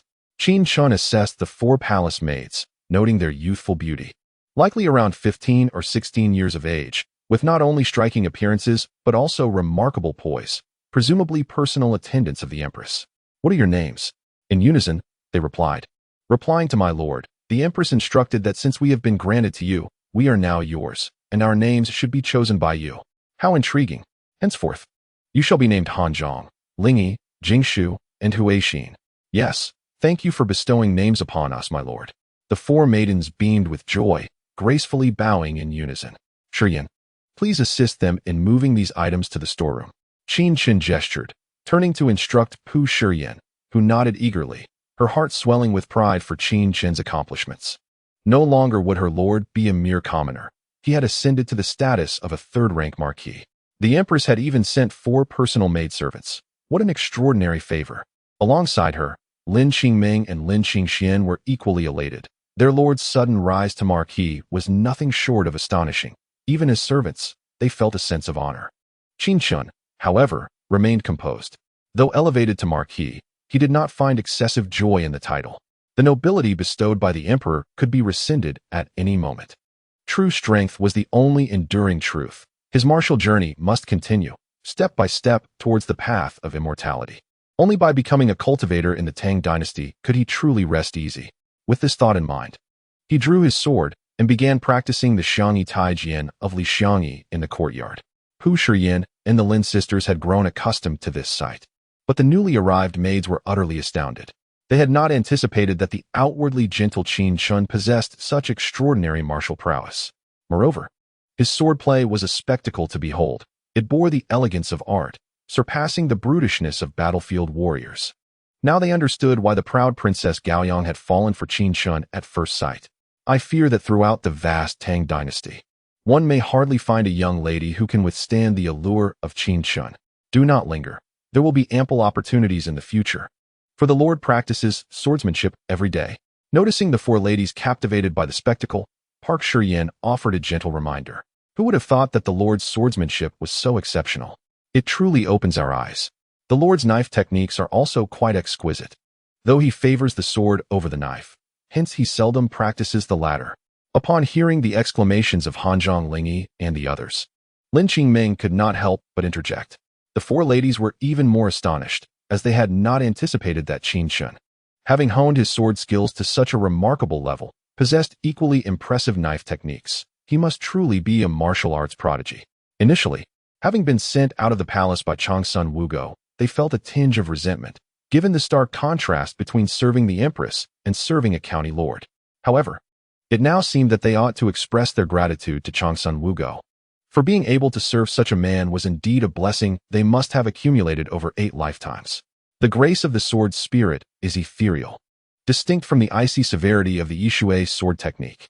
Yet, I find myself lacking in a superior lightness skill. Previously, Tian Boguang's lightness skill appeared commendable, but now it pales in comparison to these 2 sword techniques. After completing his practice, Qin Chen wiped the true martial sword in his hand while murmuring to himself. At that moment, he recalled the sweet potatoes he had acquired the previous night, prompting him to rise and head to the back courtyard, where he intended to cultivate seedlings before nurturing the sweet potatoes. "My lord, where are you headed? Why do you have dirt on your hands?" As Park Shiyin and the others returned to the courtyard with their rewards, they discovered Qin Chen was missing. Just as they were about to search for him, he reappeared in the front courtyard, his hands smeared with soil. "I went to plant something in the back courtyard. My lord, you are now a county lord. Must you still toil with your own hands? Simply give us the command. This matter is rather special. You would not know how to plant it. Now, go fetch me some water." "Understood." Upon hearing Qin Chen's words, Park Shiyin and the others dared not protest further and hurried to the kitchen to draw water. After washing his hands, Qin Chen returned to his chamber, cradling both Bai Shui and the little fairy, taking them for a stroll in the courtyard. Hanzhong Lingyi and the four ladies observed from afar, unable to tear their eyes away from the two adorable creatures they had never seen before. They were simply too charming. The dog, named Bai Shui, and the cat, dubbed the little fairy, were unique existences in the Tang Dynasty, and they shared the lord's bed at night, as he held them in great affection. However, they were prone to running about, so one must be cautious. Both Bai Shui and the little fairy were small in stature, and Park Shiyin worried that the newly arrived four ladies might inadvertently step on them. Thus she gently cautioned, "Please be careful. We understand, since they were Qin Chen's pets, and given their charming nature, they would certainly be exceedingly careful to avoid harming the two little ones." Chapter 42. An unexpected encounter at the tavern today, in high spirits. "Let us dine out." As mealtime approached, Park Shiyin prepared to head to the kitchen to cook lunch. But Qin Chen called her to a halt and then led the seven ladies out of the Qin residence. Although it may seem ostentatious for a man to stroll down the street accompanied by seven beautiful women, as long as one disregards the curious gazes of the onlookers, it is not an issue. Here we are. Upon passing a bustling and opulent restaurant, Qin Chen promptly decided to dine there. Noticing Qin Chen's exquisite attire and the enchanting maidens accompanying him, the waiter hurriedly approached, inviting him inside. "Esteemed guest, please step in. Waiter, bring me your signature dishes. And a jar of the finest daughter's red wine." "Certainly, esteemed guest. Please wait a moment. Your meal will be served shortly." The waiter led Qin Chen and his companions to a table on the second floor. After Qin Chen placed his order, the waiter departed. The table was positioned near the window, allowing a view of the vibrant and bustling street below. Listening to the lively sounds of bargaining and vendors calling out, Qin Chen felt a sense of warmth and vitality. "Hanzhong, at what age did you enter the palace?" Noticing that the four maidens appeared intrigued by the lively scene, Qin Chen inquired with a smile. "Most of us entered the palace around the age of 13, underwent a year of training in various etiquettes and royal protocols, rotated through different positions for another year, and finally served beside Her Majesty the Queen for a year." Qin Chen nodded slightly. "So you are all 16 now?" "Indeed, my lord." Having successfully passed the selection process and distinguished themselves among numerous palace maids, they now found themselves assigned to Qin Chen. "Is there any lingering reluctance in your hearts?" Replying to my lord, "We harbor no sense of discontent. The palace is fraught with numerous rules, and a moment's carelessness may lead to peril. Serving my lord outside the palace is indeed a cause for joy." Huixin shook her head, believing it to be quite favorable to be outside. Qin Chen was easy to get along with, and they no longer had to worry about their safety as they did in the palace. "Really? Should I go to the queen tomorrow and report that you have grown weary of the strict palace life?" "My lord." Although they detected the jesting tone in Qin Chen's words, the four maidens were still quite alarmed and looked at him with pleading eyes. "I was merely teasing you. Look how frightened you are. I am not one to file petty reports." Upon hearing this, the four maidens sighed in relief, and then Jingshu curiously asked, "My lord, what is a petty report?" "A petty report is the act of secretly divulging information." "Ah, I see now. My lord, you are quite amusing. Esteemed guest, your food and drink have arrived." At that moment, two waiters brought forth the dishes Qin Chen had ordered, a total of 8 dishes and a soup, accompanied by a bottle of 30-year-old daughter's red wine. It looked appealing, though its taste remained to be discovered. "Please, everyone, sit and enjoy the meal together." "That is not appropriate, my lord. We are merely maidservants, and our status is different. While it is customary to behave with decorum, today is a joyous occasion. If you do not join me, how lonely it would be for me to dine alone. Please, take a seat." Yes, my lord. Upon hearing Qin Chen's words, Pu Shiyin was the first to take a seat, followed by Lin Qingming and Lin Qingxian. The four maidens exchanged glances, assessing Qin Chen before finally complying and sitting down. Let us eat. Do you require me to feed you? After Qin Chen finished speaking, he was the first to indulge in the meal, fully aware that the others would remain idle until he made the first move. Oh, it seems that during my absence, Chang'an has unveiled a plethora of young and beautiful maidens. Just as Qin Chen and his companions were sated and preparing to settle the bill, they were confronted at the staircase by two individuals. One appeared to be around 18 or 19 years old, while the other looked merely 15 or 16, with the younger one initiating the conversation. Step aside. Qin Chen was not incensed. Rather, he found the situation amusing. How amusing it was that such a tiny child felt bold enough to tease respectable women. Today, I shall not yield. What can you do about it? Normally, it is others who give way to me. When have I ever allowed anyone else to pass?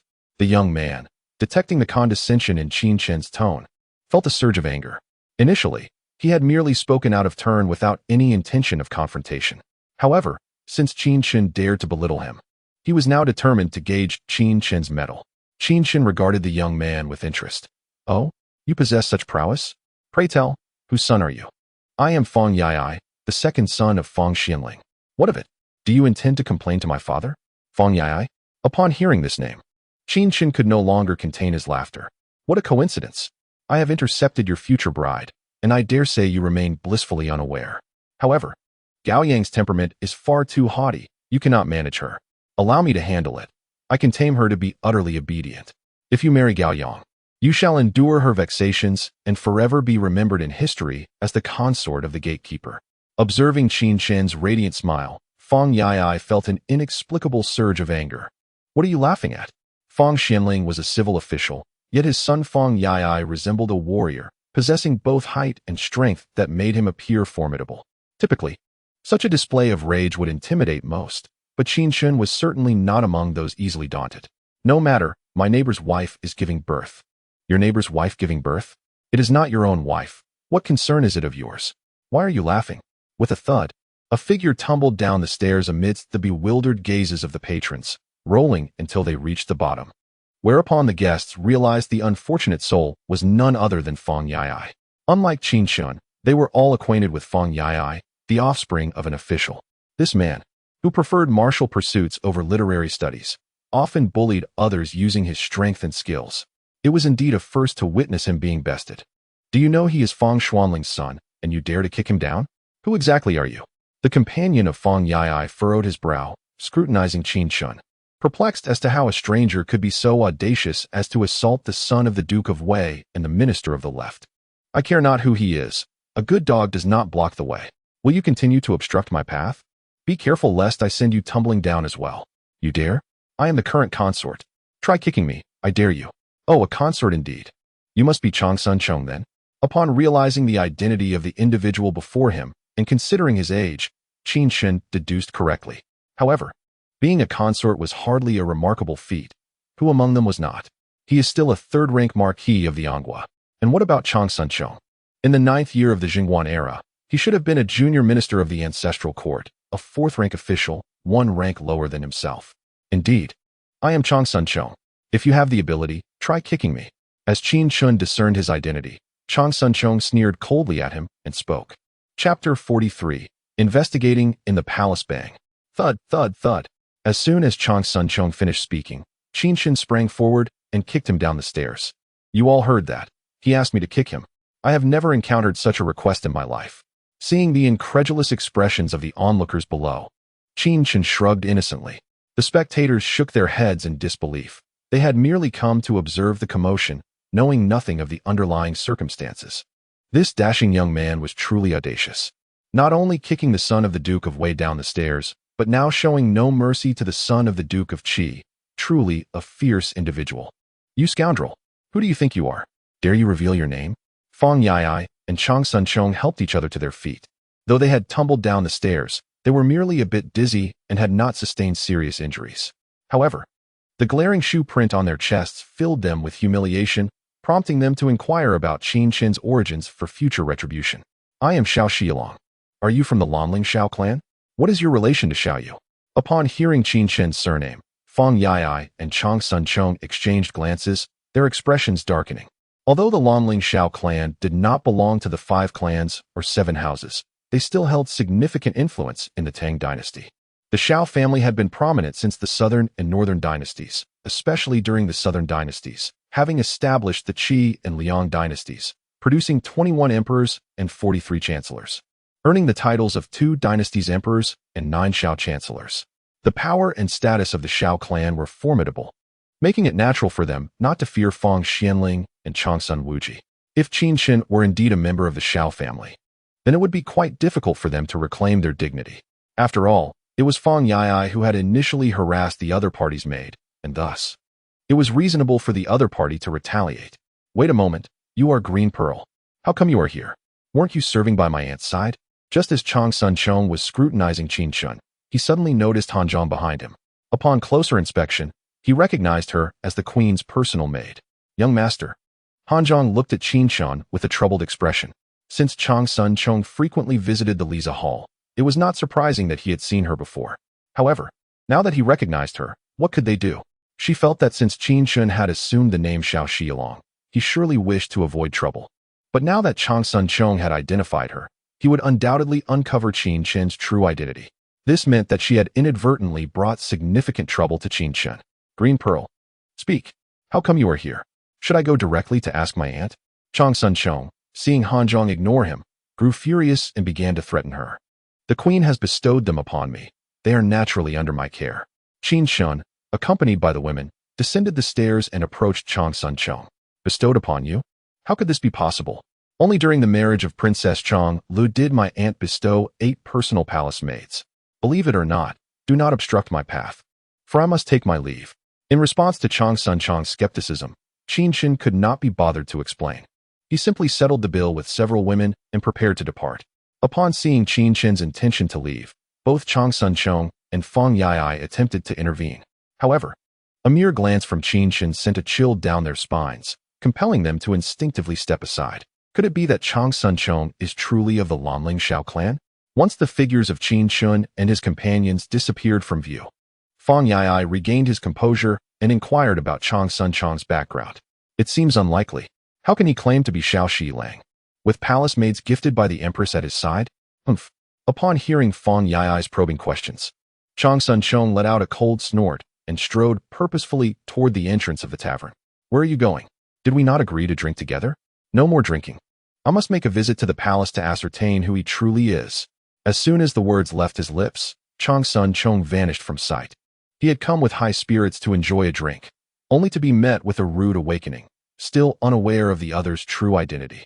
Moreover, the presence of the empress's personal maid beside him made it imperative that he unravel this mystery, for without doing so, he would find it impossible to enjoy his evening, let alone sleep peacefully. Coincidentally, he had just returned to Chang'an today and had yet to pay a visit to his aunt. Seizing the opportunity of this visit, he could discreetly inquire about the other party's origins, which should not pose a problem. Within the Hall of Governance, Li Shimin, Changsun Wugo, Li Lizzi, Gaoyang, Syste, and Xinqing were present. Changsun Wugo discovered that not only had her health been restored, but she also felt invigorated and remarkably strong. Now, with a Syste in her left hand and a Xinqing in her right, she lifted them effortlessly. She was aware that this vitality was the result of Qin Chen's elixirs, for which she felt immense gratitude. Li Shimin was equally astonished. After all, Changsun Wugo had never possessed such strength before, and carrying 2 small children had always been a laborious task. Your Majesty, Her Highness the Empress, the young minister of the Zongjing, Changsun Chong, requests an audience. Is Chonger back? He must have heard of your recovery and come to congratulate you. Allow him to enter. Yes. With the announcement from eunuch Wang, Changsun Chong strode confidently into the Hall of Governance. I, Changsun Chong, pay my respects to your Majesty, Her Highness the Empress, and the esteemed princesses. Enough. This is not the court. There is no need for such formalities. Did you return today? Observing Changsun Chong's solemn greeting, Li Shimin gestured dismissively, indicating he need not be so formal, as they were all family. Indeed, I returned today, wishing to pay a visit to my aunt and uncle. Oh, just to see us too? Does your wife not wish to see you? After all, you have been away for a full month. Upon hearing Changsun Chong's words, Li Shimin immediately jested with him. Ahem. Naturally, Chong'er misses his cousin Chong'le. A flicker of something unusual passed through Chong Sun Chong's eyes at the mention of Li Lizzie, prompting him to hastily add, "That is good to hear. I was worried that after a month away, you might have strayed from your affections." How could Chong'er dare to do so? Hearing Li Shimin's subtle insinuation, Chong Sun Chong felt a tremor of apprehension in his heart and quickly began to deny it. "By the way, Aunt, I just discovered your personal maid, Lu Zhu, in the bustling market. What is the story behind this?" In an effort to prevent Li Shimin from broaching the subject again, Chong Sun Chong quickly revealed his purpose for visiting. "It seems you have yet to return home. Otherwise, your father would have certainly informed you of this matter. Last night, the Empress fell gravely ill, and it was Qin Chen, the nephew of Cheng Yaojin, who presented a miraculous elixir that cured her ailment. Therefore, I have bestowed upon him the title of Marquis of Ingua and granted him marriage to Gao Yang. The Empress, grateful for Qin Chen's healing grace, has bestowed 4 personal maids upon him." Since Chong Sun Chong was unaware of Qin Chen, it indicated he had not even returned home. Li Shimin cast a penetrating glance at Chong Sun Chong before beginning to explain. "The man's name is Qin Chen? He had the audacity to claim he was Xiao Shi Lang." Chong Sun Chong momentarily stood frozen, then could not help but murmur to himself. Gao Yang, having overheard Chong Sun Chong's mutterings, fixed her gaze upon him and inquired, "Cousin Chong, have you met Qin Chen? What do you mean by Xiao Shi Lang?" "Oh, we crossed paths once, but I was unaware of his true identity at that time." Chong Sun Chong hesitated to disclose the conflict he had with Qin Chen, especially since Qin Chen had just achieved great merit, earning the admiration of both Li Shimin and Chong Sun Wugo.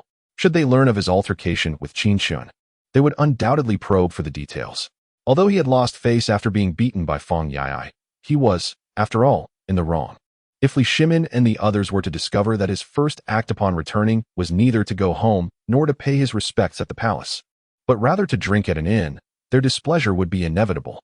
In light of this, it was better to keep this matter concealed and devise a means to regain his dignity later on. "Qin Chen has gone out shopping? Humph. He certainly knows how to flaunt himself with his maids in public. The first time I encountered him, he was also accompanied by a maid on a shopping spree." Gao Yang speculated that Chong Sun Chong had encountered Qin Chen on the street and pouted as she spoke. "Chong Sun, it is not inherently bad for Qin Langjun to take a stroll. He is neither causing a ruckus in a tavern nor frequenting brothels.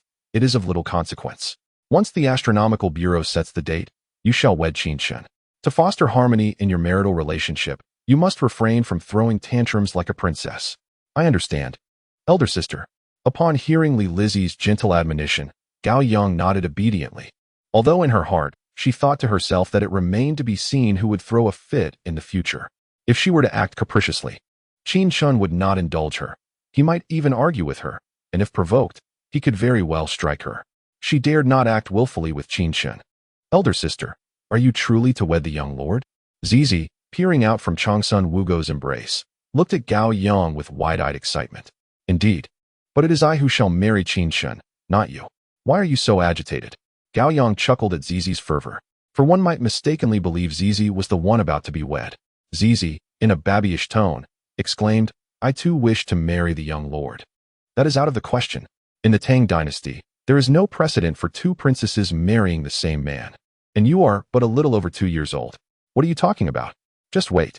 Then if elder sister marries the young lord, may I reside with you both? Are you fond of Bai Shui and the little fairy, Qin Chen? That's simply one do. It's acceptable for you to visit them occasionally, but you cannot reside with me and Qin Chen indefinitely. Otherwise, your parents will miss you dearly." Without a moment's hesitation, Gao Yang declined CZ's request.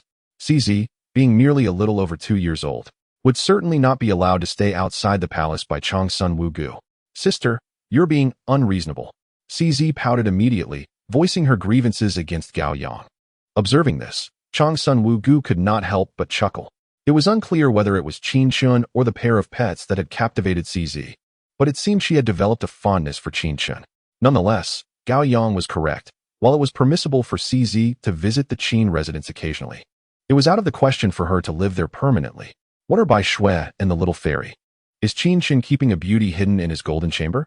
Nearby, Li Shimin listened with a hint of confusion, unable to comprehend the situation. Bai Shui is a puppy, and the little fairy is a cat. Both are pets raised by Qin Chen, and CZ adores them. So that's the case. I never imagined that Qin Chen had a fondness for cats and dogs. Since CZ likes them, why not procure her a pair of similar pets? Li Shimin, known for his doting nature towards his daughter, immediately set about arranging this. Father, the cats and dogs at Qin Chen's residence are truly unique. You cannot find their like throughout the Tang Dynasty. One is a Bichon Frise, and the other is a ragdoll cat. Seeing that Gao Yang had forgotten the type of the little fairy, CZ hurriedly added, "Ah, yes, the Bichon Frise and the ragdoll cat. They are far cuter and more visually appealing than the Persian dogs and cats kept in the palace. Such a situation exists? To possess such unique pets. Qin Chen is indeed an extraordinary individual, distinct from others in every way." Hearing Li Shimin praise Qin Chen, Gao Yang beamed with pride. Naturally. Qin Chen is the most exceptional. More exceptional than your cousin Chong? How could my cousin compare? Qin Chen is... I merely spoke in passing. Do not take it to heart. As Gao Yang spoke, she noticed Chong's son Chong's slightly distressed expression and hastened to clarify. I understand. Beauty is in the eye of the beholder. By the way, I have yet to congratulate my cousin on her engagement to a most suitable husband. Chong's son Chong forced a smile and offered his congratulations to Gao Yang. All right, Chong, you have just returned and must be weary. It is best that you return home to rest. Li Shimin interjected, addressing Chong's son Chong and Li Lizzie. They nodded in agreement and subsequently departed from the Li Zheng Hall together. Your Majesty, do you not sense that there seems to be some issue between Lizzie and Chong? Chong's son Wu Gu inquired, watching as Li Lizzie and Chong's son Chong left until their figures vanished from sight. Disagreements are inevitable between couples. As long as they communicate openly, the conflict shall naturally resolve itself. Li Shimin naturally noticed this, yet he regarded it with a degree of indifference. Li Lizzie and Chong's son Chong had grown up under their watchful eyes, and their union was merely a political marriage. Could they truly consider separation? Despite this assertion, the couple had encountered discord merely 2 years into their marriage, both harboring unvoiced grievances. He worried that their conflicts might escalate, growing ever more intense. Guanyin made. Children and grandchildren will find their own fortune. Moreover, Lizzie has been with you since childhood, possessing an understanding heart and a refined character. She knows how to manage the situation. You must have faith in her. Chong's son Wugo felt some concern and even contemplated intervening, but Li Shimin chose to observe the situation, waiting to see how Li Lizzie would address the matter. Is there a problem between sister and cousin Chong? How did I not notice it? How could you not? Even the court officials can see it. Gao Yang, should any discord arise between you and Qin Chen after your marriage, and you feel unable to resolve it, come to your mother. Do not bottle it up, understand? Mother, Qin Chen and I will certainly not have any conflicts. I can listen to him on everything. Gao Yang waved her hand dismissively, firmly believing that her constant accommodation of Qin Chen would prevent any strife. Chapter 45. The efficacy of elixirs. Am I perhaps aging? My mind muddled? Or is my hearing failing me? What did you just say? Upon hearing Gao Yang's words, Li Shimin immediately questioned his own age rather than suspecting her sincerity. However, upon witnessing Chong's son Wugo's astonished expression, he inquired once more. I said I will listen to everything Qin Chen says. There will be no discord between us. Father and mother, rest assured. Do you truly hold such affection for Qin Chen? Even after Gao Yang reiterated her sentiments, Li Shimin remained incredulous. After all, he knew his daughter all too well, headstrong and capricious. It was a blessing for anyone not to be tormented by Gao Yang, let alone expect her to obediently comply. The fact that she was willing to alter her temperament for Qin Chen spoke volumes about her feelings for him. Noticing the astonishment etched on Li Shimin and Chong's son Wugo's faces, Gao Yang felt a twinge of embarrassment and lowered her head. She was unsure of her own emotions. Despite being bullied by Qin Chen, she felt inexplicably content. Gao Yang, mutual accommodation between spouses is commendable, yet you must not acquiesce to everything Qin Chen desires. What if he were to rebel? Would you then help him raise the banner? Li Shimin couldn't help but sigh. It is often said that a married daughter is like spilled water, yet Gao Yang had not yet married, and her heart had already strayed from the palace. However, as the daughter of Li Shimin and a princess of the Tang Dynasty, Gao Yang must not indulge her husband without limits. A marriage should be characterized by negotiation and understanding, which is the essence of harmonious coexistence. Oh, father, you are overthinking. Qin Chen would rather spend every day at home basking in the sun. How could he possibly rebel? I was merely giving an example, advising you not to indulge Qin Chen blindly. Otherwise, if you find yourself wronged in the future, I would feel embarrassed to come to your aid. I understand. Gao Yang replied nonchalantly, yet her dismissive demeanor indicated that she had not truly absorbed his words. Li Shimin and Changsun Wuji exchanged a glance, shaking their heads in a mix of resignation and amusement. The phrase "a daughter grows up to be independent of her mother" rang true in their minds. Mother, I see that your strength and endurance have notably increased. You have held on to Zizi and Xinxing for quite some time, without showing any signs of fatigue. Why not challenge father to an arm wrestling match? Gao Yang suggested, noticing that Changsun Wuji had been cradling the two children for a quarter of an hour without a hint of weariness. What a ridiculous notion. How could I possibly match your father? Changsun Wuji immediately declined, well aware that as the empress, a contest of strength against the emperor would likely elicit laughter from the court. There were those who might even twist the narrative, insinuating discord in their marriage or suggesting that she, as empress, harbored ambitions for power. I suspect mother is merely afraid of father's loss of face, Gao Yang teased. Nonsense. How could I ever be outmatched by your mother? Li Shimin interjected. Guanyin, release Zizi and Xinxing. Let us engage in this contest. Today, I shall demonstrate to Gao Yang that I am indeed a formidable emperor. Changsun Wuji smiled, unruffled by Gao Yang's taunts, yet Li Shimin could not let it slide. In years past, he had fought countless battles, wielding long swords and hefting spears, while Changsun Wuji had long been frail, often ailing. Your Majesty, Gao Yang is merely jesting. Are you truly taking this seriously? Naturally. Besides, I have observed your newfound strength and am curious to ascertain just how much you have improved. Very well, but I implore your Majesty to go easy on me. Seeing the seriousness etched on Li Shimin's face, Changsun Wuji chuckled resignedly before acquiescing. She entrusted Zizi and Xinxing to a palace maid and took her place at the table opposite Li Shimin. Once the two were set, Gao Yang called out to commence. Changsun Wuji and Li Shimin exerted their strength simultaneously. Mother, heave-ho, heave-ho. Zizi, witnessing the contest, enthusiastically cheered for Changsun Wuji. Her little face flushed as if she were the one wrestling. Li Shimin found himself at a loss for laughter, for Changsun Wuji's strength was formidable. He struggled to hold his ground, his hand gradually being pressed down. Yet, just then, it seemed as if Changsun Wuji had exhausted her vigor, and she unexpectedly released some of her strength, granting Li Shimin the opportunity to counterattack and ultimately triumph over her. Your Majesty, you are impressive. I am utterly humbled. Changsun Wuji beamed. Despite her defeat, she congratulated him warmly. Zizi pouted in discontent. Mother, how could you lose? Are you not even pretending anymore? I am still here. And you simply let father win. Do you think I am as easily deceived as Zizi? Gao Yang rolled her eyes, aware that just moments ago, Changsun Wuji had held the advantage. How could Li Shimin have turned the tide so swiftly? The only explanation was that Changsun Wuji had deliberately eased up. I did not feign anything. I simply ran out of energy. Changsun Wuji insisted. Mother was merely concerned about father's dignity. Did mother just trick Zizi? Upon hearing Gao Yang expose her, Changsun Wugo maintained an air of composure, yet Zizi pouted in a display of grievance, having just cheered for her earlier. Come, come. Guanyin maid, let us start anew. This time, you must not hold back. We shall give it our all. Observing her daughters questioning their own abilities, Li Shimin felt a twinge of insecurity, but resolutely braced himself for another round. Oh, your Majesty, you have already triumphed over me. Do you truly wish to win again? Changsun Wugo sighed, perplexed that Li Shimin was eager to compete once more. Did you not concede in the previous round? Now let us engage in earnest. Are you certain you wish to truly compete? Yes. Bang.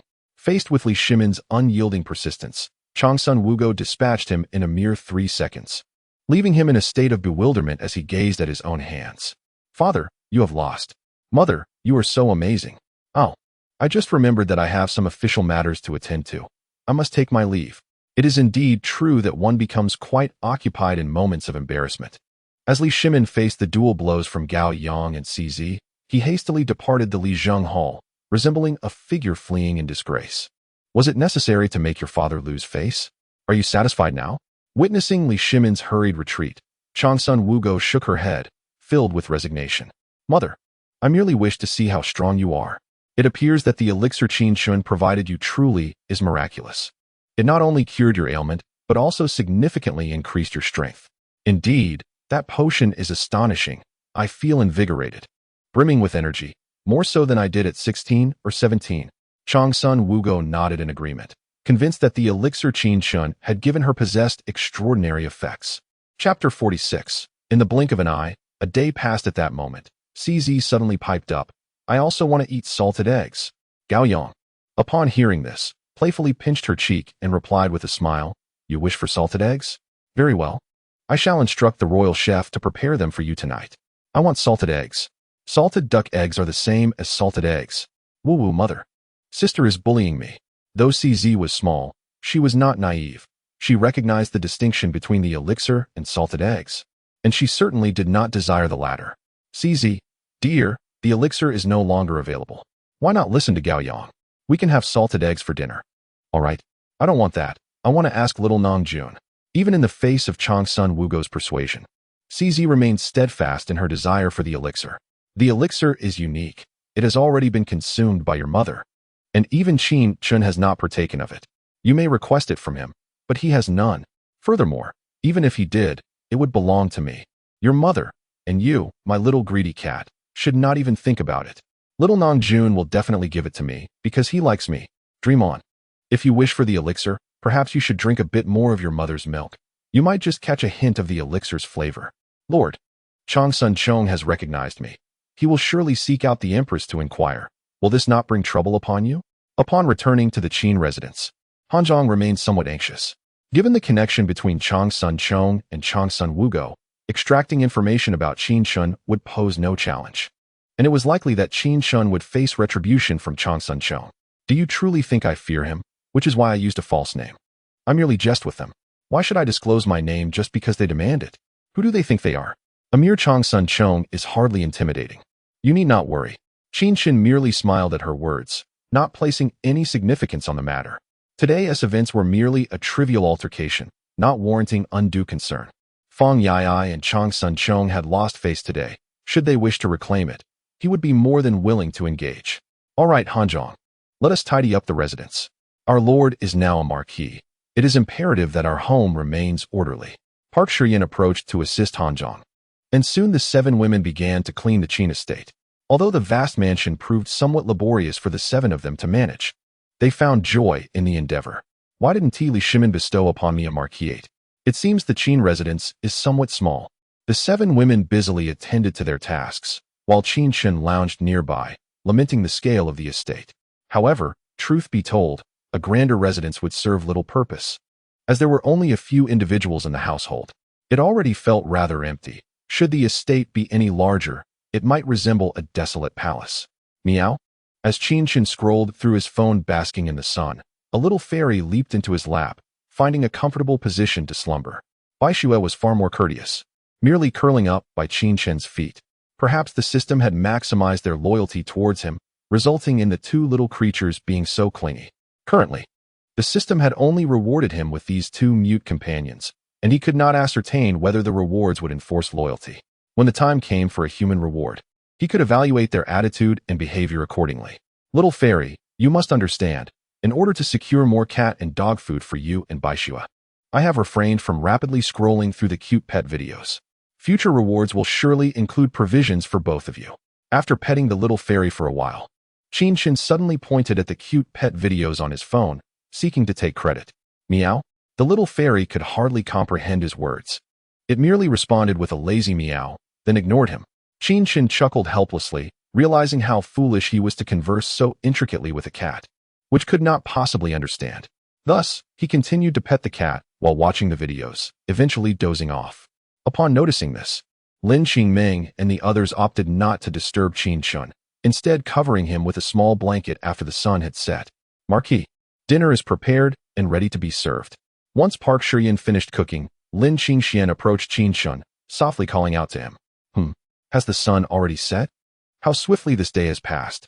Qin Chen opened his eyes to assess the twilight, unable to suppress a sigh of contentment at the luxurious life of a carefree young aristocrat. Not only could he enjoy a life of ease, with meals served and worries absent, but if one were carefree enough, an entire day could slip by unnoticed. Subsequently, he rose and made his way to the hall, savoring the sumptuous dinner prepared by Park Si-yeon.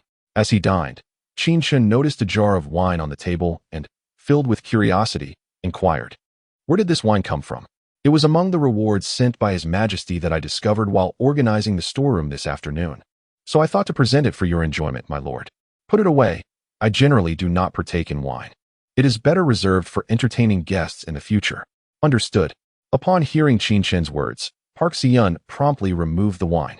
My lord, will you be summoning Hanzhong and the others to serve you tonight? Lin Qingming quietly asked as she handed him a warm glass of water for rinsing after his meal. No need.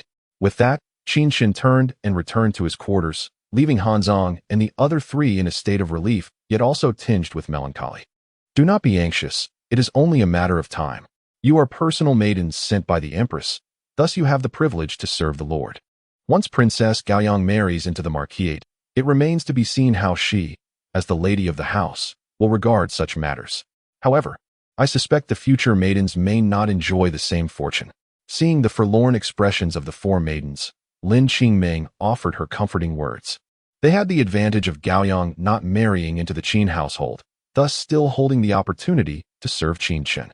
Otherwise, once Gaoyang became the mistress, and if she were to be jealous, it would be challenging for other women to approach Qin Chen. As long as we can remain by the Lord's side to serve him, we shall not dare to wish for more.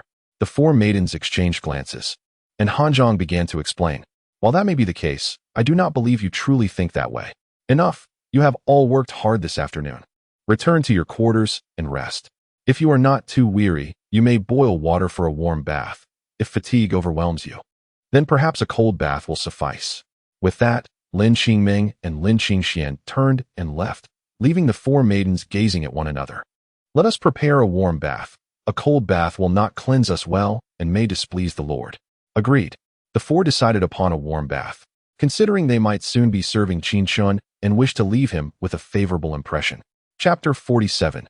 A startling surprise, all right, little fairy. I have cradled you all afternoon.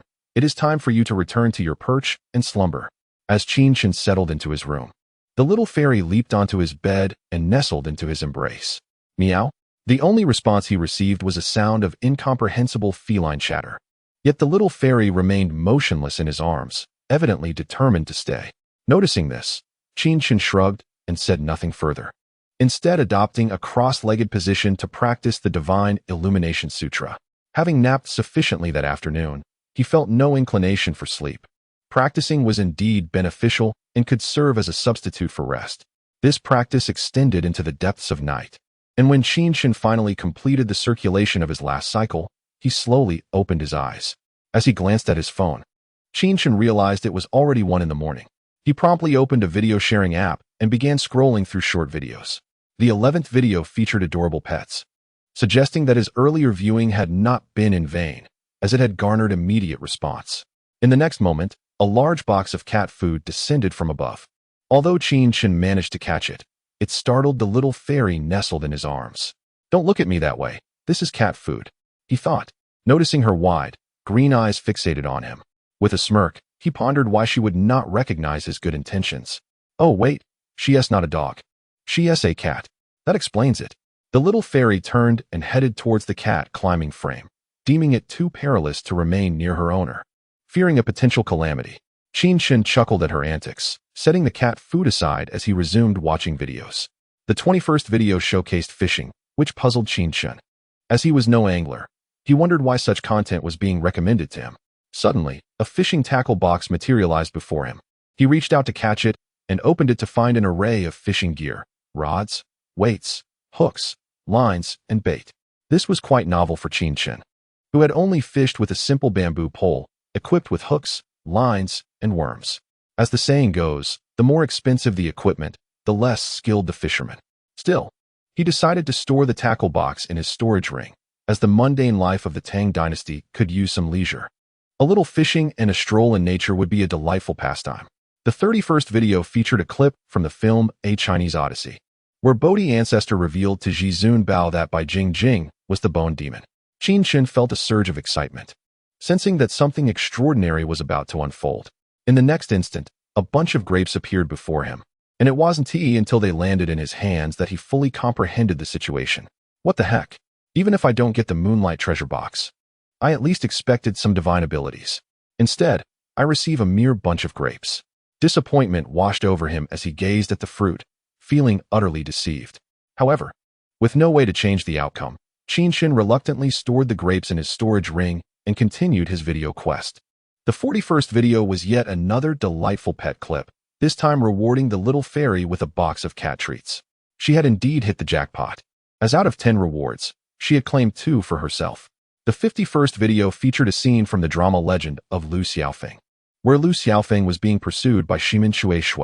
Qin Chen raised an intrigued eyebrow as a burst of golden light materialized in the air and enveloped him. This radiant energy was none other than the perfected lightness skill of Lu Xiaofeng, known as Phoenix soaring through the skies. Although it paled in comparison to Lu Xiaofeng's lengthy finger or Shimin Shui's swordsmanship, it was still a remarkable skill in its own right. The 61st video presented a segment from the anime Naruto, depicting the students of Konoha undergoing their graduation assessments. In the blink of an eye, a swirl of white light entered Qin Chen's mind, revealing to him the 3 techniques of Konoha: the shadow clone technique, the substitution technique, and the transformation technique. However, the execution of this 3-body technique necessitates chakra, which Qin Chen lacks. Although he understands that chakra is derived from human cells, he is unaware of the extraction process. Without the method for chakra refinement, this 3-body technique is rendered an ineffectual skill. The 71st video features a clip from the animated series Pleasant Goat and Big Wolf, where Grey Wolf pursues Pleasant Goat and his companions. This video leaves Qin Chen somewhat perplexed. What reward could it possibly bestow upon him? A talking wolf? Or perhaps a talking goat? At that moment, a hat materializes before him, and upon closer inspection, he realizes it is none other than the one Grey Wolf habitually wears, complete with patches. What utility does this possess? Without a second thought, Qin Chen tosses it into the corner. The 81st video showcases a scene from the film Journey to the West, Conquering the Demons, where the exorcist Duan Xiaoxiao engages in a life-and-death duel with the pig demon Zhu Gang Lion in an inn. In the next instant, a bracelet-like object appears out of thin air and lands in Qin Chen's palm. Could this be the indeterminate flying ring? He raises the bracelet to examine it closely, yet it appears to be an ordinary piece of jewelry. Subsequently, he attempts to channel his inner energy into the bracelet, and to his surprise, it responds. With a mere thought, he transforms the bracelet into a ring and slips it onto his finger. At this moment, Qin Chen is certain. He has indeed acquired Duan Xiaoxiao's indeterminate flying ring. However, he discovers that operating this ring demands considerable inner energy, making it challenging for him to wield it with the same finesse as Duan Xiaoxiao. Then, an idea strikes him. If he can manipulate an artifact like the indeterminate flying ring, surely the 3-body technique should pose no difficulty. With this thought, he promptly performs the substitution technique, and in the next moment, he swaps places with the hat in the corner. Indeed, it works. I must be a genius. Now, I am seamlessly blending Eastern and Western elements, embracing the fantastical realms of anime. The future is indeed promising. After successfully executing the substitution technique, Qin Chen experiments with the clone technique and transformation technique, discovering that he can still perform them. Are you Lu Yifei or something? Qin Chen approaches a bronze mirror and gazes at his flawless reflection, nodding in satisfaction. He then reverts to his true form. Although he truly does not wish to. The 91st video depicts a scene from the television series The Smiling, Proud Wanderer, where the gentlemanly Sword Yu Buqiuan, confronted by Ning Zhongzi, hurls the cassock containing the evil-repelling sword manual out the window. Before Qin Chen can react, a cassock materializes in his hand. Banana watermelon. Give me the evil-repelling sword manual. I can wield the harmony sword and the easy water-cold sword technique. Each surpasses the evil-repelling sword manual. Even if I were as mediocre as Lin Pingji, I would still refuse to practice such a thing. Glancing at the cassock in his hand, Qin Chen involuntarily shudders. After all, this object is rather ominous for a man. Chapter 48. Going out to fish. Originally, Qin Chen contemplated destroying the cassock outright, but after a moment's reflection, he decided to keep it. Of course, not for his own training, but for future schemes. For instance, the duo of Feng Yao and Chang Sun Chong, Qin Chen believed, were particularly well suited for mastering this profound martial art. After stowing away the cassock into his storage ring, Qin Chen resumed watching the videos, determined to secure the final reward. The 101st video featured a segment from the television drama Women No Longer Remain Silent, showcasing the domestic whip-wielding hero, Bruce Hoen, engaged in playful antics with his female subordinate. Truly, The domestic whip-wielding hero indeed revels in flamboyance. Qin Chen watched in awe, reflecting on how limited Ho's acting range was. Yet, when it came to the subject of sexual harassment, he was undoubtedly a pioneer. In the next moment, a small whip appeared before Qin Chen. Precisely the one Ho used to tease his female subordinate. What nonsense. Time for sleep. Qin Chen tossed the whip aside and promptly closed his eyes, drifting into a deep slumber. Master Ho, are you awake? It's time to rise and freshen up. The following morning, Qin Chen was roused from his slumber by Lin Qingming's voice. He opened his eyes and sat up, only to discover that the hat and whip he had discarded in the corner were now dragged into the doghouse by the snow-white dog. With a resigned smile, he got out of bed and retrieved both the hat resembling a wolf and the whip belonging to Ho Tianlai. Come in. Master Ho, it's getting late. We are here to assist you with your morning routine. With Qin Chen's permission, Lin Qingming and Lin Qingxian entered the room, preparing to help him with his oral hygiene and face washing. Oh, Master Ho, what do you need this for? At that moment, Lin Qingxian noticed the hat and whip in Qin Chen's hands and asked curiously, I have no idea where Bai Shui found these. It just picks up random things every day. Please throw them away. Qin Chen readily shifted the blame onto Bai Shui, who had just emerged from the doghouse and looked utterly bewildered upon hearing his words. This burden was too great for such a small bichon frise to bear. Is that so? Then I must keep a closer watch on it.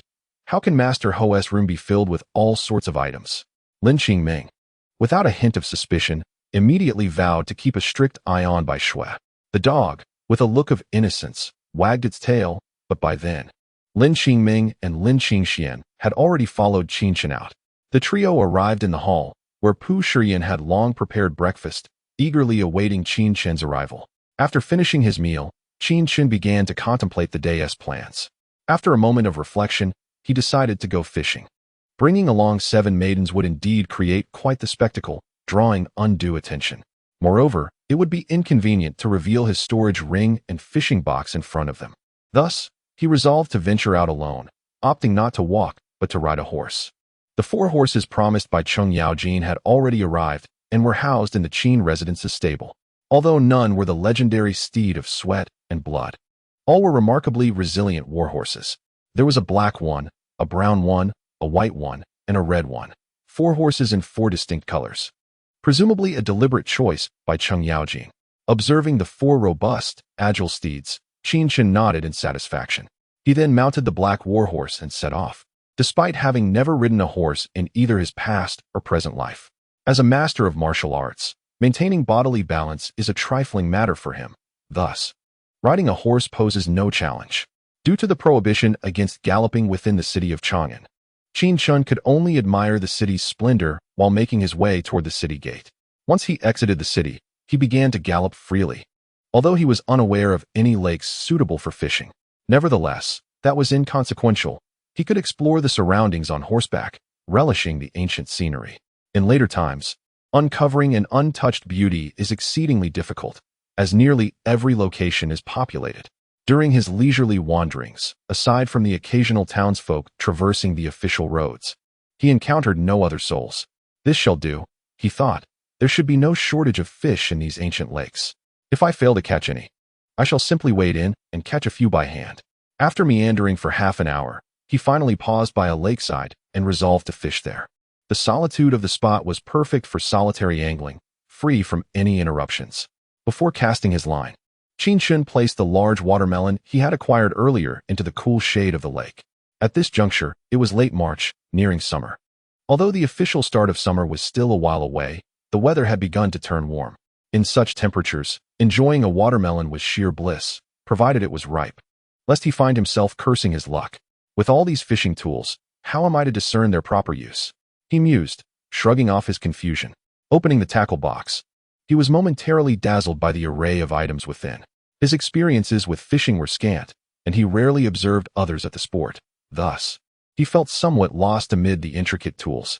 Yet, he understood the principle of simplicity and decided to employ the straightforward method of fishing with a bamboo rod, eschewing any elaborate contraptions. Unfortunately, after half an hour, he had not caught a single fish. It wasn't that there were no bites. Rather, his attention was largely consumed by his phone, where he had been engrossed in short videos, causing the fish to flee. However, Qin Chen was unconcerned. He was not a fisherman reliant on his catch for sustenance. For him, catching a fish would be delightful, but if not, it was of little consequence. The watermelon should be chilled by now. Let us retrieve it for a taste. Just as Qin Chen was about to lift the watermelon from the water to showcase it, he heard someone call his name, startling him. In this desolate wilderness, how could anyone possibly know him? Was he haunted? Qin Chen. The voice rang out again, confirming that he was not hallucinating. To his astonishment, he recognized the familiar voice. Turning around, he saw none other than Cheng Yaojin galloping toward him. With a swift thought, Qin Chen stowed away his tackle box and patiently awaited Cheng Yaojin's arrival. Qin Chen, you rascal. You've managed to run all the way to this forsaken place to fish, and I've been searching high and low for you, Cheng Yaojin exclaimed, barely allowing his horse to come to a halt before launching into his playful reproach. With nothing to occupy my time, I ventured outdoors to enjoy the spring, pondering the purpose of Uncle Cheng's visit. Did His Majesty not bestow the hand of Princess Gaoyang upon you? The Bureau of Astronomy requires your birth details to align with those of Princess Gaoyang in order to select an auspicious date for the wedding. I am unaware of your birth details, nor does anyone in your household know, hence my visit to seek you out. Birth details? This inquiry left Qin Chen momentarily perplexed. He feigned contemplation while delving into the memories of the original owner. After a considerable pause, he finally recalled. Chapter 49, Uncle Cheng and the Watermelon. In the year of Ding Chou, the month of Jiachun, on the day of Gong Su, during the hour of EC. It is futile for you to relay this to me, for I cannot retain such information. You should return and speak to His Majesty yourself. The Bureau of Astronomy is rather superstitious. What need is there to calculate birth details for a wedding? I say, it would be best to marry tomorrow and spare us all the trouble. Upon hearing Qin Chen recite the birth details, Cheng Yaojin waved his hand in exasperation. He had no desire to remember such particulars. How did Uncle Cheng find me? Qin Chen was curious about how Cheng Yaojin had located him. Considering this was not the modern age, devoid of satellites, and his current location was quite remote, could it be that Cheng Yaojin possessed a keen sense of smell, tracking him down by scent? I inquired along the way. Someone saw you riding about and eventually heading this direction, so I came to look for you. To my surprise, I actually found you here fishing. Oh, your fishing rod is rather unique. Is it not made of bamboo? Well, that is of little consequence. Let us enjoy the watermelon. Qin Chen had not anticipated that he had already stowed away his conspicuous fishing box, yet the perceptive Cheng Yaojin had noticed the peculiarity of his rod, prompting a swift change of subject. Is this a winter melon? How has it grown so large? Where did you acquire it? Quickly, let us eat, Uncle Cheng. Seeing Cheng Yaojin's renewed interest in the watermelon, Qin Chen swiftly sliced it in half, intending to silence him with the fruit. However, he was taken aback to discover that the watermelon was still underripe. Damn it! The owner who was slain by Hua Chong truly met a fitting end for daring to sell such unripe fruit. Although this watermelon was a reward from the system and not purchased, the fault still lay with the owner. How can one conduct business without sincerity? Hey, your slicing is quite meticulous. Each half is just right. I shan't be polite. Qin Chen gazed at the underripe watermelon with little appetite, while Cheng Yaojin was clearly ravenous. On such a sweltering day, who could resist a winter melon freshly pulled from the water? This delicacy is a luxury, one that even Li Shimin cannot indulge in frequently. Moreover, having searched tirelessly for Qin Chen, he was parched and had no intention of being courteous. Take your time. Uncle Cheng, this half is yours as well. Observing Cheng Yaojin devouring the fruit with delight, Qin Chen promptly offered him his own half. A mere half is sufficient for me. Will you not partake? This winter melon is indeed a rare treat. I had already eaten before you arrived, and considering the effort you exerted to find me, it is only fitting that you enjoy it. Qin Chen smiled, shaking his head. Whoever desired to eat this underripe fruit could have it, and since Cheng Yaojin relished it so, he would gladly bestow it upon him. I shall not hold back then. It has been quite a while since I have tasted such a sweet winter melon. I refer to it as watermelon. Though it could indeed be sweeter, perhaps this variety has been inadequately cultivated, resulting in its half-baked flavor. In the future, I shall invite Uncle Cheng to savor something far superior. Whether it is winter melon or watermelon, they are merely names. Yet, you remain dissatisfied with such a sweet watermelon? Your expectations are rather high. Upon hearing this, Cheng Yaojin cast a bewildered glance at Qin Chen. Goodness, was this winter melon not the sweetest he had ever tasted? Yet Qin Chen seemed to find fault with it. Could it be that his experiences were limited? No, That could not be. It must be that Qin Chen was overly fastidious. Qin Chen chose silence, realizing that if Cheng Yaojin were to discover that he had intentionally served him an unripe melon, it could lead to a duel. After finishing the watermelon, Cheng Yaojin began to look around. Qin Chen, have you caught any fish today? None. Qin Chen replied succinctly, without a hint of embarrassment. I could tell you wouldn't catch any fish. It's far too hot today. Let us return and buy a large fish from the market. That way you won't lose face. Hey, Uncle Cheng, you are quite the charlatan. Must one even pretend when seeking relaxation through fishing? You do not comprehend. Whether in life or in governance, the principle remains the same. Some things may be left undone, for they are not essential. Yet once you decide to act, you must produce tangible results. Whether for your own satisfaction or to silence those who underestimate you, you must achieve something. Is deception included in that? Indeed, as long as you can deceive others, then it counts. You must simply remain aware of your own truth. Cheng Yaojin emphatically nodded. What constitutes truth and what is falsehood? As long as others believe it, it becomes truth. I'm not so trivial. Is it really necessary to buy a fish? Upon hearing this, Qin Chen smiled and then broke a reed, casting it towards a patch of aquatic plants by the lakeside. Splash! Just as Cheng Yaojin pondered what Qin Chen was up to, a tremendous splash erupted, and before long, a large grass carp surfaced. The reed had pierced through the fish's head. It struggled reflexively for a moment before succumbing to lifelessness. Hey, you lad, how remarkably skilled you are! Cheng Yaojin exclaimed in astonishment, then hurriedly ran to the shore to retrieve the carp, which had been impaled through both eyes. Setting aside the fragility of the reed, which could hardly withstand such force, how on earth did you aim for its eyes amidst the water and the obstructing plants? Nothing but familiarity with the craft. You are quite the show-off. I concede your prowess. Old Cheng is impressed. If your father possessed such skills, he could at least have earned a title of general. In the twilight of the Sui dynasty, there was a general named Wang Bodong beside Li Mi, renowned for his unparalleled archery. Yet I must say, your accuracy surpasses even his. Should you practice archery, few in the world could evade your arrow. Witnessing Qin Chen's display of skill, Cheng Yaojin, though somewhat helpless, could not refrain from offering praise. He truly had not anticipated such talent from Qin Chen, and found himself feeling somewhat inferior. Although I possess a profound admiration for the art of swordsmanship and have never trained in archery, I am nonetheless confident in my ability to hit the mark from 100 paces. Upon hearing this, Qin Chen smiled faintly and spoke with unwavering assurance. His physique had been significantly enhanced after the consumption of the Huanglong Dan, which revitalized his sinews and marrow, rendering his senses exceedingly acute. Coupled with his mastery of martial arts and profound internal strength, the feat of hitting a target from 100 paces is indeed within his grasp. You are formidable, aren't you? Yet, you still haven't caught anything, remarked Cheng Yaojin, contemplating Qin Chen's audacity and preparing to tease him about his lack of success in fishing. Just then, Qin Chen landed a sizable carp. Uncle Cheng, did you wish to say something? Qin Chen, having anticipated Cheng Yaojin's intended remarks, deliberately approached him with the large carp in hand, inquiring with a playful smile. This carp bears a phonetic resemblance to the emperor's surname and possesses unique symbolic significance. Consequently, the court mandates that any caught carp should be released. After all, His Majesty is your future father-in-law. Surely, you would not lead the way in defying the edicts of the court? Cheng Yaojin paused, momentarily taken aback by the carp in Qin Chen's grasp, before bursting into laughter and responding. Chapter 50. Cheng Yaojin's counsel. What absurd regulations are these? What if one were on the brink of starvation? Would one still concern themselves with whether or not it is a carp? Cheng Yaojin pondered. In times of famine, such restrictions may indeed seem harsh. However, the Tang Dynasty is currently flourishing and resources are abundant.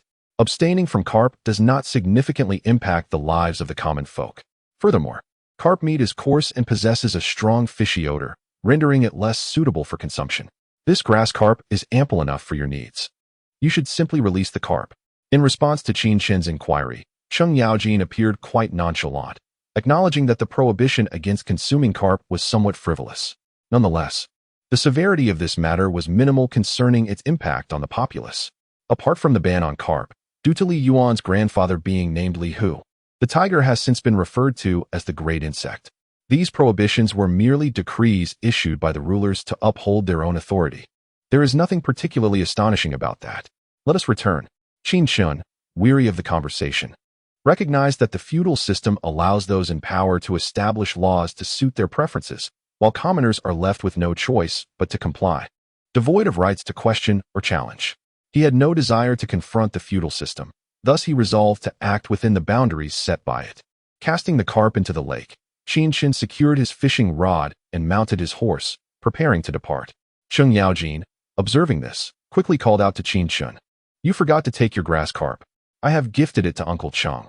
Let Annie prepare a pot of fish soup to nourish your health." "How fortuitous. I was just in the mood for fish soup," Cheng Yaojin replied, not declining the offer. He cheerfully threaded a few blades of grass through the fish's gills and mounted his horse with the catch in hand. "Go on. Wait for me, you little rascal, go." Seeing Qin Chen galloping away, Cheng Yaojin hastily urged his horse to quicken its pace in pursuit. "Qin Chen, your horsemanship is quite impressive. Would you be interested in joining the military? When war arises, I could take you to the battlefield for a taste of combat. That way, your martial skills would not go to waste." As the two raced towards the gates of Chang'an City, they instinctively slowed their horses, allowing them to meander gently into the heart of the city. Upon hearing Cheng Yaojin's words, Qin Chen inquired with genuine interest, "Am I to become a prince consort, yet still venture forth to the battlefield to slay enemies and command an army? How could that be impossible? Although, under normal circumstances, a prince consort is not permitted to wield significant political power nor lead troops independently, there are exceptions. Take Chai Xiao, the husband of Princess Pingyang, for instance. He served as the Grand General of the town army and the General of the Right Vanguard. His scenario differs from mine. When he wed Princess Pingyang, the Tang Dynasty had yet to be established. During the formation of the Tang, he contributed both resources and efforts, earning his accolades through remarkable feats. Now that the Tang has solidified, it is exceedingly unlikely for a prince consort to command troops in battle. Qin Chen was not swayed by Cheng Yaojin's grandiose visions, for his circumstances were starkly different from Chai Xiao's. "You are quite astute, yet if I intercede on your behalf, it would not be problematic for you to accompany the army and return with some merit. While you cannot lead a campaign independently, you would nonetheless gain some honor. There's no need for that. I have no interest in gilding my reputation through military service. I am rather indifferent to official titles and power. A life of leisure suits me far better." Qin Chen's curiosity regarding the prince consort's ability to enlist was merely a passing inquiry. He had no genuine intention of engaging in warfare. It was not that he feared death. Rather, with his martial prowess and skills, he would undoubtedly achieve great victories on the battlefield, earning substantial merit. He simply preferred a life of idleness, akin to a salted fish that refuses to flip. "You are as stubborn as a mule. Once you marry Princess Gaoyang, you will stand alongside Changsun Cheng as a prince consort. Yet he has the support of the Changsun family and weds the beloved Princess Changle. How will you compete with him then?" "Why must I compete with him? Did you not have a confrontation with Changsun Cheng yesterday? Do not think that adopting the pseudonym of Xiaoxi Lang will suffice. He is not a fool. Since a feud has already been established, you must remain wary of Changsun Cheng's potential retaliation. Changsun Wujis is a cunning individual. Although Changsun Cheng's intellect and strategy do not match his, like begets like. Do you truly believe that he will not devise some underhanded scheme?" Cheng Yaojin cast a disapproving glance at Qin Chen, who had kicked both Feng Yai and Changsun Cheng the previous day. This incident had spread throughout Chang'an, and he could hardly hope to conceal it from Cheng Yaojin. "That is not merely a pseudonym, it is a nickname of mine. You, without even having a courtesy name, have already adopted a nickname? Furthermore, if you must choose a nickname, why not opt for Qin Shi Lang instead of Xiao Shi Lang? What name does my uncle believe I should adopt? How does Gongjin sound? Are you attempting to usurp Zhou Yu's name? Why not take oncoming instead? That is not out of the question. Humph, if you wish to choose a name, consult your father-in-law. As the emperor, it would be most fitting for him to bestow a name upon you as a prince consort." Cheng Yaojin was somewhat speechless at Qin Chen's playful banter. Yet it was indeed time for Qin Chen to acquire a name, especially with his impending marriage. A person's courtesy name is typically chosen by oneself or their elders upon reaching adulthood, serving as a means of interaction with others and as a vehicle for one's aspirations. Addressing peers directly by their names is considered impolite. Thus, utilizing a courtesy name is essential to show respect. The naming bestowed by elders encapsulates their hopes and aspirations for the younger generation. Qin Chen, having lost both parents, would have found solace in receiving a name from his uncle Li Shimin, had it not been for his betrothal to Gao Yang. However, Out of consideration for potential future discord, he refrained from doing so. The matter of naming can be addressed later. As for Chang Sun, I am merely a nominal Duke of Ngua, holding no official duties. Thus how could he contrive any underhanded schemes against me? Challenges need not arise solely from political affairs. For instance, one could face slander, coercion, or isolation. Human nature is inherently flawed. If conflict arises, as long as one party harbors resentment, they will invariably seek retribution. Observing Qin Chen's indifference towards Chang Sun, Cheng Yaojin began to impart earnest advice. Is that so? Then the days ahead shall be all the more intriguing. Qin Chen mused that his mundane life could benefit from a sprinkle of amusement. I see now. You will only learn through hardship. How could that be? Is it not for your support, Uncle Cheng? With me as your ally. Does Chang Sun Cheng lack the backing of Chang Sun Wujin? In terms of martial prowess, I could easily subdue Chang Sun Wujin with one hand. Yet, he is cunning and lethal, employing insidious tactics that are difficult to counter. Although Cheng Yaojin was unafraid of Chang Sun Wujin's machinations, his confidence stemmed from his substantial achievements and the favor of Li Shimin, not to mention the support of the Cui family. In contrast, Qin Chen's situation was precarious, akin to a rootless reed, making him an easy target. Chapter 51. Audience with the Emperor. My quarrels with Chang Sun Cheng are trivial. I am willing to engage him in a contest. However, if Chang Sun Wujin were to personally intervene, I would have to approach the matter with utmost seriousness. Qin Chen nodded slightly, recognizing Chang Sun Wujin's esteemed position among the 24 meritorious officials of Lingyan Pavilion, whose intellect and strategy were indeed formidable. If subterfuge were to be employed, this naive modern individual would scarcely stand a chance against Chang Sun Wujin's cunning. But fear not. Should Chang Sun Wujin resort to unscrupulous methods, Qin Chen possesses the strength to retaliate. If he were to be unjustly oppressed, he could stealthily infiltrate the Chang Sun residence under the cover of night and eliminate them without a trace, though he felt that such drastic measures were not yet warranted. You are remarkably self-assured. I hardly know how to commend you. Cheng Yaojin sighed, conceding to Qin Chen's youthful bravado, unaware of Chang Sun Wujin's true menace. Nonetheless, as his uncle and savior of Qin Xiong, Cheng Yaojin felt assured that Qin Chen would not face any significant peril. Thus, he refrained from further admonitions and instead advised Qin Chen to prepare for his audience with the emperor. Subsequently, they parted ways. Cheng Yaojin returned home to prepare fish soup, while Qin Chen proceeded to meet Li Shimin. The palace is a forbidden realm. Entrance is strictly regulated. Upon arriving at the palace gates, Qin Chen was halted by the guards on duty. I am Duke Ngua, Qin Chen, summoned by His Majesty. Ah, my lord. You have finally arrived. If you had delayed any longer, I would have been compelled to seek you out at your residence. As soon as Qin Chen finished speaking, a eunuch emerged from within the palace, the very same Wang Gonggong who had previously conveyed the emperor's edict to Qin Chen. This is Marquis Ngua, Qin Chen, the future consort of Princess Gaoyang. Do none of you possess the vision to see? Never mind, Gonggong, please escort me to meet His Majesty. Ah, yes. How could I almost forget the pressing matter at hand? Come along, my lord. Upon hearing Qin Chen's reminder, Wang Gonggong promptly led him into the palace. After dismissing the court, Emperor Li Shimin had instructed Cheng Yaojin to summon Qin Chen for an audience, yet he waited and waited without any sign of his arrival. Consequently, he dispatched Wang Gonggong to the Qin residence in search of him. Fortunately, they encountered one another at the palace gate. Otherwise, matters would have grown complicated. Your Majesty, Marquis Ngua has arrived. This time, Wang Gonggong did not take Qin Chen to the Hall of Governance, but instead led him deeper into the palace. Arriving at the entrance of the Imperial Garden, where he announced aloud, "Let him enter. My lord, please." Upon hearing the emperor's voice, Qin Chen strode confidently into the Imperial Garden. At that moment, Li Shimin was situated within a pavilion by the water, accompanied by Chang Sun Wugo and Gao Yang. In addition, Li Shimin held the little CZ in his arms, while Chang Sun Wugo cradled Xin Cheng. I pay my respects to your Majesty, the Empress, Princess Gao Yang, and Princess Xin Cheng. Little CZ, greetings. What a delight, dear little fellow. CZ reached out his tiny hand to greet Qin Chen, while Xin Cheng followed suit with a similar salutation. At just over 2 years old, CZ and a little over 1 year old, Xin Cheng spoke in sweet, babyish tones, causing Qin Chen to chuckle with delight. You are soon to wed Gao Yang. There is no need for such formality here. Indeed, Qin Chen, you may simply call me Gao Yang. Addressing me as Princess Gao Yang feels too distant.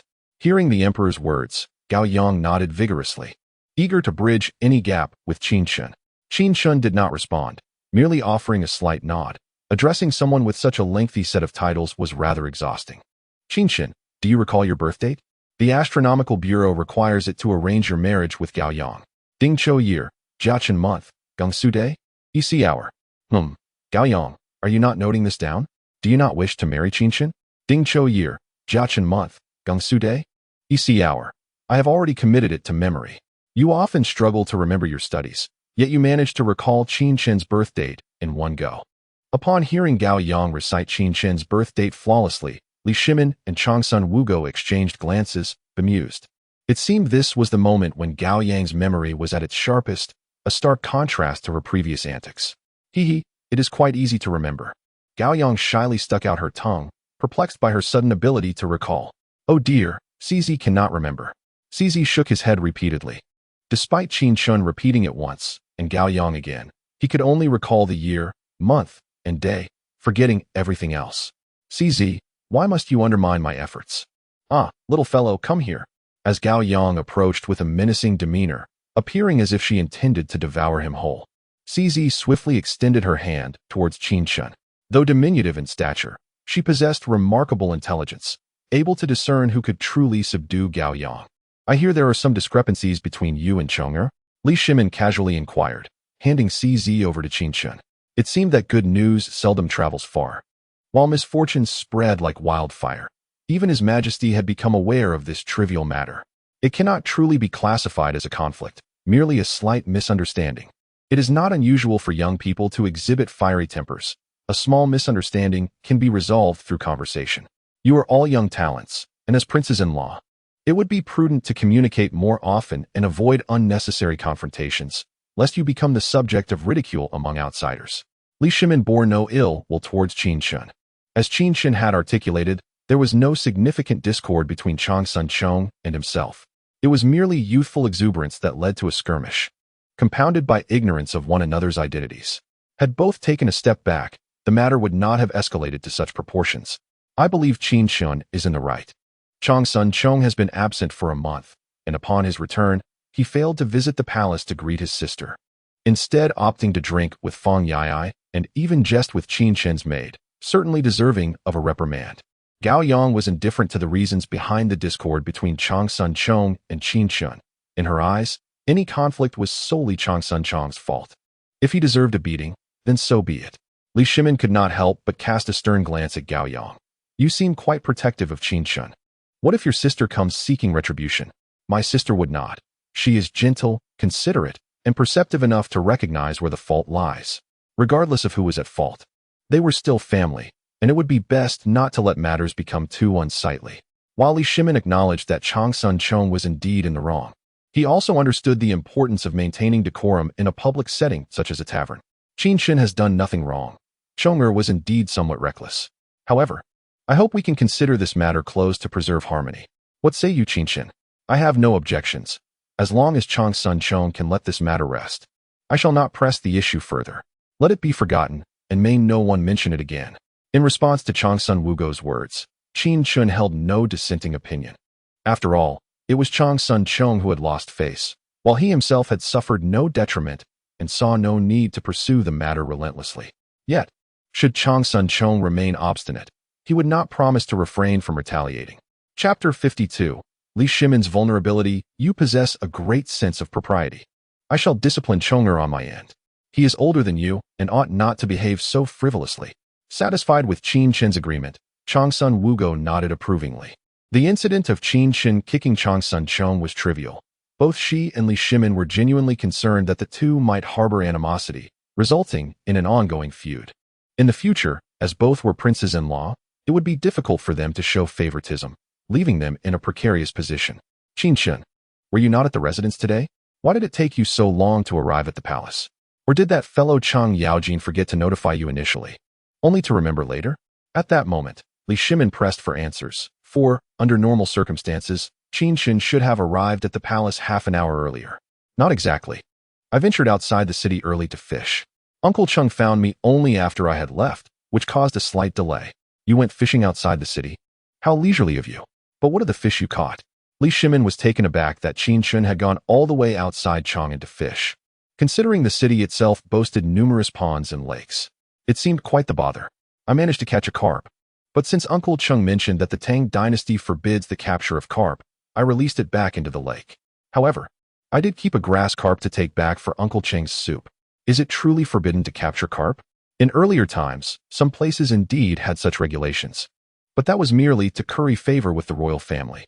I have not formally decreed such a prohibition, although I have neglected the matter myself. For carp is hardly delectable. If it is not eaten, so be it. I cannot believe that Qing Yaojin would use this to intimidate you. He is quite the audacious fellow. I once issued a strict edict against the private slaughter of plowing oxen. Yet this rascal's oxen either perish from melancholy or starve to death from heartbreak. I receive monthly memorials accusing him of such transgressions. And he dares to admonish you to follow the rules? What a shameless old rogue. Upon hearing Qin Chen mention carp, Li Shimin found it rather amusing.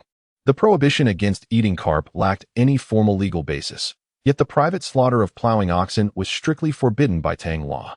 Qing Yaojin, with his own hands unclean, had the audacity to lecture Qin Chen. How truly disgraceful. Well, it seems Uncle Cheng is looking out for me. Others can be disregarded. But given that I am to wed Gao Yang, it is wise to exercise some discretion. Qin Chen paused for a moment before casually remarking that it was merely a carp. Nothing of great significance, and he felt no anger. Perhaps he would simply procure some raw vegetables for Cheng Yaojin in the future, considering it a settling of scores. It is best that you think so. It does not betray Gao Yang's affections towards you. This was the first time Qin Chen had openly acknowledged his relationship with Gao Yang, as he had previously contemplated persuading Li Shimin to retract the betrothal. Hearing his words, Chang Sun Wugo felt a sense of relief, while Gao Yang beamed with joy. Little Nanka, will you marry me? At that moment, the child in Qin Chen's arms suddenly reached out, cupping his chin with her tiny hand. Nanka, you should play with the new city. Little Nanka is insufferable. The child was displeased by Qin Chen's response and immediately began tugging at his non-existent beard. In the past, when Li Shimin had angered her, she often plucked his beard. Now, it was Qin Chen's turn. Unfortunately, Qin Chen was beardless, and even the slightest stubble eluded her grasp. At that juncture, Li Shimin inquired, Qin Chen, what are your future plans? Do you wish to pursue a career in civil service or the military? I could arrange an honorary position for you. For instance, Cheng is currently the fourth-ranking Zongjing Shaoqing, and Cheng Chuyang, who married Princess Qinghe, is still merely a duke's consort. Although I intend to appoint him as the left guard Zongling Jiang of the fourth rank. Upon hearing the choice between military or civil service, Qin Chen felt a headache coming on. All he desired was to be a carefree spirit. Upon reflecting on this, he boldly inquired, could you possibly arrange for me a prestigious honorary position, allowing me to avoid court attendance and political affairs, merely to recline at home? To which came the sharp retort, what a fanciful notion. Do you even comprehend the significance of a first-rank official title? It is equivalent to the three dukes, akin to the princely roles and the former Grand General of Tiansu. The Tang Dynasty does not feature such ranks for those who are not princes. Are you implying that I should bestow upon you the title of Grand General of Tiansu? Upon hearing Qin Chen's audacious request, Li Shimin was infuriated, exclaiming in disbelief, as such demands were utterly excessive. Even esteemed figures like Cheng Yaojin were merely first-rank officials, and here was Qin Chen, aspiring to leapfrog over them. It was a sheer delusion. If you cannot grant it, then do not. It was the emperor who initially inquired, and now that I have voiced my thoughts, the emperor is agitated. You, Qin Chen, your demands are outlandish. It is no wonder that the emperor is vexed. Perhaps you should propose something more feasible. Li Shimin found himself at a loss for words, while Chang Sun Wuji found the situation somewhat amusing and interjected to ease the tension. Truth be told, I harbor no desire for official duties or military service. A nominal title of Duke Consort would suffice. How utterly lazy, given your disposition. Let us set this matter aside for now. You and Gao Yang are not yet wed, so let us defer discussions of titles for a later time. I notice you lack a courtesy name. Allow me to bestow one upon you. Initially, I considered Yi Chen, symbolizing freedom and exceptional talent, but seeing your current lethargy, I shall name you Yayan, signifying ease and comfort. Yayan, a splendid name indeed. Thank you, Your Majesty. I was just contemplating discussing this matter with you, and it appears you have already made arrangements. Li Shimin, initially intending to use the naming as a means of teasing and motivating Qin Chen, found himself at a loss as Qin Chen accepted the name with such delight. Gao Yang, witnessing Li Shimin's flustered state, could not suppress her laughter. It was rare for Li Shimin to lose composure, and Qin Chen's repeated provocations had proven quite formidable. Changsun Wuji, observing Li Shimin's exasperated expression, struggled to contain her amusement for the sake of the emperor's dignity. I had intended to grant Gao Yang an opulent princess's residence as your shared abode, but now, given your apparent indifference, I shall provide you with the smallest accommodation possible. Li Shimin surveyed the innocent-looking Qin Chen and the gleeful Gao Yang, taking a deep breath before continuing in a solemn tone. This young couple had not yet married and were already testing his patience. They ought to be taught a lesson. This will not do, father. My princess's residence must at least rival my sister's in size. Otherwise, I shall be the subject of ridicule. Gao Yang's expression shifted as she quickly pleaded with Li Shimin. Qin Chen, what say you? Faced with Gao Yang's playful demeanor, Li Shimin remained unmoved, instead regarding Qin Chen with a knowing gaze, clearly hoping for him to intercede. I have no words, but I believe the empress has something to say. You cunning rascal. What could I possibly contribute? Changsun Wugo originally stood to the side, her expression filled with amusement as she watched the unfolding drama, eager to see how Qin Chen would respond. Unexpectedly, Qin Chen shifted the topic, drawing the fire onto himself. Gao Yang, receiving the cue, immediately clung to Changsun Wugo's arm. Pouting, mother, father is being unfair. Your Majesty, you ought to be more magnanimous. Why quibble with two children? She added. It's merely a princess's mansion, and mother will take charge, preparing one as grand as Li Jia's. Observing the playful Gao Yang and the composed Qin Chen, Changsun Wugo chuckled helplessly, then boldly made a promise. It was precisely because of the celestial elixir offered by Qin Chen that she could continue to remain by Li Shimin's side, alongside their children. Such a profound grace could not merely be offset by a modest title of Duke of Anghua. Yet, should the rewards be too lavish, the court ministers would undoubtedly object. Even as the emperor, Li Shimin could not monopolize power, lest he become akin to a tyrant. While official ranks and titles must adhere to decorum, there were alternative means of recompense. Preparing Gao Yang a luxurious princess's mansion and a substantial dowry could serve as a distinctive form of gratitude. Thank you, mother. Gao Yang beamed with delight, expressing her gratitude to Changsun Wugo, and then cast a triumphant glance at Qin Chen. Thank you, mother. Thank you, mother. The two little ones, Zizi and Xinqing, were oblivious to Gao Yang's joy, but joined in expressing their thanks to Changsun Wugo. Am I to be the villain here? Li Shimin sighed, casting a helpless glance at Changsun Wugo. He had intended to maneuver Qin Chen once more, but Qin Chen cunningly sought Changsun Wugo's assistance instead. Now, Qin Chen achieved his aim, feeling elated, while Changsun Wugo felt she had repaid her debt, also finding joy, leaving Li Shimin feeling somewhat isolated. Little Zizi, may I visit your home?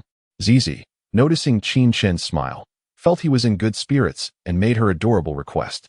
Provided your Majesty and the Empress consent, Zizi may come to my house, staying as long as she wishes, Qin Chen replied, pinching Zizi's smooth cheek and smiling down at her. How naive. I am preparing to marry Gao Yang to you, and you still have your sights on Zizi? Your Majesty, such words are misguided. How old is Zizi? I am not as vile as you suggest. I merely regard Zizi as a sister.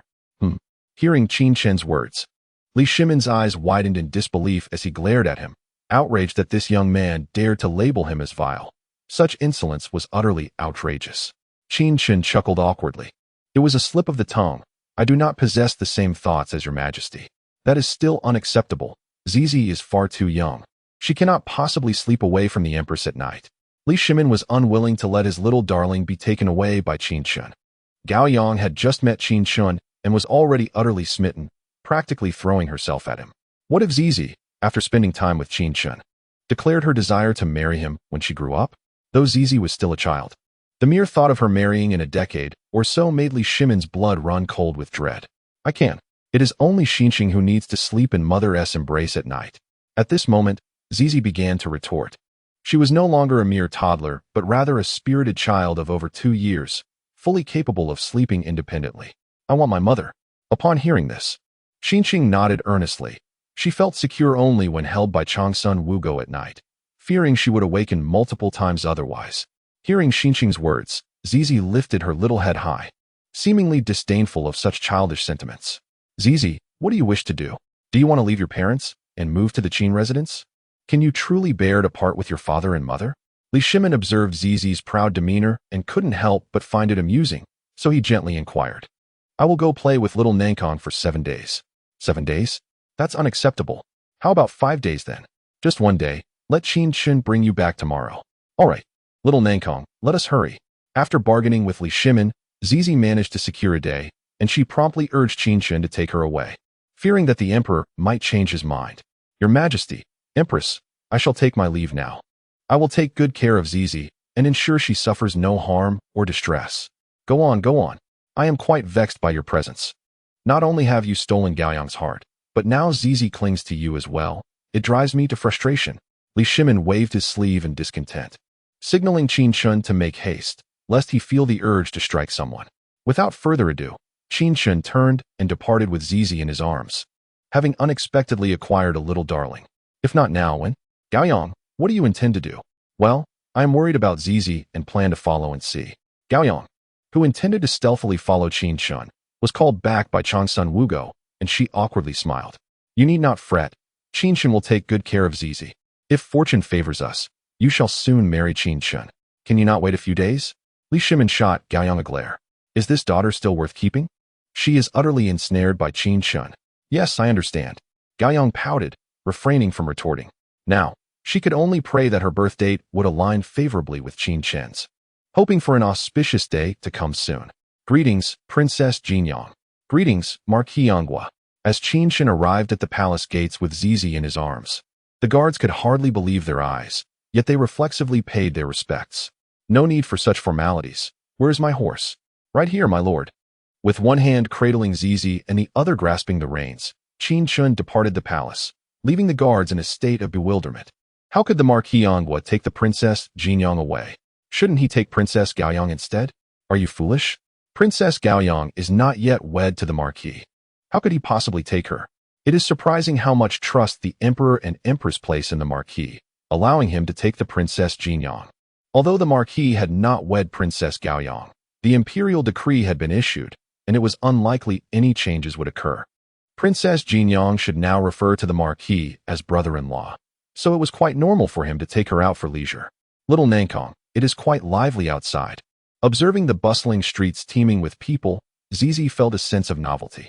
Her little head turned from left to right, eager not to miss any sights along the way. Chapter 54, Inventory of Rewards. Although Zizi had previously ventured out of the palace, it was always from the confines of a carriage, swiftly passing through. This time, as Qin Chen held her and rode slowly through the lively marketplace, she could more directly experience the vibrant essence of life. This was far more captivating than the monotonous atmosphere of the grand palace, filled with the rigid routines of the palace maids. Zizi, feel free to tell me what you wish to eat or desire, and I shall procure it for you. I have some coins.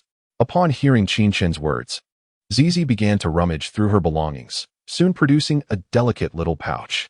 She proudly waved the pouch before Qin Chen, then opened it.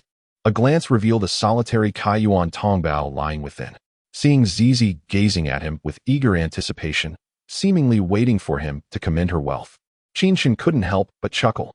The esteemed princess of Jinyang possessed merely a single coin. Who was it that played such a jest on her? Little pouch. Am I not quite wealthy? Noticing Qin Chen's silence, Zizi took the initiative to inquire. Indeed, you are rather wealthy, but may I ask who bestowed this coin upon you? It was my elder sister. She said this little coin could purchase many things. Which elder sister? Is it Gaoyang? Yes, indeed. It was indeed something she could do. Realizing that Gaoyang had been teasing Zizi, Qin Chen shook his head in exasperation. He knew only Gaoyang could engage in such antics. Li Lizzie would never do so. Nevertheless, it mattered little. Gaoyang's playful spirit was innocent, merely indulging in innocent fun. Little pouch, I want to eat candied figures. At that moment, Zizi spotted a vendor carrying candied figures passing by and hurriedly pointed it out to Qin Chen. All right, I shall buy it for you. Why not use my little coin? You should save your money. I brought you out to enjoy yourself, after all. Thank you, little pouch. Zizi joyfully accepted the candied figure that Qin Chen purchased, her eyes narrowing in delight as she began to lick it.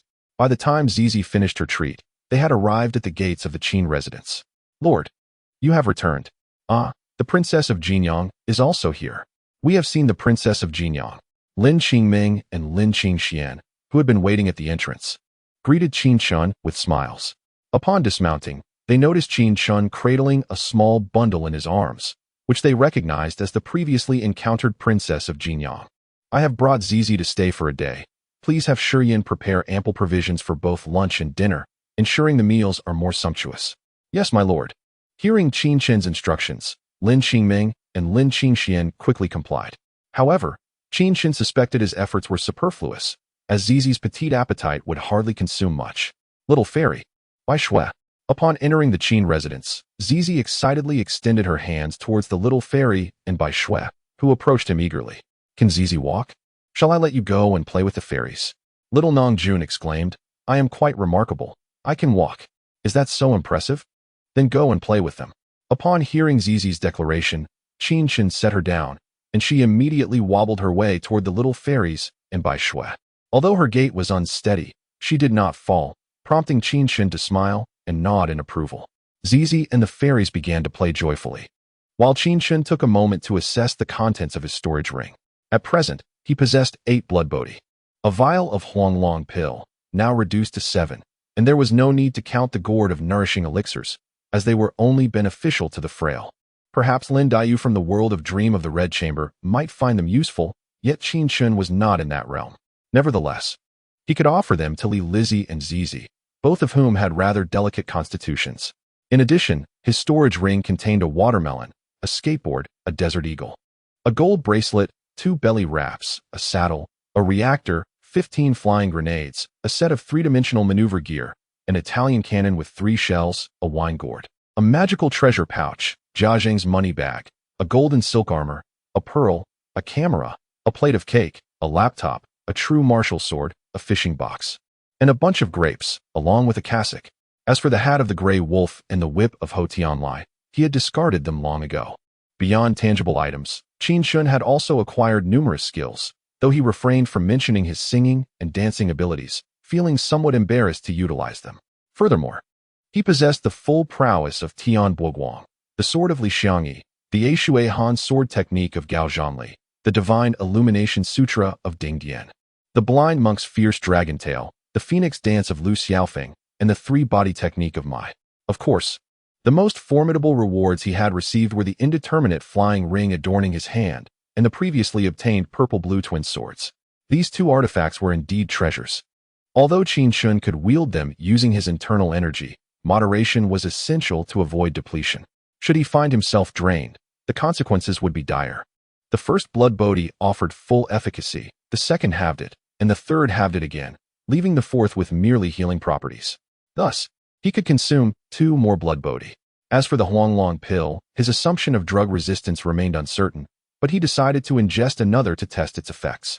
Possessing 2 artifacts without daring to use them was hardly fortuitous. After cataloging the items in his storage ring, Qin Chen prepared to consume 2 blood bodhi and a Huanglong pill. Although such indulgence might be deemed wasteful, one must prioritize self-improvement. Thus, whether it seemed extravagant was of little concern. In the next moment, Qin Chen employed the phoenix dance of the 9 heavens and vanished, reappearing in his chamber. He first retrieved and consumed 2 blood bodhi, then sat cross-legged to cultivate the divine illumination sutra to refine the elixir's potency, which swiftly transformed into his own strength. Next came the Huanglong pill. After refining the blood bodhi, Qin Chen swallowed a Huanglong pill, and in an instant, a tremendous surge of medicinal power surged through his meridians. However, he gradually absorbed and refined all of it using the divine illumination scripture, transforming it into internal strength. 90% efficacy? Quite acceptable. I shall consume another. Qin Chen felt that this particular Huanglong pill possessed only the previous 90% of its medicinal effect, yet he was not disheartened. On the contrary, he felt a glimmer of hope, as this was far superior to the situation where the efficacy of the blood bodhi was halved. Subsequently, Qin Chen ingested 4 more Huanglong pills, with the efficacy of the final pill dwindling to a mere 50%. That suffices. Consuming any more would truly be wasteful. Having continuously swallowed 5 Huanglong pills, each one less effective than the last, Qin Chen resolved not to take any further. At this moment, only 2 Huanglong pills remained, which he decided to reserve for emergencies. After consuming 2 blood bodhi and 5 huanglong pills, Qin Chen's internal strength had approached 300 years. If this continued, he would soon ascend to become the Deva of the Tang world. Chapter 55. A visit to apologize now. Unless he were surrounded by a legion of armored cavalry or ambushed by a multitude of archers, ordinary military formations could no longer pose a threat to him. Sensing the immense internal strength coursing within him, Qin Chen expressed his satisfaction. With a mere thought, he transformed the wandering flying ring into a Fangtian Huaji. Brandishing it with vigor, "Little Nangong, where are you?" Just as Qin Chen wielded the Fangtian Huaji with fervor, a voice from outside called out to him. He then transformed the wandering flying ring back into a ring and slipped it onto his finger. "CZ, what is it?" "Little Nangong, are you sleeping in your room? You aren't secretly indulging in delicacies behind my back, are you?" Qin Chen opened the door and stepped outside. Upon seeing him, CZ's face lit up with joy, but soon after, she wore a look of suspicion. "What could I possibly sneak away to eat? Here, this is for you." Qin Chen scooped up CZ and presented her with a ginseng nourishing pill. "It's a candy, delicious." Having tasted it before, CZ immediately recognized the ginseng nourishing pill. Not only did it have a hint of sweetness, but it also invigorated one's energy upon consumption, making it a favorite of hers. Previously, when Qin Chen had offered it to Changsun Wujiu and the others, they had been hesitant to partake. Only Gaoyang had unconditionally trusted him, consuming the pill without knowing its specific effects, and even had given one to both CZ and Xinqing. Initially, due to the new Tang book and certain unofficial histories, Qin Chen had harbored prejudices against Gaoyang. However, upon interacting with her, he discovered that aside from her somewhat headstrong nature, she had no significant flaws. She appeared to be similar to Princess Jian Ning, preferring fortitude over gentleness. After he had unintentionally injured her and subsequently admonished her, she had inexplicably developed feelings for him. Perhaps this was what they referred to as the thrill of the chase. While Qin Chen was lost in thought, Lin Qingming approached to deliver news. "Lord, Princess Chengle has arrived." "Ah, sister." Upon hearing this, CZ's eyes sparkled with excitement, for her most adored person was Changsun Wujiu, followed closely by Li Lizzie. However, Li Lizzie had ultimately married into another family. Had it not been for Changsun Wujiu's recent ill health, Li Lizzie would not have remained in the palace for so long. Just the previous day, Li Lizzie had left the palace with Changsun Chong, and CZ had thought she would not see her sister for some time. To her surprise, she was now able to meet her. Understood. Although Qin Chen was somewhat puzzled by Li Lizzie's visit, he continued to carry CZ as he made his way toward the hall. "Sister, you have arrived as well. Do you intend to reside in the residence of the young master, just as I do?" "ZZ, what brings you here?" As Qin Chen entered the hall, Li Lizzie was gazing downwards, seemingly lost in thought, and did not notice him until ZZ spoke, drawing her attention. "I wish to stay at the young master's residence." "Have father and mother consented?" "Indeed. Is that true?" "Absolutely." After several confirmations, Li Lizzie was assured that ZZ had received the approval of Li Shimin and Changsun Wugo to leave the palace. At that moment, Qin Chen inquired, "I wonder what brings the esteemed princess of Changlu to visit." "Qin Langjun, there is no need for such formality. You are soon to wed Gaoyang, which makes us akin to family. You may call me sister or simply Lizzie. I heard that yesterday there was some misunderstanding between you and my cousin, so I came today to offer my apologies on his behalf." Li Lizzie gently shook her head, signaling for Qin Chen to dismiss such courtesy, and then softly clarified her intentions. "To apologize for Changsun Chong? He was the one who suffered humiliation yesterday. Are you certain he is aware of your visit?" Qin Chen was somewhat taken aback, questioning whether Li Lizzie truly understood who had been wronged the previous day. "It was my cousin who instigated the matter. Although he has already paid a price for it, right is right and wrong is wrong. Since my cousin refuses to apologize, I can only do so on his behalf. Your actions, while seemingly impartial, may cause him embarrassment. It is disheartening for a man when his own wife does not stand by him. I had not considered that aspect. I shall apologize to my cousin upon my return." Li Lizzie paused, momentarily taken aback by Qin Chen's words, then nodded earnestly. She believed that as they were soon to be family, it was best to clear the air and let bygones be bygones, ensuring smoother interactions in the future. Although Changsun Chong was unable to swallow his pride, she had overlooked his feelings in her quest to make amends. At that moment, curiosity piqued within Qin Chen, prompting him to ask, "You have been married to Changsun Chong for 2 years now, correct?" "Yes, indeed, it has been 2 years. Yet there are no children. And does this indicate discord between you?" Upon hearing Qin Chen's question, Lizzie fell silent, uncertain of how to respond. It may be due to my poor health. She finally offered after a moment of contemplation. Sister, have you been unwell? Please, take this. Zizi, upon hearing Lizzie's words, expressed concern and then handed her the ginseng nourishing pill that Qin Chen had previously given her. The ginseng nourishing pill? You should keep it for yourself, sister. I am quite well. Lizzie recognized the pill as a valuable remedy, but had no intention of taking it. Her health issues were merely a pretext. The true reasons were not for public discourse, and the pill would serve no purpose for her. Lord, lunch is ready. At that moment, Pu Shiyan entered the hall, reminding Qin Chen. Very well, let us commence with the meal. Lizzie, please stay and join us. Let Qin Chen address Lizzie as sister, though he finds himself unable to do so, knowing he is indeed older than her. It seems more fitting to simply call her Lizzie. No, I shall return. At this moment, it is mealtime, and dishes have already begun to be served. If a guest were to leave, word would spread that Qin Chen lacks etiquette. Sister, please stay and dine with us. Very well, I shall impose upon you. Upon hearing Qin Chen's words, coupled with the insistence of Zizi, Lizzie, who initially intended to depart, decided to linger. However, after the meal, she hurriedly took her leave, as though there were some great calamity awaiting her at the Qin residence. Qin Chen paid little heed to her swift exit and began to play with Zizi in the backyard. Though Zizi felt a twinge of reluctance at Lizzie's quick departure, she soon forgot about it when Qin Chen introduced her to delightful games from the future, such as the string game, hopscotch, playing with beanbags, and teasing ants. Yet, the exhilaration of their afternoon escapades took its toll, and as twilight descended, Zizi began to feel drowsy. After struggling to finish her meal, she succumbed to sleep, snoring like a little piglet. After escorting Zizi to her room for rest, Qin Chen instructed, Hanzhong, you shall look after Zizi tonight. Lingy, the three of you will attend to me this evening. Yes, my lord. Upon hearing Qin Chen's command, Hanzhong cast an envious glance at Lingy and the others, while the three maidens shyly lowered their heads. Chapter 56, The Golden Legend in the Dead of Night. Qin Chen rose and approached the table to pour himself a glass of water. Observing the three maidens, who had already succumbed to slumber, a faint smile graced his lips.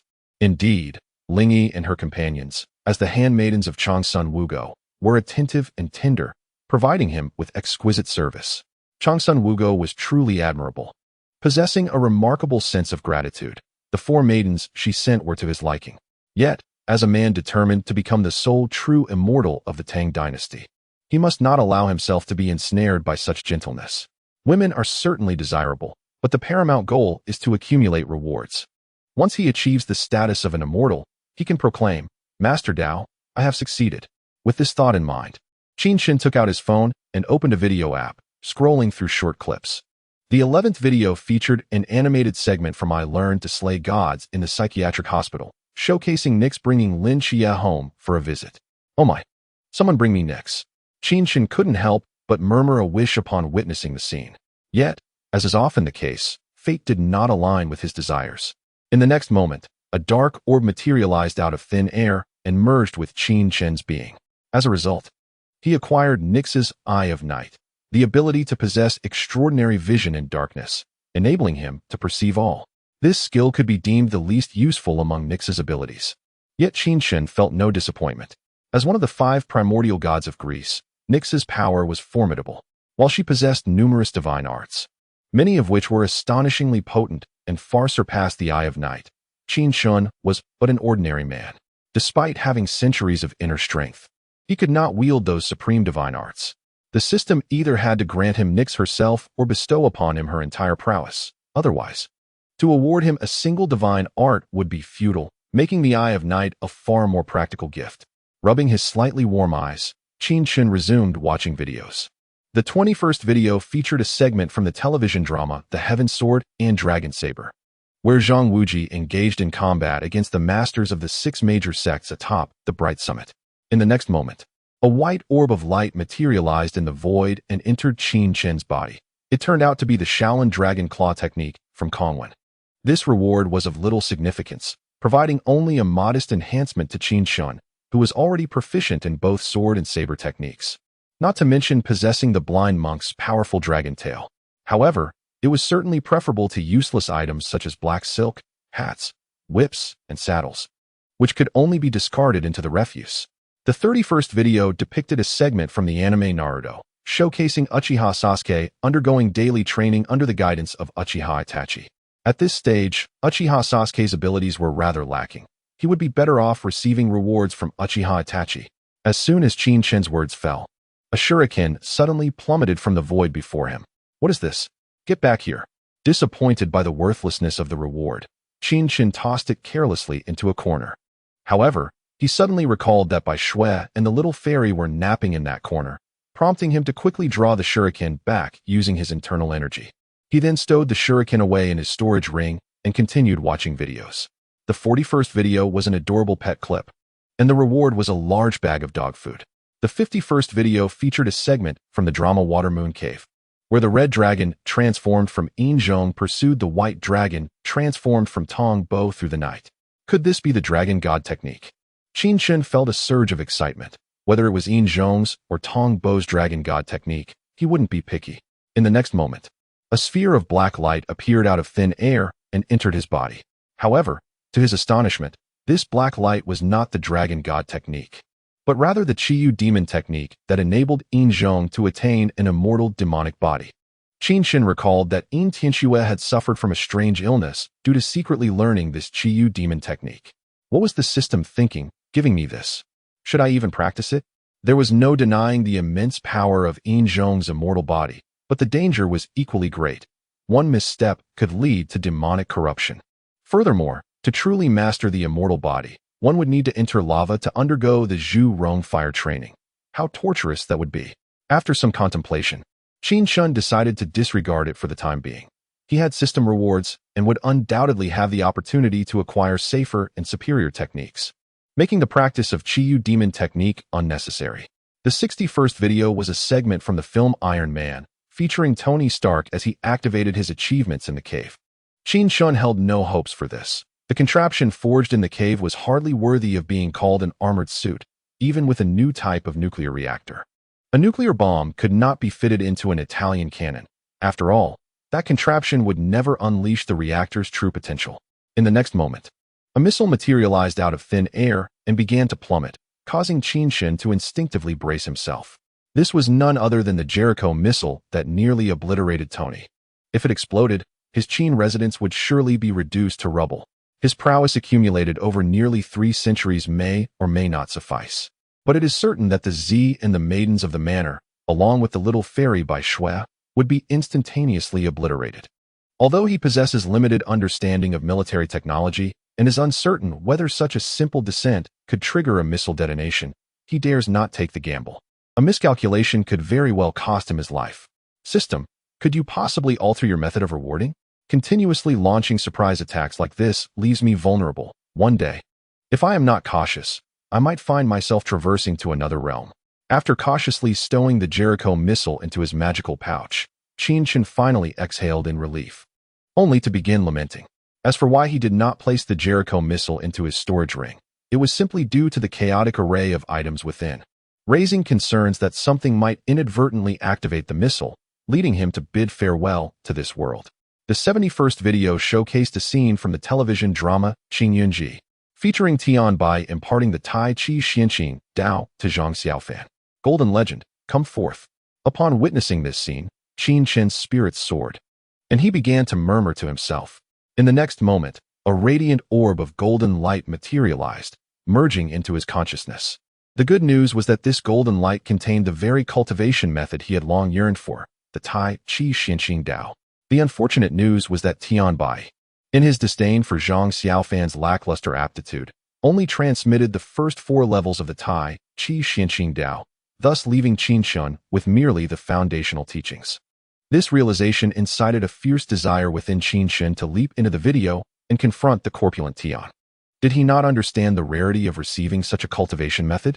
After finally experiencing a stroke of luck today and acquiring the Tai Chi Xianqing Dao, to find it reduced to a mere basic version was profoundly disheartening. The sole consolation lay in the fact that upon mastering the 4th level of the Tai Chi Xianqing Dao, one could manipulate objects. Furthermore, upon attaining proficiency in this skill, the ability to fly with a sword would emerge, thus granting him the initial semblance of a cultivator. Chapter 57. a grand display of filial piety as Qin Chen examined the intricacies of the Tai Chi Xianqing Dao within his mind. He found its profundities both remarkable and perplexing, prompting a slight nod of acknowledgement before he resumed watching the videos. While cultivation is indeed crucial, there is no need to rush. It would be prudent to secure all the rewards for today first. The 81st video continued to feature segments from Qin Yunji. Yet this time, the protagonists were Cangsong and Lin Jingyu. Although Cangsong possessed an impetuous temperament, he treated Lin Jingyu with great kindness, which led Qin Chen to believe that he would surely impart the entirety of the Tai Chi Xianqing Dao to Lin Jingyu. Come on, I trust you. Hope rekindled within Qin Chen's heart. Tian Bai deemed the first 4 levels of the Tai Chi Xianqing Dao sufficient for the inept Zhang Xiaofan, reasoning that one cannot overindulge in learning. Thus, he planned to defer the transmission of subsequent teachings until Zhang Xiaofan reached the 4th level of Yuqing. However, Lin Jingyu, with his commendable talent, was held in high regard by Cangsong, and it was only natural that he would receive the complete teachings of the Tai Chi Xianqing Dao. At the very least, the Yuqing realm should encompass the entirety, which would suffice for Qin Chen's immediate cultivation needs. Just as Qin Chen's thoughts meandered, a ripple manifested in the void before him, and a verdant celestial sword descended into his grasp. Could it truly be the dragon-slaying sword? He must first establish a bond through a drop of blood. To Qin Chen's surprise, it was indeed the dragon-slaying sword, which he promptly accepted as his own by shedding blood on it. At that moment, a delightful surprise awaited him. Upon recognizing the sword, he unexpectedly acquired the true art of slaying gods and demons. He could hardly fathom that someone had inscribed a legacy of martial arts within the dragon-slaying sword. Could it be Wang Jiani? Regardless of who left this inheritance, he was undoubtedly the beneficiary, relishing this unexpected fortune. The 91st video showcased a live deep-sea fishing broadcast, where the reward was a nearly 2-meter-long bluefin tuna. While the prize was indeed remarkable, Qin Chen lamented his lack of culinary skills. Could he possibly consume it raw as sashimi? Such a practice felt rather unpalatable to him. After some contemplation, he decided to store it in his spatial ring, thinking that if he couldn't cook it, perhaps Pashuryan would fare no better. He resolved to wait and see if the system would reward him with a chef in the future. The 101st video featured a scene from the television drama Tian Long Babu, highlighting Qiao Feng's battle against numerous foes at the Gathering of Heroes. By this point, Qin Chen no longer coveted the 18 dragon-subduing palms. After all, he had already embraced the Tai Chi Xiankong Dao. Why practice martial arts when he could cultivate immortality? He intended to devote himself entirely to the Tai Chi Xiankong Dao. In the next moment, a white orb of light materialized before him, startling Qin Chen. Could it be that he was actually to receive the 18 dragon-subduing palms? However, upon absorbing the orb, he realized he had overestimated the situation. The orb contained the entirety of medical expertise possessed by Yan Wang's adversary, Xuemuhua. This reward was also commendable. With such medical knowledge, he would no longer need to worry about falling ill. After claiming his rewards, Qin Chen retired to bed. Not to sleep, but to sit cross-legged and cultivate the Tai Chi Xiankong Dao. Whether due to his extraordinary talent or the nearly 3 centuries of accumulated power, his progress in the Tai Chi Xiankong Dao was nothing short of remarkable. By dawn the following day, he had broken through the first layer of Qi induction, advancing to the second layer of Qi refinement, transforming all his internal energy into magical power. For an ordinary person, reaching proficiency in Qi induction typically took 3 months, while attaining Qi refinement required 5 years. Qin Chen had traversed what would take an ordinary individual 5 years in just one night. Such progress was nothing short of astonishing. Yet, with the Huanglong Dan for sinew and marrow refinement, combined with his near 3 centuries of power, this advancement was not entirely beyond reason. He yearned to cultivate to the 4th layer of material control in a single night, allowing him to soar through the skies on a flying sword. My lord, have you not slept a wink? Ling Yi, groggily opening her eyes, noticed Qin Chen seated in meditation and curiously inquired. Nothing to worry about. Please continue your slumber. Qin Chen reassured her. Upon hearing his words, Ling Yi, still drowsy, drifted back to sleep, having endured considerable hardship the previous night and needing deep rest to recuperate. Meanwhile, Qin Chen, brimming with energy and unable to sleep, rose and ventured into the courtyard to practice his swordsmanship. Though he had only recently arrived in the Tang Dynasty, he had already established a firm footing. Once he reached the 4th layer of the Tai Chi Xiankong Dao, he could confidently call himself an immortal cultivator. Until he could soar on a flying sword, the distinction between martial artists and cultivators remained subtle, yet mastering flight would mark the first step from mortal to immortal. Zizi, having gone to bed early, woke up at dawn, and upon awakening, insisted on meeting Qin Chen. Hanzhong had no choice but to escort her to Qin Chen's courtyard. Initially, Hanzhong was apprehensive that waking Qin Chen too early might result in reproach. However, upon entering the courtyard, she was taken aback to find Qin Chen practicing his swordplay. "Wow, little Nangjuan, you are truly impressive," Syste exclaimed, her eyes wide as she observed the dazzling flashes of the sword, feeling somewhat mesmerized and immediately applauding. Upon noticing Syste's arrival, Qin Chen sheathed his sword and approached her. "Syste, why are you awake so early?" "I rise early every day." "Is that so? What prompts such an early start?" "I couldn't sleep, so I got up." "Little Nangjuan, hug me." "You little rascal, isn't Hanzhong holding you?" Qin Chen feigned disdain. Yet his hands dutifully accepted Syste from Hanzhong's embrace. "Little Nangjuan smells delightful," Syste remarked. Qin Chen, intrigued, playfully inquired, "Oh really? After just finishing my sword practice. Do you still find me fragrant?" Syste sniffed around Qin Chen's neck and chest, nodding earnestly. Qin Chen couldn't help but chuckle. This little one was truly amusing and showed no signs of disdain towards him. At that moment, Syste shyly raised her tiny hands and formed a circle with her index fingers, asking, "Little Nangjuan, can I not return home today?" "Why not? Weren't you and my parents supposed to agree that I would stay at Qin's residence for just one day? But I can't bear to part with you. Then you can come again in the future. You must honor your promises. Otherwise, what if your parents prevent you from visiting my home? Then little Nangjuan will go to the palace and take me away," Syste declared, raising her clenched fist as if cheering for Qin Chen. Qin Chen burst into laughter, marveling at the innocence of a child's thoughts. He then teasingly asked, "What if your father and mother obstruct me? Then just beat my father. Don't touch my mother. If my mother sees my father being beaten, she will step aside." An astute strategy indeed. Qin Chen chuckled at Syste's cunning, recognizing her precocious understanding of human relationships. Hanzhong, standing nearby, felt a smile creeping upon her lips, for Syste's filial piety was truly heartwarming. However, trained to maintain composure, she suppressed her amusement, lowering her head for reasons unknown. "Why are you bowing your head, Hanzhong? And why do your shoulders seem to quiver?" "Ah, my lord, I am fine." "What about Lingyi and the others? Why haven't they come to attend to you?" "Ah, they were too fatigued last night. Let them rest a little longer." "Are 3 of them really exhausted? That seems rather exaggerated." Hanzhong's eyes widened in disbelief as she gazed at Qin Chen. "Why not try it alone tonight?" "My lord, please spare me. I do not wish to perish." Seeing Qin Chen's playful expression directed towards her, Hanzhong quickly pleaded for mercy. If 3 could not endure, how could she possibly survive alone in the room? The little girl, Zizi, was perplexed by the silent riddle between Qin Chen and Hanzhong. Little Nangjuan, what are you discussing?" "Nothing much. Is Zizi hungry?" "Yes, I want to eat something delicious." With a single remark, Qin Chen deftly shifted Zizi's attention, and she immediately patted her belly and nodded. "Let us go. I'll take you out for a treat." Seeing Zizi's earnest demeanor, Qin Chen couldn't help but chuckle as he carried her toward the entrance. "Lord, why are you up so early today?" "I'll prepare breakfast right away." Pu Shiyan, who was about to head to the kitchen, noticed Qin Chen exiting with Zizi and quickly spoke up. "No need, I'm taking Zizi out to eat." Without looking back, Qin Chen continued on, with Hanzhong following closely behind. Observing this, Pu Shiyan decided to accompany them. By the time the 3 adults and 1 child returned to the Qin residence, they were all too full to eat another bite. Qin Chen had even asked Pu Shiyan to buy extra to bring back for Lin Qingming and her companions. At that moment, Lin Qingming, Lin Qingxian, and Ling Yi were waiting at the entrance of the Qin residence. Upon seeing Qin Chen's return, they hurried over to greet him. "Everyone is up. Breakfast is with Shiyan, you all go eat. I'll take Zizi to the backyard to play."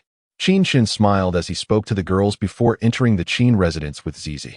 Thus, Qin Chen and Zizi, along with the little snow fairy by Shui, spent a delightful morning playing together. Initially, Qin Chen intended to return Zizi to the palace after lunch, but she was reluctant to leave. She believed that as long as it wasn't the next day, it couldn't be counted as having stayed for 2 days in the Qin residence.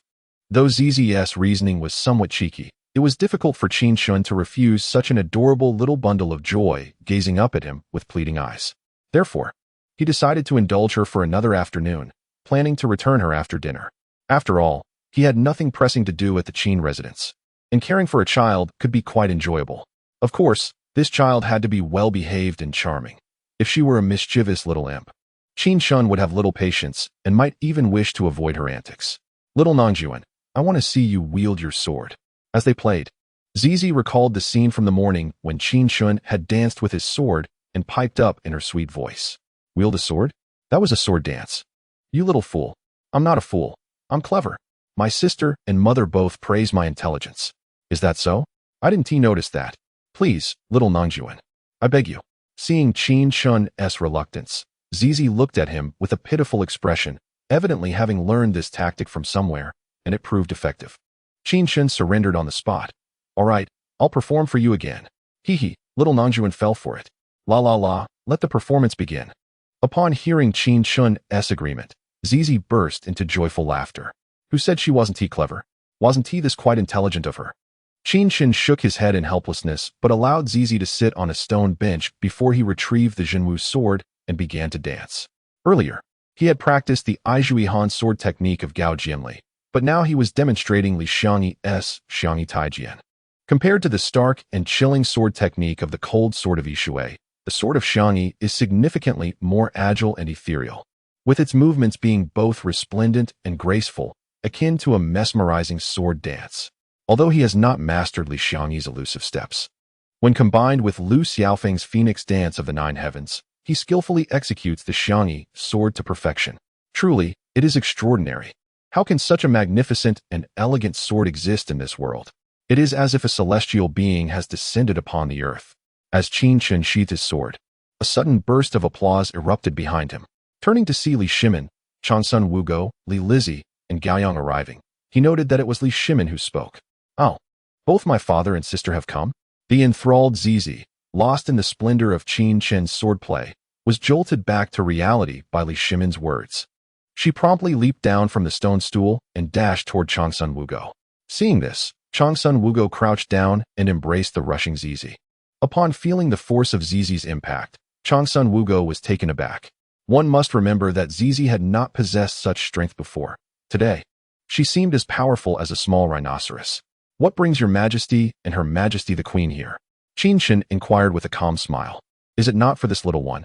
Did you not promise to return her to the palace today? It is already past noon, and since we have not seen her, we had no choice but to come for her ourselves." Li Shimin had also bent down to greet Zizi, but she had plunged straight into Changsun Wugo's embrace, ignoring him entirely, which left a tinge of melancholy in his tone. "It is because Zizi refuses to leave. Therefore, my little Nangjuan plans to return her after dinner." Before Qin Chen could speak, Zizi had already taken the initiative to explain, unwilling to let her little Nangjuan bear the blame. "You little rascal are having too much fun. I see that if we had not come today, after dinner, you would have concocted another excuse to delay your return, wouldn't you?" Hee. In response to Li Shimin's probing, Zizi giggled but offered no answer. Yet, all present had already discerned her unspoken reply. Changsun Wugo gently stroked Zizi's little head and then remarked, "Qin Chen, I cannot help but feel it is my imagination. But Zizi seems to possess much more strength than before. Indeed, she must have consumed some ginseng-nourishing pills, which have bolstered her physique. They are delectable sugar pills. I have already eaten 3, now I could take down an ox." Zizi declared proudly, feeling invigorated and strong. "Zizi, no wonder you don't want to return to the palace," Gaoyang observed, nearly envious of how well Zizi was faring with Qin Chen. After all, she was Qin Chen's fiancée. Yet, this little one had spent even more time with him than she had. Did Princess Changle come with His Majesty and Her Majesty the Queen, or did she come alone? Qin Chen pondered, curious as to why Li Lizzie had returned. It was quite normal for Li Shimin, Changsun Wugo, and Gaoyang to arrive together, but had not Li Lizzie gone back to the princess's residence? How had she come to the Qin residence along with them?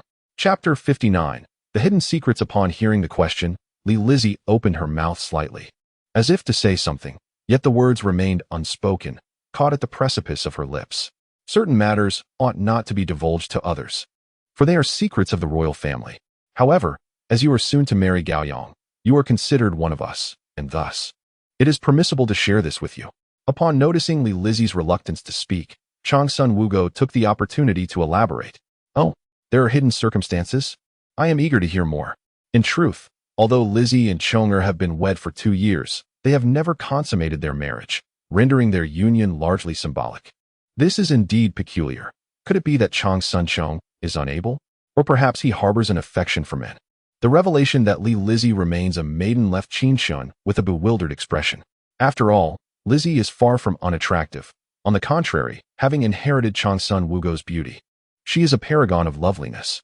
Coupled with her gentle disposition and understanding nature, she is the epitome of an ideal wife.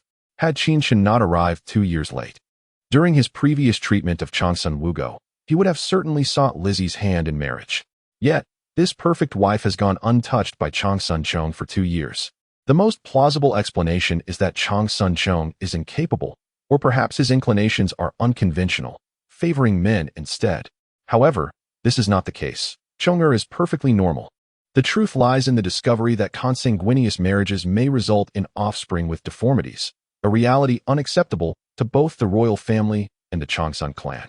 I had originally conferred with the Minister of State, planning for Chong'er and Lizzie to have children as usual. If the child were healthy, it would be a cause for celebration. If there were complications, then, yet Lizzie vehemently disagreed. She believes that should she bear a child, regardless of its condition, she must love it fiercely. Thus, until we devise a solution, she refuses to share a bed with Chong'er, preferring to end her life than to risk such a fate. Upon hearing Qin Chen's inquiry, Chang's son Wugo fell silent, at which point Li Shimin spoke, laying bare the intricacies of the situation. Qin Chen was taken aback. Astonished that Li Shimin had already discerned the dangers of consanguinity, it seems one should not underestimate the wisdom of the ancients. However, knowing the risks, Li Shimin still arranged for Lizzie to wed Chang's son Chong, demonstrating a lack of paternal concern. Particularly egregious was the method he devised with Chang's son Wuji for dealing with any potential offspring, a truly reprehensible scheme. Although his previous statement was left unfinished, the implication was clear. Should the child be normal, all would be well. If not, it would likely meet an untimely demise. It is no wonder Lizzie found this unbearable, refusing to consummate the marriage, as she knew that if she bore a deformed child, its life would be in jeopardy. Thus, it is understandable why, after 2 years of marriage, there has been no progress. However, Your Majesty, why share this with me? Although I am about to marry Gaoyang, it seems unnecessary to disclose such matters. While the reason for Lizzie's 2 years of barrenness, even remaining a maiden, has been uncovered, Qin Chen is perplexed as to why Li Shimin has confided this in him. Shouldn't it be preferable that fewer people are privy to this? The reason I share this with you, in fact, is to seek your assistance. Assist me? How can I be of help? Upon hearing Li Shimin's request for his aid, Qin Chen immediately turned his gaze to the side, where Lizzie stood. The audacious and fiercely penetrating gaze startled Lizzie, compelling her to lower her head in haste. At this moment, her heart raced like a frightened deer, and her mind buzzed, teetering on the brink of fainting. You insolent rascal, what are you thinking? We are concerned about whether your elixir can resolve this dilemma. Upon witnessing this scene, Li Shimin shot a glare at Qin Chen before proceeding to elucidate. As a member of the royal family, how could they possibly resort to surrogacy? Moreover, even if they agreed, the Changsun clan would never acquiesce. He pondered that if Qin Chen's elixir was indeed so miraculous, capable of enhancing Changsun Wugo's strength beyond his own, could it not also rectify this issue? The elixir's purpose was to refine the sinews and marrow, dispelling ailments, not transforming Zhang sand into Li Si. Even if Changsun were to consume the elixir, he could not metamorphose into Ouyang Chong or Weiqi Chong. Furthermore, there was only one elixir, which had already been administered to the Empress. Where could a second be procured? Qin Chen shot Li Shimin a disdainful glance. Did this old fool believe the elixir was akin to a divine being? To desire a change in Changsun Chong's genetic makeup and bloodline inheritance was sheer folly. Was there truly only one elixir? That could not be false. Then, from whence did your elixir originate? In my youth, my father took me to hunt in the Zhongnan Mountains. Startled by a fleeing wild boar, I inadvertently fell into a ravine and discovered the elixir in a cave at the bottom. However, I dared not consume it, so I have carried it with me ever since. Faced with Li Shimin's relentless inquiries, Qin Chen remained remarkably composed. His responses not entirely flawless, yet for the time being, Li Shimin could find no flaws. Upon hearing this, Li Shimin furrowed his brow and continued to question, You obtained only one elixir, with no formula or mystical arts. No formula, nor mystical arts. only a method for nurturing the body through internal cultivation. So, this internal cultivation allowed you to develop your inner strength? As Qin Chen mentioned inner strength, Li Shimin recalled the scene where Qin Chen had previously used his inner strength to heal Changsun Wugo, prompting a moment of contemplation. Indeed, can I practice it? You may practice, but it will yield no remarkable results. This internal cultivation must commence from a young age. Your Majesty is too advanced in years. As Qin Chen spoke, a slight smile played at the corners of his mouth. In the 9th year of Jingguan, Li Shimin was 37, approaching 40. Yet he aspired to practice internal cultivation. What a dream! Without treasures like the blood bodhi that enhance power, or elixirs like Huanglong Dan that refine sinews and marrow. Even if Qin Chen imparted the internal cultivation to Li Shimin, he would struggle to even grasp the fundamentals. It seems I am devoid of such celestial fortune. What celestial fortune? At most, it is a curious encounter, and the elixir has already been given to the Empress. Consider that your fate. Qin Chen casually dismissed this. Yet Changsun Wugo nodded slightly, finding merit in his words. What then shall we do about Lizzie and Chonger? We cannot remain in this impasse indefinitely. Though Li Shimin still harbored doubts regarding the elixir, he could find no flaws and was left to grapple with the predicament of Li Lizzie and Changsun Chong. Your Majesty, knowing the dangers of consanguineous marriage, you wed Princess Chong Lu to Changsun Chong, and now you are filled with urgency? Qin Chen, you are quite audacious. Upon hearing Qin Chen directly expose his shortcomings, Li Shimin felt a surge of embarrassment and anger. Qin Chen, the betrothal between Li Ji and Changsun Chong was established long ago. By the time we recognized the perils of consanguineous marriages, it was already too late. To dissolve the engagement would undoubtedly lead to severe repercussions. His Majesty is left with no alternative. Changsun Wugo cast a complex glance at Li Ji, then sighed deeply and began to explain on Li Shimin's behalf. Is it merely a political marriage? What necessity is there for such desperation? If Princess Chong Lu is unwilling to share a bed with Changsun Chong, then let us find a bastard child of his and publicly declare it to be hers. After all, the royal family and the Changsun clan only require a fa of propriety. The truth is inconsequential. However, this would impose a great burden upon Princess Chong Lu, condemning her to a life of widowhood while raising another's offspring. In the face of Li Shimin's glare and Changsun Wugo's explanation, Qin Chen shrugged indifferently, speaking in a calm tone. With his strength now bolstered, he no longer feared a confrontation with Li Shimin. Previously, although he had the capability to eliminate Li Shimin and escape Chang'an, he had no desire to be perpetually hunted. Thus avoiding a direct showdown was prudent. Yet now, equipped with various formidable means, he knew that even if he provoked Li Shimin's ire, a mere display of his prowess would compel Li Shimin to temper his anger. Murder is seldom the optimal resolution to problems. Intimidation is far more effective. Earning Li Shimin's respect was preferable to slaying him and becoming a fugitive. He was a languid fish, not a bloodthirsty deity of death, disinterested in creating rivers of blood or mountains of corpses.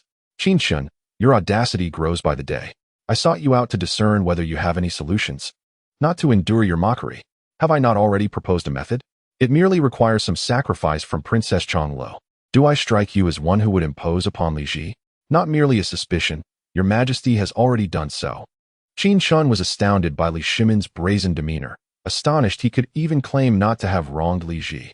Indeed, it seems that those who ascend to the throne possess an extraordinary knack for deceit, capable of convincing even themselves. Recognizing his own culpability, Li Shimin suppressed his desire to reprimand Qin Chen, sighing instead, that solution is unworkable. Think of another. Then let Princess Chong Lu and Changsun Chong separate. After all, this was a misguided union from the start. That solution is also impractical. None of these ideas suffice. Then let us have Princess Chong Lu reside in my manor. In due time, children will abound. 2 in 1 year, 3 the next. I can endure some inconvenience, allowing Changsun Chong to refer to my children as father. Seeing Li Shimin's incessant rejections, Qin Chen's frustration grew, and he retorted sharply. Upon hearing this, Li Shimin, Changsun Wugo, Li Ji, and Changyang were all rendered speechless. They had never anticipated Qin Chen would speak so brazenly. It was utterly audacious. Qin Chen, I shall bite you. You suggest my sister should bear 2 children in 1 year and 3 in the next. What am I to do? Changyang was the first to regain her composure, filled with jealousy as she rushed to Qin Chen's side, biting his arm in protest. What are you suggesting? Embrace shrimp? Embrace cats and dogs? The little face of the child was filled with confusion. The adult spoke in such profound terms that it was difficult for her to comprehend. Qin Chen, don't think that just because you've achieved great merit, you can speak without restraint. Do you hear yourself? I only have these 3 solutions. If the emperor is wise, he can certainly devise a better plan. Facing Li Shimin's threat, Qin Chen remained unperturbed. After all, he had offered his suggestions, and whether they were adopted depended solely on Li Shimin. Rascal, you truly infuriate me, Li Shimin exclaimed. Li Ji, do not pay heed to this impudent lad. He must have lost his senses. Frustrated by Qin Chen's audacity, Li Shimin turned to the demure Li Ji, concerned that she might feel disheartened, and hastened to comfort her. Father, mother, I actually think Lord Qin's suggestion isn't without merit. Li Ji's words fell like a thunderclap, startling both Li Shimin and Changsun Wuji. It was understandable that Qin Chen was fond of Li Ji. After all, who could resist a beauty? It was only natural for this young man to desire the affection of both sisters. They assumed Qin Chen merely indulged in fanciful thoughts. If he were truly to marry Li Ji, he would likely refuse. However, hearing Li Ji genuinely endorse Qin Chen's proposal turned their world upside down. Li Ji, being exceptionally astute, surely recognized that her feelings for Qin Chen were misguided, yet she spoke her mind, indicating her seriousness. What were they to do now? I propose that cousin Chong take a concubine, and we can claim the child as mine. This way, it would neither tarnish the royal family's reputation nor be unacceptable to the Changsun clan. Upon seeing the expressions of dismay on Li Shimin and Changsun Wuji's faces, Li Ji realized they had misunderstood her intentions and quickly sought to clarify. No, that would be too unfair to you. I cannot agree. Changsun Wuji immediately shook her head. She had already felt a deep sense of guilt for binding Li Ji to the marriage agreement with Changsun Chong. While this solution might benefit both the royal family and the Changsun household, it would be unjust to Li Ji. She had already caused Li Ji enough distress and could not permit her to suffer again. Li Shimin, witnessing Li Ji's understanding nature, found himself at a loss for words. Initially, he had sacrificed her happiness for the greater good, but now that Li Ji was voluntarily proposing to inflict further pain upon herself, how could he bear it? After a moment of contemplation, Gao Yang suddenly spoke. If that is the case, let my sister part ways with cousin Chong, and then she can marry Qin Chen alongside me. Yes, I want to marry little Nangjun too. Before Li Shimin and Changsun Wuji could process this, the child had clapped her hands in delight, expressing her desire to join in. Unfortunately, as a mere child, her words went largely ignored. Li Shimin and Changsun Wuji exchanged worried glances, questioning Gao Yang's sanity. Gao Yang, what nonsense are you spouting? How could I possibly compete with you for a suitor? Li Lizzie approached Gao Yang and gently nudged her arm, signaling her to refrain from speaking carelessly, lest they provoke the ire of Li Shimin and Changsun Wugo. Gao Yang turned her head, her gaze intense as she fixed her eyes on Li Lizzie and inquired, Sister, is Qin Chen not remarkable in both appearance and demeanor? Indeed, he is quite outstanding. Although uncertain of Gao Yang's intent behind her question, Li Lizzie opted for honesty. Then you must not harbor any dislike for him, correct? Gao Yang, what exactly are you trying to imply? Realizing the oddity in Gao Yang's inquiry, Li Lizzie refrained from a direct response and countered with her own question. Look into my eyes and answer me. Qin Langjun is a man of great merit, and we are soon to become one family.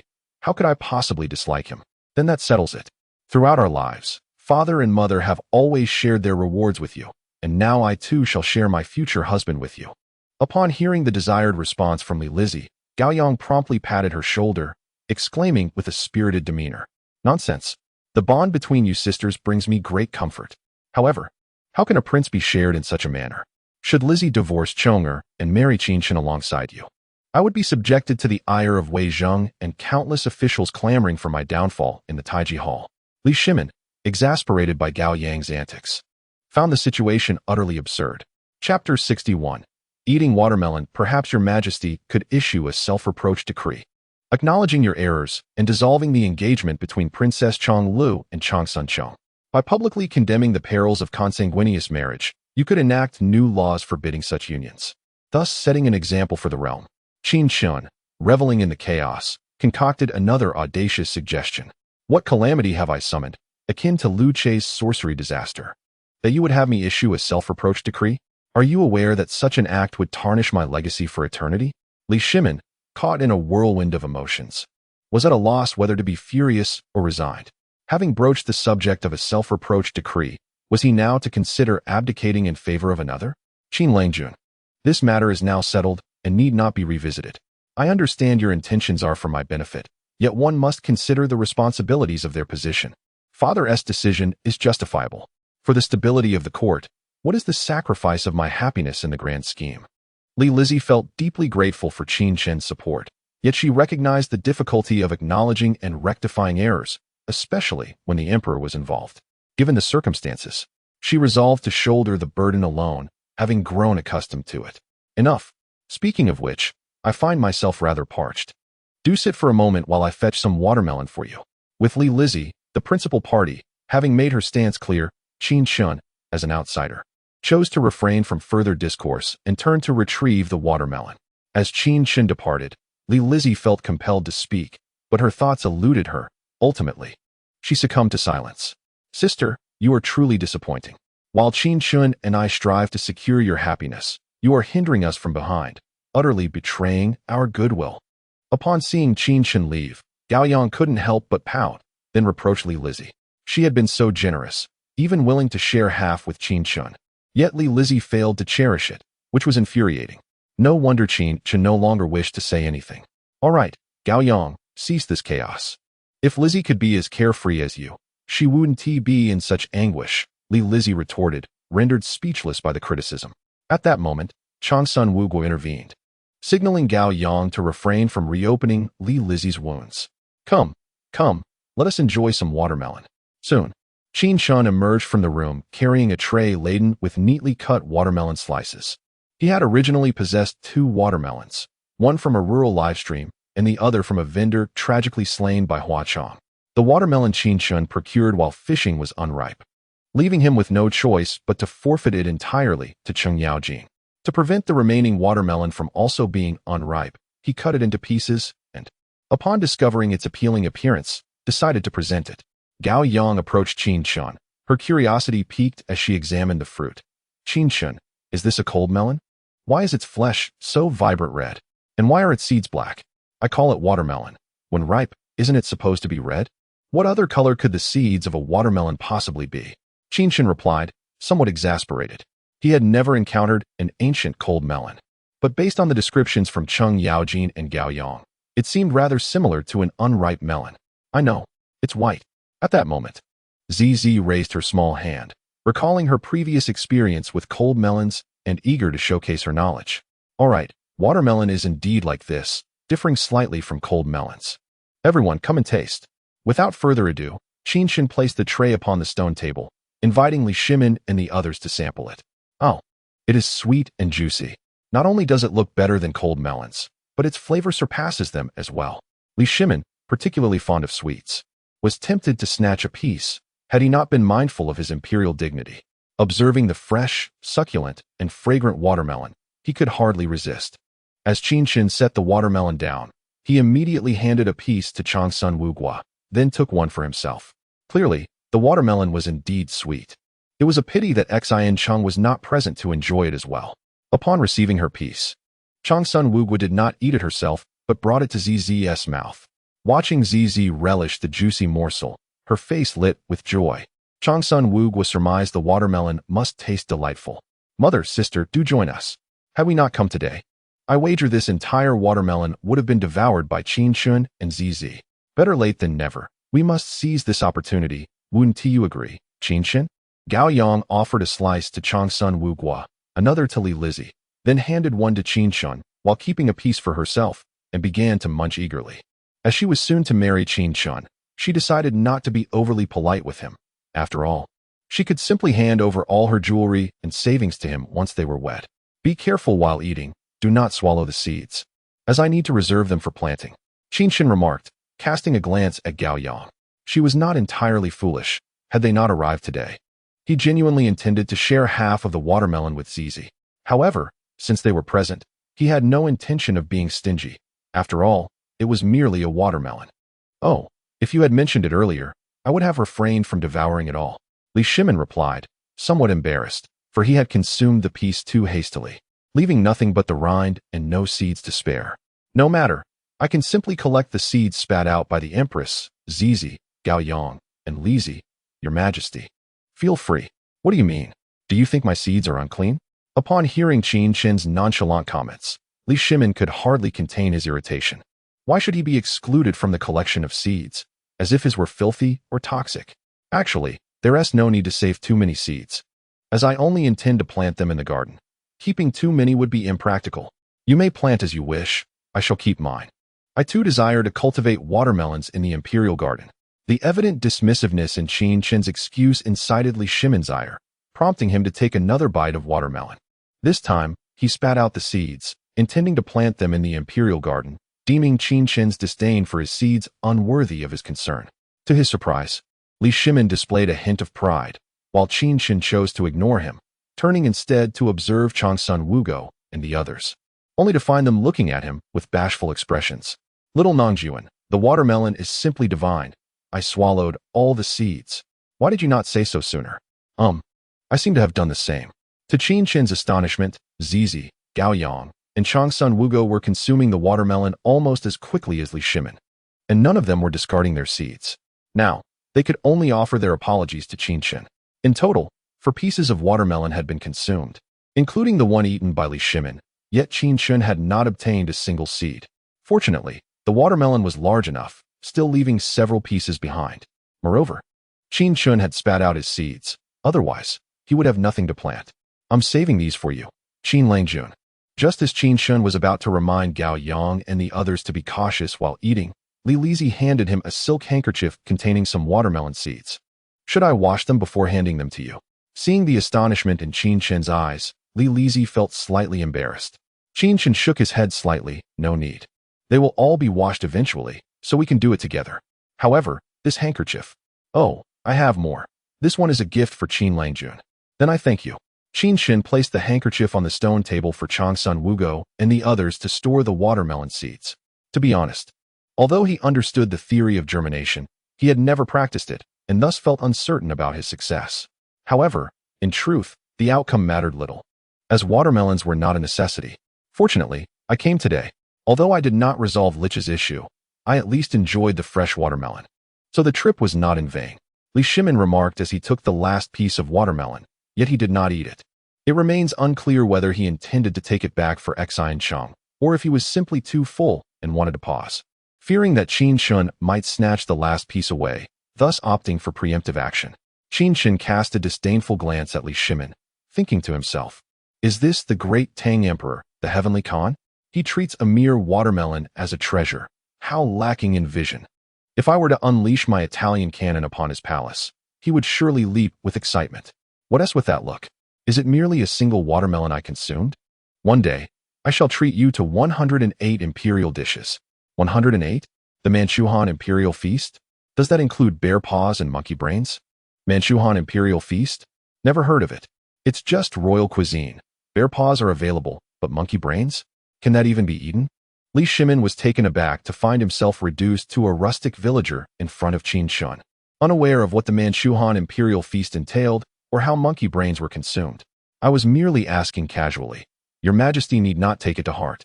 I do not eat monkey brains. Eat if you wish. I wouldn't dream of treating you. Do you have any idea how long the Empress would have to scrimp and save to gather such an amount? Hiss. Before I even get to taste the 108 imperial dishes Your Majesty speaks of, I already feel a great pressure weighing down upon me. Perhaps it's best you do not treat me. I truly cannot bear it. Qin Chen found Li Shimin's antics amusing. If he didn't want a treat, he simply shouldn't, yet he felt that as an emperor, he could not go back on his word, so he brought up Changsun Wugo. But Changsun Wugo's frugality is not for his own benefit. It serves as a model for the people. What does it concern him? I never said I wouldn't treat. Just wait and see. Then I suppose I shall have a long wait ahead. Enough of this, Guanyin maid, Lich, Gaoyang. We are leaving. Li Shimin felt he had consumed more in the Qin residence today than throughout the entire year. So he decided to take his wife and children and prepare to depart. Departing already? You want to leave Gaoyang and Lich with me? Upon hearing Li Shimin's intention to leave, Gaoyang and Li Lich instinctively looked toward Qin Chen, who smiled and inquired playfully. You insolent brat, what nonsense are you spouting? If Chonger hears of this, he will surely challenge you. Your betrothal to Gaoyang is already set for 7 days hence. As for Lich, do not even think about it. Consider yourself fortunate to marry one of my daughters, and do not dream of having both. Do you think you are Emperor Shun?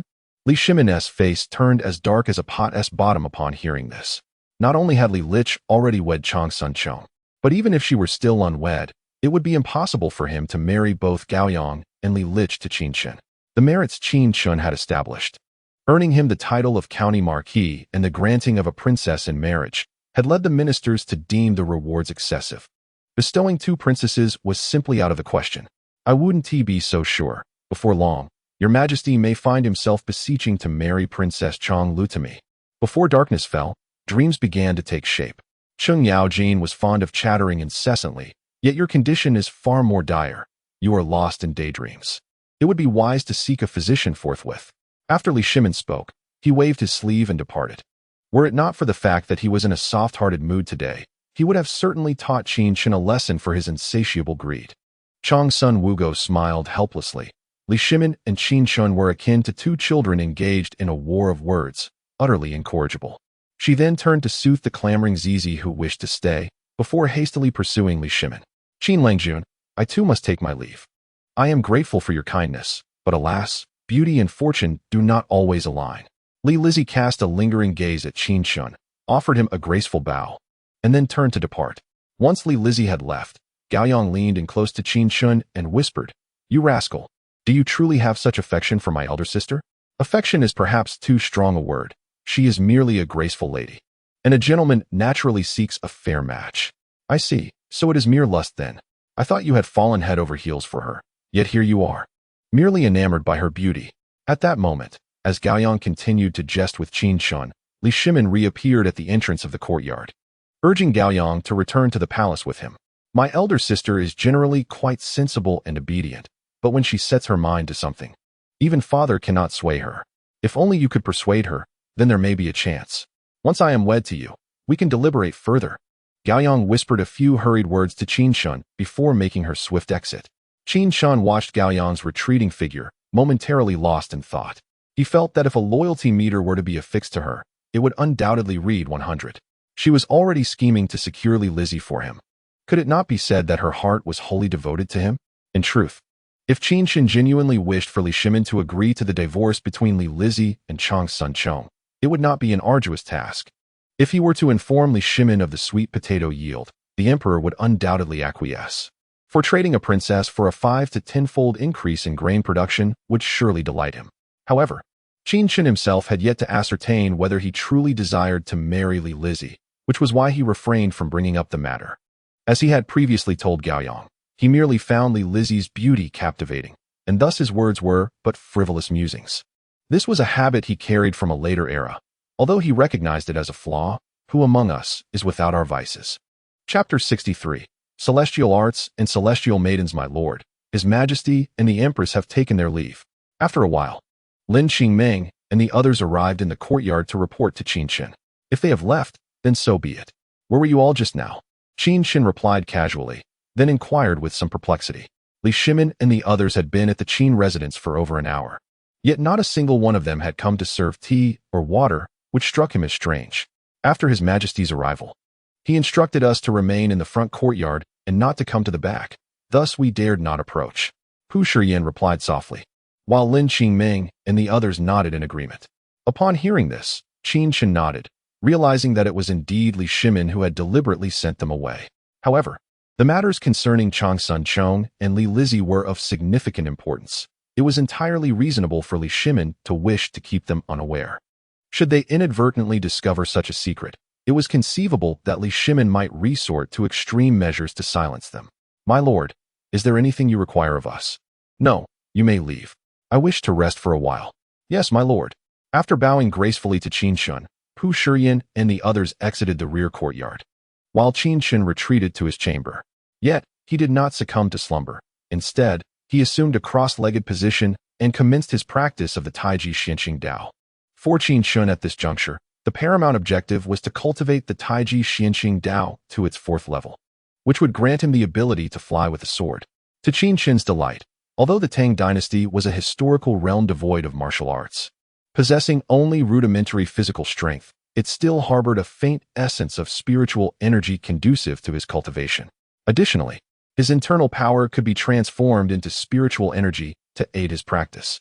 Moreover, his innate talent appeared to be quite commendable, as he found no obscurities within the first 4 levels of the Taiji Xinqing Dao. Thus, he surmised that within a year at the quickest, or 3 to 5 years at the slowest, he would likely attain the 4th level of the Taiji Xinqing Dao, an assumption made without factoring in any system rewards. Should he acquire elixirs or treasures that enhance cultivation, his progress would be immeasurable. "My lord, dinner is ready."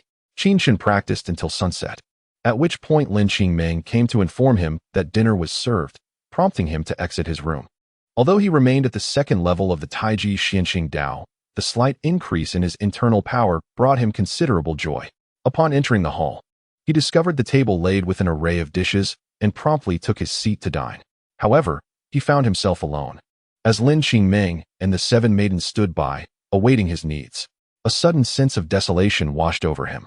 Perhaps it was time to bring Li Lizzie into the fold to enliven the Qin residence. With Gao Yang included, the 3 of them could lead an unabashed life. As a transmigrator, especially one endowed with an advantage, emulating Emperor Shun by marrying Yi Huang and In Ying to enjoy a harmonious life should not be an unreasonable aspiration. Li Shimin claimed he was not Emperor Shun. Thus, Qin Chen resolved to embody that role himself and see how Li Shimin would react. After finishing his meal, and with Lin Qingming and Lin Qingxian assisting him in his ablutions, Qin Chen turned to return to his room. "Hanzong, you shall attend to me tonight." "Yes, my lord." Hanzong felt both anxious and expectant at his words, yet there was no time for contemplation as she immediately acquiesced. The other 3 maidens cast her sympathetic glances, recalling how they had nearly been overwhelmed the previous day, and wondered if Hanzong would manage to rise from the bed the following morning. "Fear not. My lord knows his limits."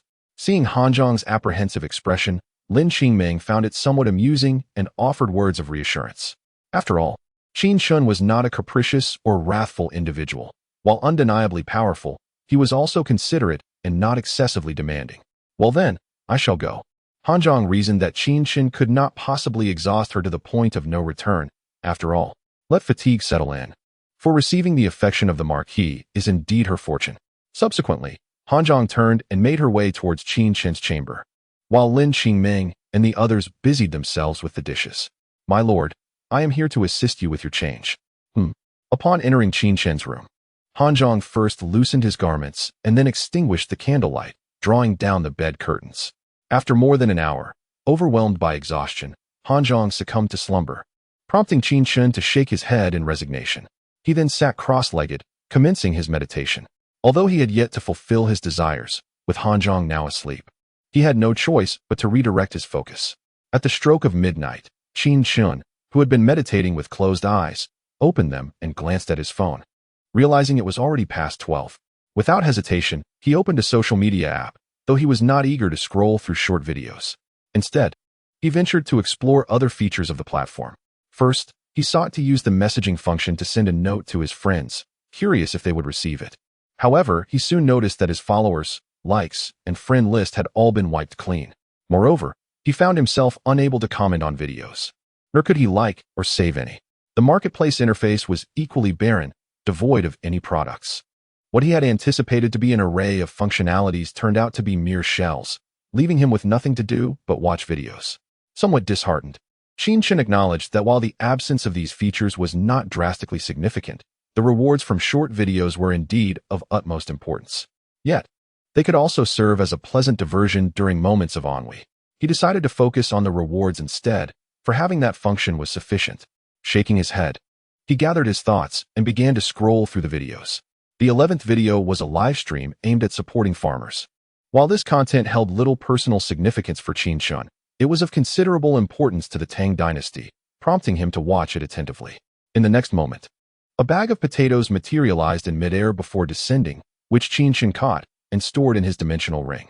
The 21st video showcased a scene from the drama Xianjian Qixia, featuring Zhao Linger bathing in a lotus pool on Xianling Island. Could it be Yu Zhaoling?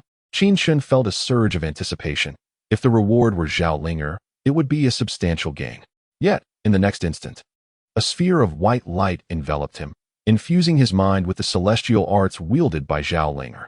While acquiring such magic was indeed a cause for celebration, It paled in comparison to the prospect of Zhao Linger herself. With no Zhao Linger in sight, Qin Chen could only comfort himself with the notion that there would be future opportunities. The 31st video presented a clip from the anime Pokemon, featuring Ash traversing the Viridian Forest. Qin Chen's interest peaked. Pokemon were quite fascinating, although most of them lacked strength outside of the legendary and semi-legendary creatures. Having them as pets seemed delightful. Suddenly, a Pokeball appeared in midair and landed in Qin Chen's hand. He was taken aback. He had genuinely acquired a Pokemon. Yet, a thought crossed his mind. Given the system's propensity for trickery, could this Pokeball be empty? With a sudden realization, he pressed the release button on the Pokeball. Chapter 64. A bountiful harvest. It has been decided. You shall be the one, Pikachu. Bui. As Qin Chen pressed the release button, he couldn't help but shout a slogan. A moment later, after a burst of white light, a creature emerged before him, an enchanting little being that resembled a blend of a cat, a dog, a rabbit, and a fox. Its predominant hue was white, adorned with pink atop its head, ears, tail, and legs, while its eyes sparkled in a delicate shade of blue. In addition to its 4 limbs and tail, it possessed ribbon-like antennae, exuding an air of grace and charm, nobility and mystery. It turned out to be Sylveon, having missed the fairy Xiaoling. Was this Sylveon a consolation prize? Bui. Upon hearing Qin Chen's murmured thoughts, Sylveon extended its antennae, wrapping them around his arm, seemingly offering solace. Sylveon was indeed a delightful companion. Qin Chen smiled at the sight, gently patting Sylveon's head before he resumed watching videos. The 41st video featured a scene from the drama The Condor Heroes, where the divine Condor engaged in a fierce battle against the snake spirit. In the next instant, a deep purple snake gallbladder materialized out of thin air, landing in Qin Chen's palm. This object appeared rather revolting. However, consuming it could significantly enhance his strength, clear his meridians, and augment his internal energy. He decided to accept it nonetheless. Frowning at the snake gallbladder in his hand, he ultimately stored it in his dimensional ring. The 51st video displayed a segment from the classic Journey to the West, featuring Sun Wukong pilfering peaches in the peach garden.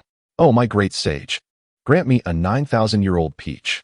Witnessing Sun Wukong take a bite and discard each peach made Qin Chen's heart ache. This monkey truly wasted treasures. Even 3,000-year-old peaches were precious relics, and to bite each one merely once was an egregious extravagance. In the next moment, a vibrant green peach leaf appeared out of nowhere, fluttering gently downwards. This was excessive. Even if it were a peach that Sun Wukong had nibbled, he could have accepted it. But what was the meaning of merely a peach leaf? Qin Chen stared at the leaf in bewilderment. At that moment, his resentment alone could have summoned a malevolent sword fairy. I care not whether it is a peach or a peach leaf. I shall consume them all. After a brief contemplation, a fierce determination flickered across Qin Chen's face, and he promptly placed the peach leaf into his mouth, chewing resolutely. Beside him, Sylveon looked rather perplexed. Had its master lost his mind? How could one consume leaves? To his astonishment, the peach leaf, despite its modest appearance, contained a vast reservoir of energy. Qin Chen could feel the surge of energy coursing through him, prompting a joyful smile to spread across his face. However, in the next moment, he could think of nothing else and hastily began to cultivate the Tai Chi Xianqing Dao. His body was brimming with energy, and if he did not absorb it soon, he risked bursting. The immense energy propelled Qin Chen's cultivation to new heights, enabling him to ascend to the 3rd level of the Tai Chi Xianqing Dao, Qi realm. But it did not stop there. He surged forward with unstoppable momentum, advancing from the initial stage of Qi realm to its pinnacle. A brief pause allowed him to break into the 4th level, the object manipulation realm, and he continued until he reached the peak of that stage. Regrettably, he had only attained the 4th level of the Tai Chi Xianqing Dao. Otherwise, he might have been able to challenge the 5th level. Once Qin Chen stabilized his realm, he slowly opened his eyes and expressed a hint of regret. However, he felt content, for he had initially believed it would take at least a year to reach the realm of material manipulation, yet he had achieved it in just one night. I'm fine. Don't worry. Noticing the concerned look of the fairy Ibu, Qin Chen smiled and gently patted her head before resuming his video watching. It seemed that the number of animals at home was steadily increasing. Perhaps he could consider opening a zoo in the future. The 61st video was a clip from the film Charlotte's Worries, where Charlotte was attending Qiuya's wedding. The reward was Charlotte's feather costume. But now he had no feathers left to adorn himself. The 71st video was a segment from the animated series Tom and Jerry, with the reward being a glass of milk. The 81st video featured a live streaming session supporting farmers, offering a bag of corn as a reward. The 91st video showcased a scene from the television series Romance of the Three Kingdoms, where Zhao Zilong single-handedly charged into the enemy ranks, holding Lu Shan and creating chaos. He was responsible for the mayhem, while Lu Shan simply held on. The reward was a spear, yet it was not Zhao Yun's famed Dragon's Might silver spear. Could it be that his luck had run out? Why were the rewards diminishing in quality? After all, he had merely received a peach leaf. His fortune could only be considered mediocre at best. Puzzled, Qin Chen wondered how his luck had soured so drastically over something as trivial as a peach leaf. Nevertheless, with no other option, he continued to browse through the videos. The 101st video was a clip from the film Harry Potter, featuring Dumbledore engaged in a fierce battle with Voldemort. As ripples spread through the void, an old wand materialized out of thin air and landed in Qin Chen's hand. An elder wand? But I don't know any magic. Staring at the wand, Qin Chen was momentarily taken aback, despite the wand's immense power. It was of little use to him without magical knowledge. Oh well, perhaps I can learn magic in the future. I'll hold on to it for now. With that thought, he tucked the elder wand away and got out of bed. The fairy Ibu entwined her tentacles around Qin Chen's arm, so he took her along as he ventured out. Ibu, today I shall show you the allure of our Huaxia cultivation civilization, Qin Chen proclaimed, sweeping his hand dramatically as the dragon-slaying sword soared from within him. Hovering in the air, with a mere thought, the sword flew back to him, lifting him skyward, soaring towards the heavens. Startled, Ibu tightened her grip on Qin Chen's arm and buried her head in his embrace. Ha! Qin Chen rode the sword through the night sky, swiftly exiting Chang'an. Thanks to the eye of the night, darkness felt like daylight to him. He flew high above, taking in the vastness of the world below. At that moment, Qin Chen felt an exhilarating joy, for the thrill of flight is an irresistible allure for every human soul. He finally understood why those cultivators would sever worldly ties and renounce emotional attachments in their pursuit of enlightenment. It was simple. They sought only the path of the Tao. In the boundless expanse of heaven and earth, who controls the fate of all, inquiring about immortality and the Tao, all for the sake of eternal life. However, Qin Chen's situation was far more favorable than those other cultivators. While they withdrew from the world to meditate and cultivate, potentially losing touch with old friends like leaves swept away by the wind, he could embrace both his path and his connections. However, Qin Chen is free from such worries. With the aid of his system, he can swiftly elevate his realm without the need for arduous training. It is conceivable that while other cultivators toil for centuries, their efforts pale in comparison to his single night's accomplishments. The righteous energy of heaven and earth is ever present. He does not seek to slay immortals, but rather to vanquish demons and gods. The more he contemplates, the more he feels a sense of pride in his prowess, prompting him to unleash a resounding roar towards the heavens and perform the divine demon-slaying technique. Thunderous roars echo as a formidable sword energy transforms into a soaring azure dragon, cleaving a distant peak in twain. Witnessing the sheer might of the divine demon-slaying technique in conjunction with the dragon-slaying sword, Qin Chen cannot help but smile with satisfaction. With such power, he can stride confidently through the grand realm of the Tang Dynasty. Chapter 65. Traveling with Beauty, what a liberating experience. After expelling the excitement within, Qin Chen returns to Chang'an on his sword. Yet, he does not head straight to the Qin residence. Instead, he quietly hovers above Chang'an, surveying the majestic cityscape. Is that Qin Chen? Li Lizzie, restless from the events of the day, approaches her window to gaze at the moon. In the hazy twilight, she perceives a figure suspended in the air. Though the distance is great and the night is profound, obscuring the figure's features, she instinctively thinks of Qin Chen. Am I merely imagining things? But why would I think of Qin Chen? Li Lizzie rubs her eyes, attempting to discern whether it is indeed him. However, the shadowy figure has vanished, leading her to dismiss it as a mere figment of her imagination, murmuring to herself, if only Qin Chen had appeared 2 years earlier, perhaps I would have had the courage to resist and reject the engagement to cousin Chong. But now, I am married and unworthy of being his rightful wife. Even if I disregard status, being with him would only bring him trouble, and my parents would face difficulties as well. Such is fate. Perhaps this is my destiny.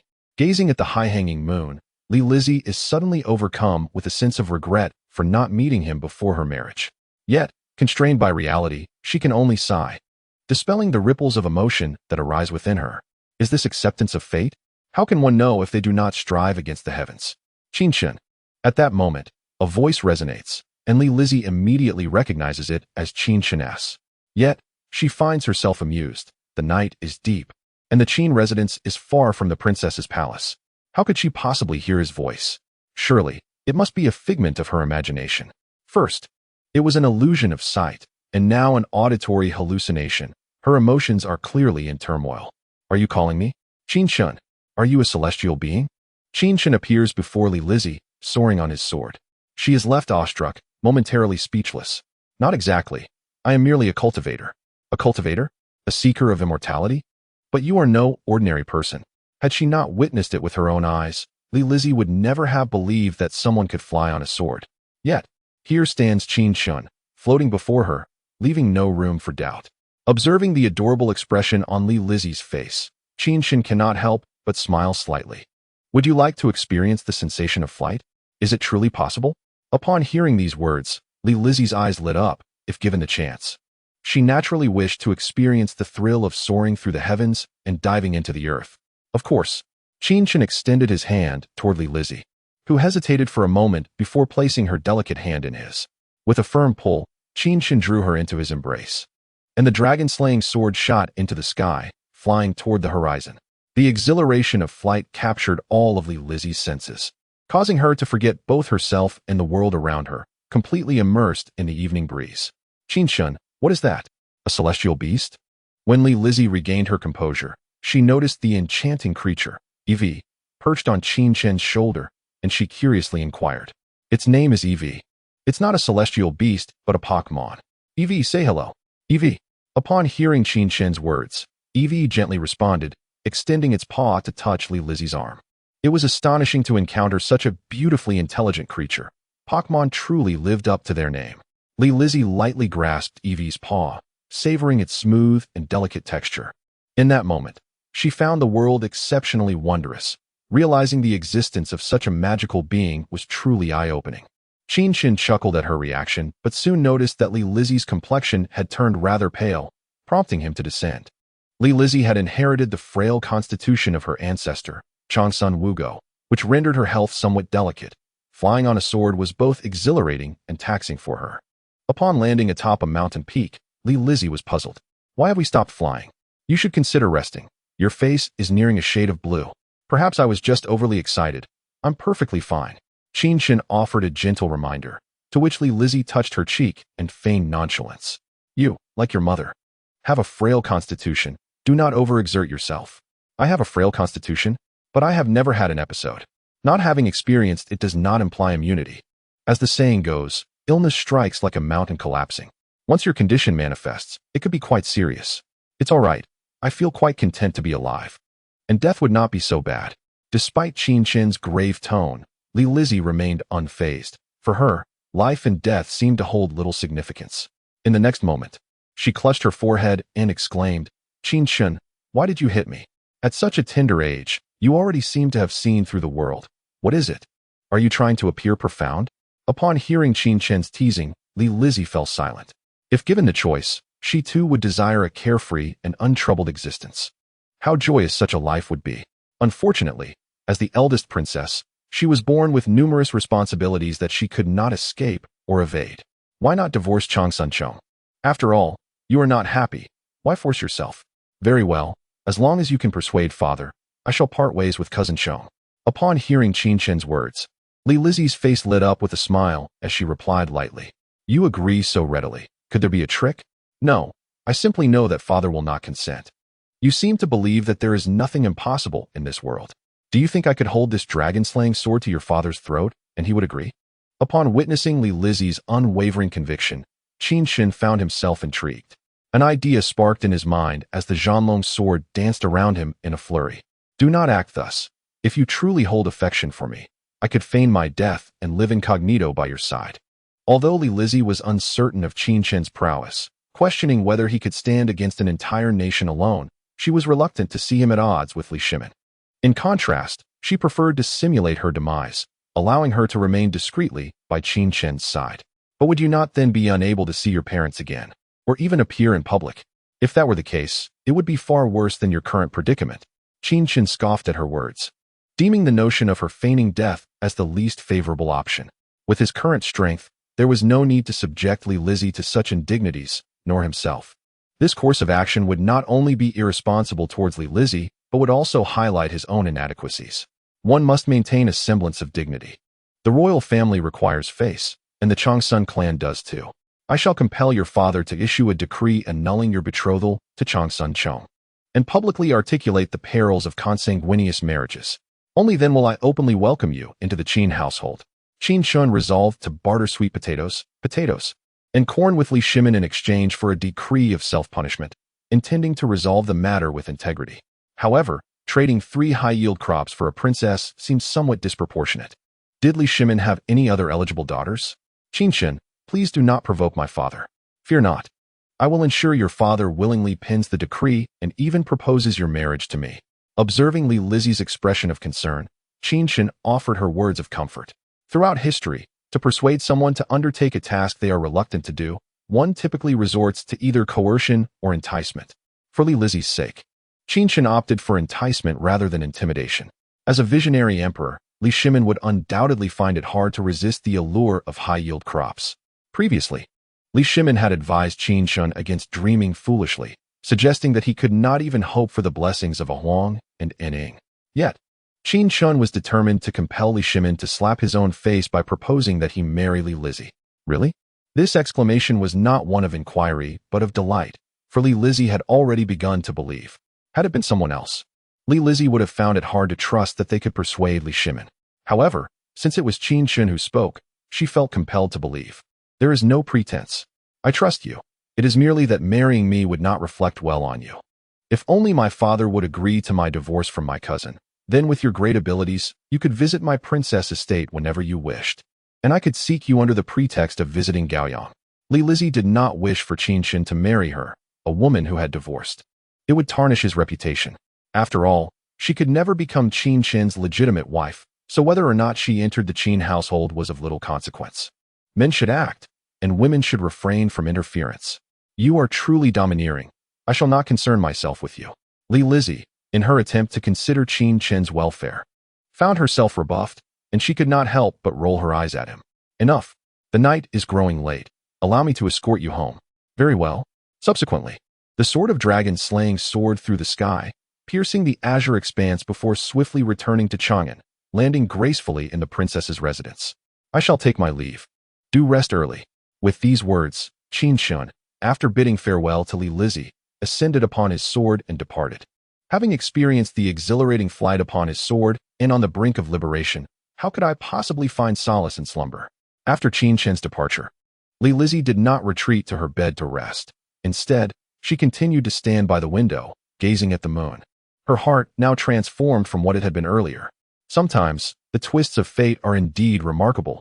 A single encounter can precipitate profound changes. She had contemplated various outcomes for herself, either that Changsun Chong, unable to bear her presence, would initiate a separation, or that she would ultimately yield to the relentless persuasion of Li Shimin, Changsun Wugo, Changsun Chong, and Changsun Wui, choosing compromise, or perhaps that she would simply pass away, freeing herself from all worries forever. Yet, she never anticipated the emergence of Qin Chen, whose very presence not only stirred her heart, but also promised to extricate her from her quagmire. Surely, Qin Chen must be no mere mortal, but a celestial being, capable of conjuring elixirs, soaring upon a sword, accompanied by extraordinary creatures, and altering the course of her fate. Gaoyang, forgive me, my dear brother, for I may indeed have to share Qin Chen with you. Rest assured, you shall always be the principal wife, and there is no cause for concern regarding my intentions. Lost in thought, Li Lizzie found herself murmuring towards the direction of the imperial palace. Upon his return to the Qin residence, Qin Chen placed the Pokemon, Eevee, atop the little fairy's cat tree before retiring to bed. Though Eevee was not a cat, similar to how Bai Shui was not a cat, yet also found comfort on the fairy's cat tree, it was certain that Qin Chen would embrace beauty in his sleep, for the softness and fragrance of a lovely figure was irresistible. Lord, it is time to rise. May I enter? The following morning, Qin Chen was awakened by the calls of Lin Qingming and Lin Qingxian, while Han Zhong remained in a deep slumber. "Come in." Rising from his bed, Qin Chen welcomed them as they entered with towels and a wooden basin. What is it?" Just as Qin Chen was rinsing his mouth, Han Zhong, still groggy, opened her eyes slightly. "It's nothing. You may continue to sleep." "Oh." Qin Chen spat out the mouthwash and turned back to reassure her, causing Han Zhong to drift back into a drowsy state. Seeing this, Lin Qingming and Lin Qingxian could not suppress their laughter, noting that Han Zhong must have been quite exhausted from the previous night's activities. "Lord, perhaps in the future, you should summon a few more to attend to your needs. Otherwise, neither you nor she will find satisfaction." After some contemplation, Lin Qingming ventured this suggestion, wary of the day when she might find herself alone in such duties. "That makes sense. I shall consider it." Qin Chen nodded slightly, acknowledging that he had indeed not been wholly satisfied the previous night. At this moment, Lin Qingxian glanced towards the corner and discovered a mysterious creature atop the little fairy's cat tree. "Oh Lord, what is that?" "That is Evie, one of my pets." Evie. Although both Lin Qingming and Lin Qingxian were intrigued by the wondrous creature, they refrained from probing further. Despite the enigmatic origins and ethnicity of Ibu, they remain acutely aware that Qin Chen is their master, and the affairs of their master are not theirs to inquire into. They merely need to remember Ibu's name for the sake of future interactions. Subsequently, the trio exited the room and made their way to the hall, leaving Han Zhong to slumber within. "Ling Yi, as you were once maidservants by the queen's side, do you happen to know if there have been any recent reports of warfare in the Tang Dynasty?" After finishing breakfast and glancing at Ling Yi, who was serving him tea, Qin Chen casually posed the question.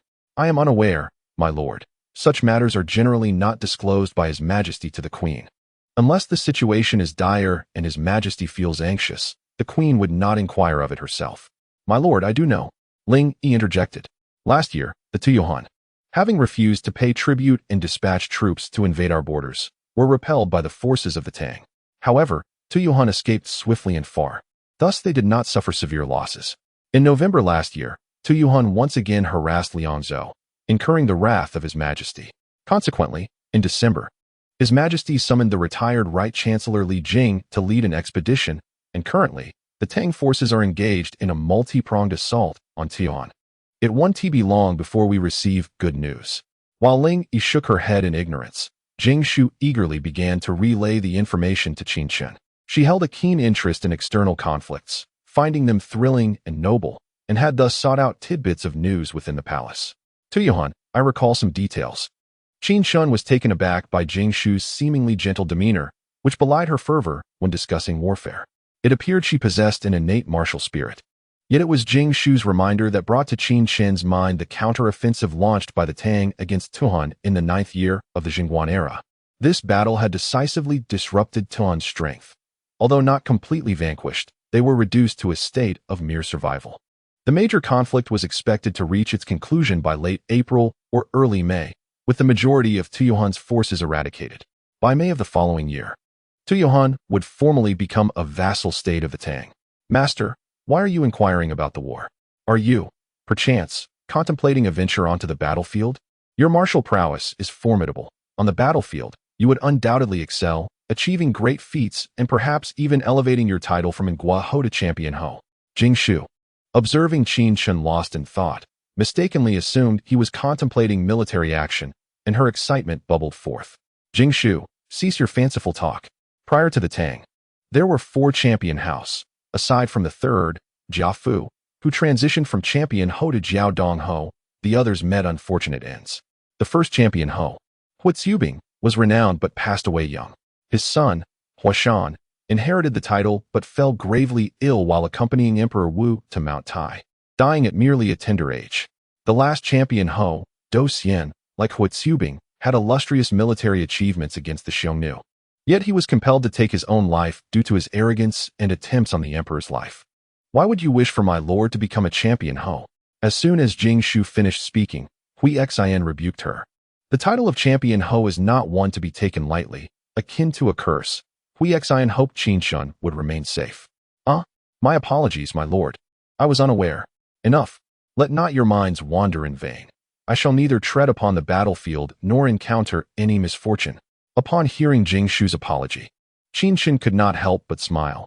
His inquiry had been casual, yet the maids took it with utmost seriousness. Did he truly need to achieve merit on the battlefield? There was absolutely no necessity. Moreover, as a cultivator, what significance did a mere title of Duke of Champions hold? He had already acquired the 3 staple crops, sweet potatoes, and corn, ensuring a prosperous future for the Tang Dynasty rested in his hands. Trading for a title of nobility would be a trivial endeavor. Li Shimin, revered by posterity as the Heavenly Khan, the governor of Asia, the preeminent figure of the Eastern Hemisphere, the mightiest carbon-based life form of the 7th century, captured 2 kings beyond the Hulao Pass, and with a single arrow at the Xuanwu Gate, determined the fate of the realm, establishing the illustrious Xinguan era that welcomed nations from afar. Should he attain these 3 high-yield crops, it is unfathomable to consider the heights to which he could elevate the Tang Dynasty. At this moment, a thought struck Qin Chen regarding the celestial arts he had previously acquired, particularly a wood-based spell designed to accelerate growth. He rose and made his way to the backyard. Upon reaching a large vat in the yard, Qin Chen attempted to weave the incantation of the wood spell, facilitating the rapid growth of the sweet potatoes buried within. The verdant light emanating from his hands infused the tubers with vitality and vigor. The vines broke through the soil, flourishing abundantly, while the roots began to swell and mature. That should suffice. Once he felt it was time, Qin Chen procured a shovel and began to turn over the soil in the vat, discovering a multitude of impressively sized sweet potatoes. Indeed, the combination of celestial arts and high-yield crops proved promising. Witnessing the success of his experiment, Qin Chen nodded in satisfaction, then buried the watermelon seeds he had kept from the previous day, employing the celestial arts to hasten their growth. Before long, the seeds sprouted and the vines surged forth, blossoming and bearing fruit, resulting in one large watermelon after another. The use of celestial arts remarkably bypassed the need for pollination, achieving results in a single stroke. A true marvel. Yet, one must wonder why it is called celestial arts. It adheres to no scientific principles whatsoever. With this wood-based spell, Qin Chen would no longer lack for sweet potatoes and watermelons. However, while it sufficed for his own sustenance, he lacked the capacity to feed the entire world. Unless, of course, he were to lose his sanity and employ celestial arts daily to nourish all of humanity. My lord, the Princess Chang Lu has arrived. How come there are so many watermelons in the backyard? Just as Qin Chen prepared to sample a watermelon, Ling Yi entered the yard. She intended to inform him of Li Lizzie's arrival, but upon stepping into the backyard, she was utterly astonished by the sight of dozens of watermelons. Were it not broad daylight, she might have thought herself to be dreaming. Even during her time in the palace, she had never encountered such an abundance of watermelons. Moreover, the previous day, there had not been a single watermelon vine. How could so many fruits have appeared in just one day? Let her in. Qin Chen selected the largest watermelon and, looking up at Ling Yi, instructed, "Please do so." Yes. Ling Yi dared not ask further and promptly turned to inform Li Lizzie in the front yard. "Qin Chen, why are there so many watermelons in your yard?" Upon following Ling Yi to the backyard, Li Lizzie was astonished by the dozens of watermelons thriving in the garden. Qin Chen waved at Li Lizzie, who obediently approached him. Ling Yi, observing the scene, wore a peculiar expression but ultimately turned to leave, granting Qin Chen and Li Lizzie some privacy. The watermelons themselves were inconsequential. Even if they were delicious, they were merely a type of fruit. What truly mattered lay within. Qin Chen gestured towards the large vat before him, prompting Li Lizzie to lean in for a closer inspection. She noticed lush vines growing inside the vat, with some red tubers visible from the turned soil. Their size quite impressive. However, her lack of familiarity with plants left her uncertain. She thought the plant bore some resemblance to yam, but could not identify it. Not one to feign understanding, Li Lizzie directly inquired, "Qin Chen, what is this? Is it edible? When did you become so obsessed with food, learning from Zizi? Is it not edible?" Qin Chen was momentarily taken aback by Li Lizzie's retort, realizing that the sweet potato was indeed consumable. He had intended to tease her, only to be outwitted in return. The innocence reflected in Li Lizzie's wide, blinking eyes indicated she was not being intentionally contrarian, which rendered him speechless. If we are to consider it, then yes, it is indeed edible, and can serve as a staple food, for it is a novel grain known as sweet potato. With his playful banter thwarted, Qin Chen chose to speak plainly, lest Li Lizzie's sincerity best him again. Novel grain. What is the yield per acre? Can it satiate hunger? Are the requirements for sunlight and water in the cultivation area stringent? Lizzie paused for a moment, then eagerly pressed for further details. After all, food is paramount for survival, and grain is the most essential sustenance. If this new grain yields favorably, it would be a tremendous boon for the populace. Even if its yield were only half or a third of that of rice, wheat, or millet, it would still suffice. An additional grain provides an alternative. Moreover, given that the sweet potato appears to grow underground, it would be minimally affected by locust plagues. When such calamities strike, wheat, rice, and millet could be ravaged, potentially leading to total crop failure. In such dire circumstances, this new grain might prove life-saving. Chapter 68. Audience at the palace. The yield of sweet potatoes is approximately 5 to 15 times that of rice, wheat, and millet, and they are not particularly demanding in terms of soil fertility. Their adaptability and drought resistance are commendable. Qin Chen, is everything you said true? With such characteristics and yield, this cannot merely be considered grain. It must be a celestial seed. Did you bring sweet potatoes down from the heavens? After absorbing Qin Chen's introduction to sweet potatoes, Lizzie remained silent for a long while, her emotions unsettled. The significance of sweet potatoes for the Tang Dynasty was monumental. With such a yield, as long as it was not more unpalatable than pig feed, it would undoubtedly become a staple food for the people of Tang. Even if it tastes worse than swine feed, in times of calamity, it could save countless lives. This sweet potato seemed almost otherworldly. Had it not been for Qin Chen's revelation, she would have found it hard to believe. Brought down from the heavens. Li Zhizhi, do you truly think I am a celestial being? Is it not so? That is certainly not the case. I have stated time and again, I am merely a cultivator. Let us not dwell on that. Do you believe your father would consent to exchange sweet potatoes for your freedom? Seeing that Li Zhizhi had seemingly convinced herself of her divine nature, Qin Chen grew weary of explanations and directly handed her a sweet potato, inquiring further. You wish to barter sweet potatoes for my father's approval of my separation from cousin Changsun? Do you realize its worth could secure a throne? Although she had anticipated this, hearing Qin Chen propose to use such a celestial item for her freedom left her incredulous. After all, if utilized wisely, sweet potatoes could yield far greater benefits from Li Shiming, making the price of freedom seem rather unworthy. The throne is but a fleeting cloud to me, yet a beauty like you is irreplaceable. Just tell me, can your father agree? If you reveal your prowess, he would undoubtedly consent. Otherwise, I fear he might resort to coercion. Upon hearing Qin Chen's words, Li Zhizhi fell into deep contemplation. If the yield and properties of the sweet potato were revealed to Li Shiming, he would surely covet it. However, her political marriage to Changsun Chong held equal significance, essential for maintaining balance in the court and stability in the realm. Should Qin Chen present the sweet potato to Li Shiming, seeking his approval for her separation from Changsun Chong, it was certain that Li Shiming would not acquiesce. Instead, he would resort to threats and temptations. If those tactics proved ineffective, he would certainly attempt to seize it by force, offering some rewards to placate Qin Chen. Of course, should Qin Chen demonstrate celestial abilities, Li Shiming would have no choice but to yield. Thus, let us approach your father with the sweet potato. If he is willing to exchange it for your freedom, that would be splendid. If he refuses and insists on taking it by force, compelling me to reveal my strength, I shall demand he issue a decree of self-criticism. What do you think? A decree of self-criticism? Qin Chen, such a proclamation is only issued in response to grave political errors that significantly affect the realm and its people. Should that occur, my father's aspirations of becoming a timeless sovereign would be shattered. Upon hearing Qin Chen's intention to demand a decree of self-criticism from Li Shiming, Li Zhizhi's complexion turned pale. This was no trivial matter. For an emperor, issuing such a decree would be the utmost humiliation. Noticing her distress, Qin Chen chuckled. Do not be so frightened. If your father consents outright, then all will be well, will it not? Qin Chen, with your intellect, can you not discern that if my father had a choice, he would never agree to my separation from cousin Chong? As an emperor, he would surely seek the least disruptive method to obtain the sweet potato, such as seizing it by force. Witnessing Qin Chen feigning ignorance, Li Zhizhi felt a sense of resignation. If they were to demand a decree of self-criticism from her father, they both understood the inevitable outcome. It was indeed your father, the emperor, who erred. What harm is there in issuing a self-reproach edict? It is exceedingly challenging to compel an emperor to acknowledge his faults, and even more so to confess them before the entire world. Moreover, from a political standpoint, my father has not truly erred.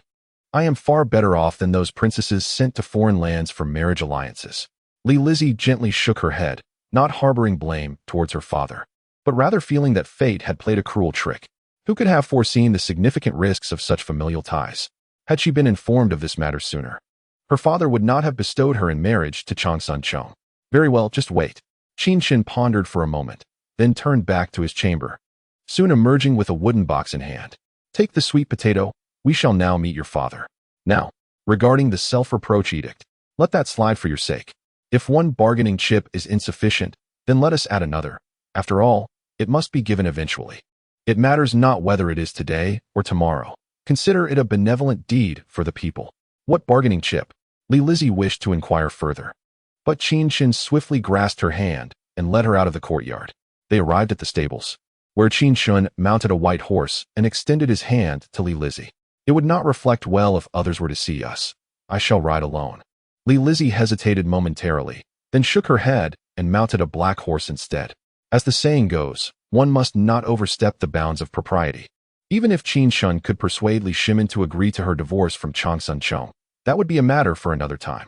Today, she remained the wife of Changsun Chong. Should she ride together with Qin Chen, exhibiting intimacy, it would undoubtedly bring shame to both the imperial family and the Changsun clan. The title of princess not only signifies honor and power, but also carries with it a weight of responsibility and obligation. Well then, let us depart. Qin Chen did not press the matter further, and they each rode towards the palace. We have come to see Princess Chong Lu and Marquis Ngua. The guards at the palace gate, now perceptive, promptly saluted upon seeing Li Lizzie and Qin Chen arrive. I wish to see my father. You may continue your patrol. Yes. Li Lizzie spoke, and together with Qin Chen, they entered the imperial city. Your Majesty, the Empress, Princess Chong Lu, and Marquis Ngua seek an audience. How is it that they have come together? At that moment, Li Shimin was in the hall of governance, amusing the young Prince Zizi and playing with Xine Chong, while Changsun Wugo watched on with a blissful expression. Hearing that Li Lizzie and Qin Chen had arrived together, Li Shimin could not help but furrow his brow. It seemed peculiar that Li Lizzie had visited the Qin residence again. This situation felt increasingly amiss. Qin Chen was a man of insatiable ambition. Seeking to win over both sisters, Li Lizzie's frequent visits to the Qin household could potentially provide Qin Chen with an opportunity to undermine her marriage. He felt a looming sense that, if this continued, Li Lizzie would eventually be swayed by Qin Chen. Your Majesty, perhaps we should allow them entry, Changsun Wugo gently suggested. Noticing Li Shimin lost in thought. Yes, let them in. Zizi, where are you off to? Li Shimin finally came to his senses and instructed Eunuch Wang to summon Li Lizzie and Qin Chen, only to look up and find that Zizi had scampered away. Do not call out. Father, I am going to find little Ninjun. The child, CZ, with her short legs, dashed away swiftly. Her little Ninjun had arrived, and she must go greet him. Just moments ago, CZ had been playing joyfully with me, yet upon hearing that Qin Chen was here, she ran off. Is Qin Chen truly more favored than me, her father? Your Majesty, you are the sovereign. How can you harbor jealousy towards your own son-in-law? Such news would be a source of amusement for others. Sensing Li Shimin's discontent, Changsun Wugo could not help but chuckle and shake her head. Sister, little Nanjun, come here for a hug. CZ rushed out of the hall of governance, her face glowing with delight upon seeing Qin Chen and Li Liziz. She eagerly reached out for an embrace. Li Liziz, hearing her, squatted down and opened her arms, only to be surprised when CZ dashed straight into Qin Chen's embrace. CZ, observing CZ nestled in Qin Chen's arms, Li Liziz experienced a twinge of the same melancholy that Li Shimin often displayed, prompting her to call out involuntarily. Sister, what's wrong? Didn't you ask me for a hug? Why did you run into Qin Chen's arms? Sister has muddy hands. I cannot go to you, or else my clothes will get dirty, CZ asserted, pointing at the sweet potato in Li Liziz's hand that was smeared with dirt. That is not mud. It is delicious. Really? Upon learning that the sweet potato was indeed a treat, CZ's eyes sparkled with excitement. Of course it is. Come here. I will share it with you. No, little Nanjun will share his with me. Faced with Li Liziz's tempting sweet potato, CZ hesitated momentarily, but ultimately declined. You little rascal, you are not truly worried about getting dirty. You simply prefer Qin Chen over your sister. Princess, Lord, His Majesty wishes for you both to enter. Just as Li Liziz was questioning CZ, Wang Gonggong appeared to relay the message. Carrying CZ, Qin Chen entered the Hall of Governance. CZ, resting her chin on Qin Chen's shoulder, playfully stuck out her tongue at Li Liziz, evidently teasing her. Li Liziz, witnessing this, felt a mix of vexation and amusement, pondering where this little one had learned such mischievousness. Li Ji, have you visited the Qin residence again today? Li Shimin observed Li Liziz and Qin Chen entering sequentially and furrowed his brow, sensing a certain harmonious dynamic between them. Indeed. And what business brings you here? I came to discuss the matter of Li Ji and Chang Sun Chang's separation. Just as Li Shimin was about to sternly interrogate Li Liziz, Qin Chen unexpectedly interjected. At this revelation, both Li Shimin and Chang Sun Wugo's expressions shifted noticeably. After exchanging glances, they scrutinized Li Liziz and Qin Chen, eager to discern whether any inappropriate feelings had developed between them. Li Ji, show His Majesty the sweet potato. Father, behold. This is a new type of grain discovered by Qin Chen, named sweet potato. I have no interest in new grains at the moment. I am more concerned about what you two will discuss shortly. A new grain, you say? Li Shimin, initially preoccupied with anxiety, took a moment to comprehend Qin Chen's statement. However, being the emperor, he quickly recognized the significance of such matters related to sustenance. Indeed, it is a new grain. This sweet potato is somewhat akin to yam and grows in the earth. Both adaptive and drought-resistant, this crop demands little in terms of soil fertility. Most remarkably, its yield surpasses that of rice, wheat, and millet by an astonishing factor of 515. What did you say? 515 times? I must have misheard. Before Li Lizzie could finish her introduction, the typically composed Li Shimin was already expressing his excitement. Even the usually dignified Chang Sun Wuji lost her composure, her face reflecting sheer incredulity. It is no wonder they were taken aback. Had Li Lizzie merely claimed to have discovered a new grain with yields 50 higher than those of wheat and rice, they would have been pleased but not so astonished. Yet, a yield of 515 times is an unfathomable notion. Even a mere 5-fold increase would seem like a fantasy. If a 15-fold yield were true, they would be utterly overwhelmed. This was not just a new grain, but rather food fit for the gods. At this moment, Qin Chen interjected, Your Majesty. The cultivation of sweet potatoes requires minimal soil fertility, and their flavor is delightful. They can be consumed raw, steamed, or roasted, and they provide substantial satiety with an impressive yield per acre. Do you consider this a vital resource for the nation? Indeed, it certainly qualifies. If Your Majesty agrees to the separation of Lizzie and Chang Sun Chong, I shall gift you this sweet potato. Observing Li Shimin's enthusiasm, Qin Chen seized the opportunity to present his request. What did you say? Qin Chen, so you were waiting for me here? Li Shimin initially intended to agree immediately, but quickly realized the gravity of the marriage between Li Lizzie and Chang Sun Chong. Such matters could not be dismissed lightly. Propose another condition, whether it be gold, silver, jewels, land, or shops, even a title of duke or prince. I could consider it. The importance of the sweet potato to the national economy and the livelihood of the people was paramount, and Li Shimin was determined to acquire it. To placate Qin Chen, he was willing to offer titles of nobility. I not only wish for Your Majesty to agree to the separation of Lizzie and Chang Sun Chong, but I also desire for Your Majesty to decree her marriage to me. Qin Chen, you know full well that this is utterly impossible. Why must you press me? I have already consented to marry Gaoyang to you. Do not be so greedy. Li Shimin's expression darkened, perplexed by Qin Chen's insistence on Li Lizzie. Qin Chen already had Gaoyang. Why not trade the sweet potato for a title of prince? I want Gaoyang, and I also want Lizzie. Did not Your Majesty say I am not Emperor Shun? Then do not think of the beautiful tales of a Huang and Ining. I intend to partake in this fortune of harmony. And what if I do not agree? Seeing Qin Chen's obstinacy, even declaring in front of him that he wished to enjoy such harmony, Li Shimin's eyes twitched with irritation. This audacious young man was pushing his limits, and he would not be restrained any longer. It seems Your Majesty has no desire for the sweet potato. Then Lizzie, let us depart. Qin Chen smiled slightly at this, then turned to leave the hall. Li Lizzie hesitated, glancing at Li Shimin and Chang Sun Wuji, but ultimately followed Qin Chen out. Wait, Qin Chen, this is the royal palace. Do you think you can come and go as you please? Does Your Majesty intend to forcefully detain me? Upon hearing Li Shimin's threat, Qin Chen halted, then turned around with a playful smile. You seem unafraid? Indeed, not particularly. Are you deliberately trying to make things difficult for me? It is not so much a deliberate challenge as it is a request that places Your Majesty in a predicament. Very well, since you are so insistent. I can acquiesce to your request for Li Ji and Chong heir to part ways. However, I shall not bestow Li Ji upon you in marriage." As Li Shimin spoke, a playful smile crossed his face. Since Qin Chen was so resolute in complicating matters, he should not blame me for reciprocating. "Your Majesty, what do you mean by this?" Qin Chen was taken aback by Li Shimin's cunning, yet he was somewhat surprised that the emperor did not resort to force. He had prepared himself to teach Li Shimin a lesson should he turn hostile. "You present a new grain, and I shall grant you the separation of Li Ji and Chong heir. This is quite fair. However, if you further expect me to bestow Li Ji upon you, that would indeed be another matter entirely. Qin Chen, have you given this careful thought? Are you willing to exchange sweet potatoes for the separation of Li Ji and Chong heir? Should you proceed with this exchange, I shall grant you nothing further. If you do not insist on this matter, I can bestow upon you the title of Duke." Seeing Qin Chen rendered speechless, Li Shimin felt a surge of satisfaction. Qin Chen had consistently held the upper hand over him, diminishing the emperor's authority. Now, it seemed as though the tides had shifted. "Is that so? Initially, I had another type of new grain to present to your Majesty. This new grain is called the potato, which has a yield comparable to that of the sweet potato.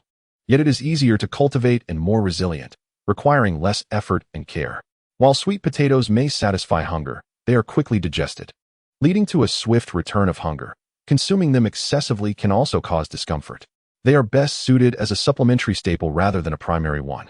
However, the potato is entirely different. It could replace wheat, rice, and millet as a new staple food, boasting a yield that surpasses other grains by 515 times. Your Majesty, with both sweet potatoes and potatoes, you would possess the key to a prosperous future for the Tang Dynasty. Bestowing the hand of Princess Chong Lu in marriage would yield great rewards for you." Qin Chen was not easily outmaneuvered by Li Shimin, and he promptly revealed the existence of the potato, leaving the emperor flabbergasted. "Is everything you say true?" "Absolutely. Qin Chen, who exactly are you? With inner strength and elixirs. Just when I thought your wonders had reached their limit, you unveil sweet potatoes and potatoes, grains of astonishing yield. Truly remarkable." Li Shimin stepped closer to Qin Chen, his gaze fixated upon him. "Your Majesty, we are about to become family, so why ask so many questions? Regardless, both your Majesty and the Tang Dynasty will benefit from my presence." Qin Chen smiled serenely, for he now possessed power, rendering the need to conceal his extraordinary abilities unimportant. Even if Li Shimin were to turn against him, he could easily manage the situation. Sweet potatoes and potatoes could easily secure me a title of a different royal lineage. "Are you certain you only desire Li Ji?" "Indeed, as long as your Majesty marries Li Ji to me, sweet potatoes and potatoes shall be yours." The Tang Dynasty is currently engaged in conflict with the Tuyuan, is it not? The Tang boasts formidable forces and countless generals. Yet each campaign brings forth the issue of provisions.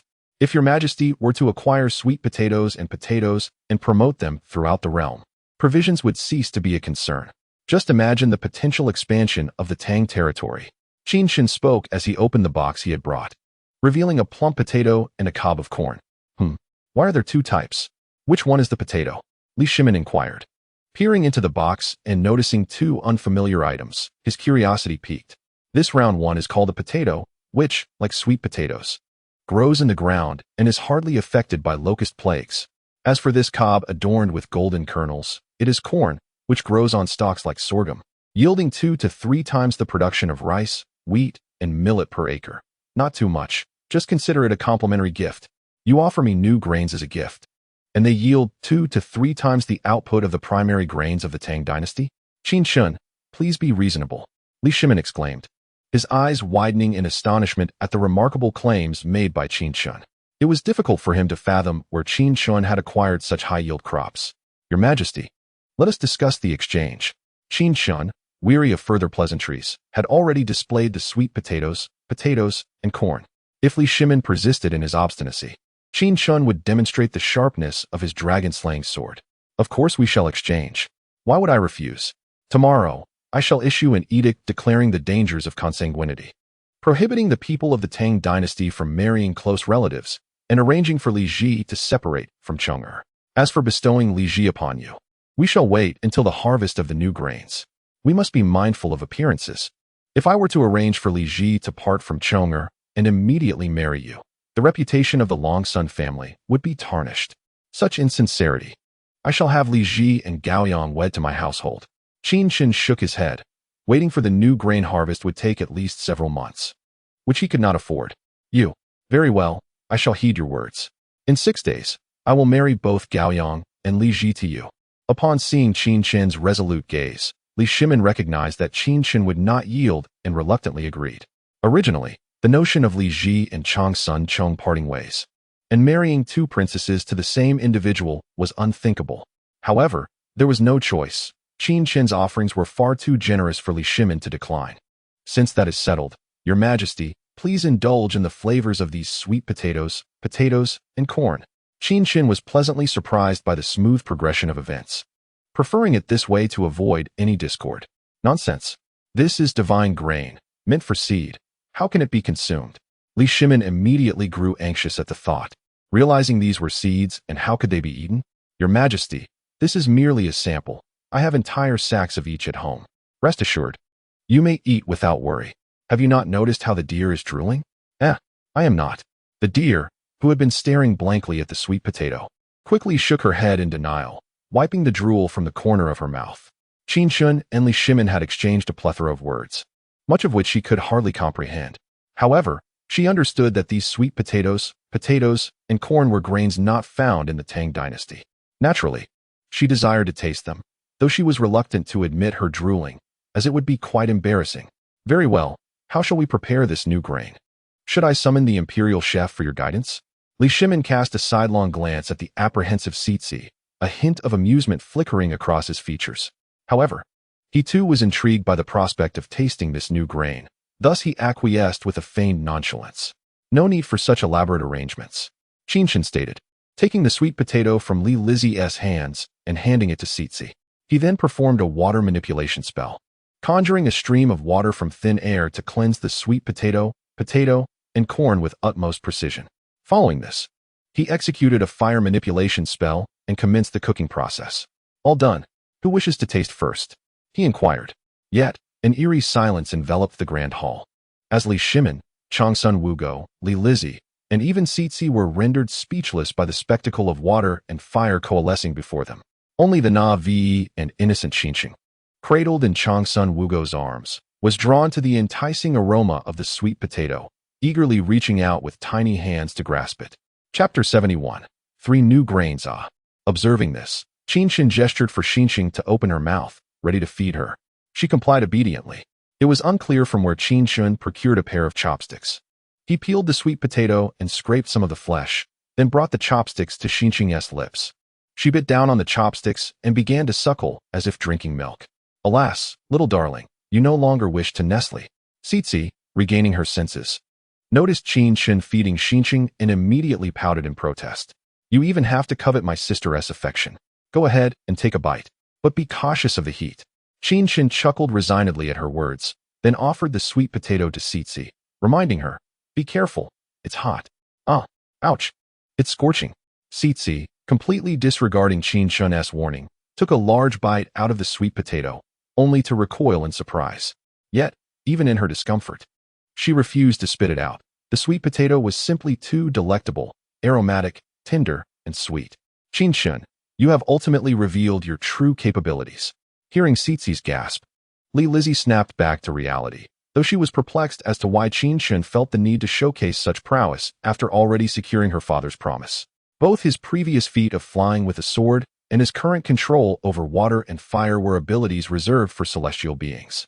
Yet, he insisted he was merely a cultivator. How would he explain this to her father and mother?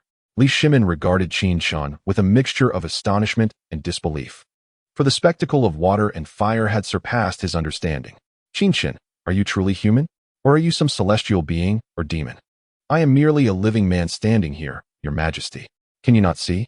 Qin Chen retorted, taken aback as Li Shimin reached out to touch his face. He instinctively stepped back, flabbergasted by the audacity of the emperor. I merely wish to ascertain whether you are real or a figment of my imagination, Li Shimin exclaimed. It's quite simple. Just give yourself a slap, and you'll know if this is a dream or reality. Smack. As Qin Chen's words lingered in the air, Li Shimin unexpectedly struck himself across the face, leaving a distinct mark from his own hand. Oh, how it stung. How foolish of him to inflict such pain upon himself. He chuckled inwardly. Upon witnessing the emperor clutching his face in agony, Syste could not help but mock him mercilessly. "Your Majesty, what on earth are you doing?" Changsun Wugo, observing the imprint on Li Shimin's cheek, found herself at a loss for words. When had the emperor become so foolish as to deliver such a harsh blow to himself? "Guanyin maid, did you see that just now?" Qin Chen conjured a sphere of water out of thin air, and then, with a sudden explosion, a flame erupted. Was that not a display of ice and fire coexisting? "Your Majesty, I witnessed it. It appears our son-in-law possesses extraordinary abilities. However, even if one doubts their own eyes, can they not trust their sense of smell? Why resort to self-punishment? Just take a whiff of this sweet potato, and corn. Do they not all smell delightful?" Indeed, the aroma was irresistible, promising a delectable taste. Sweet potatoes are indeed delicious, and so are the potatoes and corn, truly a feast. Upon hearing this, Syste immediately cast a wary glance at Li Shimin and Changsun Wugo, realizing that all these delectable treats were hers. "Sister, what are you doing? Don't you dare eat my sweet potato, especially not such a large bite." While Syste's attention was captured by Li Shimin and Changsun Wugo, Li Lizzie took a generous bite of the sweet potato Qin Chen offered her. Upon noticing, Syste felt a pang of distress. How delightful it was, fragrant, sticky, and sweet, far surpassing rice, wheat, and millet. If only there were sweet potatoes to savor during years of hardship, how blissful that would be. Li Lizzie was astonished that the raw sweet potato, rather unassuming in appearance, could transform into such a fragrant delicacy once cooked. She was certain this new staple would be adored by the people of the Tang Dynasty. "Is that so? Let me and your mother give it a try," Li Shimin exclaimed, his eyes lighting up. Without a thought for his stinging face, he hastily seized the sweet potato from Qin Chen's hands and began to share it with Changsun Wugo. "Oh, sister, how annoying. Father is annoying, mother is annoying. And Xian Cheng is annoying. What? I am not annoying." Faced with CZ's grievances, Li Lizzie lowered her head in a moment of guilt. While Li Shimin and Changsun Wugo pretended not to hear, only Xian Cheng attempting to defend himself. "CZ, why not enjoy some corn? Just hold it and munch away." Qin Chen broke off a piece of corn and handed it to CZ, who was on the verge of whining. "Ah, this is delicious." After taking a bite, CZ's laughter erupted, the sweet and sticky corn soothing her earlier discontent. She clutched the corn tightly, as if it were her exclusive treasure, to which no one else was allowed to lay claim. Witnessing CZ, Li Shimin, and Changsun Wugo reveling in their feast while he was left out, Xian Cheng grew anxious. Noticing his distress, Changsun Wugo swiftly snatched the last piece of sweet potato from Li Shimin's grasp and offered it to Xian Cheng. "Here, you should also try the corn." Qin Chen divided the remaining corn into 3 parts, distributing one to Li Shimin, one to Changsun Wugo, and one to Li Lizzie. He did not leave any corn for the new city, as she was merely a little over a year old, too young for such fare. Sweet potato and mashed potato would suffice. These are also quite delicious. After finishing the sweet potatoes and corn, I suddenly found myself disinterested in rice, wheat, and millet. Li realized her decline, having begun to disdain other grains. She now craved sweet potatoes and corn daily, rather than rice and wheat. Sampling something new may be acceptable, but daily consumption would soon become tiresome. The common folk do not have high demands for the flavor of their food. For them, the primary concern is merely filling their stomachs, hence the emphasis on high yields in these grains. Qin Chen chuckled and shook his head, remarking that no one would consume sweet potatoes and corn every day. One would grow weary of them in no time. The people of the Tang Dynasty might find some novelty in new grains, able to enjoy them for a few weeks or even a month, but eventually, they too would tire of them. "Let me try this potato." Li Shimin, unfazed by Qin Chen's words, had a particular fondness for sweets and believed that eating sweet potatoes daily was a delight he could never tire of. However, with the last of the sweet potatoes in the new city, he had to shift his focus to the potato. "Well, this potato has a milder flavor, lacking the fragrant sweetness of sweet potatoes and corn, but it is the most filling and has a delicate texture. As you said, it is indeed suitable as a staple." After consuming 2/3 of the potato that Qin Chen had offered, Li Shimin finally halted under the penetrating gazes of Changsun Wugo and Syste. He divided the remaining potato between Syste and Changsun Wugo, then spoke gravely to Qin Chen. Chapter 72, A Subtle Deterrent. Sweet potatoes, and corn all possess delightful flavors and astonishing yields. Once promoted, the chances of survival for the people during times of disaster would significantly increase. And in future military campaigns of the Tang Dynasty, Provisions would no longer be a constraint. The saying before the army moves, "Provisions must be prepared," is not to be taken lightly. This transaction clearly yields great benefits for Li Shimin. However, the benefactor is not just Li Shimin, but the entire Tang Dynasty. Qin Chen has indeed done a good deed for the common people. The exchange of 3 high-yield new grains for Li Ji's divorce and marriage was a display of remarkable boldness on your part, Qin Chen. I suddenly feel you may have lost out.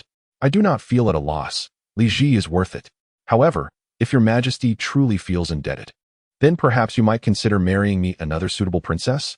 Upon hearing Li Shimin's words, Qin Chen waved his hand dismissively and replied with a smile. You rascal! Why do you fixate on my princesses? You already have Gao Yang and Li Ji. Do you now wish to claim all the royal princesses for yourself? Seeing Li Shimin glaring at him in indignation, Qin Chen calmly remarked, Then I want a royal concubine. You cannot grant that either. Li Shimin's eyes widened in anger as he bellowed. What did you say? You audacious brat. You are becoming increasingly bold, daring to covet my women. Your Majesty, Qin Chen is merely jesting with you. Look at you, so flustered. Why take it so seriously? Noticing Li Shimin's reddening face and bulging neck, Changsun Wugo quickly intervened. Even jesting is unacceptable. This is sheer rebellion. Your Majesty, do you have other matters to attend to? If not, I shall return to enjoy some watermelon. Confronted by the furious Li Shimin, Qin Chen yawned nonchalantly and calmly remarked, Why don't you bring me a melon as well? In a fit of rage, Li Shimin, who possessed extraordinary powers, retorted in anger, Oh, Your Majesty, why not send someone to my residence to fetch it? I can hardly be bothered to go myself. Go fetch it, go fetch it. Upon hearing Qin Chen's words, Zizi eagerly raised her small hand, volunteering to retrieve a large watermelon. Intending to cut it in half, one portion for herself and the other for Qin Chen. Don't be foolish. Will you even return after going? Let eunuch Wang accompany Qin Chen instead. Li Shimin was not convinced that Zizi would return if she accompanied Qin Chen, promptly dismissing her offer. Zizi denied, shot an indignant glare at Li Shimin, muttering, What a terrible father. Then I shall take my leave. Wait a moment, Qin Chen. Did you not say that aside from an immortal elixir, there was only a martial arts manual in the cave? Then where did you acquire this water and fire magic? Li Shimin, unable to restrain his curiosity, pressed for the source of Qin Chen's celestial abilities. An immortal caressed my crown, bestowing me dreams of longevity. An immortal's dream? Why was I not granted such a favor? Realizing that Qin Chen's powers stemmed from a dream imparted by an immortal, Li Shimin furrowed his brow, inquiring further. How would I know? Perhaps it is due to my exceptional handsomeness. In my youth, I too was strikingly handsome and remarkable. Could your appearance truly surpass mine? That, Your Majesty, is a question best posed to the Empress.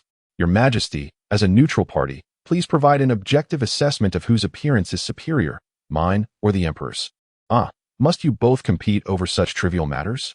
Changsun Wugo, caught off guard by Qin Chen's question directed at her, shook her head in an attempt to dissuade them. Yet, since she refrained from explicitly stating her opinion, both Li Shimin and Qin Chen understood implicitly who was the more favored in beauty. Your Majesty, I shall take my leave.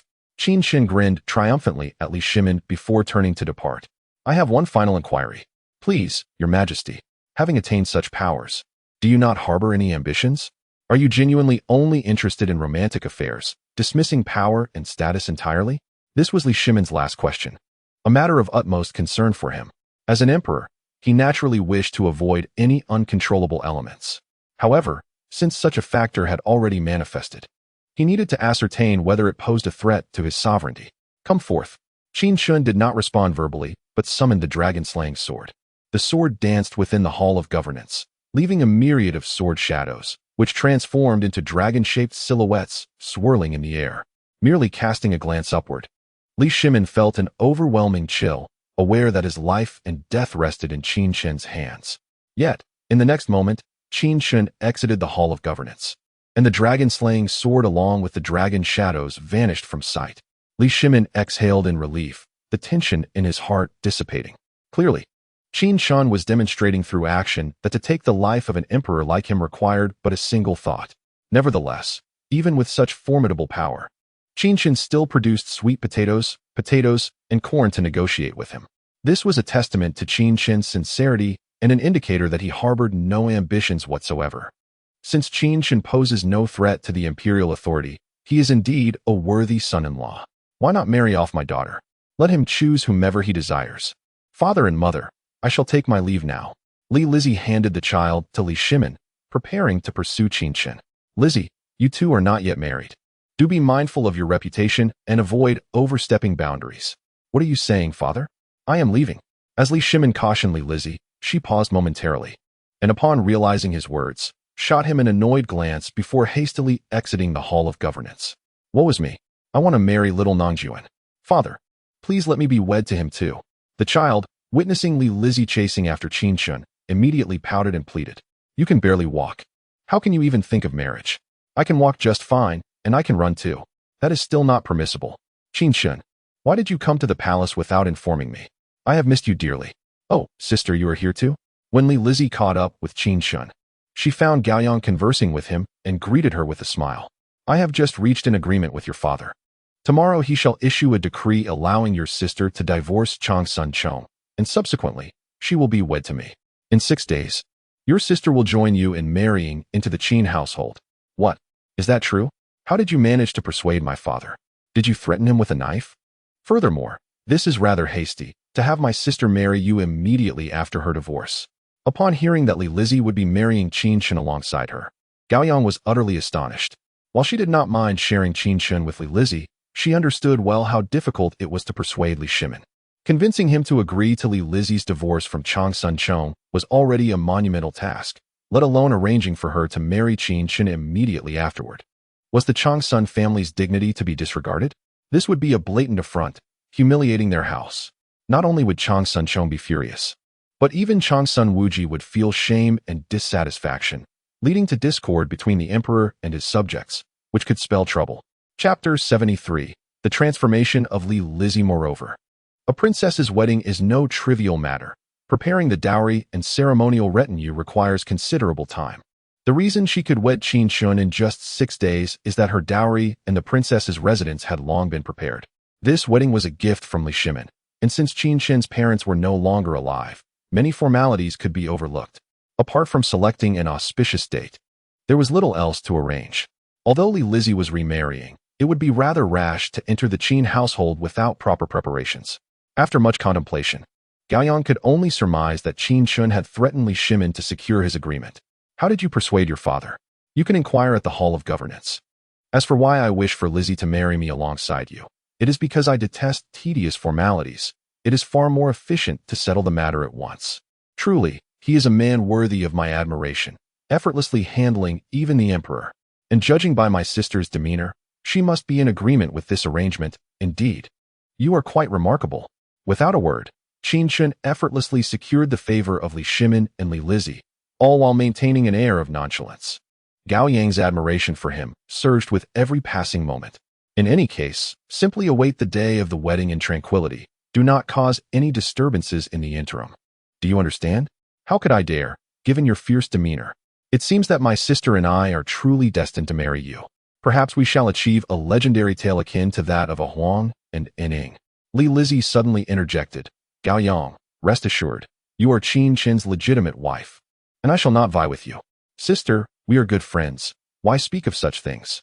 In the future, let us join forces against Qin Chen to prevent him from bullying us. A distant, high-pitched voice suddenly called out. It was Li Shimin, who had recalled the watermelons and thus sent eunuch Wang to pursue Qin Chen. Very well, we shall take our leave. You may proceed to the Zhengding Hall. When eunuch Wang returns with the watermelons, make sure to indulge. Do not allow your father to feast alone. Are there still watermelons? Splendid. Should I save the seeds? When shall I give them to you? No need. I have discovered a method for rapid cultivation of watermelons. Once you enter the Qin residence, you may enjoy them daily. Is it truly that wonderful? Qin Chen, I adore you. Gaoyang, maintain some decorum. You are a princess. I simply adore Qin Chen. What need is there for restraint? If I had not displayed my affection for him before my father, how could he have granted me to him in marriage? Happiness must be seized for oneself. I refuse to suffer in silence for the sake of pride. Upon hearing Lizzie's reminder, Gaoyang dismissively shook her head. Unlike Lizzie, she would not silently endure whatever arrangements Li Shimin imposed. She would strive for what she desired. You are correct. Lizzie paused, then nodded with a smile. Had it not been for Qin Chen's insistence, She might have missed out on this splendid union. Let us depart. As Eunuch Wang approached Qin Chen, Qin Chen turned to leave, with Li Lizzie hastily following. I envy my sister. Living outside the palace is indeed delightful, as it allows for daily encounters with Qin Chen. But there is no need to rush. In 6 days, I too shall be able to leave, and I will reside in the Qin residence daily. Even if I occasionally visit the palace to see my father and mother, I shall return the same day, free from the confines of the royal palace. Watching Qin Chen and Li Lizzie walk away, Gao Yang could not help but murmur to herself, Eunuch Wang, I see you can only carry 2 watermelons, so I shall entrust these 2 to you. Thank you, my lord. I shall take my leave now. Upon returning to the Qin residence, a jubilant Qin Chen presented Eunuch Wang with 2 watermelons to take back to Li Shimin. Eunuch Wang departed with a beaming smile, carrying 2 watermelons instead of 1, certain that Li Shimin would be pleased. Although he was merely a runner, even a runner enjoys the merit of hard work. Lizzie, in 6 days you shall become my bride. Are you excited? Qin Chen sliced a watermelon, sharing half with Li Lizzie, teasing her as they savored the fruit together. What a disarray. Li Lizzie, feeling a bit embarrassed, shot a glance at Qin Chen, then lowered her head to eat watermelon. However, as she indulged in the fruit, her mind began to wander, lost in a myriad of thoughts. Before her visit to the palace, she had been uncertain about the outcome, her heart fraught with apprehension. Now that she had returned, the success of her endeavors left her emotions in turmoil. The thought of marrying Qin Chen alongside Gao Yang in just 6 days filled her with a mix of anxiety and anticipation, joy and unease. While she had indeed passed the scrutiny of Li Shimin, how would she navigate the whispers of the world? Her hasty marriage to Qin Chen, following her divorce from Changsun Chong, would undoubtedly become a subject of gossip among the common folk and officials alike. This situation was also a source of shame for the Changsun family, and both Changsun Chong and Changsun Wuji would surely harbor resentment, leading to a cascade of troubles. Li Ji, focus on your watermelon and cease your overthinking, Qin Chen reassured her. Once the populace learns that I have introduced 3 high-yield crops to shield them from famine, their gratitude will eclipse any gossip regarding my personal affairs. As for the Changsun family, I trust your mother will intervene to maintain peace. The argument of marrying within close kinship will provide them with a facade to save face. A little patience and compromise will suffice. Noticing Li Lizzie's distant gaze, Qin Chen surmised her worries and sought to comfort her. She was burdened by excessive contemplation, which clouded her spirits. Those who are overly concerned with the greater picture often find themselves ensnared by it, unable to extricate themselves. Despite being married to Changsun Chong for 2 years, the couple had not shared a bed, likely due to the societal stigma surrounding their kinship. However, historical accounts reveal that they had a son, Changsun Yin, born in the 12th year of the Jingguan era, suggesting that although Li Lizzie resisted for a while, she ultimately succumbed to the pressures of her circumstances. Yet now, with him by her side, Li Lizzie's life was destined to take a dramatically different course. I understand now. I will cease my unwarranted worries. From now on, my thoughts shall center solely on you, she declared. Precisely. Qin Chen nodded, pleased to see her mindset shift, to have the willful Gao Yang obediently compliant, while instilling in the level-headed Li Lizzie an unwavering focus on him, filled Qin Chen with a sense of accomplishment. His introduction of sweet potatoes, and corn to the Tang Dynasty brought him immense pride. Perhaps the cosmos had sent him to this era to instigate such change. Chapter 74. A visit to the Chung mansion after finishing the watermelon. Qin Chen felt invigorated and called Lin Qingming and the others to the backyard, eager to observe their progress in basic swordsmanship. While others engage in performances of song and dance, your household practices swordplay. How intriguing, Li Lizzie remarked, watching Lin Qingming, Lin Qingxian, and Pu Shiyan dance with their swords, their graceful movements a testament to Qin Chen's unique interests in training his maidservants in the art of combat. To be a member of the Qin residence, one must not appear weak, lest they become victims of oppression outside. Moreover, the swordsmanship is something they are keen to practice, and I have imparted my knowledge to them.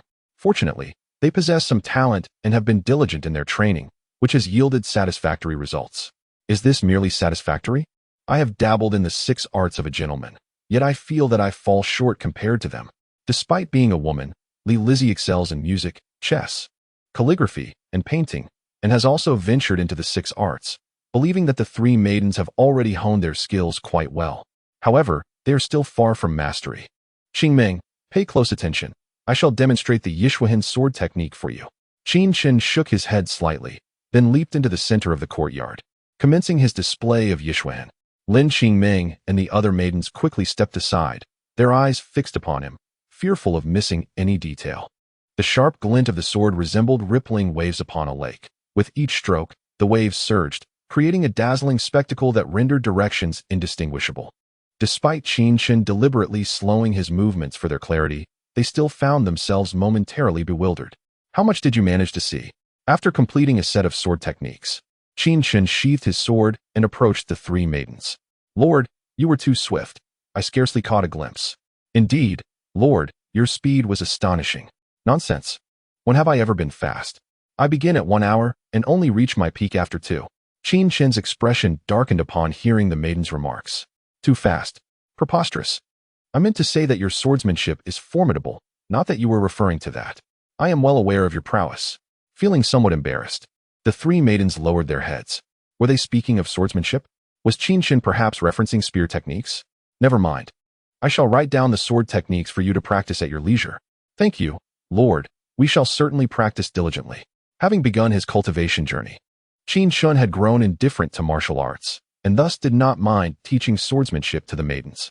Grateful, they expressed their appreciation promptly. Lord, may we join in learning as well? At that moment, the four maidens of Hanzhong spoke up. They had long envied Lin Qingming and her companions for their daily sword practice, but had felt too timid to approach Qin Chen for permission. Seizing the opportunity presented by Qin Chen's good mood and mention of sword training, they were eager to act. Certainly, you may learn alongside Qingming and the others. One sheep is easy to herd, so is a flock. Qin Chen did not refuse. Thank you, Lord. Qin Chen, what do you plan to do with all the maidens in your residence, turning them into martial experts? Are you preparing them to punish the wicked and uphold justice?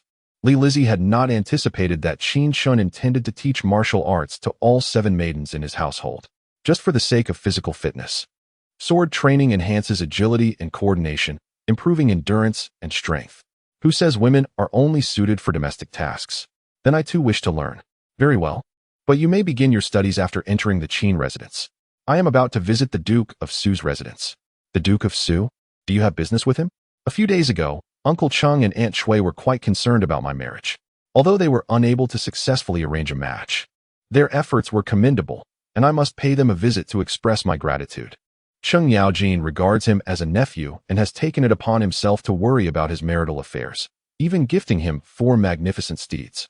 If he fails to convey his thanks, it would reflect poorly on his upbringing. Indeed, it is only fitting. Hence, I shall take my leave now. Will you not accompany me? Accompany you? In what capacity? As a princess or as your wife? Neither seems appropriate. Perhaps we should wait until Father Emperor's decree is conveyed. Qin Chen, as a junior, intends to visit his uncle, but if Li Lizzie were to join, it would alter the context. As of now, without Li Shimon's decree, she still holds the title of Chang Sun Chang's wife, the daughter-in-law of the Chang Sun family. The whispers of society can be daunting, and Li Lizzie does not wish to bring any unfounded rumors upon Qin Chen. Observing the resolute expression in Li Lizzie's eyes, Qin Chen refrained from further persuasion. After all, waiting a few more days would yield the same outcome. Once Li Lizzie departed from the Qin residence, Qin Chen prepared gifts and brought along 2 watermelons. Accompanied by Lin Qingming, Lin Qingxian, and Park Shiyan to the Cheng residence. It seems I must procure a carriage, as I am, after all, a newly established county lord. Walking there would be quite undignified. The quartet, comprising a handsome man and 3 beautiful women, attracted the curious gazes of countless onlookers, particularly with the twin sisters Lin Qingming and Lin Qingxian, each carrying a large watermelon. This unexpectedly made Qin Chen feel akin to a gorilla at a zoo. He resolved to acquire a carriage after visiting the Cheng residence, for he wished to avoid such conspicuous attention in the future. For now, however, he had no choice but to endure the scrutiny, as he shone brightly like a firefly in the night. Vivid and exceptional. Qin Chen. Ah, Chang Sun Chong. It has been a few days. How have you fared? Just as Qin Chen was leisurely making his way to the Cheng residence, fate intervened, and he encountered Chang Sun Chong. Though Chang Sun Chong's demeanor was far from amicable, the triumphant Qin Chen bore no ill will, instead greeting him with a cheerful smile. Weren't you calling yourself Xiao Shilang? I had assumed you were of the Lanling Xiao clan. I never claimed to belong to the Lanling Xiao clan. If you dislike the name Xiao Shi Lang, you may call me Shen Lang, or perhaps Chu Liuxiang or Lu Xiaofeng. In response to Chang Sun Chang's inquiry, Qin Chen smiled lightly. For who in the world of Jianghu does not possess an alias?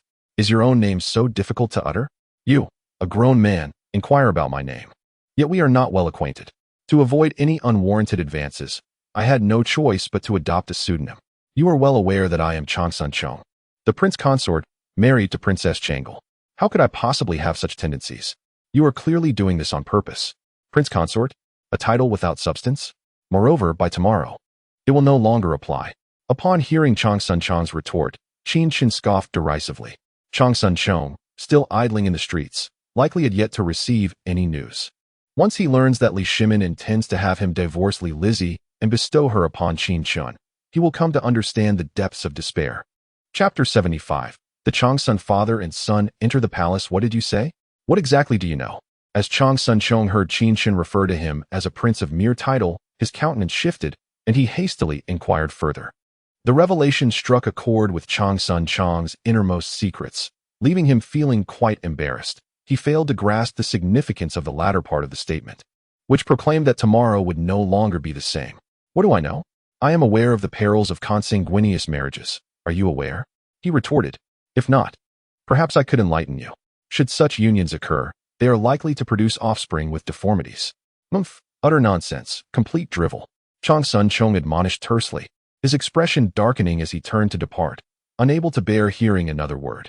Given Qin Chen's assertions, it was likely that he had uncovered the secret of Chang Sun Chong's 2-year marriage to Li Lizzie, which had yet to be consummated. The thought of Qin Chen voicing this secret was a source of deep humiliation for him. Chang Sun Chong, what folly led you to associate with Feng Yai, creating discord between us? Soon, not only will Gaoyang belong to me, but Li Lizzie will too. You two shall find solace in each other's misfortunes. Perhaps you may even weep together in shared despair. Witnessing Chang Sun Chong's hasty retreat, which bore the essence of a panicked flight, a smirk flitted across Qin Chen's lips. He continued his journey towards the residence of Duke Sugua, even humming a cheerful tune. For him, this incident was but a minor interlude, unworthy of his concern. In contrast, Chang Sun Chong was far from at ease. Although his pace slowed as he walked away, his expression grew increasingly grim. He had long harbored a grievance regarding this matter, particularly towards Li Lizzie's obstinacy. Yet, due to her status as a princess, he felt compelled to endure. He awaited the day when Li Lizzie would relent and accept reality, thus resolving their predicament. However, before that day arrived, it seemed Qin Chen had already uncovered their secret. Should word of this get out, that Chang Sun Chong had been married for 2 years without consummation, the whispers of his ineptitude or proclivity for male companionship would surely ensue. As a respectable man, he could not bear such indignities. With these thoughts in mind, Chang Sun Chong promptly altered his course, heading towards Li Lizzie's palace.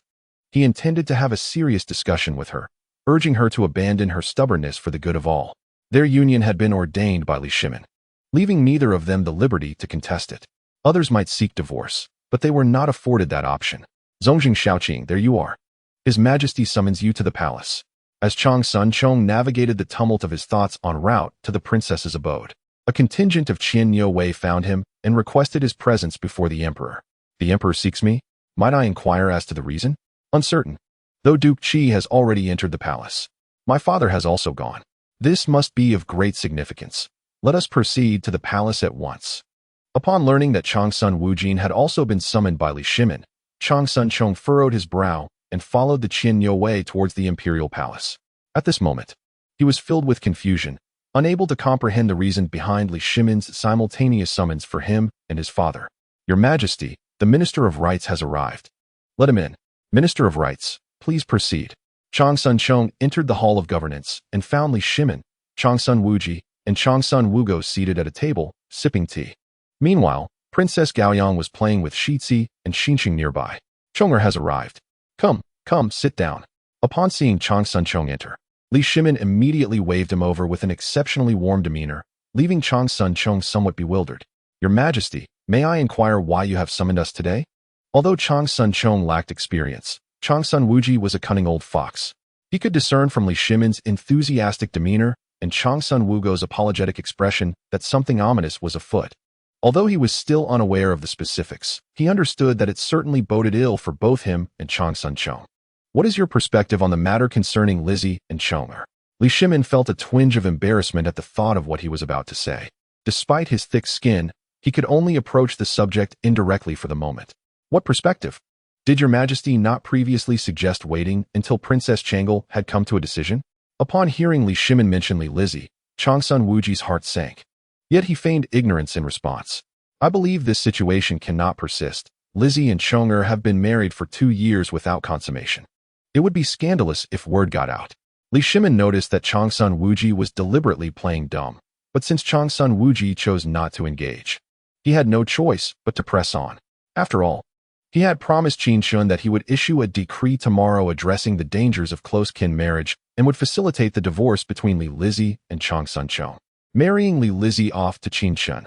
Thus, this matter needed to be resolved today. I share your sentiments. My cousin has indeed been rather obstinate. I beseech your majesty to take charge. Hearing Li Shimin's words, Chang Sun-cheong mistakenly believed that Li Shimin could no longer tolerate the situation and intended to support him, immediately echoing this sentiment. After his previous humiliation with Qin Chen, Chang Sun-cheong was eager to seize this opportunity for Li Shimin to persuade Li Lizzie to fulfill her duties as a wife. Silence. This is not a matter for you to discuss. She is a princess. How can one compel her? Chang Sun-cheong failed to grasp the gravity of the situation. While Chang Sun Wuji already sensed the impending disaster, foreseeing that his daughter-in-law might not be able to be saved. This matter is my fault. Had I discovered the perils of close kin marriage sooner, we would not have reached this point. Now that it has escalated to this extent, it is a torment for both Chong-er and Lizzie. Therefore, I have resolved to facilitate their divorce and later seek a suitable noblewoman for Chong-er. After a brief silence, Li Shimin articulated the decision he had previously discussed with Chang Sun Wugo. What? Chang Sun-cheong was taken aback, rising abruptly. He could hardly believe that Li Shimin had not come to support him, but rather to decree his divorce from Li Lizzie. Although Li Shimin claimed that he would seek another royal lady to bestow upon him in the future, could any other noblewoman truly compare to Li Lizzie, the esteemed eldest princess? It was precisely for the sake of forging a closer familial bond that the engagement between him and Li Lizzie was arranged.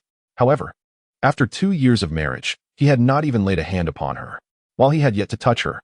At least he held the title of a prince consort, and marrying the illustrious Princess Chong Lu was indeed a grand favor bestowed by the emperor. Yet, who could have anticipated that Li Shimin would insist on a divorce from Li Lizzie? How could he come to terms with such a decree?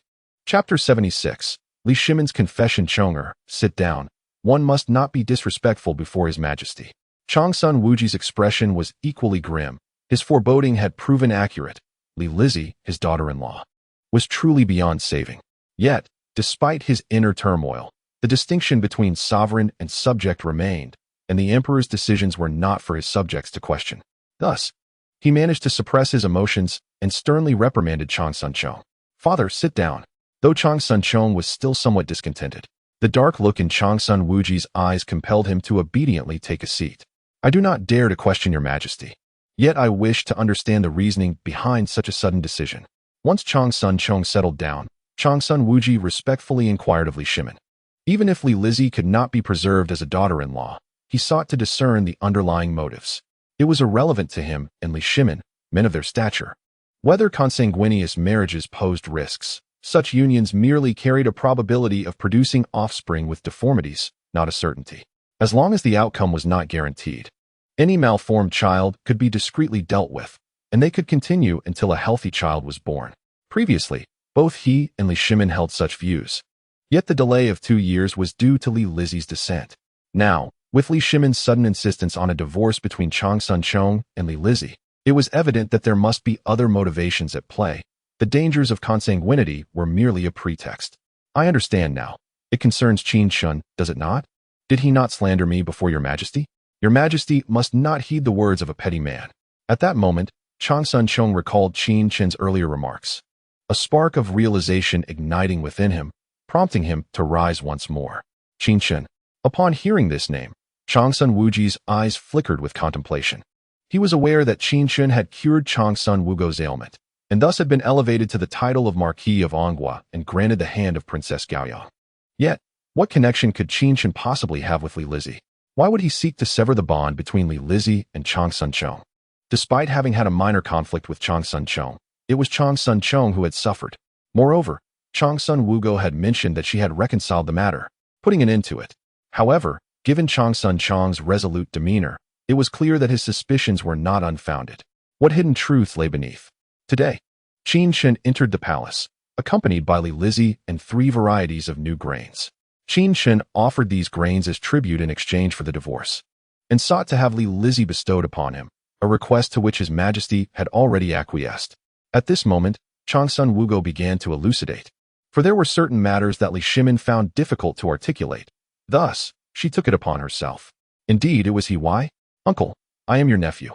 Can it be that my bond with Li Ji pales in comparison to that of a mere Qin Chen? Upon learning that it was indeed due to Qin Chen that Li Shimin chose to separate himself from Li Lizzie, Chang Sun Chong's heart was heavy with sorrow, feeling profoundly betrayed.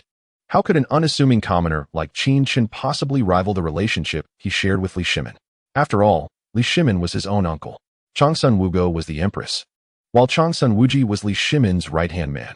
Even considering the esteem in which Chang Sun Wugo and Chang Sun Wuji were held, Li Shimin should not have made such a decision. The issue surely lay with those 3 new grains. Their yield was so substantial that His Majesty could not refuse. In contrast to the distraught and somewhat shattered Chang Sun Chong, Chang Sun Wuji maintained his composure and clarity, quickly identifying the crux of the matter. Indeed, I cannot refuse.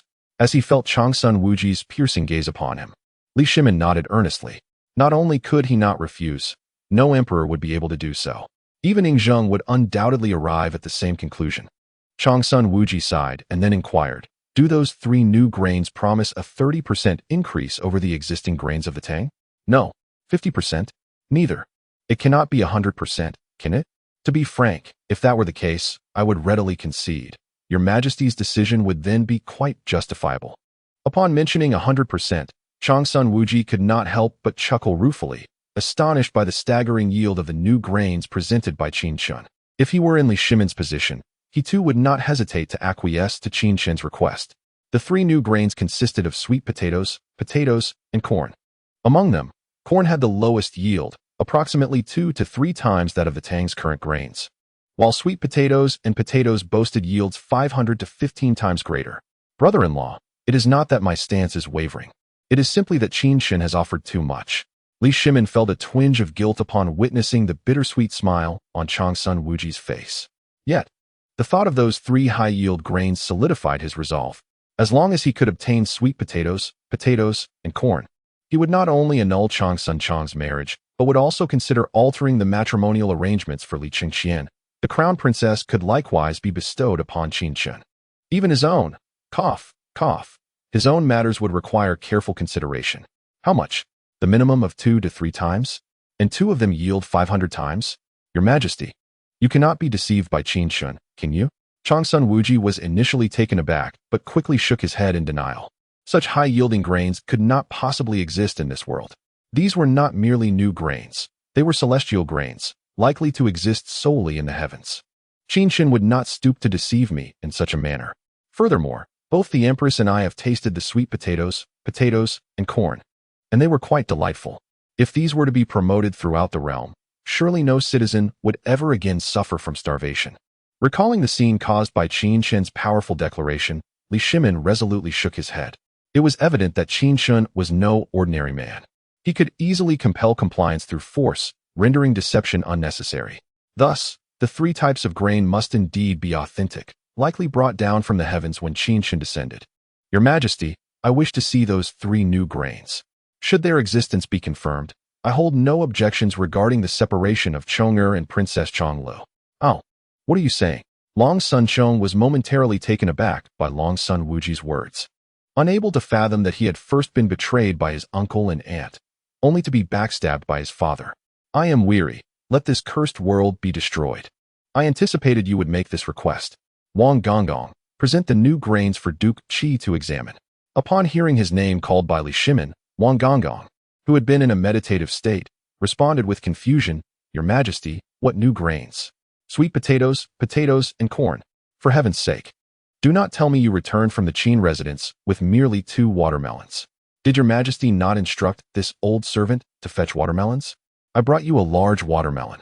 Li Shimin's tirade was filled with expletives, leaving the onlookers in stunned silence. None had anticipated such a sudden eruption of fury from the emperor. Should this old servant make another trip to the Qin residence? After a prolonged moment, during which Li Shimin paused to catch his breath, Wang Gonggong cautiously inquired. Despite feeling aggrieved, after all, it was Li Shimin who had sent him to fetch the watermelons. And he had indeed brought back two. He had even received praise for his efforts. Yet now, the emperor had turned against him, unleashing a torrent of insults. However, as the adage goes, serving a sovereign is like accompanying a tiger. He had grown accustomed to Li Shimin's capricious temperament, swallowing his grievances in silence. There are 3 full sacks. Can you manage to carry them? You were out of breath just bringing back 2 watermelons. Li Shimin shot a glare at Wang Gonggong, who had presumed to involve the Qin Yo guard and hide the 3 sacks of grain in the inner treasury, only to return with 2 watermelons to claim glory. It was shocking that this fellow had ventured to the Qin residence alone and returned with nothing but 2 watermelons, completely undermining his previous commendation for cleverness. As the illustrious emperor of the Tang Dynasty, did he truly lack these 2 watermelons? While it was true that the palace had no watermelons and even the winter melons were scarce in this season, was this the appropriate time to crave such fruit? What he sought were grains, celestial seeds, and divine sustenance. He harbored lofty aspirations. A sovereign of his stature could not indulge in mere culinary delights. No matter how delectable a watermelon might be, it could not compare to the national treasures of sweet potatoes, and corn. Speaking of which, should Gao Yang not be made to return the watermelon she forcibly took earlier? Given Qin Chen's enigmatic character, he was likely to have an abundance of watermelons at home. Soon, Gao Yang would be marrying into the Qin residence, and she could indulge in as many watermelons as she desired. He and Long Sun Wugu did not possess the same conveniences as Gao Yang, even if he and Long Sun Wugu were adults capable of exercising restraint. Surely Zizi and Xian Cheng would still wish to partake in such delights. Moreover, he is not limited to just these 2 children. There are also Li Changqian, Li Tai, Li Ku, Li Ji, Yu Zhang, and Chengyang. Your Majesty, why not pay a visit to the Qin residence ourselves? After all, I am eager to meet the person who saved the empress's life, yet snatched away my daughter-in-law. At this moment, Changsun Wuji suddenly proposed to meet Qin Chen, curious to discern whether he truly possessed extraordinary abilities. How else could he have produced the elixir to save his sister and acquired 3 types of divine food to claim his daughter-in-law? Qin Chen was not home. I encountered him on the street before my arrival, accompanied by 3 maidservants, who were carrying gift boxes and 2 winter melons. It seems he was on a visit, and we could search his house for evidence and await our opportunity. At this instant, Changsun Chong became animated, convinced that Changsun Wuji was correct. Such bountiful grains could not possibly exist in this world. Those 3 new types of food must have originated from the western regions or foreign lands. Qin Chen deceived Li Shimin by presenting them as high-yield crops, which led Li Shimin to acquiesce to Qin Chen's request. However, if the truth were to be unveiled to Li Shimin, not only would Qin Chen fail to claim Li Lizzie, but he might also lose his very head. If Qin Chen were convicted of treason, Li Lizzie would still remain his wife. He must have gone to the Jijia residence for a visit. You need not indulge in wild imaginings, Chonger. The new grains indeed exist, and I am not yet senile. Li Shimin frowned at Changsun Chong, sensing his lingering discontent. While he understood Changsun Chong's sentiments, he had no choice but to sympathize with him. After all, Qin Chen had shown him considerable respect by offering 3 types of high-yield celestial grains in exchange for Li Lizzie. If he were to spurn such goodwill, Qin Chen might resort to force, leading to a fallout that would be most unseemly. I, too, wish to witness what the new grains truly look like. I must comprehend where I have faltered. Although Li Shimin spoke with conviction, Changsun Chong remained undeterred, determined to expose Qin Chen's deception. Very well, then. Accompany me to the Qin residence to uncover the truth. Li Shimin, in an effort to placate Changsun Chong, acquiesced to his request. In the face of self-interest, there is no right or wrong, only the weighing of benefits. When Changsun Chong sees the new grains, he will likely realize that he pales in comparison to them. Even if Changsun Chong is my own nephew, it matters not, nor would it matter to my sister-in-law, Changsun Wugo, who would surely regard the new grains as more significant. Are we going to the young lord's home? We are. The child, who had just been playing with Gao Yang, scampered over to Li Shimin upon hearing this. Although she did not comprehend the conversation, she was delighted to learn they were visiting the Qin residence. Syste, Why do you become so animated at the mention of Qin Chen? Perhaps you should simply reside at the Qin residence from now on. Observing Syste's eager expression, Li Shimin felt a twinge of jealousy and could not help but remark with a hint of bitterness. Oh, really? A promise is a promise. Even a dead horse can be pursued. Syste's eyes sparkled at his words, and she raised her little pinky to make a pact with Li Shimin. It is uncertain from where she acquired this idiom. Although her articulation was rather fragmented, she did indeed utilize it appropriately for the occasion. Li Shimin's expression darkened immediately, and he hastily refuted, "It is false. I was merely jesting with you." "Woo-woo, father deceives me. You naughty villain. I shall ignore you." Upon hearing this, Zizi was momentarily taken aback. Then, with a pout, tears cascaded down her cheeks. Gao Yang approached, cradling Xinqing, and spoke with a teasing tone, "Father, it is ill-advised to deceive a child, especially since you are the emperor. One must remember that a sovereign's word is not to be trifled with." "Gao Yang, should you continue to meddle, do you believe I won't consider marrying Yuzhong to Qin Chen? You may remain in the palace to keep me in the emperor's company for a few more years." Witnessing Gao Yang not only refrain from offering assistance, but also stoke the flames, Li Shimin promptly issued a stern warning. "That will not do. If I remain with father and mother for a few more years, I shall grow old. The first time I met Qin Chen, he remarked upon my age. I cannot afford to wait any longer." Gao Yang recalled their initial encounter, during which he appeared astonished by her age, and thus quickly shook her head in protest. Meanwhile, Qin Chen had arrived at Cheng Yaojin's residence, where he was greeted by Cheng Yaojin and his wife, Cui. "Qin Chen, why bring gifts upon your arrival? Such formality is unnecessary. It is only right, Uncle Cheng.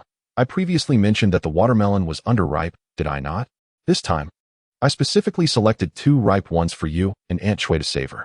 You are too kind. The last one was already delightful." Cheng Yaojin assumed Qin Chen's words were mere pleasantries. In his lifetime, the finest watermelon he had ever tasted was indeed that given by Qin Chen. How could a watermelon, which was evidently ripe, be described as underripe? "Qin Chen, Zhijia has long praised your remarkable appearance and extraordinary presence, which I initially doubted, thinking him to be exaggerating. However, upon meeting you today, I realize he was indeed modest. You are not merely handsome, but a true paragon among men.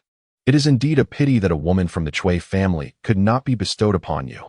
Cui scrutinized Qin Chen carefully, subsequently lavishing him with accolades. Chapter 78. Visitors at home. Previously, she and Cheng Yaojin had ventured to the Cui family estate in Chang'an to procure portraits of eligible young women for Qin Chen. However, upon learning of Qin Chen's lack of power and status, the clan leader exhibited a rather dismissive attitude. Fortunately, Cheng Yaojin was aware of the nature of these aristocratic families. Thus, he specifically identified Qin Chen as his nephew, a relationship even closer than that of an adopted son. Only then did the Cui clan leader present portraits of suitable young women from the branch family to Cheng Yaojin. In the end, Qin Chen, finding those women unappealing, politely declined Cheng Yaojin's offer. Upon discovering this, the clan leader felt that Qin Chen was unappreciative. In truth, even she deemed Qin Chen somewhat fastidious, for she had indeed put thought into those portraits.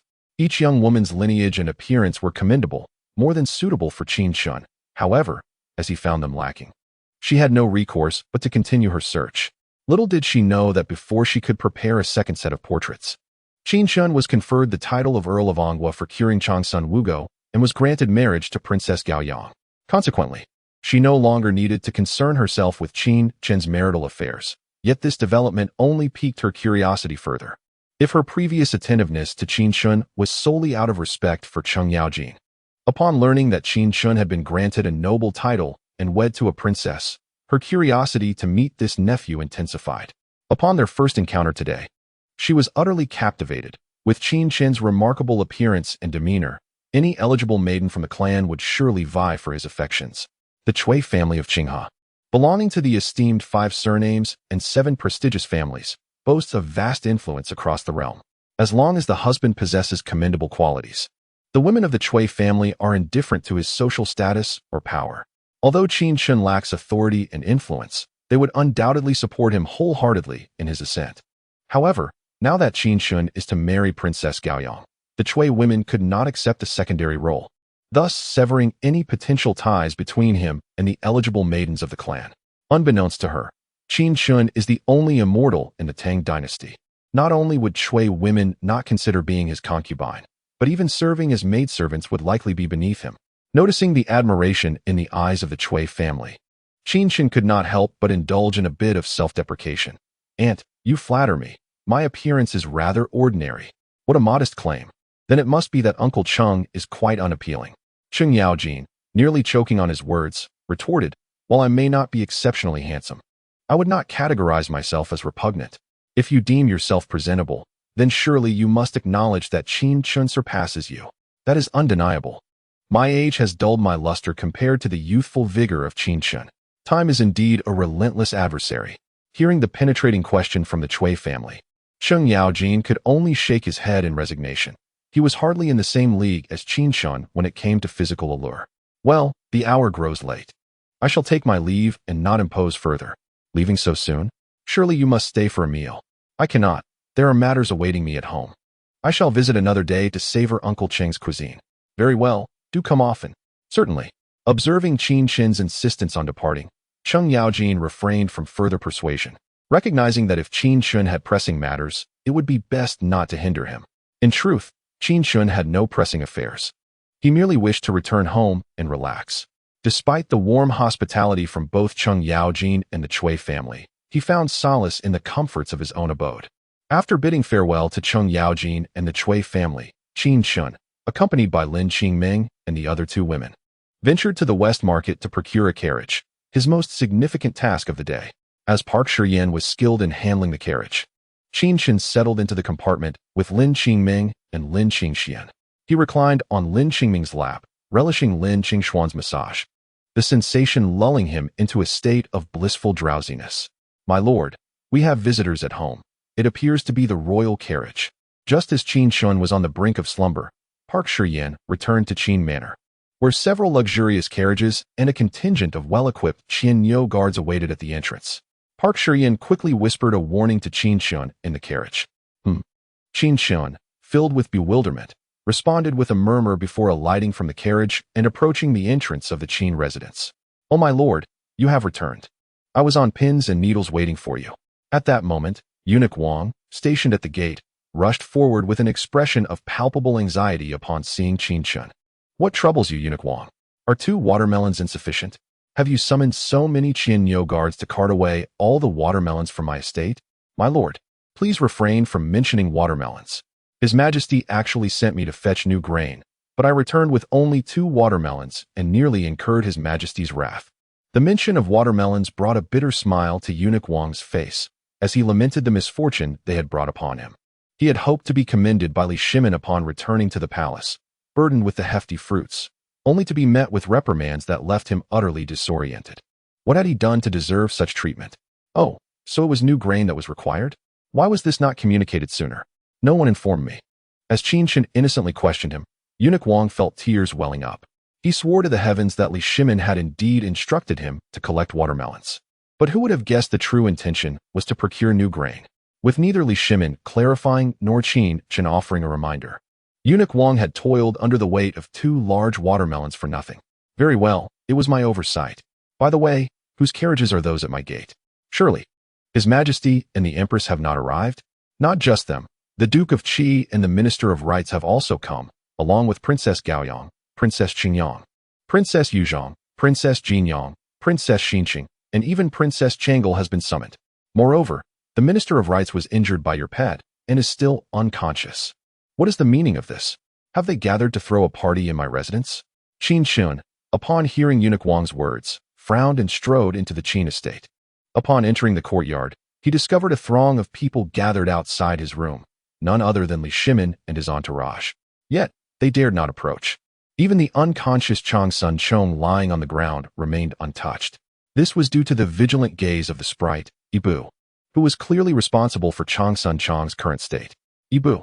Upon seeing Qin Chen, the sprite cried out in delight, then flickered away in a flash of light. Li Shimin and the others, fearing another attack from Ibu, instinctively recoiled. Bai Shui and the little fairy gazed at Li Shimin and his companions with a bemused expression, seemingly questioning the fear surrounding Ibu, which struck them as quite ignorant.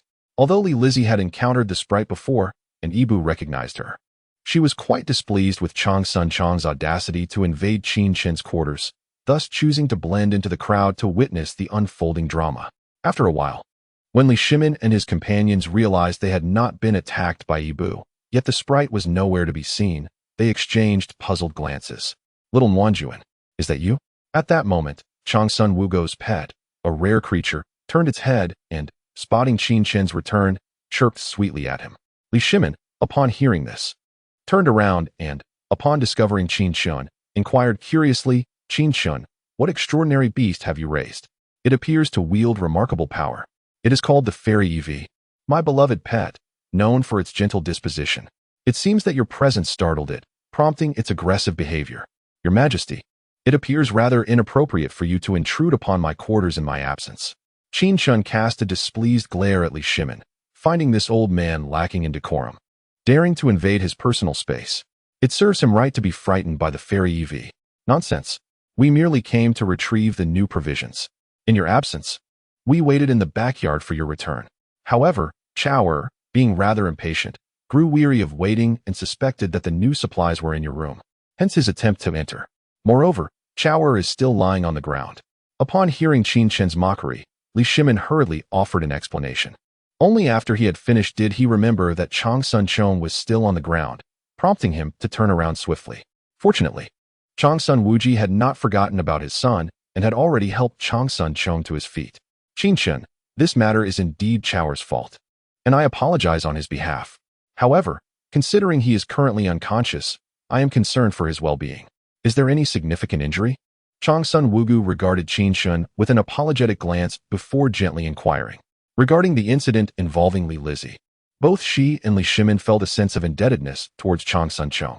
Thus, even if Chang Sun Chong was at fault, she still wished to plead for his sake. Boy, Evie says he is fine, merely rendered unconscious." Rendered unconscious? This little creature can generate electricity? Is it akin to the lightning from the heavens? Moreover, it can speak? Do you comprehend its words? Upon learning that Chang Sun Chong was unharmed, Li Shimin ceased his concern for him and turned his attention to the fairy Evie, perched on Qin Chen's shoulder, his eyes alight with curiosity. This extraordinary beast was indeed remarkable, capable of swift movement, controlling lightning, and exhibiting human-like understanding. Could it be a celestial creature? "Your Majesty, why do you incessantly inquire like a nagging mother? With so many questions, which should I answer?" "Humph." Li Shimin felt slighted by Qin Chen's retort, his expression one of deep discontent. After all, he was an emperor. Could he not be afforded a modicum of respect? Even a couple of casual responses would suffice. Yet being compared to a nagging mother was truly infuriating. Little NGJN, a hug. At this moment, Zizi stretched out his arms toward Qin Chen, who smiled in return and took Zizi from Chang Sun Wugu's embrace. He then ladled a scoop of water from a tank and splashed it onto Chang Sun Chong's face. "Ah!" Chang Sun Chong was jolted awake by the water, exclaiming as he opened his eyes, looking around in bewilderment. Upon spotting Qin Chen, he immediately regained his composure, his expression shifting to one of rage. "Qin Chen, Grandpa is coughing. What do you want from me?" Qin Chen instinctively began to respond, but fortunately halted in time. Otherwise, he would have inadvertently placed himself above everyone else present in terms of seniority. In the Tang Dynasty, it was customary to refer to one's grandfather as a Wang. So surely Li Shimin and the others remained oblivious? Of course, even if they did notice, it was of no consequence. It was merely a reflex, and he could not be blamed for it. "What manner of ferocious beast have you been harboring in your room?" "The moment I opened the door, I saw a shadow rush out, and then I fainted." Chang Sun Chong paid no heed to Qin Chen's words, his thoughts still preoccupied with the shadow that had caused his earlier fainting spell. Upon hearing Chang Sun Chong's words, Qin Chen's expression turned somewhat peculiar. "A fierce beast? Ibu. It seems he is referring to you. Why not greet him?" "Ibu." In response, Ibu, with a haughty demeanor, turned away, clearly disinterested in acknowledging Chang Sun Chong. How rude of him to attempt to barge into its owner's room without permission and to label it a fierce beast, utterly disrespectful. With such beauty and charm, how could it possibly resemble a savage creature? "You claim that this little fellow knocked me unconscious just now? That is utterly inconceivable." Chang Sun Chong expressed his disbelief, asserting that if Ibu had indeed struck him, it would have been Ibu that lay unconscious. "Why would Ibu collide with you? It is an elegant Pokemon. Do you take it for a brute? Just moments ago, It merely used quick attack to approach you swiftly, and then rendered you unconscious with a jolt of electricity. Ibu. Upon hearing Qin Chen's words, Ibu nodded in agreement. It certainly would not headbutt others, as that would only leave it feeling dizzy too. Changsun Chang's face darkened. He had just been rendered unconscious by this creature that resembled both a cat and a deer. What kind of good person keeps an electrified pet? Qin Chen was peculiar, and so was his pet. However, since Changsun Chang had been impolite first, attempting to enter Qin Chen's room without permission, he could only suffer in silence after being struck down. Qin Chen, allow me to introduce this esteemed individual. This is Duke Changsun Wuji of Qi. As for Chonger, I believe you are already acquainted, so there is no need for further introduction. This is Princess Yuzhong, and this is Princess Qingyang. Li Shimin, noticing Changsun Chang's embarrassment, spoke up to divert everyone's attention, allowing Changsun Chang a moment to regain his composure and prevent further humiliation. Upon hearing Li Shimin's introduction, Qin Chen scrutinized Changsun Wuji and the others.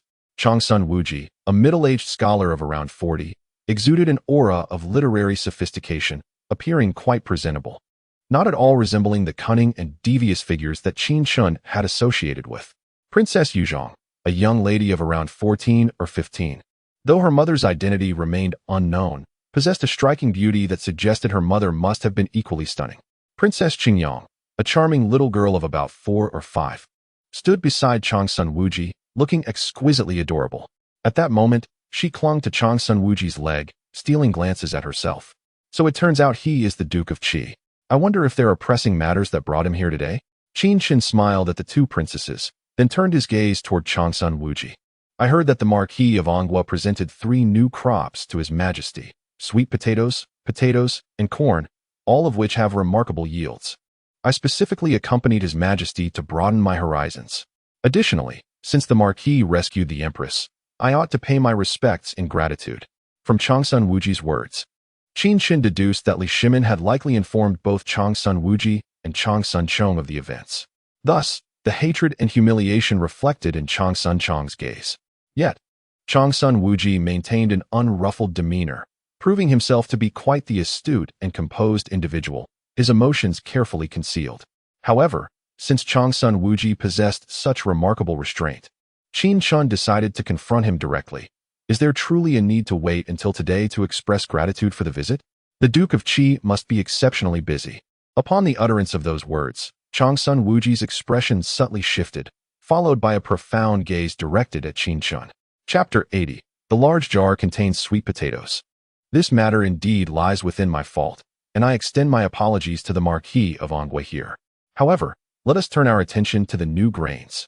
I have heard from His Majesty that the Marquis of Anghua seeks to exchange these 3 varieties of new grains for His Majesty's consent to the divorce of Princess Changle from Chong, and to bestow Princess Changle upon you in marriage. I am curious to know if the yield of those 3 grains is genuinely as high as claimed. If they truly possess the miraculous productivity akin to divine grains, I, the Changsun family, shall concede. Changsun Wuji indeed possesses restraint. In the face of Qin Chen's challenge, he proactively extended an apology, subsequently redirecting the conversation to the new grains. Simultaneously, he articulated his stance. Should the yields of sweet potatoes, and corn be genuine, he would harbor no objections to the divorce of Li Lizzie and Changsun Chang, nor to her marriage to Qin Chen. However, should it prove false, well, do not blame him for retaliating if one attempts to snatch away his Changsun family's daughter-in-law, even at the cost of Qin Chen's life. He would not allow the Marquis of Anghua's title or the marriage to Princess Gaoyang to be claimed so easily. Qin Chen, Fuji merely wishes to broaden his horizons. Harboring no ulterior motives, do not take offense. Li Shimin discerned the veiled threat in Changsun Wuji's words and hastily interjected to smooth over the tension. Unbeknownst to Changsun Wuji, he was unwittingly fearless, having witnessed firsthand the chaos wrought by Qin Chen's invocation of the sword. At this moment, he was internally lamenting. Dear brother-in-law, please refrain from speaking. If you provoke Qin Chen, and he unsheaths his celestial sword against us, it would be a futile endeavor.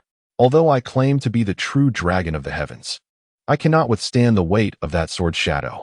Qin Chen, let us focus on the new grains. I trust that after viewing them, my brother and Chonger will find solace. At this juncture, Changsun Wugo also felt a twinge of anxiety, fearing that Qin Chen might blurt out sword come. Thus, She discreetly stepped forward, positioning herself between Qin Chen and Changsun Wuji. New grains. The large jar in the corner contains sweet potatoes, does it not, Lizzie? Have you not informed your father and the others? Qin Chen observed the furious Changsun Chong and the perplexed Changsun Wuji, then glanced at the anxious expressions of Li Shimin and Changsun Wugo, a playful smile gracing his features as he turned to Li Lizzie. You did not return. So I was unsure if I should speak. Li Lizzie slightly shook her head. Her current priority revolved entirely around Qin Chen.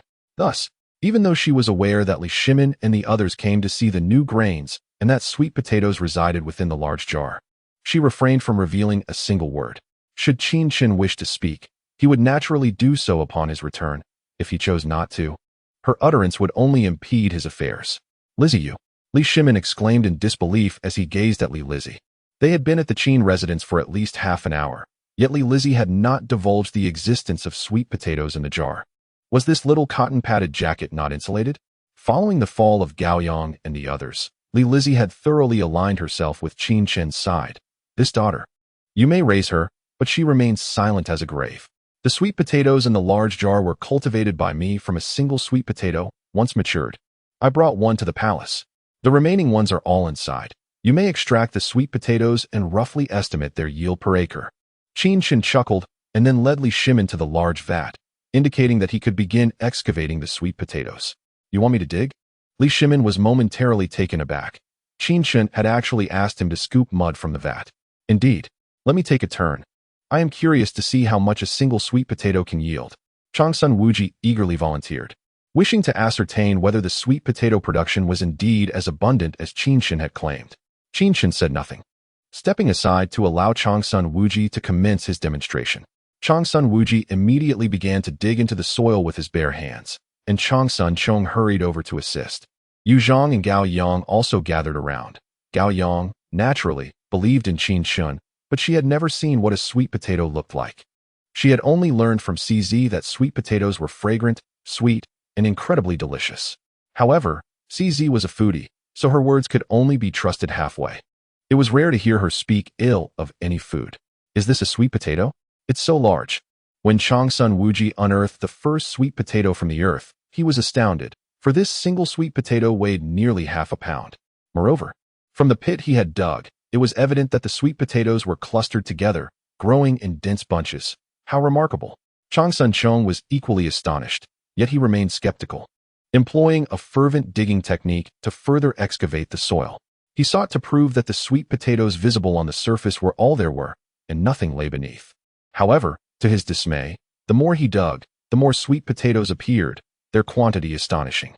Wow, so many sweet potatoes, all in clusters, Syste exclaimed, her excitement palpable as she saw the pile of sweet potatoes growing higher. She promptly declared that all the sweet potatoes here were now hers. At this moment, Qin Chen, somewhat exasperated, reminded her, Syste, your saliva has dripped onto my clothes. No it hasn't. It's from Xian Chong. Gao Yang's little Xian Chong, curious, looked down and discovered that indeed, his drool had landed on Gao Yang, not Qin Chen. The little one was attempting to shift blame. Such behavior was inappropriate. Little Nong Jun, I was in the wrong. Please forgive me. Recognizing her fault and wishing to amend it is commendable. How about I let you taste a raw sweet potato? Yes. But first, open your mouth so I can see how your teeth have grown. Can you chew a raw sweet potato? I think I can manage a little. Qin Chen observed Syste's teeth, noting they were about the same as those of a 3-year-old child. He picked up a sweet potato, washed it by the vat, and then returned to his room to retrieve the Zhenwu sword, slicing the sweet potato into chunks, slices, and shreds.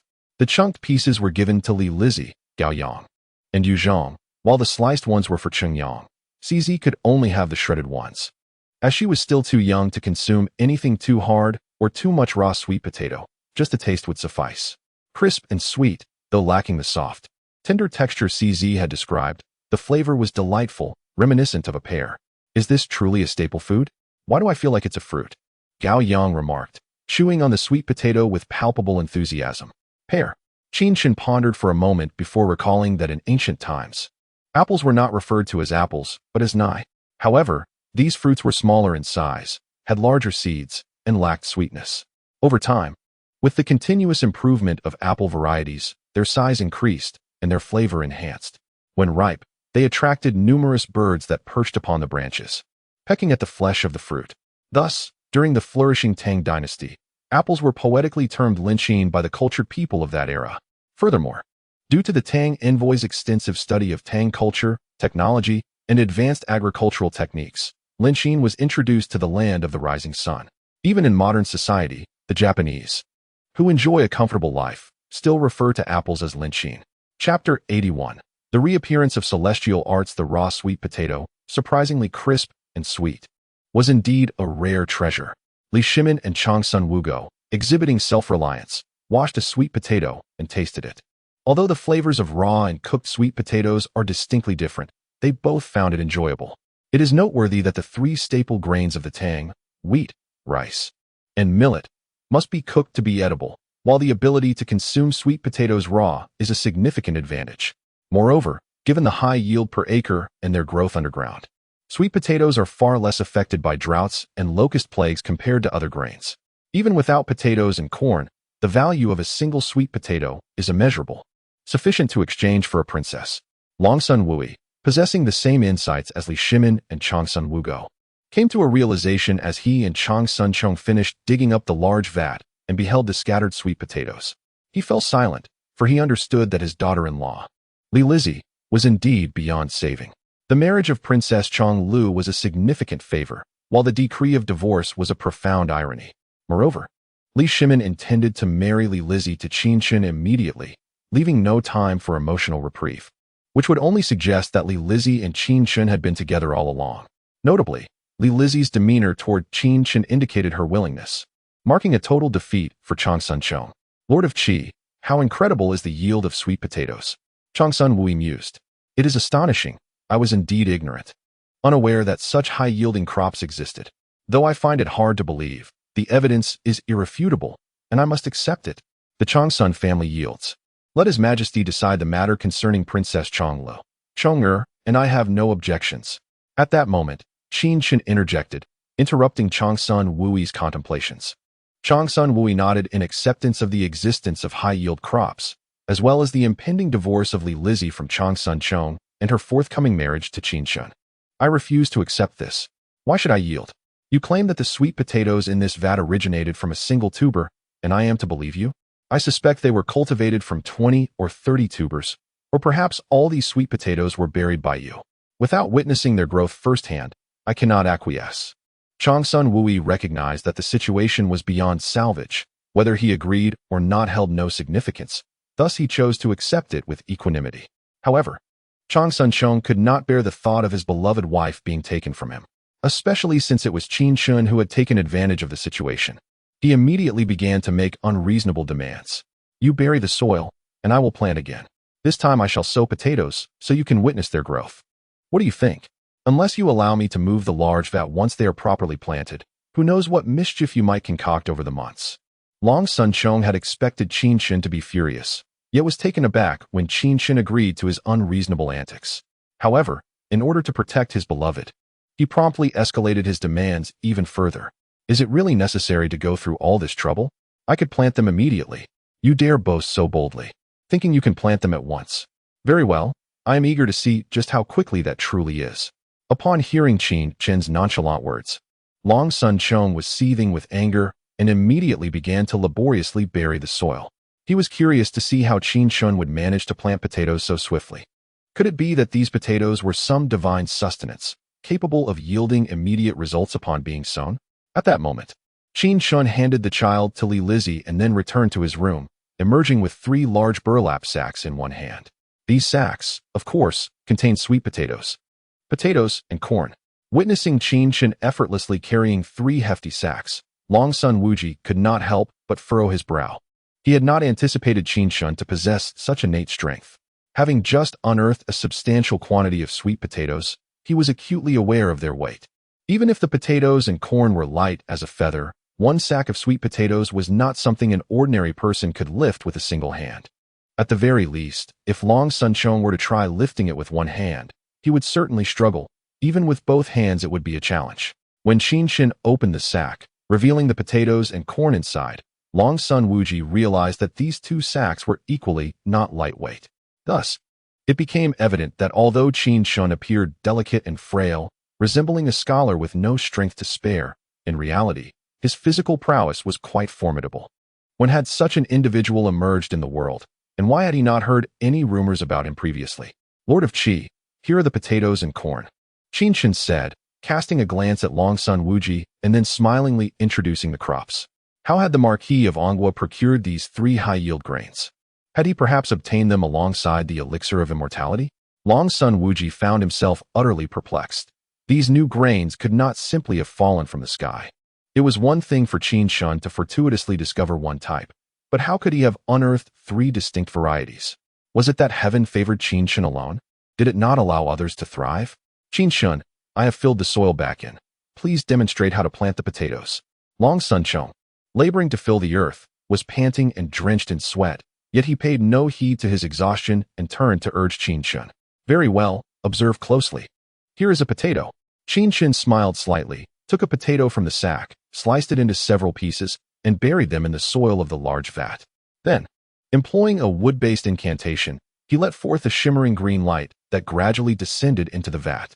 To the astonishment of Long Sun Wuji and Long Sun Chen, a plant broke through the soil and swiftly grew, soon becoming lush and verdant. However, this was not the end. One by one, the plants began to grow wildly, and soon the large vat was filled with potato foliage. As time passed, these plants flourished even more, producing numerous flower buds that transitioned from closed to blossomed, only to wither in due course, as the plants themselves began to yellow and decay. All right, it is time to harvest the potatoes. Lord Zongjing Shaoqing, please proceed. When Qin Chen ceased his incantation, a profound silence enveloped the scene. Chang Sun Chong stared vacantly at the potato plants in the vat, his expression so dazed that if he had been drooling, he would have appeared utterly foolish. Even when Qin Chen called upon him to commence the harvesting, he remained oblivious, as if his spirit resided in an entirely different realm. Li Lizzie, who was already well acquainted with Qin Chen's extraordinary abilities, was among the first to regain her senses. Along with Li Shimin and Changsun Wugo, they exchanged bewildered glances with Qin Chen, their eyes filled with admiration and awe. Although they had long been aware of Qin Chen's remarkable prowess, they had not anticipated that he would astonish them yet again with this divine technique of accelerating plant growth. Qin Chen, you possess celestial arts. You are indeed an immortal, are you not? How splendid. My discerning eye has truly chosen a divine being as my husband. At that moment, Gao Yang regained her composure and, overflowing with excitement, leaped into Qin Chen's embrace. Chapter 82. Li Shimin's request. Gao Yang, please compose yourself. This is quite improper. Changsun Wugo interjected, reminding Gao Yang that such public displays of affection were unbecoming. After all, Gao Yang and Qin Chen had yet to wed, and even if they were married, decorum should still be observed. But mother, Qin Chen, he possesses celestial arts. I have witnessed them with you and father. Gao Yang exclaimed, recalling the impressive water and fire techniques, as well as the sword mastery Qin Chen had displayed in the Lijiang Hall. How could they not recognize his extraordinary capabilities? Yet, father intimidated me before his arrival, threatening to have Yu Zhang take my place as Qin Chen's bride. Humph. Upon hearing this, Gao Yang released Qin Chen and proudly lifted her chin. After all, Qin Chen was an immortal, and with their impending wedding, could Li Shimin simply replace her at will? Yu Zhang had no idea her own affairs were entangled in this, she remarked, surprise evident on her face. Nevertheless, if she were indeed to marry Qin Chen, she would welcome the prospect. Your father was merely trying to frighten you. Did you truly believe him? Who prompted the child to wail? Only for you to fan the flames? Changsun Wugo, concerned that Qin Chen might blame Li Shimin for using the marriage as a threat against Gao Yang, hurriedly clarified. She glanced at Qin Chen, hoping to gauge his reaction. However, Qin Chen remained tranquil, seemingly oblivious to Gao Yang's words. Little darling, father has promised that I can frequently visit the Qin residence. Moreover, when my sister marries into the Qin family, I can come along to stay for a few days.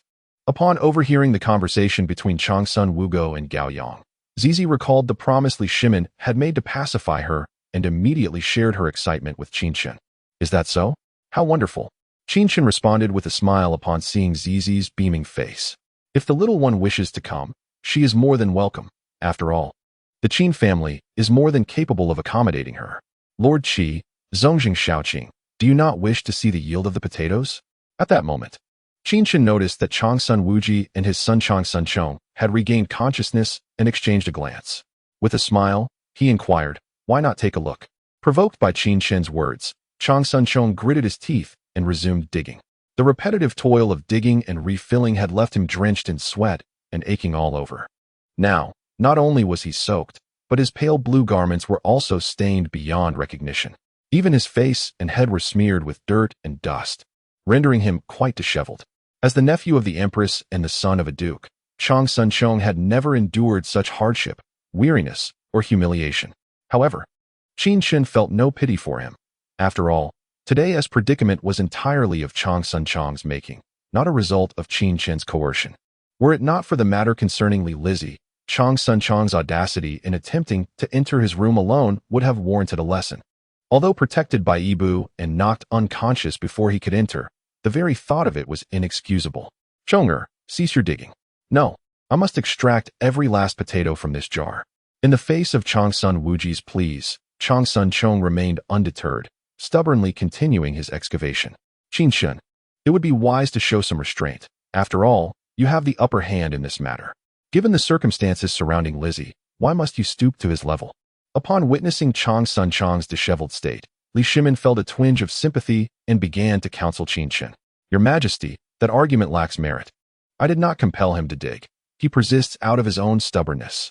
Furthermore, were it not for Lizzie, I would not have overlooked his intrusion into my room so readily. I believe I have shown considerable patience already." As Qin Chen spoke, he settled at the stone table, and Li Lizzie poured him a glass of water. Acknowledging the truth in Qin Chen's words, Li Shimin ceased his persuasion and instead posed a question from across the table. "Did you visit the home of Cheng Yaojin previously?" "Indeed. Prior to your Majesty's betrothal to Gao Yang, Uncle Cheng was quite concerned about my marriage, even presenting me with portraits of the Cui family daughters for my selection. Though I found none suitable, I felt it necessary to express my gratitude for his efforts." "What are the Cui family?" "They are either collateral branches or secondary wives. The true legitimate line would never be offered to you. Families like the 5 surnames and 7 clans are deeply rooted in their traditions, and even I could be refused in marriage." Upon hearing of the Cui family, Li Shimin could not help but scoff. "How dare the despicable Cui family of Qinghe look down upon my lineage and reject my offer? Such audacity is intolerable." Though the Li Tang royal family was indeed a prestigious lineage, it bore Xianbei blood, thus not entirely considered pure Han. Therefore, the Cui family's refusal of the imperial marriage proposal was hardly surprising.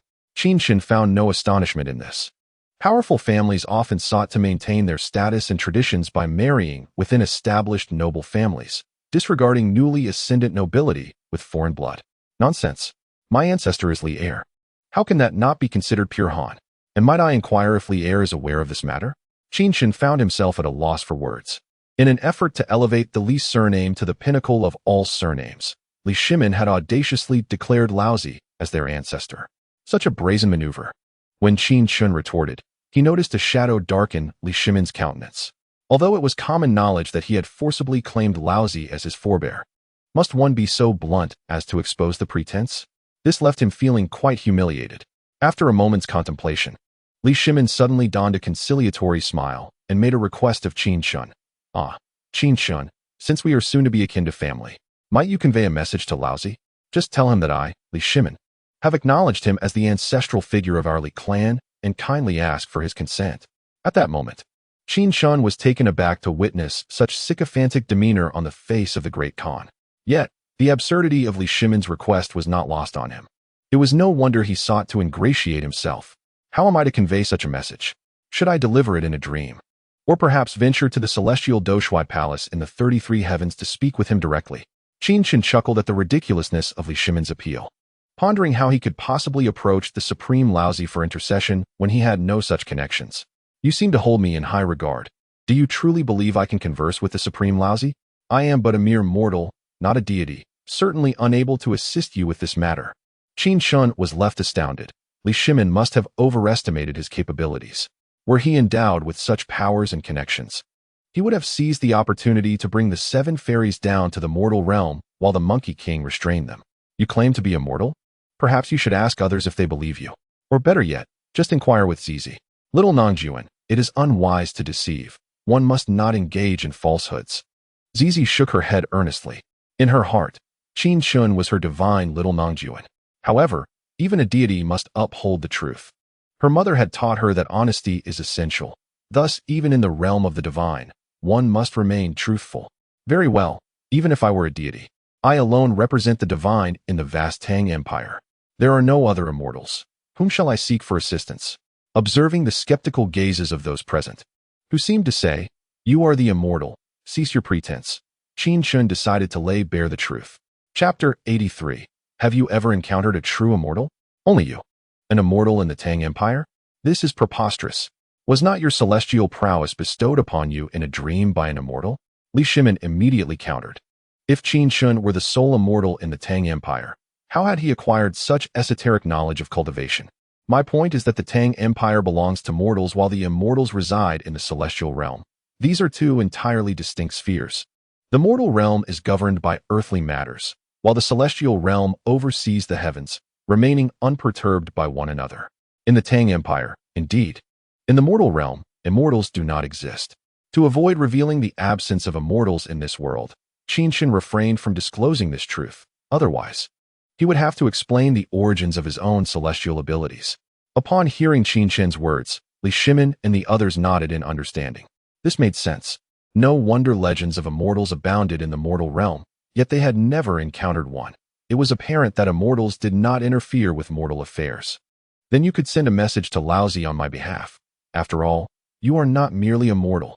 Li Shimin reasoned that since Qin Chen was an exceptional case, it would be plausible to establish a connection between the mortal and celestial realms, appointing Qin Chen as an intermediary. I am but a mortal, bestowed with the inheritance of an immortal. Perhaps one day I shall attain the Tao and become an immortal, but that day is not today. Upon hearing this, Qin Chen could not help but cast a sidelong glance at Li Shimin. Let it be known that the celestial realm of this world does not exist. Even if it did, with his cultivation at the 4th level of Yuling, he is unworthy of ascending to the heavens. A mere cultivator wishing to reach the celestial domain would be unable to pass even the gate of the southern heavenly gate, guarded by divine soldiers and generals. So it is.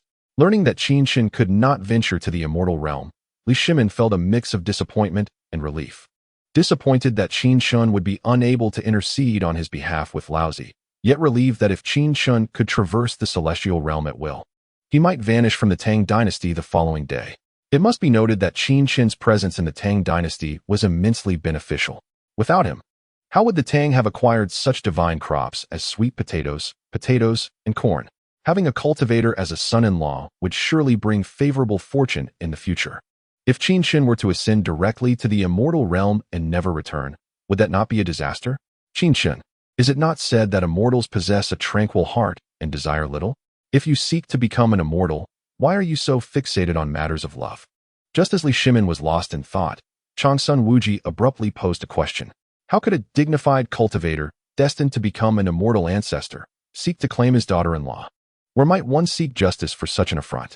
Does the celestial realm have an imperial censorate to lodge complaints? If so, he would dearly wish to present his grievances against Qin Chen to the Supreme Emperor of Heaven. Qin Chen smiled faintly, then inquired solemnly, "Are all immortals truly devoid of desire? Who has imparted such wisdom to you?" There is certainly some truth in the adages passed down through the ages. Yet has the speaker ever encountered a true immortal? If one has never beheld a true immortal, how can they presume to fathom the thoughts of immortals? This is merely the self-indulgent musings of the ancients. And yet you, Duke Qi, take it to heart? If you do not cultivate, you are akin to a frog at the bottom of a well, gazing at the moon above. Should you cultivate, you would be like a mayfly, glimpsing the vast sky. Ants should never presume to ponder the thoughts of the mighty, lest they become a source of ridicule.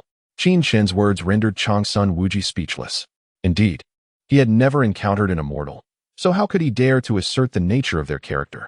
However, Qin Chen not only comprehended the mystical arts, but had also dreamed of immortals. Thus, his words held weight. Li Shimin, intrigued, inquired further, "Qin Chen, is the chasm between immortals and mortals truly so vast? With a single stroke of an immortal sword, one can traverse the azure depths, reaching both the highest heavens and the lowest underworld, journeying to the eastern sea at dawn and returning to the cold abyss at dusk, commanding the 6 energies and traversing the heavens and earth. How astonishing, how inspiring." Upon hearing Qin Chen's depiction of immortals, Li Shimin could not help but marvel. He had thought himself the most exalted being in the realm, yet it appeared that immortals and mortals existed on entirely different planes, incomparable in essence. Little in engine. I wish to fly. At that moment, Li Lizzie's child crawled onto Qin Chen's lap, eyes sparkling with excitement. You wish to fly? Very well. Are you prepared? Up. Qin Chen lifted the little girl and tossed her into the air, catching her deftly under the startled gaze of Li Shimin and Changsun Wuji. Back and forth it went. How delightful is the flight, giggled the little girl, playing with the child. That's not the kind of flight I mean. After a while, Qin Chen paused to inquire about her feelings, and while she was enjoying herself immensely, what she truly desired was to soar through the skies, not merely be tossed about. You see, after just a brief throw, your complexion has turned pale. If I were to truly take you flying, your little body could not withstand it. Qin Chen gently stroked the girl's face and shook his head. Despite having taken the ginseng nourishing pills, her health had improved significantly, yet she was still too young, and her respiratory ailment remained untreated. She simply could not endure such exhilarating experiences. Qin Chen, does CZ, like me, inherit the queen's respiratory ailment? Observing the familiar symptoms in the little girl, Li Lizzie hesitantly inquired. Indeed, you both have inherited the queen's affliction. What? Upon hearing this revelation, Li Shimin and Changsun Wuji were visibly alarmed, especially Changsun Wuji, whose eyes brimmed with tears. She was acutely aware of how troublesome the ailment could be, having suffered greatly over the years. The thought of Li Lizzie and CZ also enduring this burden filled her with dread, particularly for CZ, so young and fragile. The mere idea of her suffering was heart-wrenching. It's all my fault. If it weren't for me, Lizzie and CZ wouldn't be afflicted. Had I known, I would not have consumed that celestial pill, but rather saved it for Lizzie and CZ. Changsun Wuji cast a remorseful glance at Li Lizzie and then at CZ, her face etched with guilt and sorrow. Guanyin maid, cease your lamentations. Without you, how could Lizzie and CZ have even been born? You granted them life. Furthermore, there was only one celestial pill. Had you not consumed it, not only would you have been separated from me and the children, but Lizzie and CZ could have saved only one. But there are no buts. In the future, Lizzie shall be Qin Chen's wife, and CZ will be his sister. Just because we are powerless does not mean Qin Chen is. Changsun Wuji was caught off guard by this sudden news, her heart racing in turmoil. Yet, Li Shimin remained composed. After all, Lizzie and CZ have not yet shown symptoms, and with Qin Chen present, he is a cultivator, possessing various supernatural abilities. He should have no trouble healing their respiratory ailment. Little Melon, will I die? If I do, will I not be able to see you and mother and sister again? CZ, having heard the word death somewhere, surprisingly grasped the concept of life and death at such a tender age. Foolish child, as long as I am here, you will not perish. I am not foolish. I am a clever melon. CZ was unfazed by the notion of death, instead prioritizing her own intelligence. Upon hearing Qin Chen call her foolish, she quickly retorted, "Ha ha. Very well, you are indeed a clever melon." Qin Chen could not help but chuckle at CZ's earnest expression. At that moment, Changsun Chong had unearthed a bounty of potatoes, and upon seeing the heap before him, he plopped down onto the ground. It was uncertain whether he was exhausted from exertion or simply overwhelmed by the abundant harvest. Seeing the exhaustion on the face of the esteemed Zongjing Shaoqing, I must admit this is my fault. Zongjing Shaoqing, please rise. Qin Chen, noticing the situation, approached Changsun Chong with a look of concern. Qin Chen, you have emerged victorious. Changsun Chong glanced at Qin Chen and, feeling defeated, slowly made his way out of the back courtyard. Are you leaving just like that? How about staying for a dinner? Qin Chen called after Changsun Chong's retreating figure. Hearing this, Changsun Chong paused for a moment before hastily continuing on his way. Lord Anghua, I too shall take my leave. Changsun Wuji shook his head helplessly and bid farewell to Qin Chen before exiting the Qin residence. If Qin Chen were merely a mortal, they would not feel such despair. However, he was a cultivator, and they could only resign themselves to fate. Although cultivators are not deities, their association with the celestial realm renders them beyond the reach of ordinary folk. Duke Qi, we welcome your next visit, Qin Chen remarked, his tone laced with sarcasm. Observing the departure of Changsun Chong and Changsun Wuji, Li Shimin could not help but admonish, you are quite petty. After being rejected by the Qinghe Chui family, your Majesty has been brooding over it, even considering altering the ranking of surnames across the realm. Can't you allow me some grace? No, I cannot, Qin Chen retorted. All right. In just a few days, you two shall become in-laws. This staring contest is quite unbecoming. As Qin Chen and Li Shimin exchanged glances of defiance, Changsun Wugu felt a headache coming on. With enough children already, the antics of these two grown men, behaving like children, were truly exasperating. The 3 new crops are here. Your Majesty, you may take them back. I will first explain the cultivation methods. Essentially, begin by allowing the sweet potatoes to sprout at an appropriate temperature. Then select evenly sprouted sweet potatoes to cut into pieces for further sprouting. Once seedlings have emerged, you may cut the vines for propagation. Sweet potatoes thrive in loose, fertile, well-drained sandy soil. The cultivation method for potatoes is quite similar, involving even cutting as well. Out of respect for Changsun Wugu, Qin Chen refrained from confronting Li Shimin further and instead shared insights on the cultivation and planting methods for the 3 new crops. Li Shimin listened intently, recognizing the significance of these crops as vital to the prosperity of the Tang Dynasty. I will have Li Hua record the specific methods and precautions, and they will be delivered to the palace tomorrow. Your Majesty must nurture them diligently. If planted this year, the harvest can be distributed as seed grain next year. Please, do not indulge and consume all the seed. Nonsense. Would I ever do such a thing? The 3 crops I take back will remain untouched, reserved entirely for seed. Li Shimin declared with a grin, though he knew Qin Chen must have reserves at his estate, planning to visit with the Guanyin maid and the children for a feast. Your Majesty, have some dignity. Qin Chen could not help but interject, bemused by Li Shimin's audacity in suggesting a visit to partake in food and drink with his family. I care not for such matters.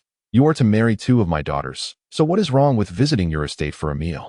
Very well, come forth, and I shall ensure that not a single one of your daughters remains unclaimed. Is Yuzhong not yet wed?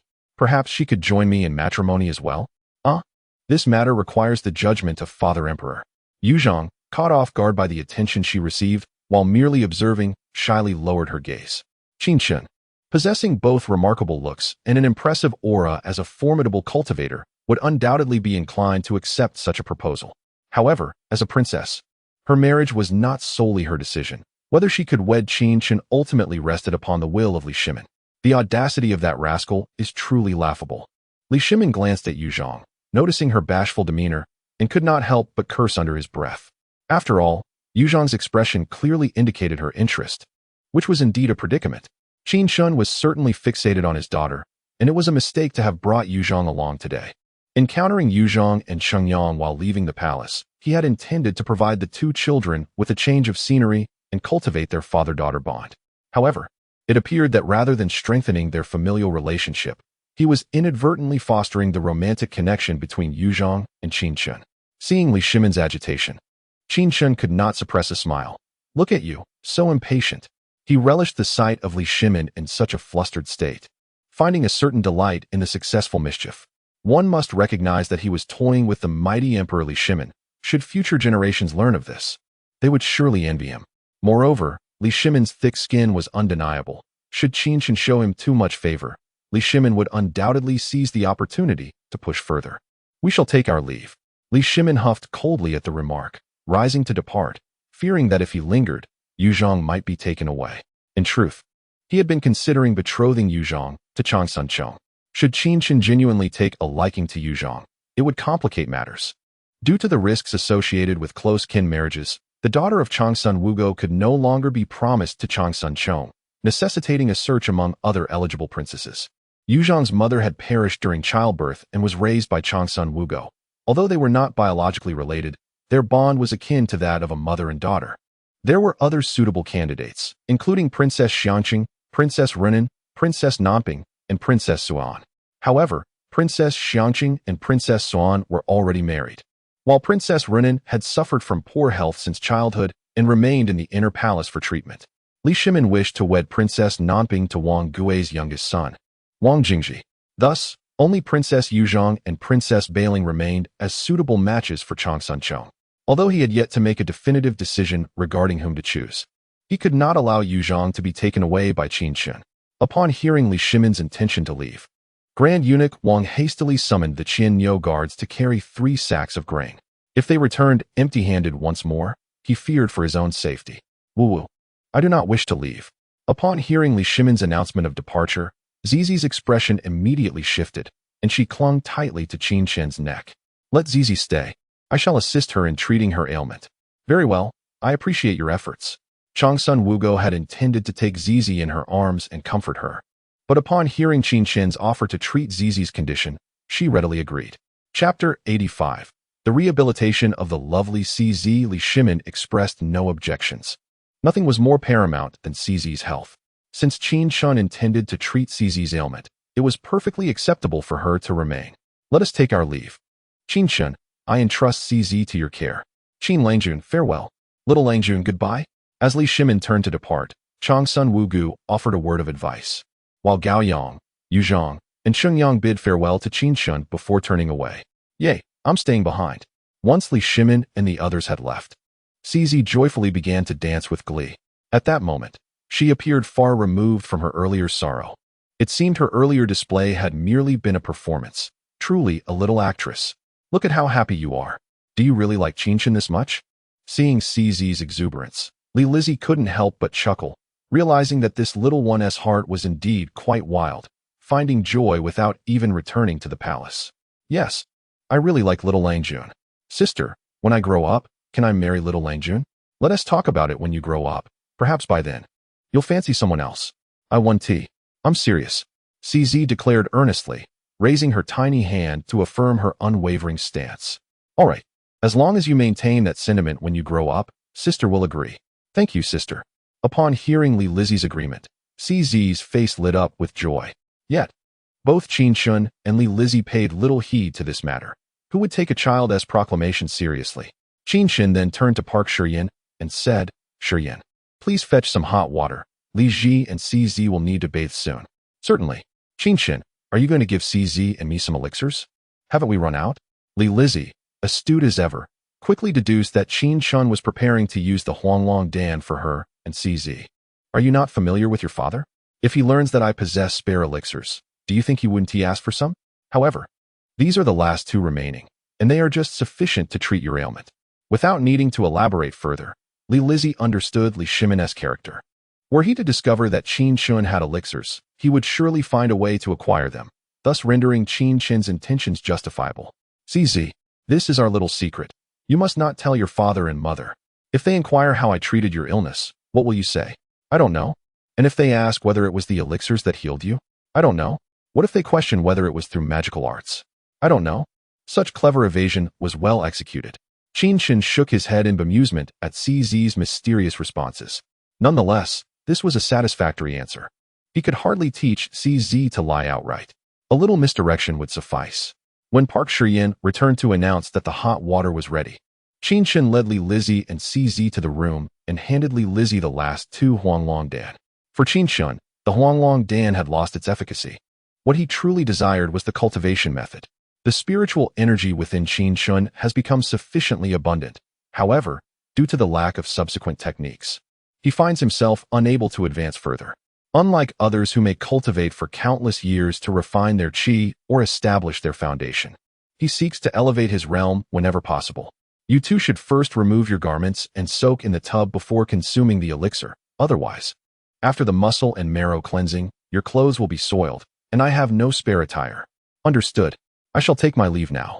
Qin Chen exited the room, while Li Lizzie first assisted the young girl in shedding her clothes before gently placing her in the bathing tub. Following this, she too disrobed and joined her. However, she prioritized feeding the girl and remained by her side throughout the muscle and marrow cleansing, ensuring the girl was thoroughly cleansed before she herself partook of the elixir. When the girl and Li Lizzie finally emerged from the room, both radiated vitality and vigor. Little Lord, previously, my father said I was unfit for marriage. But look at me now. I can run and jump, just as robust as a true creature. Does this mean I am now eligible for marriage? The girl scampered towards Qin Chen, raising her arm and bending her elbow in an attempt to showcase her strength. Yet, while her vitality had greatly increased and her skin had improved, she still lacked any noticeable muscle, rendering her display somewhat futile. Is that so? You are indeed impressive. However, your father was merely appeasing you.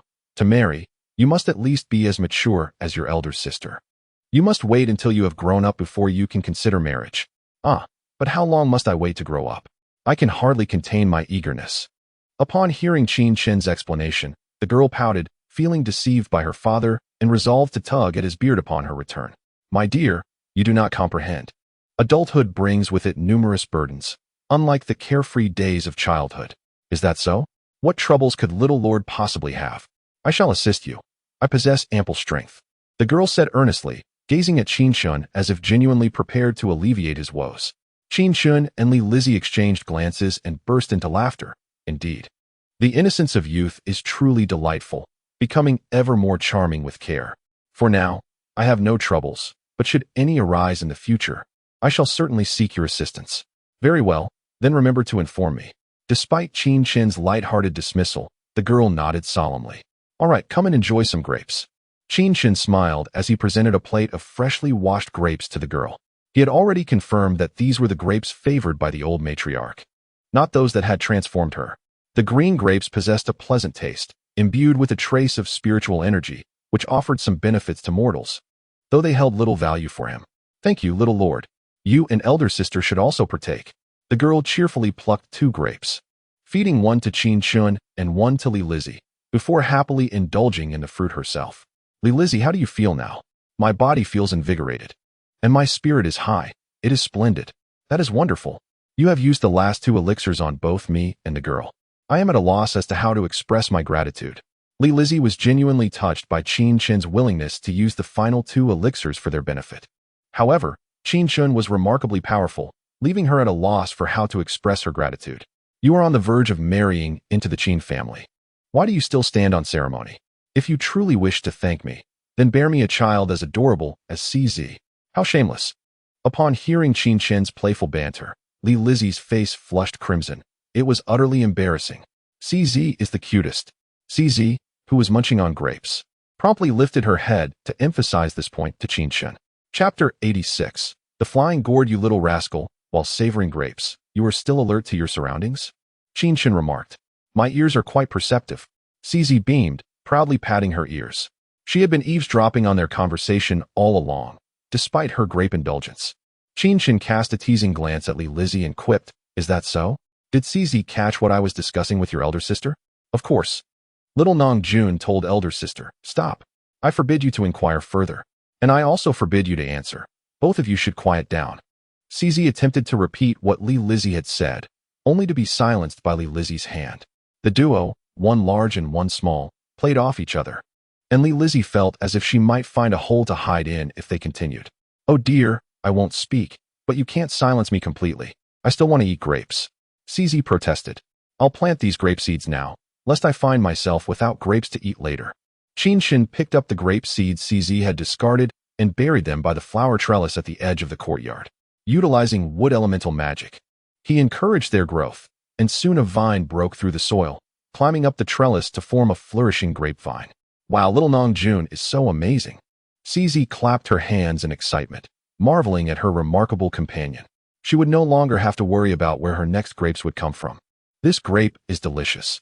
I was afraid I wouldn't have any after eating these. You simply praise everything Qin Chen does. You are such a sycophant. Elder sister is annoying. I am not a flatterer. Syste pouted in rebuttal, insisting that her words were nothing but the truth, devoid of flattery. Thus, Qin Chen and Li Lizzie spent a delightful afternoon in the backyard with Syste, their laughter filling the air. After dinner, Li Lizzie took her leave from the Qin residence, embodying the grace and decorum of a cultured princess from the Tang Dynasty. Even without Li Shimon's reminder, she would not dare to overstep her bounds before her wedding. Once Li Lizzie departed, Qin Chen played with Syste for a while longer.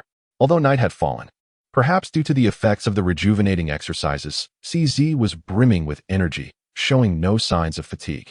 Qin Chen contemplated for a moment. Then with a flick of his hand, a wine gourd appeared out of thin air, floating gracefully before them. Wow, how marvelous! Syste exclaimed, her eyes widening in wonder as she circled the gourd. Syste, stop spinning. Don't you feel dizzy? Qin Chen observed as Syste continued to whirl around the gourd, having completed 18 circles without pausing. I'm not dizzy. Little Nongjuan, how is this gourd floating? There's no water here. This is my magical treasure. Didn't you say you wanted to fly this afternoon? How about I take you flying? Sure. Let's go? Seeing the excitement of Zizi, Qin Chen couldn't help but smile. He infused the gourd with his magical energy, and in the next moment, it expanded. He then picked up Zizi and leaped onto the gourd, which immediately soared into the sky, slicing through the night. Little Nanjuan, shall we head to the Hall of Governance? I want to show my father and mother that I can fly. All right. Upon hearing Zizi's eager request, Qin Chen directed the gourd towards the Hall of Governance. At that moment, Changsun Wugo and Li Shimin were returning from the Imperial Garden. Ever since Changsun Wugo recovered from her ailment, she frequently visited the garden, as she had a great fondness for flowers. Previously, her condition had restricted her, but now that she was well, nothing could hold her back. Your Majesty, look. Just as Qin Chen guided the gourd near the Hall of Governance, Changsun Wugo instinctively looked up and spotted Qin Chen and Zizi on the gourd. Li Shimin, upon glancing up, was left utterly astounded. He knew Qin Chen possessed sword mastery, but he never imagined that Qin Chen could ascend into the heavens on a gourd. Moreover, he was cradling Zizi, wasn't he? How fortunate for the little one to enjoy such privileges, soaring through the skies. How enviable. Father, mother, look. I can fly. Zizi exclaimed proudly upon noticing Li Shimin and Changsun Wugo's attention. Ahem, Zizi, come down and let your father experience the sensation of flying. No. Without hesitation, Zizi firmly refused. Unwilling to relinquish her spot. Qin Chen, I see your gourd is quite large. Might you let me and the Empress take a ride as well? I don't mind, but I mainly wish for the Empress to experience the thrill of flight. Seeing that Zizi was not easily swayed, Li Shimin quickly turned his attention to Qin Chen. However, my magic is insufficient. I can only carry one additional person. Should I take your Majesty or the Empress? Qin Chen remarked with a smirk, sensing Li Shimin's desire to save face by using Changsun Wugo as an excuse.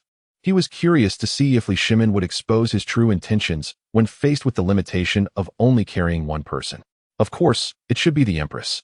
Li Shimin nearly blurted out his preference, but caught himself upon noticing Qin Chen's playful expression.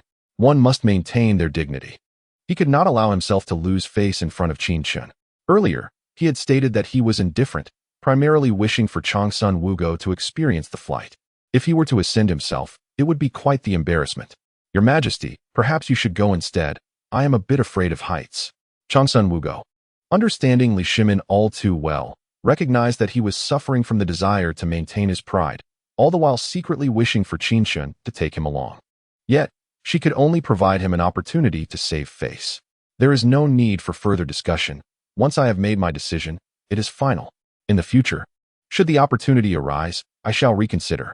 Observing the mischievous grin spreading across Qin Chen's face, Li Shimin promptly dismissed Changsun Wugo's suggestion. This impudent boy is undoubtedly eager to witness my folly. Today, I must maintain my dignity. Indeed, your Majesty is quite fond of the Empress. Let us settle on this course of action. As Qin Chen maneuvered the wine gourd to a halt before Changsun Wugo, he gestured for her to ascend. Your Majesty, proceed with caution and ensure your safety. Though Changsun Wugo wished to persuade him further, Li Shimin was determined to assert his point and refused to relent. Very well. Qin Chen, but do take it slow. I am an experienced driver. You need not worry. After a moment's hesitation, Changsun Wugo finally mounted the wine gourd under Li Shimin's encouraging gaze. Qin Chen nestled atop the gourd, while Changsun Wugo opted to sit in the middle, avoiding proximity to Qin Chen. Chapter 87. The distinction between mortals and immortals lift off. Once Changsun Wugo was securely seated, Qin Chen executed a spell, and the gourd soared into the sky, departing amidst Li Shimin's envious glance. Qin Chen, this is too fast for me. Slow down. The exhilarating speed of the wine gourd overwhelmed Changsun Wugo, prompting her to urge Qin Chen to decrease their pace. As they ascended through the clouds, Qin Chen maintained a steady flight, allowing Changsun Wugo to breathe a sigh of relief. Mother, you are quite timid. At this moment, the playful creature nestled on Qin Chen's shoulder began to mock Changsun Wugo from behind. You little rascal, you dare to tease your mother? Safely nestled in Qin Chen's embrace. You are unafraid. Just moments ago, the speed was so intense that I felt as though I might plummet at any moment. Then come sit with me, dear mother. It seems much more enjoyable over here. The creature, oblivious to the gravity of Changsun Wugo's explanations, disregarded her concerns, believing her position between the two gourd halves to be quite entertaining. Do not speak so recklessly, dear. Changsun Wugo chided, unable to suppress her exasperation at the creature's thoughtless remarks. Ah, little gourd, look. There is a mountain. Let us play at its summit. The creature, unaware of its indiscretion, eagerly scanned the surroundings and spotted a mountain nearby, insisting they venture there. Upon hearing this, Qin Chen guided the wine gourd towards the mountain. Passing by the peak he had previously cleaved in two. What happened to that mountain? It appears to have been split asunder. Changsun Wugo pondered aloud. Her curiosity piqued as she noticed the unusual sight. Oh, I severed it while testing my sword. You mean that mountain was cleaved by your hand? The revelation of Qin Chen's feat left Changsun Wugo astounded, nearly dropping her jaw in disbelief. Is this truly human? To cleave a mountain with a single stroke of the sword. Oh, how could I forget? Qin Chen can hardly be considered merely human. Who among mortals possesses such extraordinary abilities? As Longsun Wugo stood in astonishment, Qin Chen had already guided the wine gourd to land atop the mountain indicated by Syste. Touching down successfully, he declared, from this day forth, this mountain shall be named Syste Xilangjin on Nyang Mountain. Upon hearing this, Qin Chen could not help but chuckle. Syste, your choice of name is rather lengthy. It's not too long, is it? What do you think, Anyang? Syste responded, her joy evident. Longsun Wugo, seemingly accustomed to Syste's penchant for elaborate names, offered no objection. Qin Chen, how far is this place from Chang'an? She inquired, glancing back in the direction they had come from, only to find that Chang'an was no longer visible. Not far, merely 200 to 300 li, Qin Chen replied. Is 200 to 300 li truly not far? How long have we been out? Longsun Wugo questioned. Recalling his earlier words regarding his morning excursions to the eastern sea and evening returns to the cold abyss. If my cultivation were higher, I could traverse 1,000 li in an instant. Even the distance between heaven and earth would be trivial. Qin Chen, Hai Yang and Li Ji have never truly experienced this. They will remain oblivious to the chasm that separates the immortal from the mortal. In that moment, Longsun Wugo genuinely grasped the immense power possessed by Qin Chen, and her heart began to worry for Hai Yang and Li Ji. Qin Chen's extraordinary abilities granted him eternal youth, yet Hai Yang and Li Ji's beauty would inevitably fade with time. In a few decades, while Qin Chen would still appear as he did at 18, Hai Yang and Li Ji might very well be aged and frail. There's no need for you to fret over such distant matters. I have my own means, he assured her. Very well, I trust you know what you're doing. Let us return to Chang'an. His Majesty awaits my presence. Despite her lingering concerns, Longsun Wugo understood that such supernatural occurrences were best left to Qin Chen to manage. Her greatest assistance lay in not complicating matters further. Agreed, but first, let us secure the naming rights for this mountain for Syste. Qin Chen nodded with a smile, summoned the dragon-slaying sword, and soared into the air, inscribing the characters for Syste Xilangjin on Yang Mountain upon the mountain's face. Hooray! Syste clapped her hands in delight upon witnessing this, thrilled that from this day forward, she would lay claim to the mountain, with everything upon it belonging to her. Indulge her if you must. Eventually, she'll become unmanageable. Longsun Wugo thought, bemused. She had initially believed Syste's childish antics could be ignored by adults, yet now Qin Chen, with his youthful spirit, joined in the frivolity. At this rate, would Syste not soon be traversing the heavens and the earth? She has already begun her celestial adventures, she mused. No matter, for significant matters, Syste will decide. For trivial ones, we shall heed her wishes. As long as it's not a matter of principle, accommodating Syste is of little consequence. After finishing his task, Qin Chen sheathed the dragon-slaying sword and seated Syste upon the gourd, with Longsun Wugo cautiously taking her place beside them. In the next moment, the gourd soared skyward, heading towards Chang'an, and soon they hovered above the Hall of Governance. As the gourd landed, Emperor Li Shimin hurried forward to assist Longsun Wugo down. Smiling as he remarked, "You've returned so swiftly? I thought you would linger a while longer." The night had deepened, and it was time for Syste to retire for the evening. Qin Chen gently patted Syste's small head and began to explain. Had Syste's ailment been cured? Yes. Then let her come down. Do not take her to your Qin residence, lest you find yourself troubled to return her tomorrow. No. Father, you are truly bothersome. I shall not be on good terms with you. Syste, taken aback by Li Shimin's intention to keep her, exclaimed in a huff. I am not bothered. I am leaving. Qin Chen caressed Syste's little face before guiding his wine gourd away from the imperial palace. Guanyin maid, how does it feel to fly? Once the wine gourd vanished into the night sky, Li Shimin, filled with curiosity, turned to Changsun Wuji. Insignificant.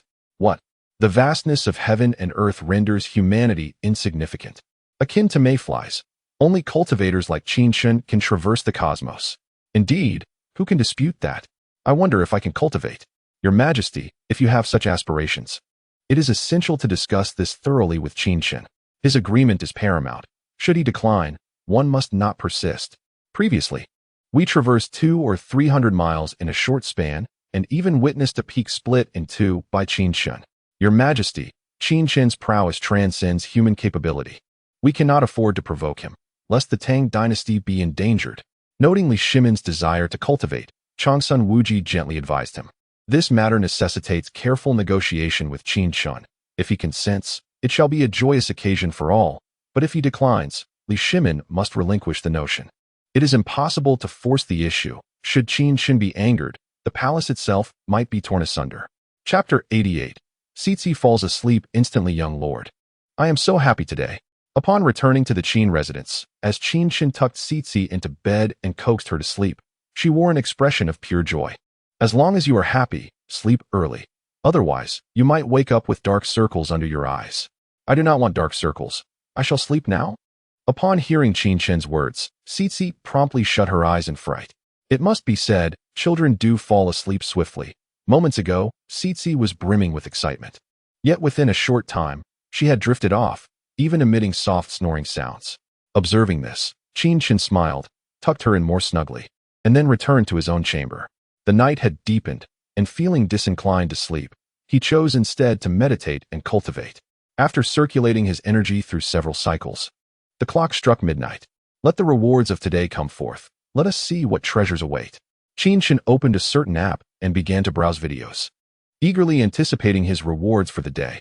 Having arrived in the Tang Dynasty for only a brief period, his life had undergone a dramatic transformation, all thanks to the benefits bestowed by the system rewards. The 11th video featured a clip from the animated series Pokemon, where a foolish character obtained a Master Ball. Suddenly, a ripple in the void occurred, and a Master Ball descended from the heavens, landing in Qin Chen's hand. Now splendid. The fairy Eevee can have her own place to sleep without needing to stay on the little fairy's cat tree. As for Baishui, well, its dog bed has yet to be acquired, so it will have to continue sharing the cat tree with the little fairy. At that moment, Qin Chen suddenly recalled that Eevee had indeed emerged from a Pokeball. He had almost forgotten. However, the ordinary Pokeball pales in comparison to the Master Ball. Thus, Qin Chen utilized the Master Ball to capture the enchanting Eevee before resuming his video watching. The 21st video featured a segment from the television drama The Smiling Proud Wanderer, where Feng Qingyang was imparting the Duga 9 swords to Ling Huchong. As Qin Chen pondered this, a white orb of light materialized out of thin air and entered his body, revealing itself to be the Dugu 9 swords. Unfortunately, Qin Chen had already ascended to the realm of cultivation, rendering the Dugu 9 swords rather futile for him, although it could serve as an excellent teaching tool for his maidens. The 31st video showcased a live stream aimed at supporting farmers, continuing its sale of agricultural products. Qin Chen, with keen interest, gazed into the air, curious about what might descend. In the next moment, a basket of lychees plummeted from the heavens, which Qin Chen adeptly caught, having anticipated its arrival. A steed gallops, and the noble consort smiles. None can discern that lychees have arrived, he mused, lamenting that Chang'an was ill-suited for lychee cultivation. Yet, it mattered not, for as a cultivator, he possessed celestial techniques. By infusing the lychees with wood element's spiritual energy, they would thrive. However, had he truly become a gardener without realizing it? Glancing at the basket of lychees in his hands, Qin Chen chuckled, recognizing that had he not been a cultivator, each lychee would have been one less to savor. But now, he could not only utilize wood element celestial arts to nurture the lychees, but could also soar to Ling Nan to pluck them directly. At that time, he could even alter the line of poetry to, "A sword comes from the south, and the noble consort smiles. None can discern that lychees have arrived." The 41st video presented a scene from the television series Chinese Paladin 3, where Jingjing was entangled with Luo Ruli. Qin Chen had hoped to acquire the Earth Spirit Pearl from Luo Ruli, but instead, he received a skill orb. The orb merged with his body, revealing itself as Jingjing's signature skill, the Flying Dragon exploring the clouds. Regrettably, this skill held little utility for Qin Chen, as there was nothing of value to steal in the entirety of the Tang Dynasty. It would be more fitting for others to employ the skill to pilfer from him. Naturally, all his possessions were secured within a storage ring, which had already bonded with his blood. Thus, no one could thieve from him. The 51st video featured a segment from the film Avengers, where Doctor Strange was studying magic in Kamartaj. What about the Time Stone? Alas, it seems the Time Stone becomes ineffective outside the Marvel Universe. Upon witnessing this, Qin Chen's initial instinct was to acquire the Time Stone. Yet he soon shook his head in contemplation. After all, that artifact was only potent within the Marvel cosmos. It would serve him no purpose. In the next instant, a red orb of light appeared out of nowhere and entered his being. To his surprise, it was a teleportation portal. Qin Chen was taken aback. Realizing he had obtained the signature skill of the wizards from the Marvel Universe, the magical portal, which was indeed intriguing. He then extended his hand and drew a circle in the void before him. In the next moment, a fiery red circle emerged and gradually expanded, revealing the slumbering Li Lizzie on the other end. With a mere thought, Qin Chen retracted his hand, causing the magical portal to vanish. After a moment's reflection, he retrieved his old wand from the storage ring and directed it toward a nearby clothing rack, uttering, Avada Kedavra. However, the wand remained unchanged, and it was uncertain whether this was due to the death curse only affecting living beings, or because Qin Chen's incantation was not executed correctly. Perhaps both factors played a role. Regardless, if the old wand proved useless, then so be it. My sword is not without its own advantages. Qin Chen, observing the situation, merely shrugged and subsequently stowed the old wand back into his storage ring, resuming his video browsing. The 61st video was a commentary on an online novel, a genre Qin Chen encountered for the first time. Moreover, the video discussed the very first web novel he had read in his previous life, Legends of the Seven Realms. Bring me Lu Yun's soul-cleaving blade and divine-slaying sword. If that is not feasible, then even the sex techniques would suffice. The four-layered Tai Chi Xianqing Dao is utterly stifling. Qin Chen murmured to himself as he watched the video. Upon its conclusion, a deep purple orb of light manifested in the air. Just as Qin Chen pondered the nature of this skill, the orb entered his body. It turned out to be the Five Thunder Righteousness technique, also known as the Thunder God technique, which embodies utmost yang and rigidity, serving as a nemesis to all sinister and malevolent entities. However, in this realm, which was not a world of malevolence and the uncanny, its true power could not be unleashed. As Qin Chen felt the Five Thunder Righteousness technique resonating within his mind, he couldn't help but reflect. Nevertheless, regardless of the circumstances, he had acquired a new cultivation technique, one that was both complete and formidable. The worldview of the extermination of immortals was indeed somewhat feeble. The Tai Chi Xianqing Dao paled in comparison to martial arts.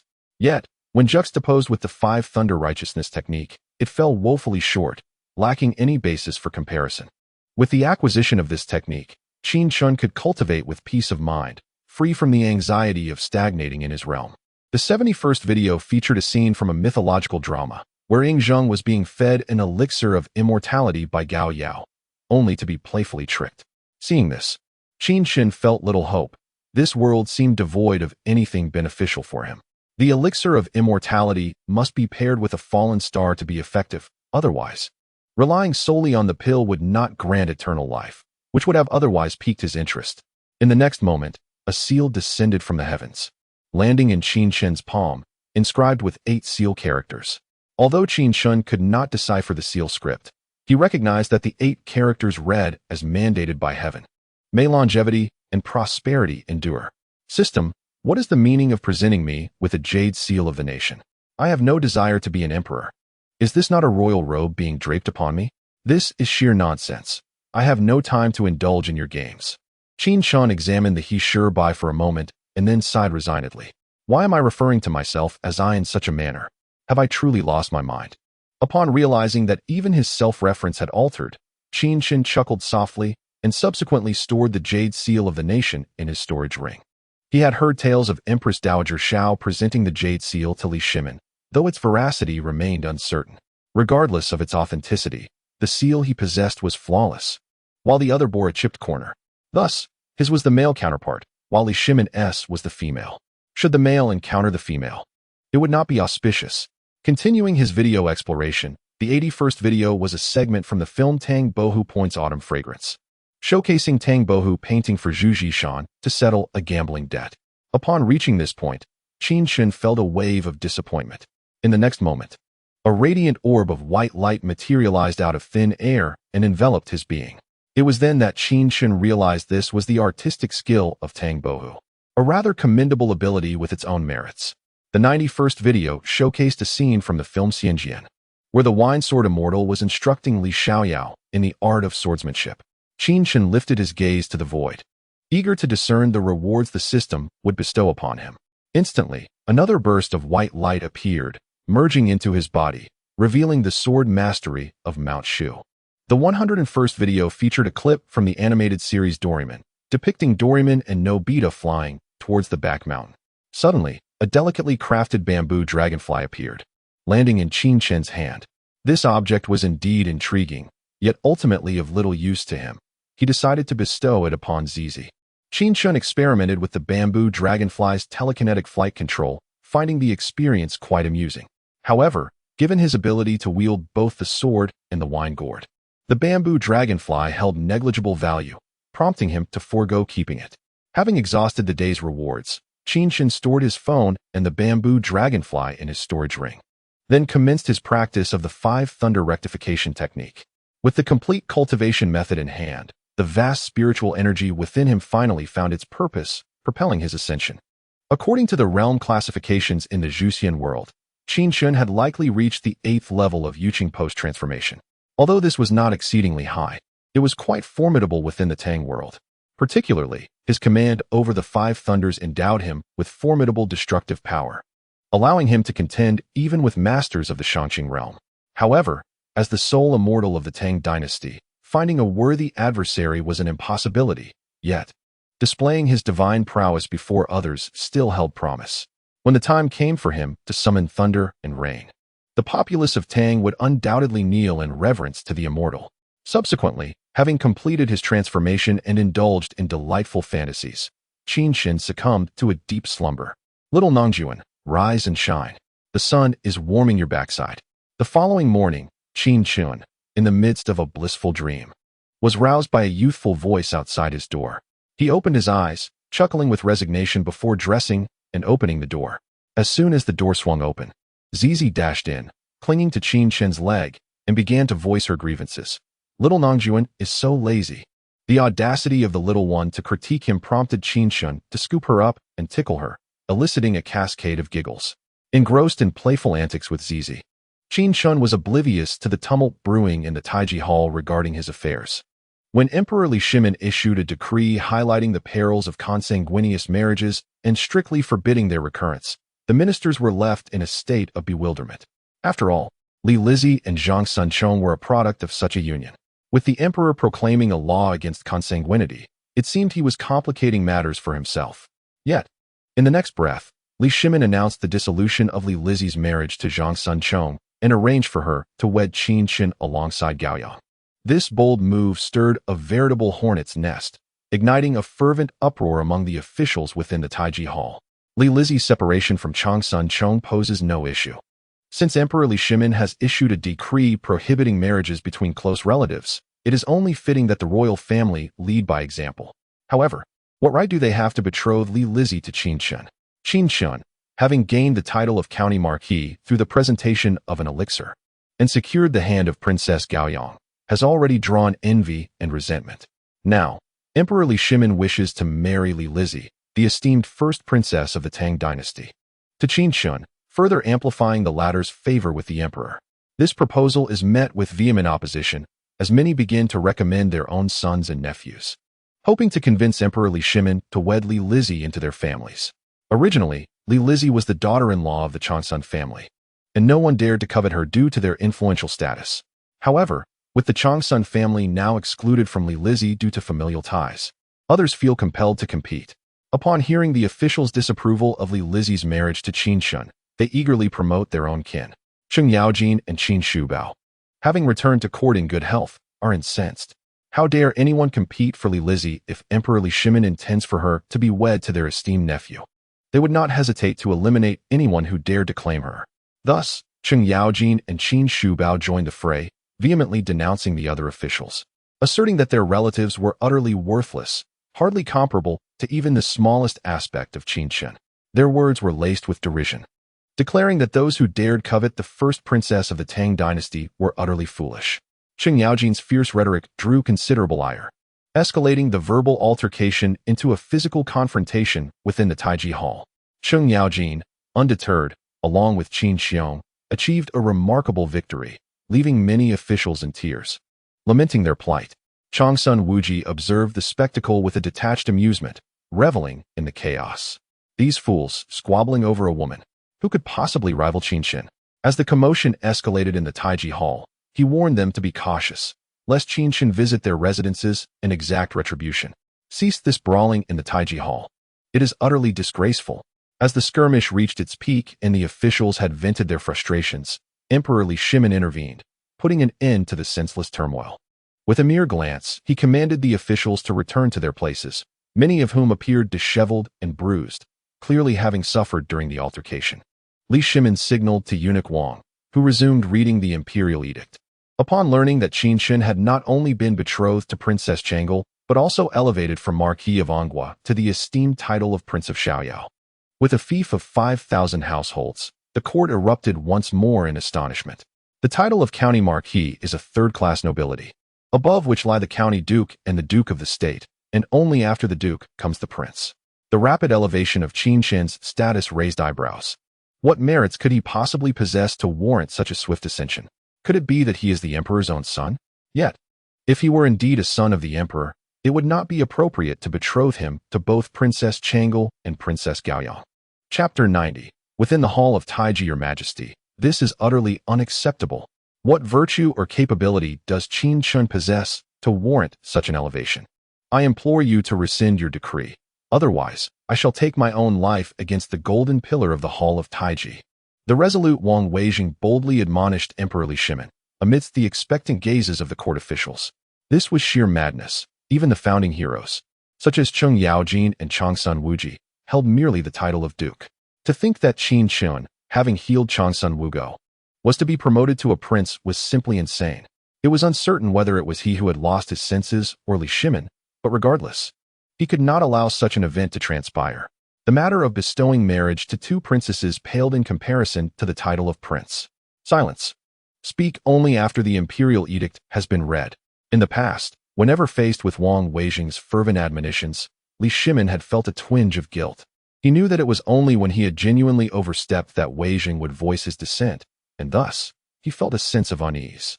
However, this time he was resolute. Conferring the title of prince and arranging marriages for the princesses were trivial matters when juxtaposed with Qin Chen's merits. Were it not for the fear that Qin Chen's ascension might be too rapid, leaving him with no further titles to bestow, he would have already elevated Qin Chen to the esteemed rank of a first-class prince. Although he had informed Qin Chen that should he offer new grains, he would demand the dissolution of the marriages to Li Lizhi and Changsun Chong, and that no further rewards would be forthcoming. This was merely a test of Qin Chen's resolve. Since Qin Chen had made his intentions clear, he felt compelled to acquiesce. Yet, if he truly withheld rewards, it would reflect poorly on him. Once news of the 3 new grains and their yields emerged, if the populace learned that he had offered Qin Chen no accolades, he would surely be branded a foolish ruler. Therefore, I beseech the Grand Eunuch to continue reading the imperial edict. Weijing was taken aback by Li Shimin's unexpected firmness, but he quickly composed himself and urged the Grand Eunuch to proceed. He could not believe that Qin Chen possessed any achievements worthy of such a reward. The title of prince was not something to be casually bestowed. Ordinary merits were insufficient for such an honor. Initially, Weijing had been dismissive. Yet upon learning that Qin Chen had presented sweet potatoes, and corn, 3 new grains, with corn yielding 2 to 3 times the output of the current staple crops, and sweet potatoes and potatoes producing 5 to 15 times more, he was rendered speechless with shock. The other officials within the Hall of Taiji were equally struck dumb. The hall, which had been as raucous as a market just moments before, was now enveloped in a heavy silence, broken only by the sound of labored breaths. One could almost hear a pin drop. Your Majesty, are these 3 new grains indeed real? After a lengthy silence, Weijing finally managed to stammer a question to Li Shimin, his voice quivering. In truth, it was not just his voice that trembled. His entire being quaked with the realization of the monumental implications these new grains would have for the Tang Dynasty. If true, then the title of prince might even be an understatement. Bestowing the title of a prince would not be excessive. Seeing Weijing in such a daze, Li Shimin could not help but smile with satisfaction. You, an incessant critic, constantly deride me. Today, I shall deliver a resounding blow to your visage, and you shall be compelled to commend my prowess. A sovereign's words are not mere trifles. I would never engage in frivolous discourse during court. Bring forth the 3 new grains, so that the esteemed officials may behold them. With a wave of his hand, Emperor Li Shimin commanded the 1,000 cattle guards to present the 3 new grains in the center of the grand hall. The officials, upon witnessing this, surged forward, eager to glimpse the celestial grains. In their fervor to secure a prime vantage point, they jostled and crowded together. So, these are sweet potatoes, and corn? Indeed, they are unfamiliar grains to us. If their yield proves true, one can only imagine the flourishing future of the Tang Dynasty, an era where all are nourished and clothed. A harmonious world that may soon come to fruition. Wei Zheng, a diligent scholar, found himself at the forefront of the throng, a testament to his fervent ambition.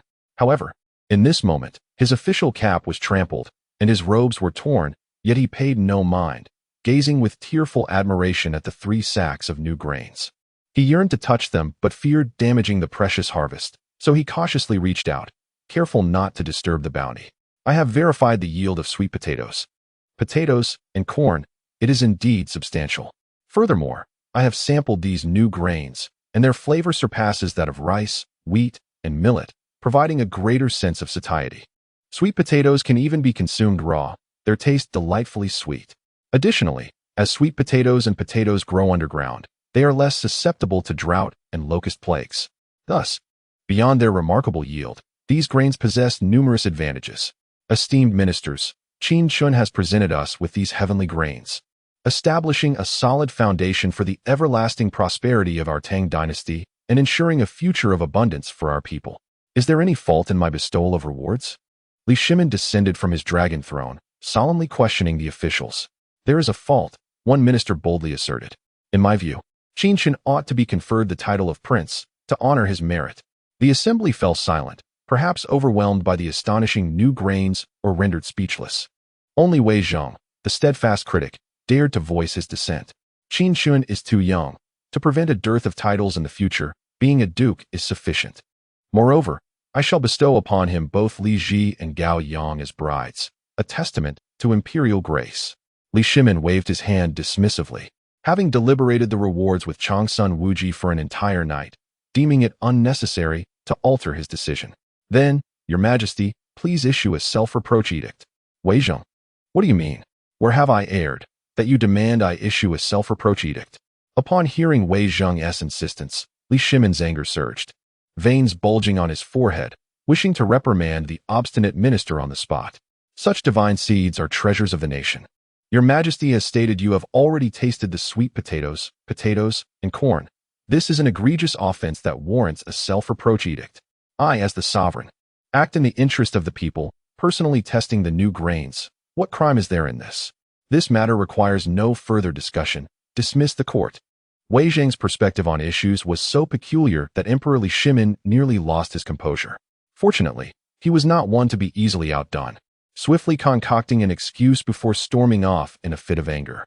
As Li Shimin announced his departure from the court, the officials paid their respects to his retreating figure, engaging in fervent discussions as they made their way out of the hall. Lord Sugua, do refrain from pilfering the new grain. It is exceptionally precious. And even a single grain lost could cost this old servant his head. Cough, cough, cough. I merely glanced. I took nothing. Xing Yaojin had intended to discreetly snatch a sweet potato for himself, but was caught in the act by the observant Wang Gonggong, leaving him feeling quite embarrassed as he scratched his head. Chapter 91. The Carefree Prince That Would Be Splendid. Come, someone, return the new grain to the inner treasury.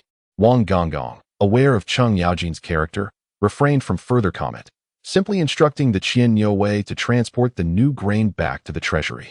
Qin Chen had yet to deliver the planting methods and precautions for the new grain, so Li Shimin dared not take any actions, opting instead to store them in the treasury for the time being. Wang Gonggong, you are off to the Qin residence to issue a decree, are you not? Indeed. Then I shall accompany you. That rascal Qin Chen has concealed such a significant matter from me, and I must extend my congratulations. Very well, I shall join you. Upon hearing Wang Gonggong's agreement, Qin Xiong approached as well, astonished that Qin Chen had managed to achieve such a rapid ascent in status. Initially just a commoner, albeit Cheng Yaojin's nephew without any official title, he had soon been conferred the title of Duke of Ingui due to his meritorious service in saving Empress Zhang's son, and even granted the hand of Princess Gaoyang in marriage. Now, having presented 3 varieties of high-yield new grain, he had ascended to the esteemed rank of a carefree prince. Standing at the pinnacle of the court, "Shall we depart?" Wang Gonggong was taken aback to discover that Qin Xiong had ties with Qin Chen. Yet he did not decline the request. "Little Zizi, look, I can fly now on my own. Be careful, Zizi, don't crash into the courtyard wall." In the rear courtyard of the Qin residence, Qin Chen was blissfully unaware that his rewards were on their way, engaged in playful antics with Zizi and Li Lizzie. He had given a bamboo dragonfly to Zizi, who was gleefully soaring around the courtyard with it. The air was filled with her joyous laughter, radiating happiness and excitement. Li Lizzie, observing the scene, felt a twinge of worry, fearing that the dragonfly might malfunction and cause Zizi to fall, or that she might inadvertently collide with the courtyard wall or other obstacles. "Fear not. Zizi may be small, but she is not foolish. She won't recklessly crash into the wall." Qin Chen reassured Li Lizzie with a smile, confident that with him present, Zizi would be safe. "Qin Chen, are you truly going to give this marvelous bamboo dragonfly to Zizi? If she has this, she might end up flying all over the palace. I shall advise Zizi, establishing some ground rules with her."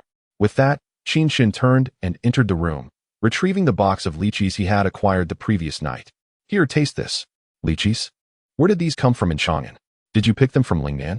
But it is not even the season for lychees. Li Lizzie was quite intrigued upon encountering Lizzie, as such occurrences were indeed rare, particularly out of season. "But never mind that.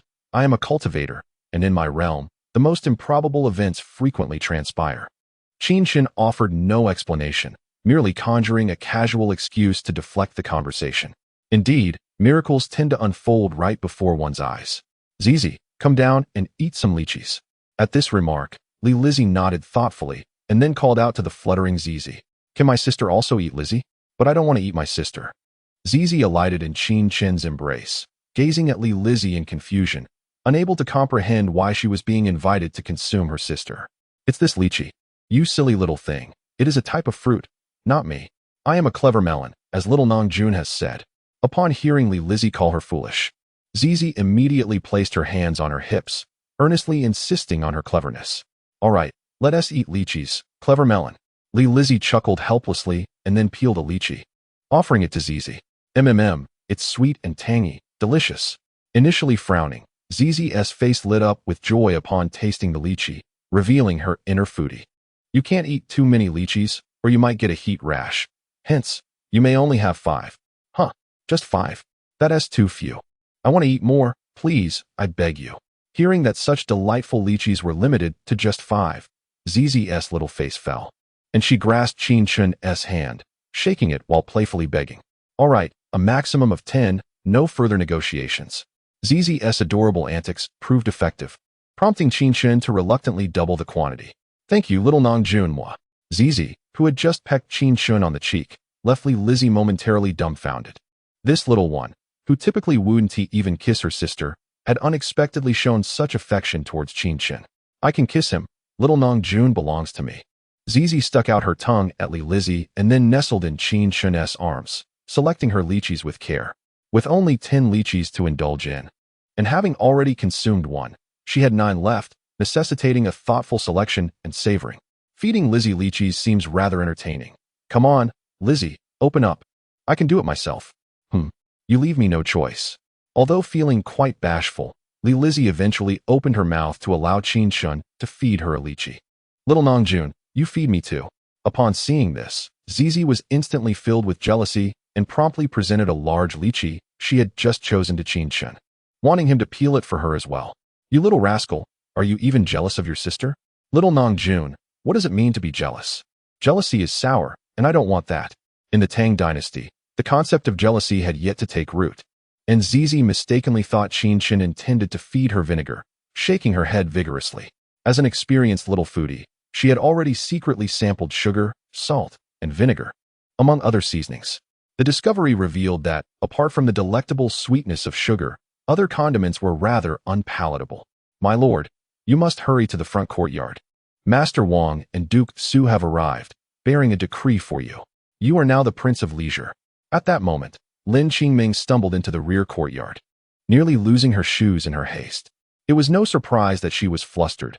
The sudden news of her lord's ascension to princely status would unsettle anyone's heart. Prince of Leisure?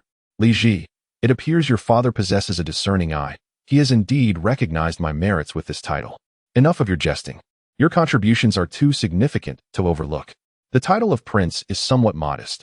I suspect your father is merely being cautious, reserving higher honors for the future. Hearing Qin Chen's teasing, Li Lizzie shook her head in resignation. Understanding her father's thoughts was second nature to her, so she felt no astonishment. There is no need to go to the front courtyard. The old servant has already arrived. His Majesty has instructed that the Prince of Leisure need not concern himself with formalities, simply accept the decree. At that moment, Master Wang, along with Cheng Yaojin and Qin Xiong, made their entrance into the rear courtyard. Master Wang, with a cheerful demeanor, conversed with Qin Chen while handing him the decree, which Qin Chen casually passed to Lin Qingming. Both Qin Chen and Li Shimin understood that the decree held little significance. The essence was what mattered. By the way, my lord, His Majesty has also bestowed upon you the former residence of the Qin Wang. Within the estate are 50 maids and 50 servants, all designated for your service. As for the treasures and land deeds, they have been securely placed in the treasury of the Qin Wang. You may claim them at your leisure.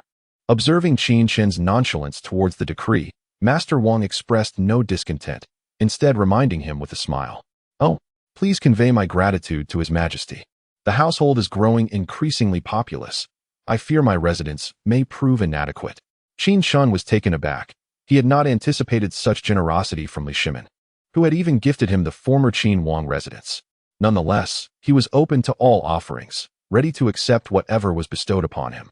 Princess Changle, I must not forget to congratulate you.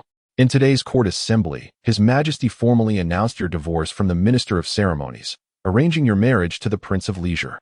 At this, Master Wang turned to Li Lizzie, extending his congratulations. Really? That is splendid news. Li Lizzie's face lit up with joy, with Li Shimin's decree. She was no longer known as Zhang Sunchang's wife, but rather as Qin Chen's fiancée. Where is it? Where is it? At that moment, the little girl in Qin Chen's arms, Zizi, abandoned her lychee to raise her hand, eager to catch Master Wang's attention. Princess, forgive this old servant for overlooking you. I beg for your pardon. That's not what I meant. I was asking if father has betrothed me to little Ninjun. Ah, that has not been arranged, princess. Master Wang was at a loss for words. Zizi was not yet 3 years old, with barely any teeth, and already contemplating marriage? How could that be? You should inquire again. With a flicker of thought, Zizi soared from Qin Chen's arms, hands on her hips, indignantly gazing at Master Wang. The princess has taken to the air. Upon witnessing the spectacle, the Grand Eunuch Wang nearly dropped his jaw, while the ever-vigilant Cheng Yaojin and Qin Xiong were equally astonished. How on earth had the young girl managed to ascend into the air? Was it truly due to the bamboo dragonfly perched atop her head? Surely, that was merely a child's plaything. Bewildered, she circled around the 3 bewildered men with an air of triumph, exclaiming her extraordinary ability to fly. Your Highness, what is the meaning of this? The Grand Eunuch Wang, recognizing that all marvelous occurrences were surely linked to Qin Chen, inquired with great curiosity. The girl, known as Zizi, could soar through the skies using her bamboo dragonfly, capable of sustained flight for 4 hours. Once her energy was expended, it merely required an hour of sunlight to recharge. Such a remarkable treasure existed in this world. The old servant felt enlightened today. However, Your Highness, granting such a precious artifact to Princess Jinyang raises concerns. What if it were to be damaged? I have already gifted this bamboo dragonfly to Zizi. If it breaks, it breaks. Qin Chen replied nonchalantly. Nonetheless, unless one deliberately seeks to destroy it, it is unlikely to fail on its own. You have bestowed it upon Princess Jinyang? Your Highness, you truly indulge her. The Grand Eunuch Wang could scarcely fathom that Qin Chen would present such a divine object to a child barely over 2 years of age. Was this the benevolence of a celestial being?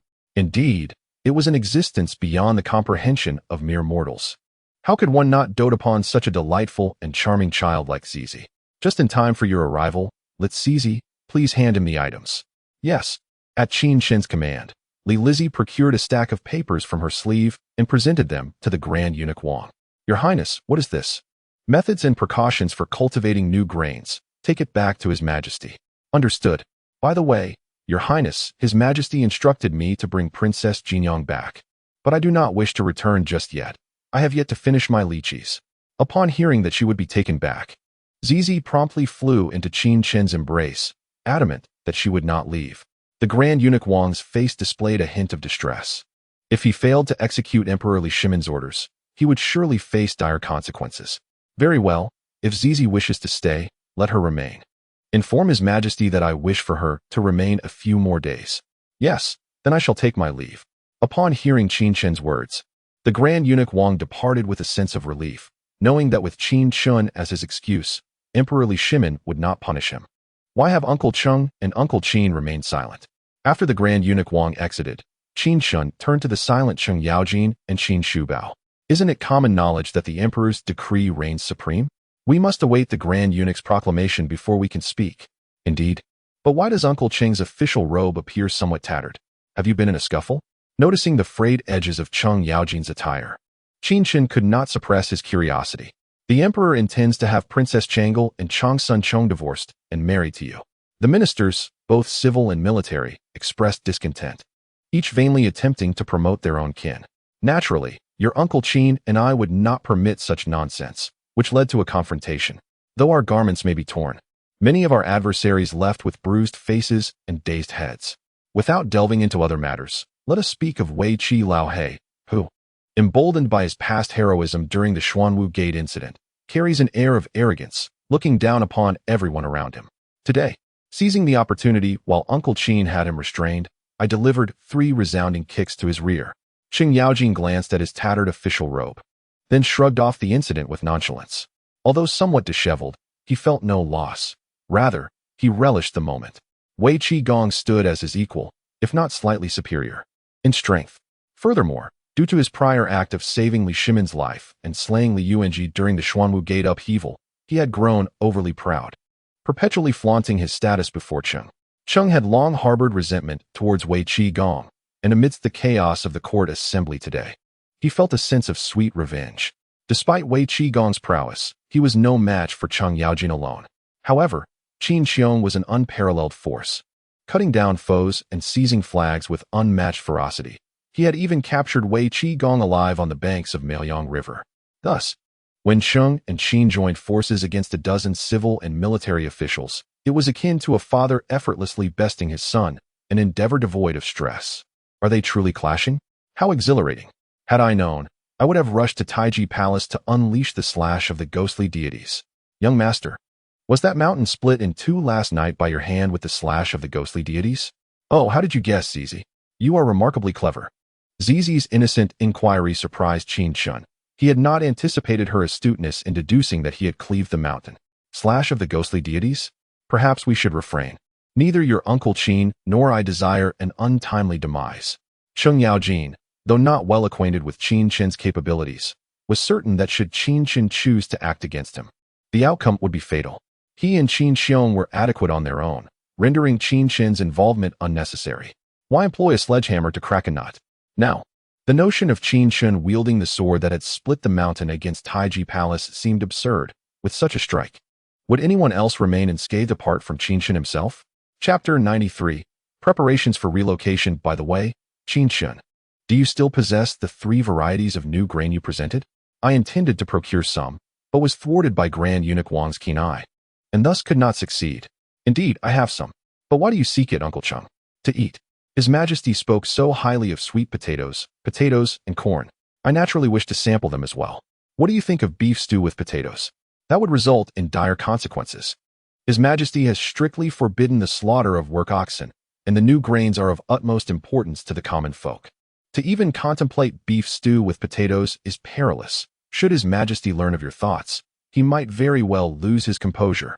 Before Qin Chen could respond to Cheng Yaojin's words, Qin Xiong had already begun to admonish him. Cheng Yaojin was indeed audacious. While secretly indulging in a bit of beef was one thing, speaking so openly with both Princess Chong Lu and Princess Jinyang present was another. Did he not fear the ire of the 2 princesses? Although Princess Jinyang was still young and naive, Princess Chong Lu was certainly of age and perceptive. Oh, we are all family here, aren't we? In the privacy of our own quarters, who would be the wiser? Cheng Yaojin, with the cunning of a seasoned strategist, was well aware of Qin Xiong's concerns and immediately turned to Li Lizzie with a playful wink. While I may choose not to disclose the words of the Duke of Gua to His Majesty, the matter of the plowing oxen is crucial to the livelihoods of the people. It would be prudent for you to partake in moderation, surely. Donkey and lamb meat could serve as suitable substitutes. Li Lizzie comprehended that Cheng Yaojin was indirectly referring to herself. Since Cheng Yaojin had voiced such sentiments, she naturally refrained from harboring any resentment or contemplating complaints. Nevertheless, Cheng Yaojin's actions are not to be encouraged. Otherwise, if the noble classes consume all the plowing oxen, what will the common folk use to till their fields?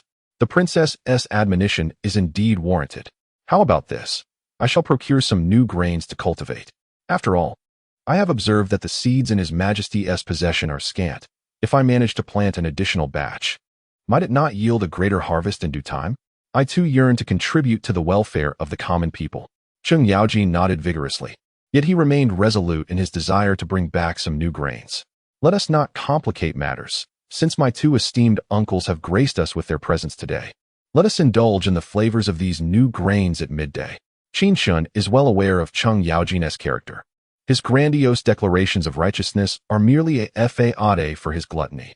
It appears he will not relent until he has savored the sweet potatoes, and corn.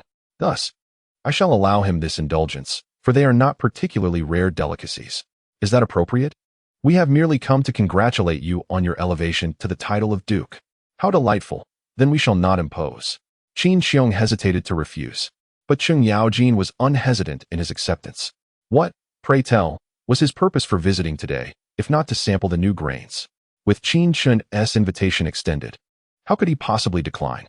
Unable to resist Cheng Yaojin's enthusiasm, Qin Xiong thus remained at the Qin residence to partake in a meal.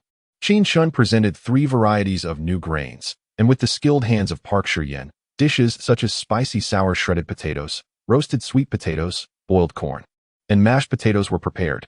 The 2 native sons of the Tang Dynasty were treated to a culinary experience that broadened their horizons. Qin Xiong and Cheng Yaojin savored the meal with great gusto, continuing until they could eat no more. This left the servant, Syste, casting a resentful gaze at the pair, as the majority of the dishes had been consumed by them. The spicy sour shredded potatoes were truly exceptional, more fragrant than beef and utterly delightful. Qin Xiong and Cheng Yaojin lauded Park Shiyan's creation, while Qin Chen merely smirked in indifference. The Tang Dynasty lacks chili peppers. Even with the use of Sichuan peppercorns as a substitute, something still feels amiss. Sichuan peppercorns impart a numbing sensation that enhances the aroma and texture of the shredded potatoes. Yet they lack the spiciness. Chili peppers provide the essential heat, which, when combined with sourness, creates the classic spicy sour flavor that stimulates the appetite. However, he refrained from voicing his discontent, content that Cheng Yaojin and Qin Xiong were enjoying themselves. After the meal, Qin Xiong and Cheng Yaojin took their leave, while Qin Chen prepared to escort Li Lizzie and CZ to the Qin Wangfu, which would soon become the residence of the carefree duke. It was imperative for him to pay a visit. Shiyan, please tidy up our belongings. I shall go to the Qin Wangfu and summon the maidservants and household staff, as we are preparing to relocate. Contemplating this, Qin Chen decided to have Park Shiyan and the others pack their things, opting for a direct move, since it was inevitable. Yes, my lord. Upon learning of the impending move to the Qin Wangfu, Park Shiyan and the others responded with immediate excitement. They are still in a somewhat dreamlike state. For when they were first brought back by Qin Chen, he was merely a wealthy young man without any official position, and their household consisted solely of them. Now, however, their family has expanded to include 4 maidens granted by the queens, and 2 princesses are soon to be wed into their ranks. Qin Chen has even ascended to the title of the carefree prince. Furthermore, the emperor has bestowed upon him the Qin Wangfu, which had once been the emperor's residence. Even after the emperor ascended to the throne and moved into the palace, he merely ordered repairs on the Qin Wangfu, without gifting it to anyone. Yet now, the Qin Wangfu belongs to Qin Chen, and naturally, they feel a sense of pride. What are you so joyful about? We rejoice for the prince.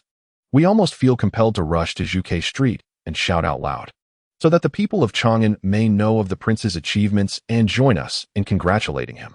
Lin Qingming and the others gazed at Qin Shan with admiration, as if he were their deity. Qin Chen's rise to prominence seemed almost surreal, so much so that they dared not dream of it, fearing that such a dream would be too fantastical. Yet here was Qin Chen, effortlessly achieving what seemed impossible, utterly invincible. Once sweet potatoes, and corn begin to be cultivated throughout the Tang Dynasty, their prince will be akin to the legendary Shin, with households honoring him with altars. In that time, the reverence he receives will far surpass a mere congratulatory remark. Li Lizzie noticed the adoration in the eyes of the maidens as they looked at Qin Chen and couldn't help but chuckle. This is just the beginning. Once news of the 3 new crops spreads across the Tang, Qin Chen's reputation will eclipse even that of Emperor Li Shimin. Then, the true glory of Qin Chen will commence.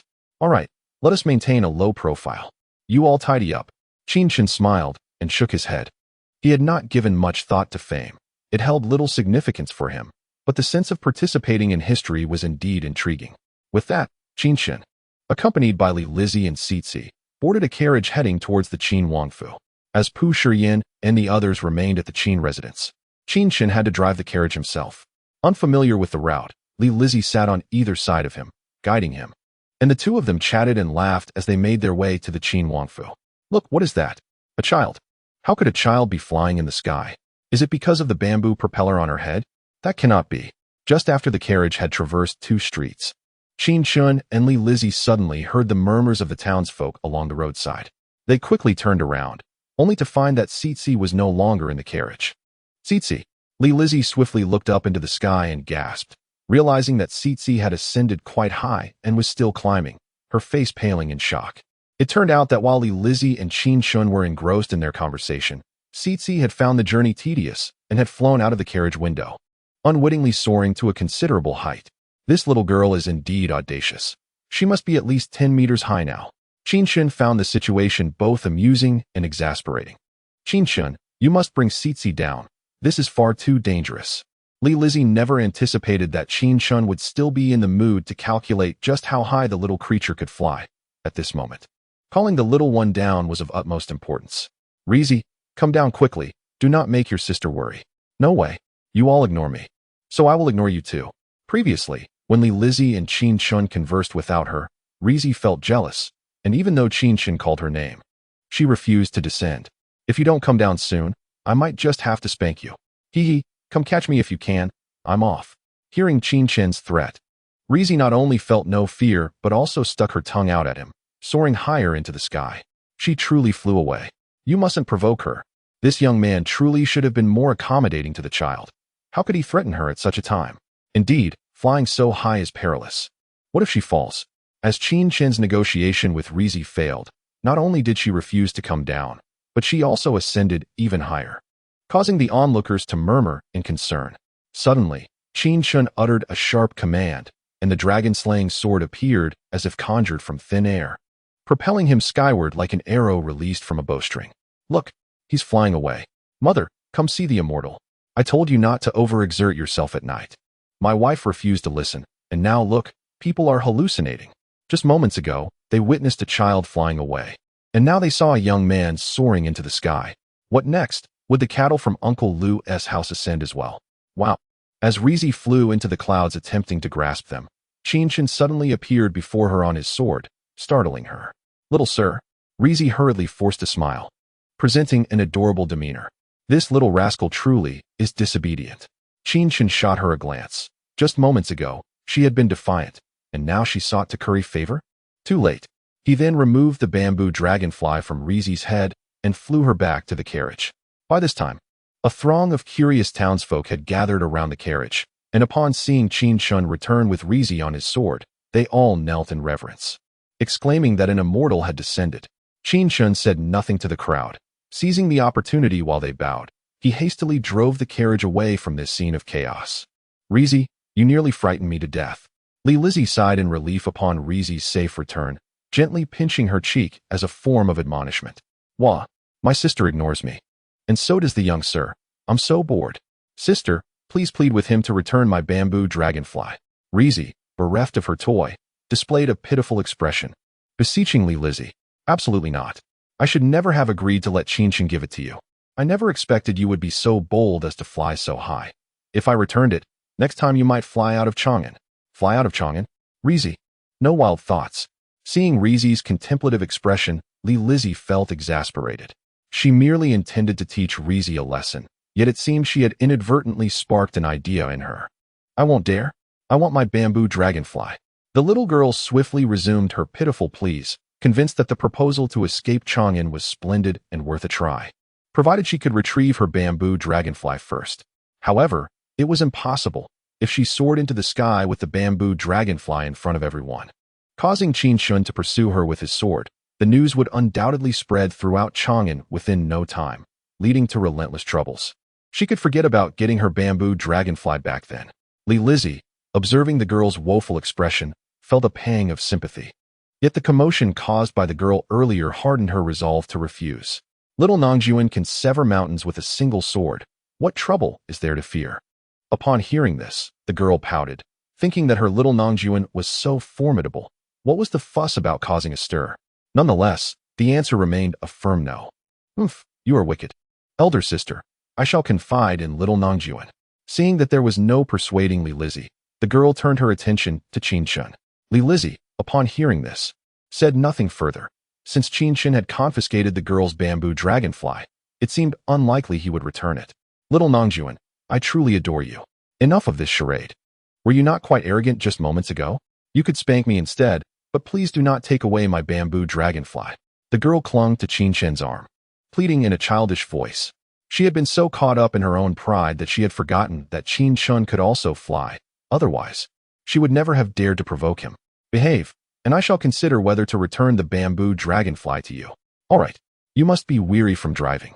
Allow me to give you a massage. Realizing there was still hope of regaining her bamboo dragonfly, the girl's eyes sparkled, and she promptly began to massage Qin Chen's shoulders. Lizzie observed Qin Chen, hesitant to voice her thoughts, but ultimately remained silent. While she harbored concerns for the girl's safety, she trusted Qin Chen to exercise discretion. After a while, Qin Chen arrived at the gates of the Qin Wangfu. Greetings, Prince of Leisure. Greetings, Princess Changle. Four armored guards at the entrance of the Qin Wangfu approached and saluted upon seeing Qin Chen's carriage come to a halt. Indeed, you recognize this prince? Qin Chen, holding the girl in his arms, scrutinized the four guards before inquiring in a deep voice. Certainly, we are the personal soldiers assigned to the prince by his majesty, totaling 1,000. The remaining are within the Qin Wangfu. Shall I summon them to welcome the prince? Oh, is it not customary for only the princes to have personal soldiers? Why has one been assigned to me, a mere marquis? Qin Chen was taken aback. In the Tang Dynasty, only princes were granted personal guards. The Personal Affairs Office typically housed around 300 men, while the inner office of the tent had over 600, each overseen by a chief military officer and a deputy. Marquis did not possess such privileges. Had Li Shimin extended additional benefits to him? I am unaware of the specifics. What is your name? I am Qin Yu, the chief military officer of the Personal Affairs Office. Qin Yu? Do you think this name lacks appeal? If the prince finds it unpleasing, I could consider a change.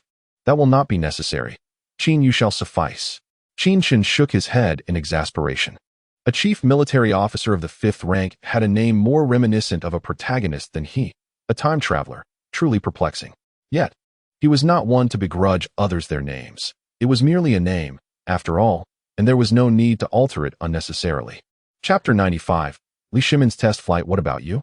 Qin Chen then turned his gaze toward the other 3 individuals, who, like Qin Yu, were clad in the armor of commanders, indicating they were no ordinary people. This is Deputy General Jiang Ming from the Subordinate Marriage Office. This is General Fang Yu from the 10 Office. And this is Deputy General Wang Fang from the 10 Office. Seeing that the 4 highest-ranking officials under his command were present before him, Qin Chen could only shake his head in disbelief. I beseech you, my lord. It is simply that we forespeculated that you might come to inspect the Qin Wangfu, so we deliberately awaited your arrival at the entrance, hoping to introduce ourselves. Upon hearing this, Qin Yu and the others exchanged glances, then clasped their fists and bowed in unison. Ah, I see. Jiang Ming. Go inform the maids and attendants of the Qin Wangfu to move to my residence immediately. I shall be relocating to the Qin Wangfu today. Yes, my lord. Jiang Ming replied without hesitation, turning to enter the Qin Wangfu to convey Qin Chen's orders. Fang Yu, please seek out a shop in Chang'an to craft a new sign for me. Since the Qin Wangfu will henceforth be my residence, it must be renamed. I am not the Qin Wang. Yes, my lord.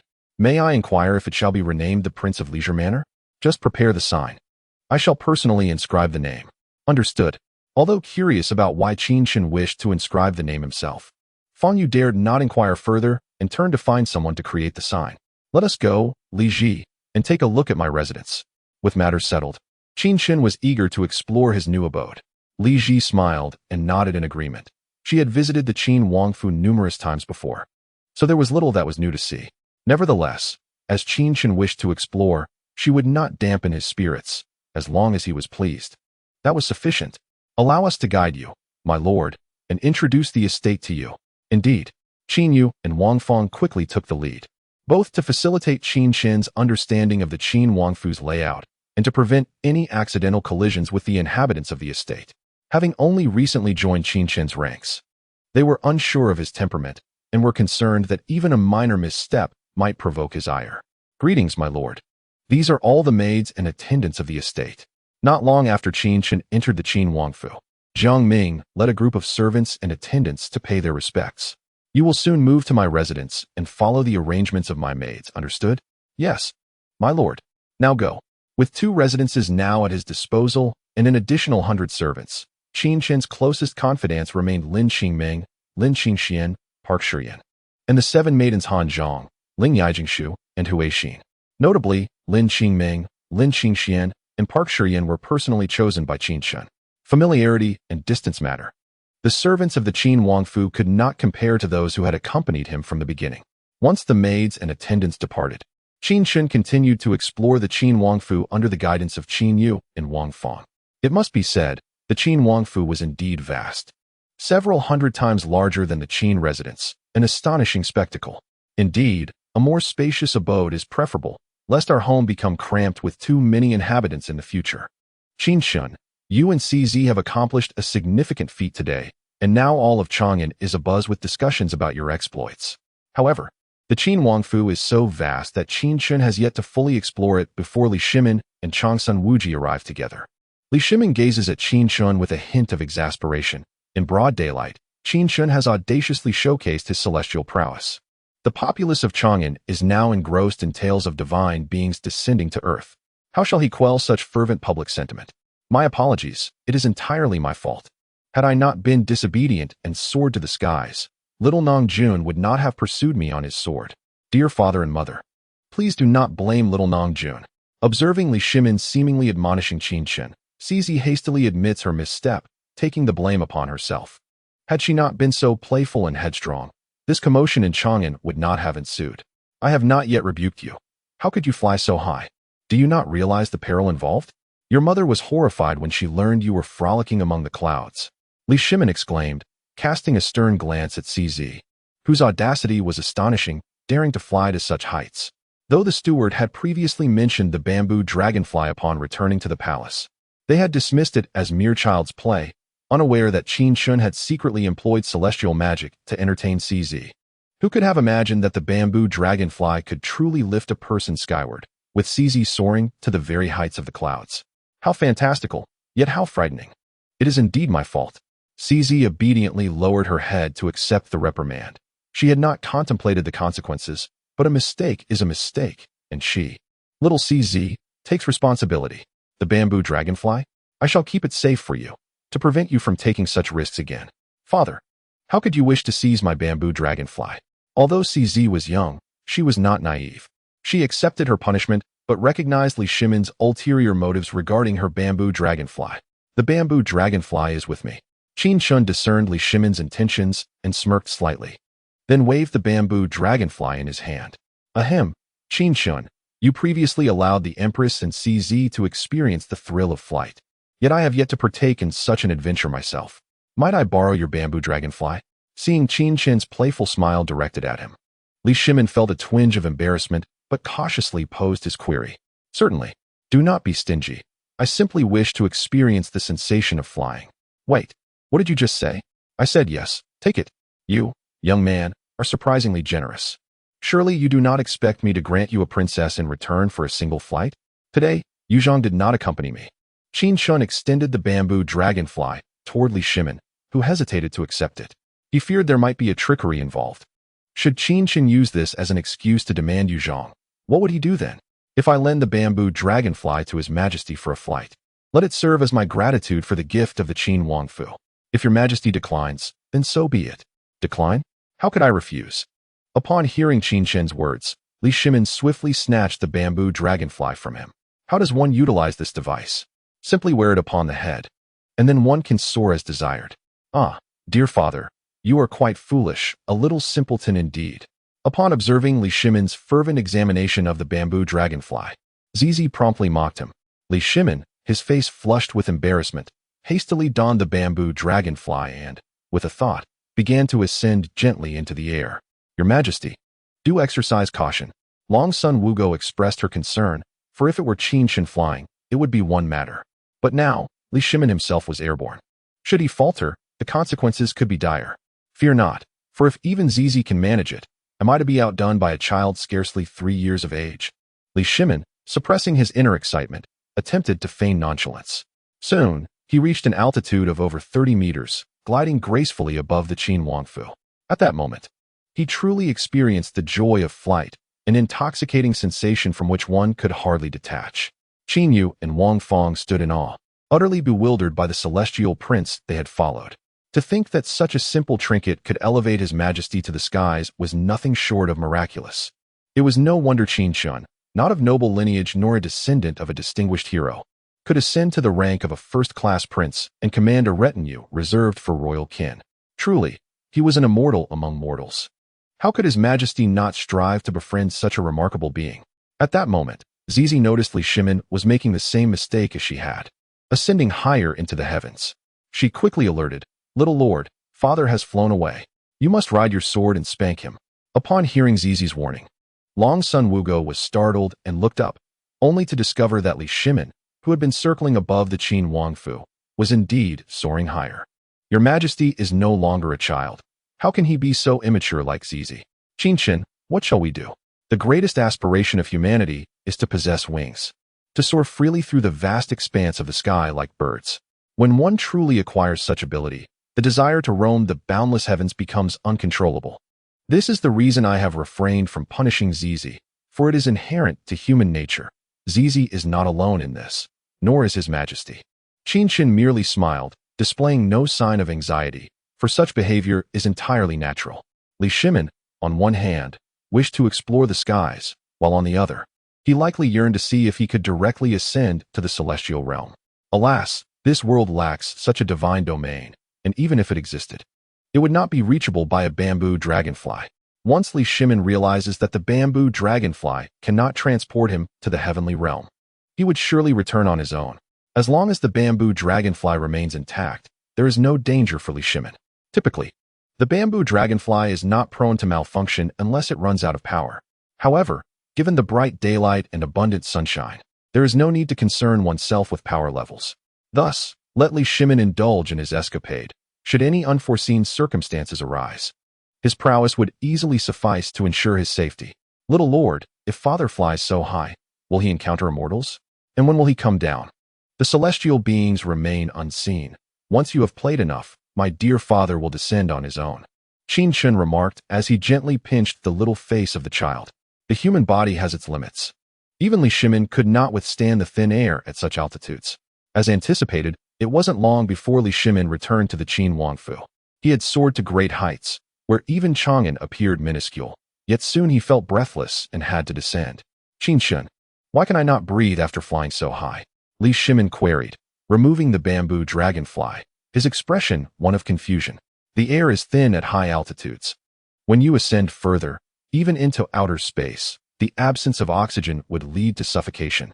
So, I am unable to reach the fabled heavenly realm with this bamboo dragonfly.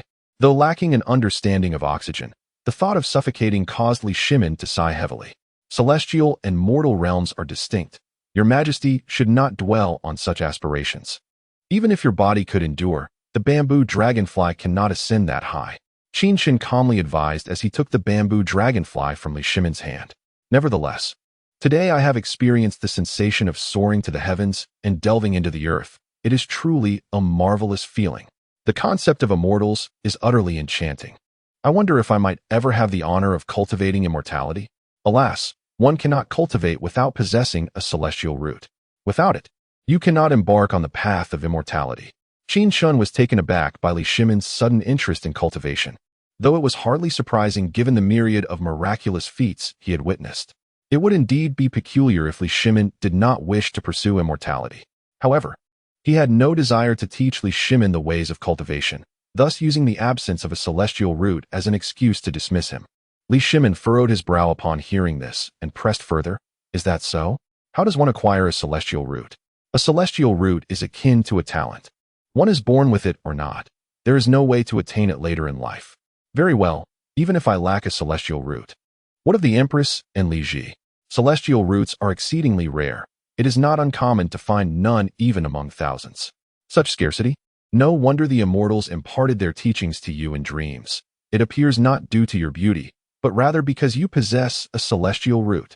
Upon learning of the rarity of celestial roots, Li Shimon felt a twinge of reluctance, yet he resigned himself to fate.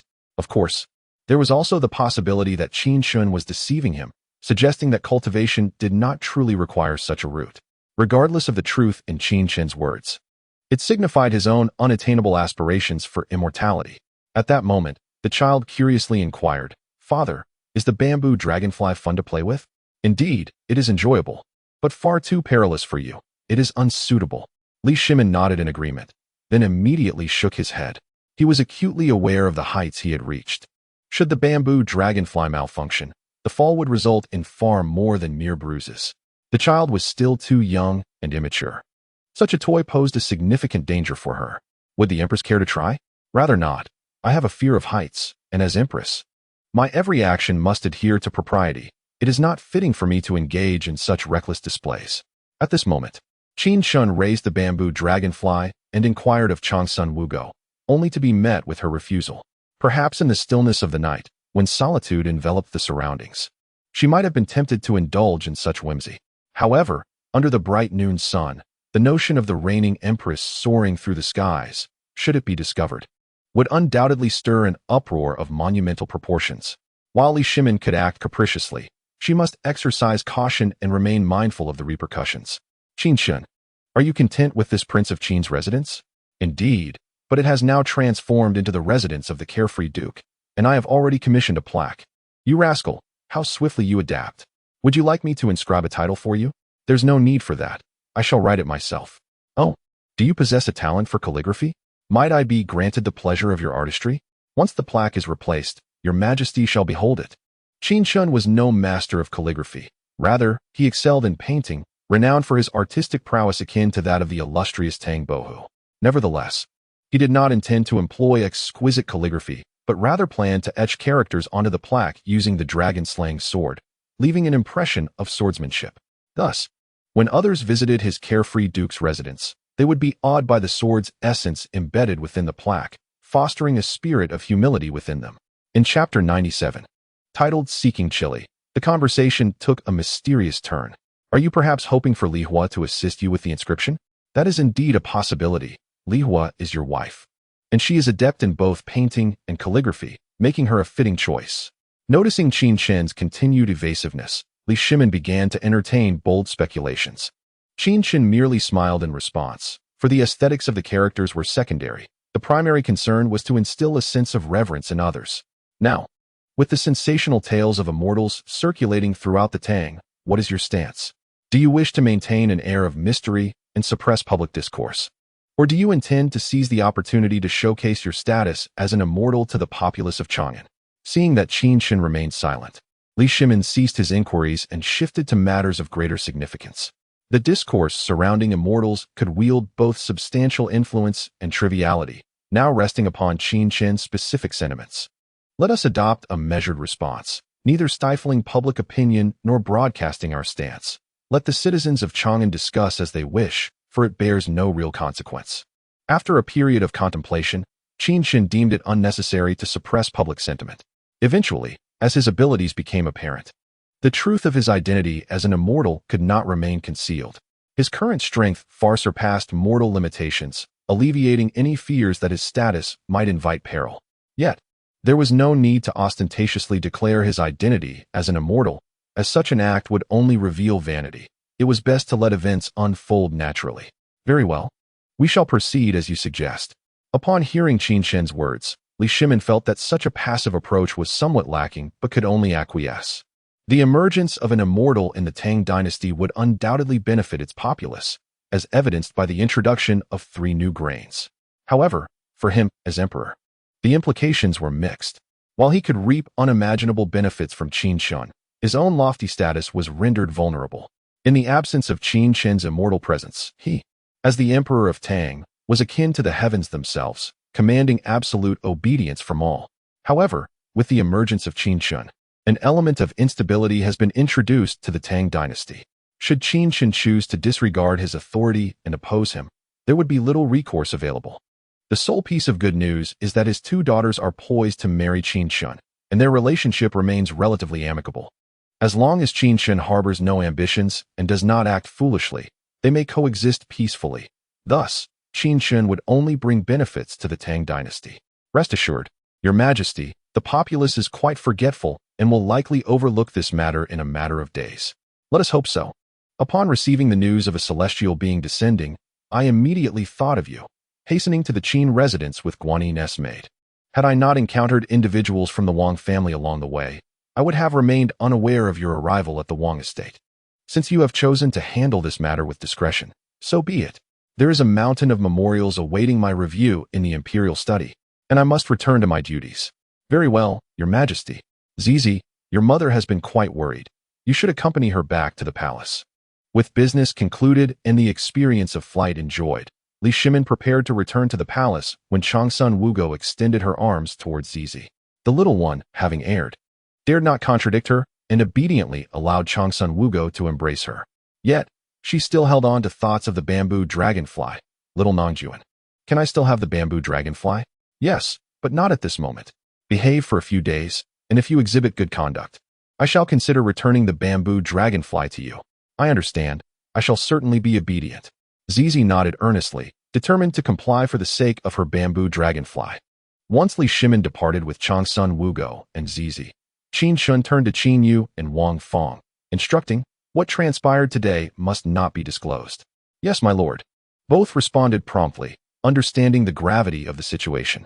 Even if they were to share the extraordinary events of the day, others might not believe them. However, this matter is of great significance, pertaining not only to the carefree Duke Qin Chen, but also to Emperor Li Shimin of the Tang Dynasty. Even with 8 times their courage, they would not dare to speak carelessly. Very well, you may leave now. I shall continue to explore with Lizzie. Understood. Qin Yu and Wang Fong bowed respectfully before departing, leaving only Qin Chen and Li Lizzie. Qin Chen, if Zizi behaves well, are you truly going to return the bamboo dragonfly to her? Naturally, having made a promise to Zizi, I shall certainly fulfill it. Well then, you must remind Zizi to be cautious. She listens to you. Li Lizzie wished for Qin Chen to be a man of his word, and upon hearing him mention his promise, she ceased her persuasion. Rest assured, I will establish clear rules with her. Should she continue to misbehave, not only will the bamboo dragonfly be confiscated, but she shall also be denied any future treats or amusements. Zizi, though young, is quite sensible. A bit of mischief now and then is merely the nature of childhood. You are correct. Zizi is not yet 3 years old, so we cannot hold her to overly high standards. Li Lizzie nodded, acknowledging that Qin Chen truly cared for Zizi, showing both affection and patience. It is no wonder that Zizi clings to him so fondly. Let's Zizi, today see you in spicy and sour shredded potatoes were not quite authentic. Let us venture forth to seek a vegetable known as chili. It is the ideal companion for stir-frying potatoes. Qin Chen gently caressed Li Lizzie's cheek, then smiled and said, Where shall we go? To America. America? Surely it is not within the realm of the Tang Dynasty. Is it a small nation of the western regions? Qin Chen, though you are a cultivator, this seems excessively reckless, does it not? Must we travel such a distance for a mere vegetable? How long will our flight take? Li Lizzie was taken aback by Qin Chen's mention of America, a place she had never heard of, indicating it lay beyond the borders of the Tang Dynasty. Such a considerable distance, even if Qin Chen could fly, would likely require a substantial amount of time. Was it truly necessary? No need to fly. We shall use this. Qin Chen exclaimed, extending his finger to trace a circle in the air. Gradually, a sparkling portal materialized before Li Lizzie. This is a door? Li Lizzie hesitated for a moment before asking uncertainly. Noticing her apprehension, Qin Chen smiled slightly and, with a playful demeanor, introduced, "It is called a teleportation portal. You can go wherever you wish. I even used it last night to watch you sleep." What? Was my sleeping posture unseemly? Did I drool or talk in my sleep? It was evident that even the eldest princess of the Tang Dynasty displayed a degree of naivety when confronted with love. With such a wondrous portal before her, her concern lay in her image in Qin Chen's eyes. "Your sleeping posture was beautiful, and I merely glanced. Now, let us be on our way." Qin Chen chuckled, shaking his head, and then took Li Lizzie's hand as they stepped into the portal. In the next moment, the portal vanished, along with their figures. Chapter 98. Finding the chili. This appears to be wilderness, does it not? Qin Chen, are you certain that the chili you mentioned is here? Upon exiting the portal, Li Lizzie observed the dense vegetation surrounding them, with a vast forest in the distance, and questioned curiously. "It should be fine. Let us search the vicinity." Qin Chen was confident that his thoughts of chili while summoning the portal ensured the accuracy of their destination. "What does chili look like? Please describe it to me." "It is a crescent-shaped fruit, possibly green or red, and its plant is not particularly large, resembling a shrub." "Understood. I shall begin my search." Armed with this knowledge, Li Lizzie set out to explore the area.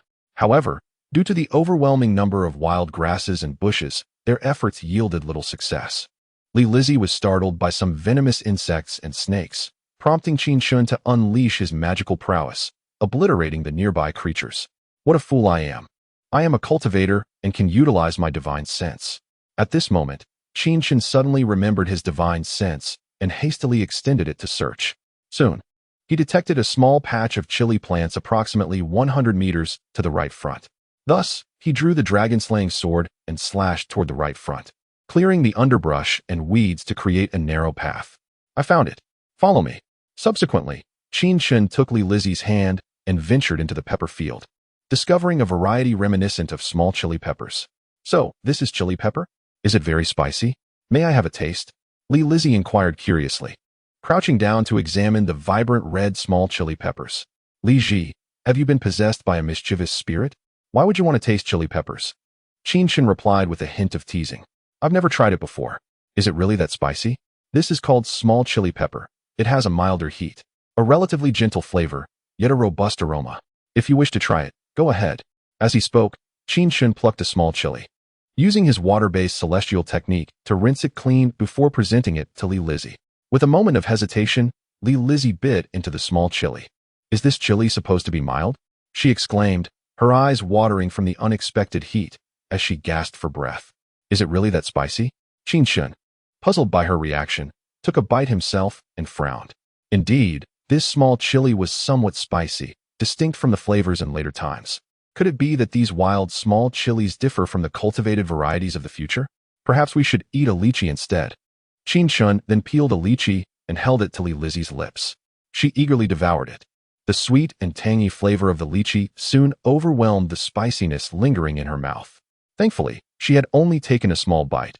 Had she consumed a larger piece, a single lychee would not suffice to mask the heat. Perhaps because it is wild, it is indeed a bit spicy, but that's all right. Chili pepper should have a kick.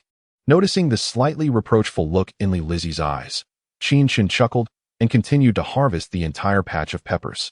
Curious, Li Lizzie asked, "Qin Chen, don't you have a single chili pepper that can be used with celestial techniques to grow rapidly? Why are you picking so many?" "I plan to share the remainder with others, allowing them to experience the zest of these wild small chilies," Qin Chen replied with a grin, intending for the native people of the Tang Dynasty to savor the exhilarating taste of chili peppers. Just as Qin Chen finished gathering the peppers and prepared to leave with Li Lizzie, they suddenly realized they were surrounded. The encircling figures were not ferocious beasts, but 4 wild men, armed with long spears and clad in animal skins. The wild men approached cautiously from all directions, clearly perceiving them as prey. Despite their careful approach, it was evident that evading Qin Chen's keen senses was futile. In an instant, he unleashed the technique Phoenix Dance in the 9 heavens, swiftly reaching the nearest wild man, and, in the blink of an eye, slashed his throat, eliciting a look of terror. Before the remaining 3 wild men could comprehend the unfolding chaos, Qin Chen vanished and reappeared 3 more times, leaving them to share the fate of their fallen companion. This technique was none other than the Xiangyi Taijian of Li Xiangyi, known as Drifting Dragon on Snow. "What just happened?" Qin Chen. Upon his return to Li Lizzie's side, she remained bewildered, unable to grasp the situation. For wild men encircled us, perceiving us as prey. I dispatched them to their demise. Qin Chen squeezed Li Lizzie's hand, soothing her bewildered heart, and then smiled as he began to explain. Is it conceivable that even in such a remote and desolate place, there are people who would regard us as game? Do they intend to rob us? Foolishness. Prey is meant for consumption, not theft. You mentioned the barrenness of this place. What use would robbing us serve? Cannibalism. Is this land so uncivilized? We should hasten our departure. Li Lizzie, startled by his words, had only heard of cannibalism in times of great famine when people resorted to such extremes. Even the tales of cannibalism she had heard were merely stories. She had never witnessed it firsthand. It was alarming to think that she nearly became a meal today. Fear not, for I am here. Qin Chen reassured her with a smile. There must be plenty of chili varieties in the Americas. Let us continue our search for other types. He summoned the wine gourd and, with Li Lizzie, soared into the sky, heading towards the horizon. The wine gourd was indeed the most suitable means of transportation for their quest for other chili varieties. To be cautious, he decided to keep his sword ready for any dangers. Is there no nation in the Americas? If one existed, such primitive behaviors as hunting one's kind would surely cease. Li Lizzie inquired curiously as she settled on the wine gourd, her heart gradually finding peace. During this era, the Americas are dominated by the Maya civilization, which primarily consists of city-states. Each city functions as an independent nation, boasting its own unique political, economic, and cultural systems, with no overarching unity. Besides these city-states, there exist various primitive tribes and groups, and we just encountered a rather rare cannibal tribe. The terms Maya civilization, city-states, primitive tribes, and cannibals made Li Lizzie feel as though she no longer recognized this world. After hearing Qin Chen's explanation, she was overwhelmed by the newfound diversity of the world around her. Qin Chen chuckled softly before stating seriously, "You do not lack knowledge of the world. Rather, you only comprehend a fragment of it, much like a frog at the bottom of a well, forever gazing at the sky above." Chapter 99. Return to the Qin Wangfu. Is the world truly as vast as you describe? Am I really akin to a frog at the bottom of a well? Li Lizzie paused, momentarily taken aback by his words, then playfully reproached him with a glance. How could he compare her, his fiancée, to a frog in a well? The world is indeed far larger than your imagination allows. To speak of it succinctly, there are 7 continents and 5 oceans. The continents are Asia, Europe, North America, South America, Africa, Oceania, and Antarctica. The oceans comprise the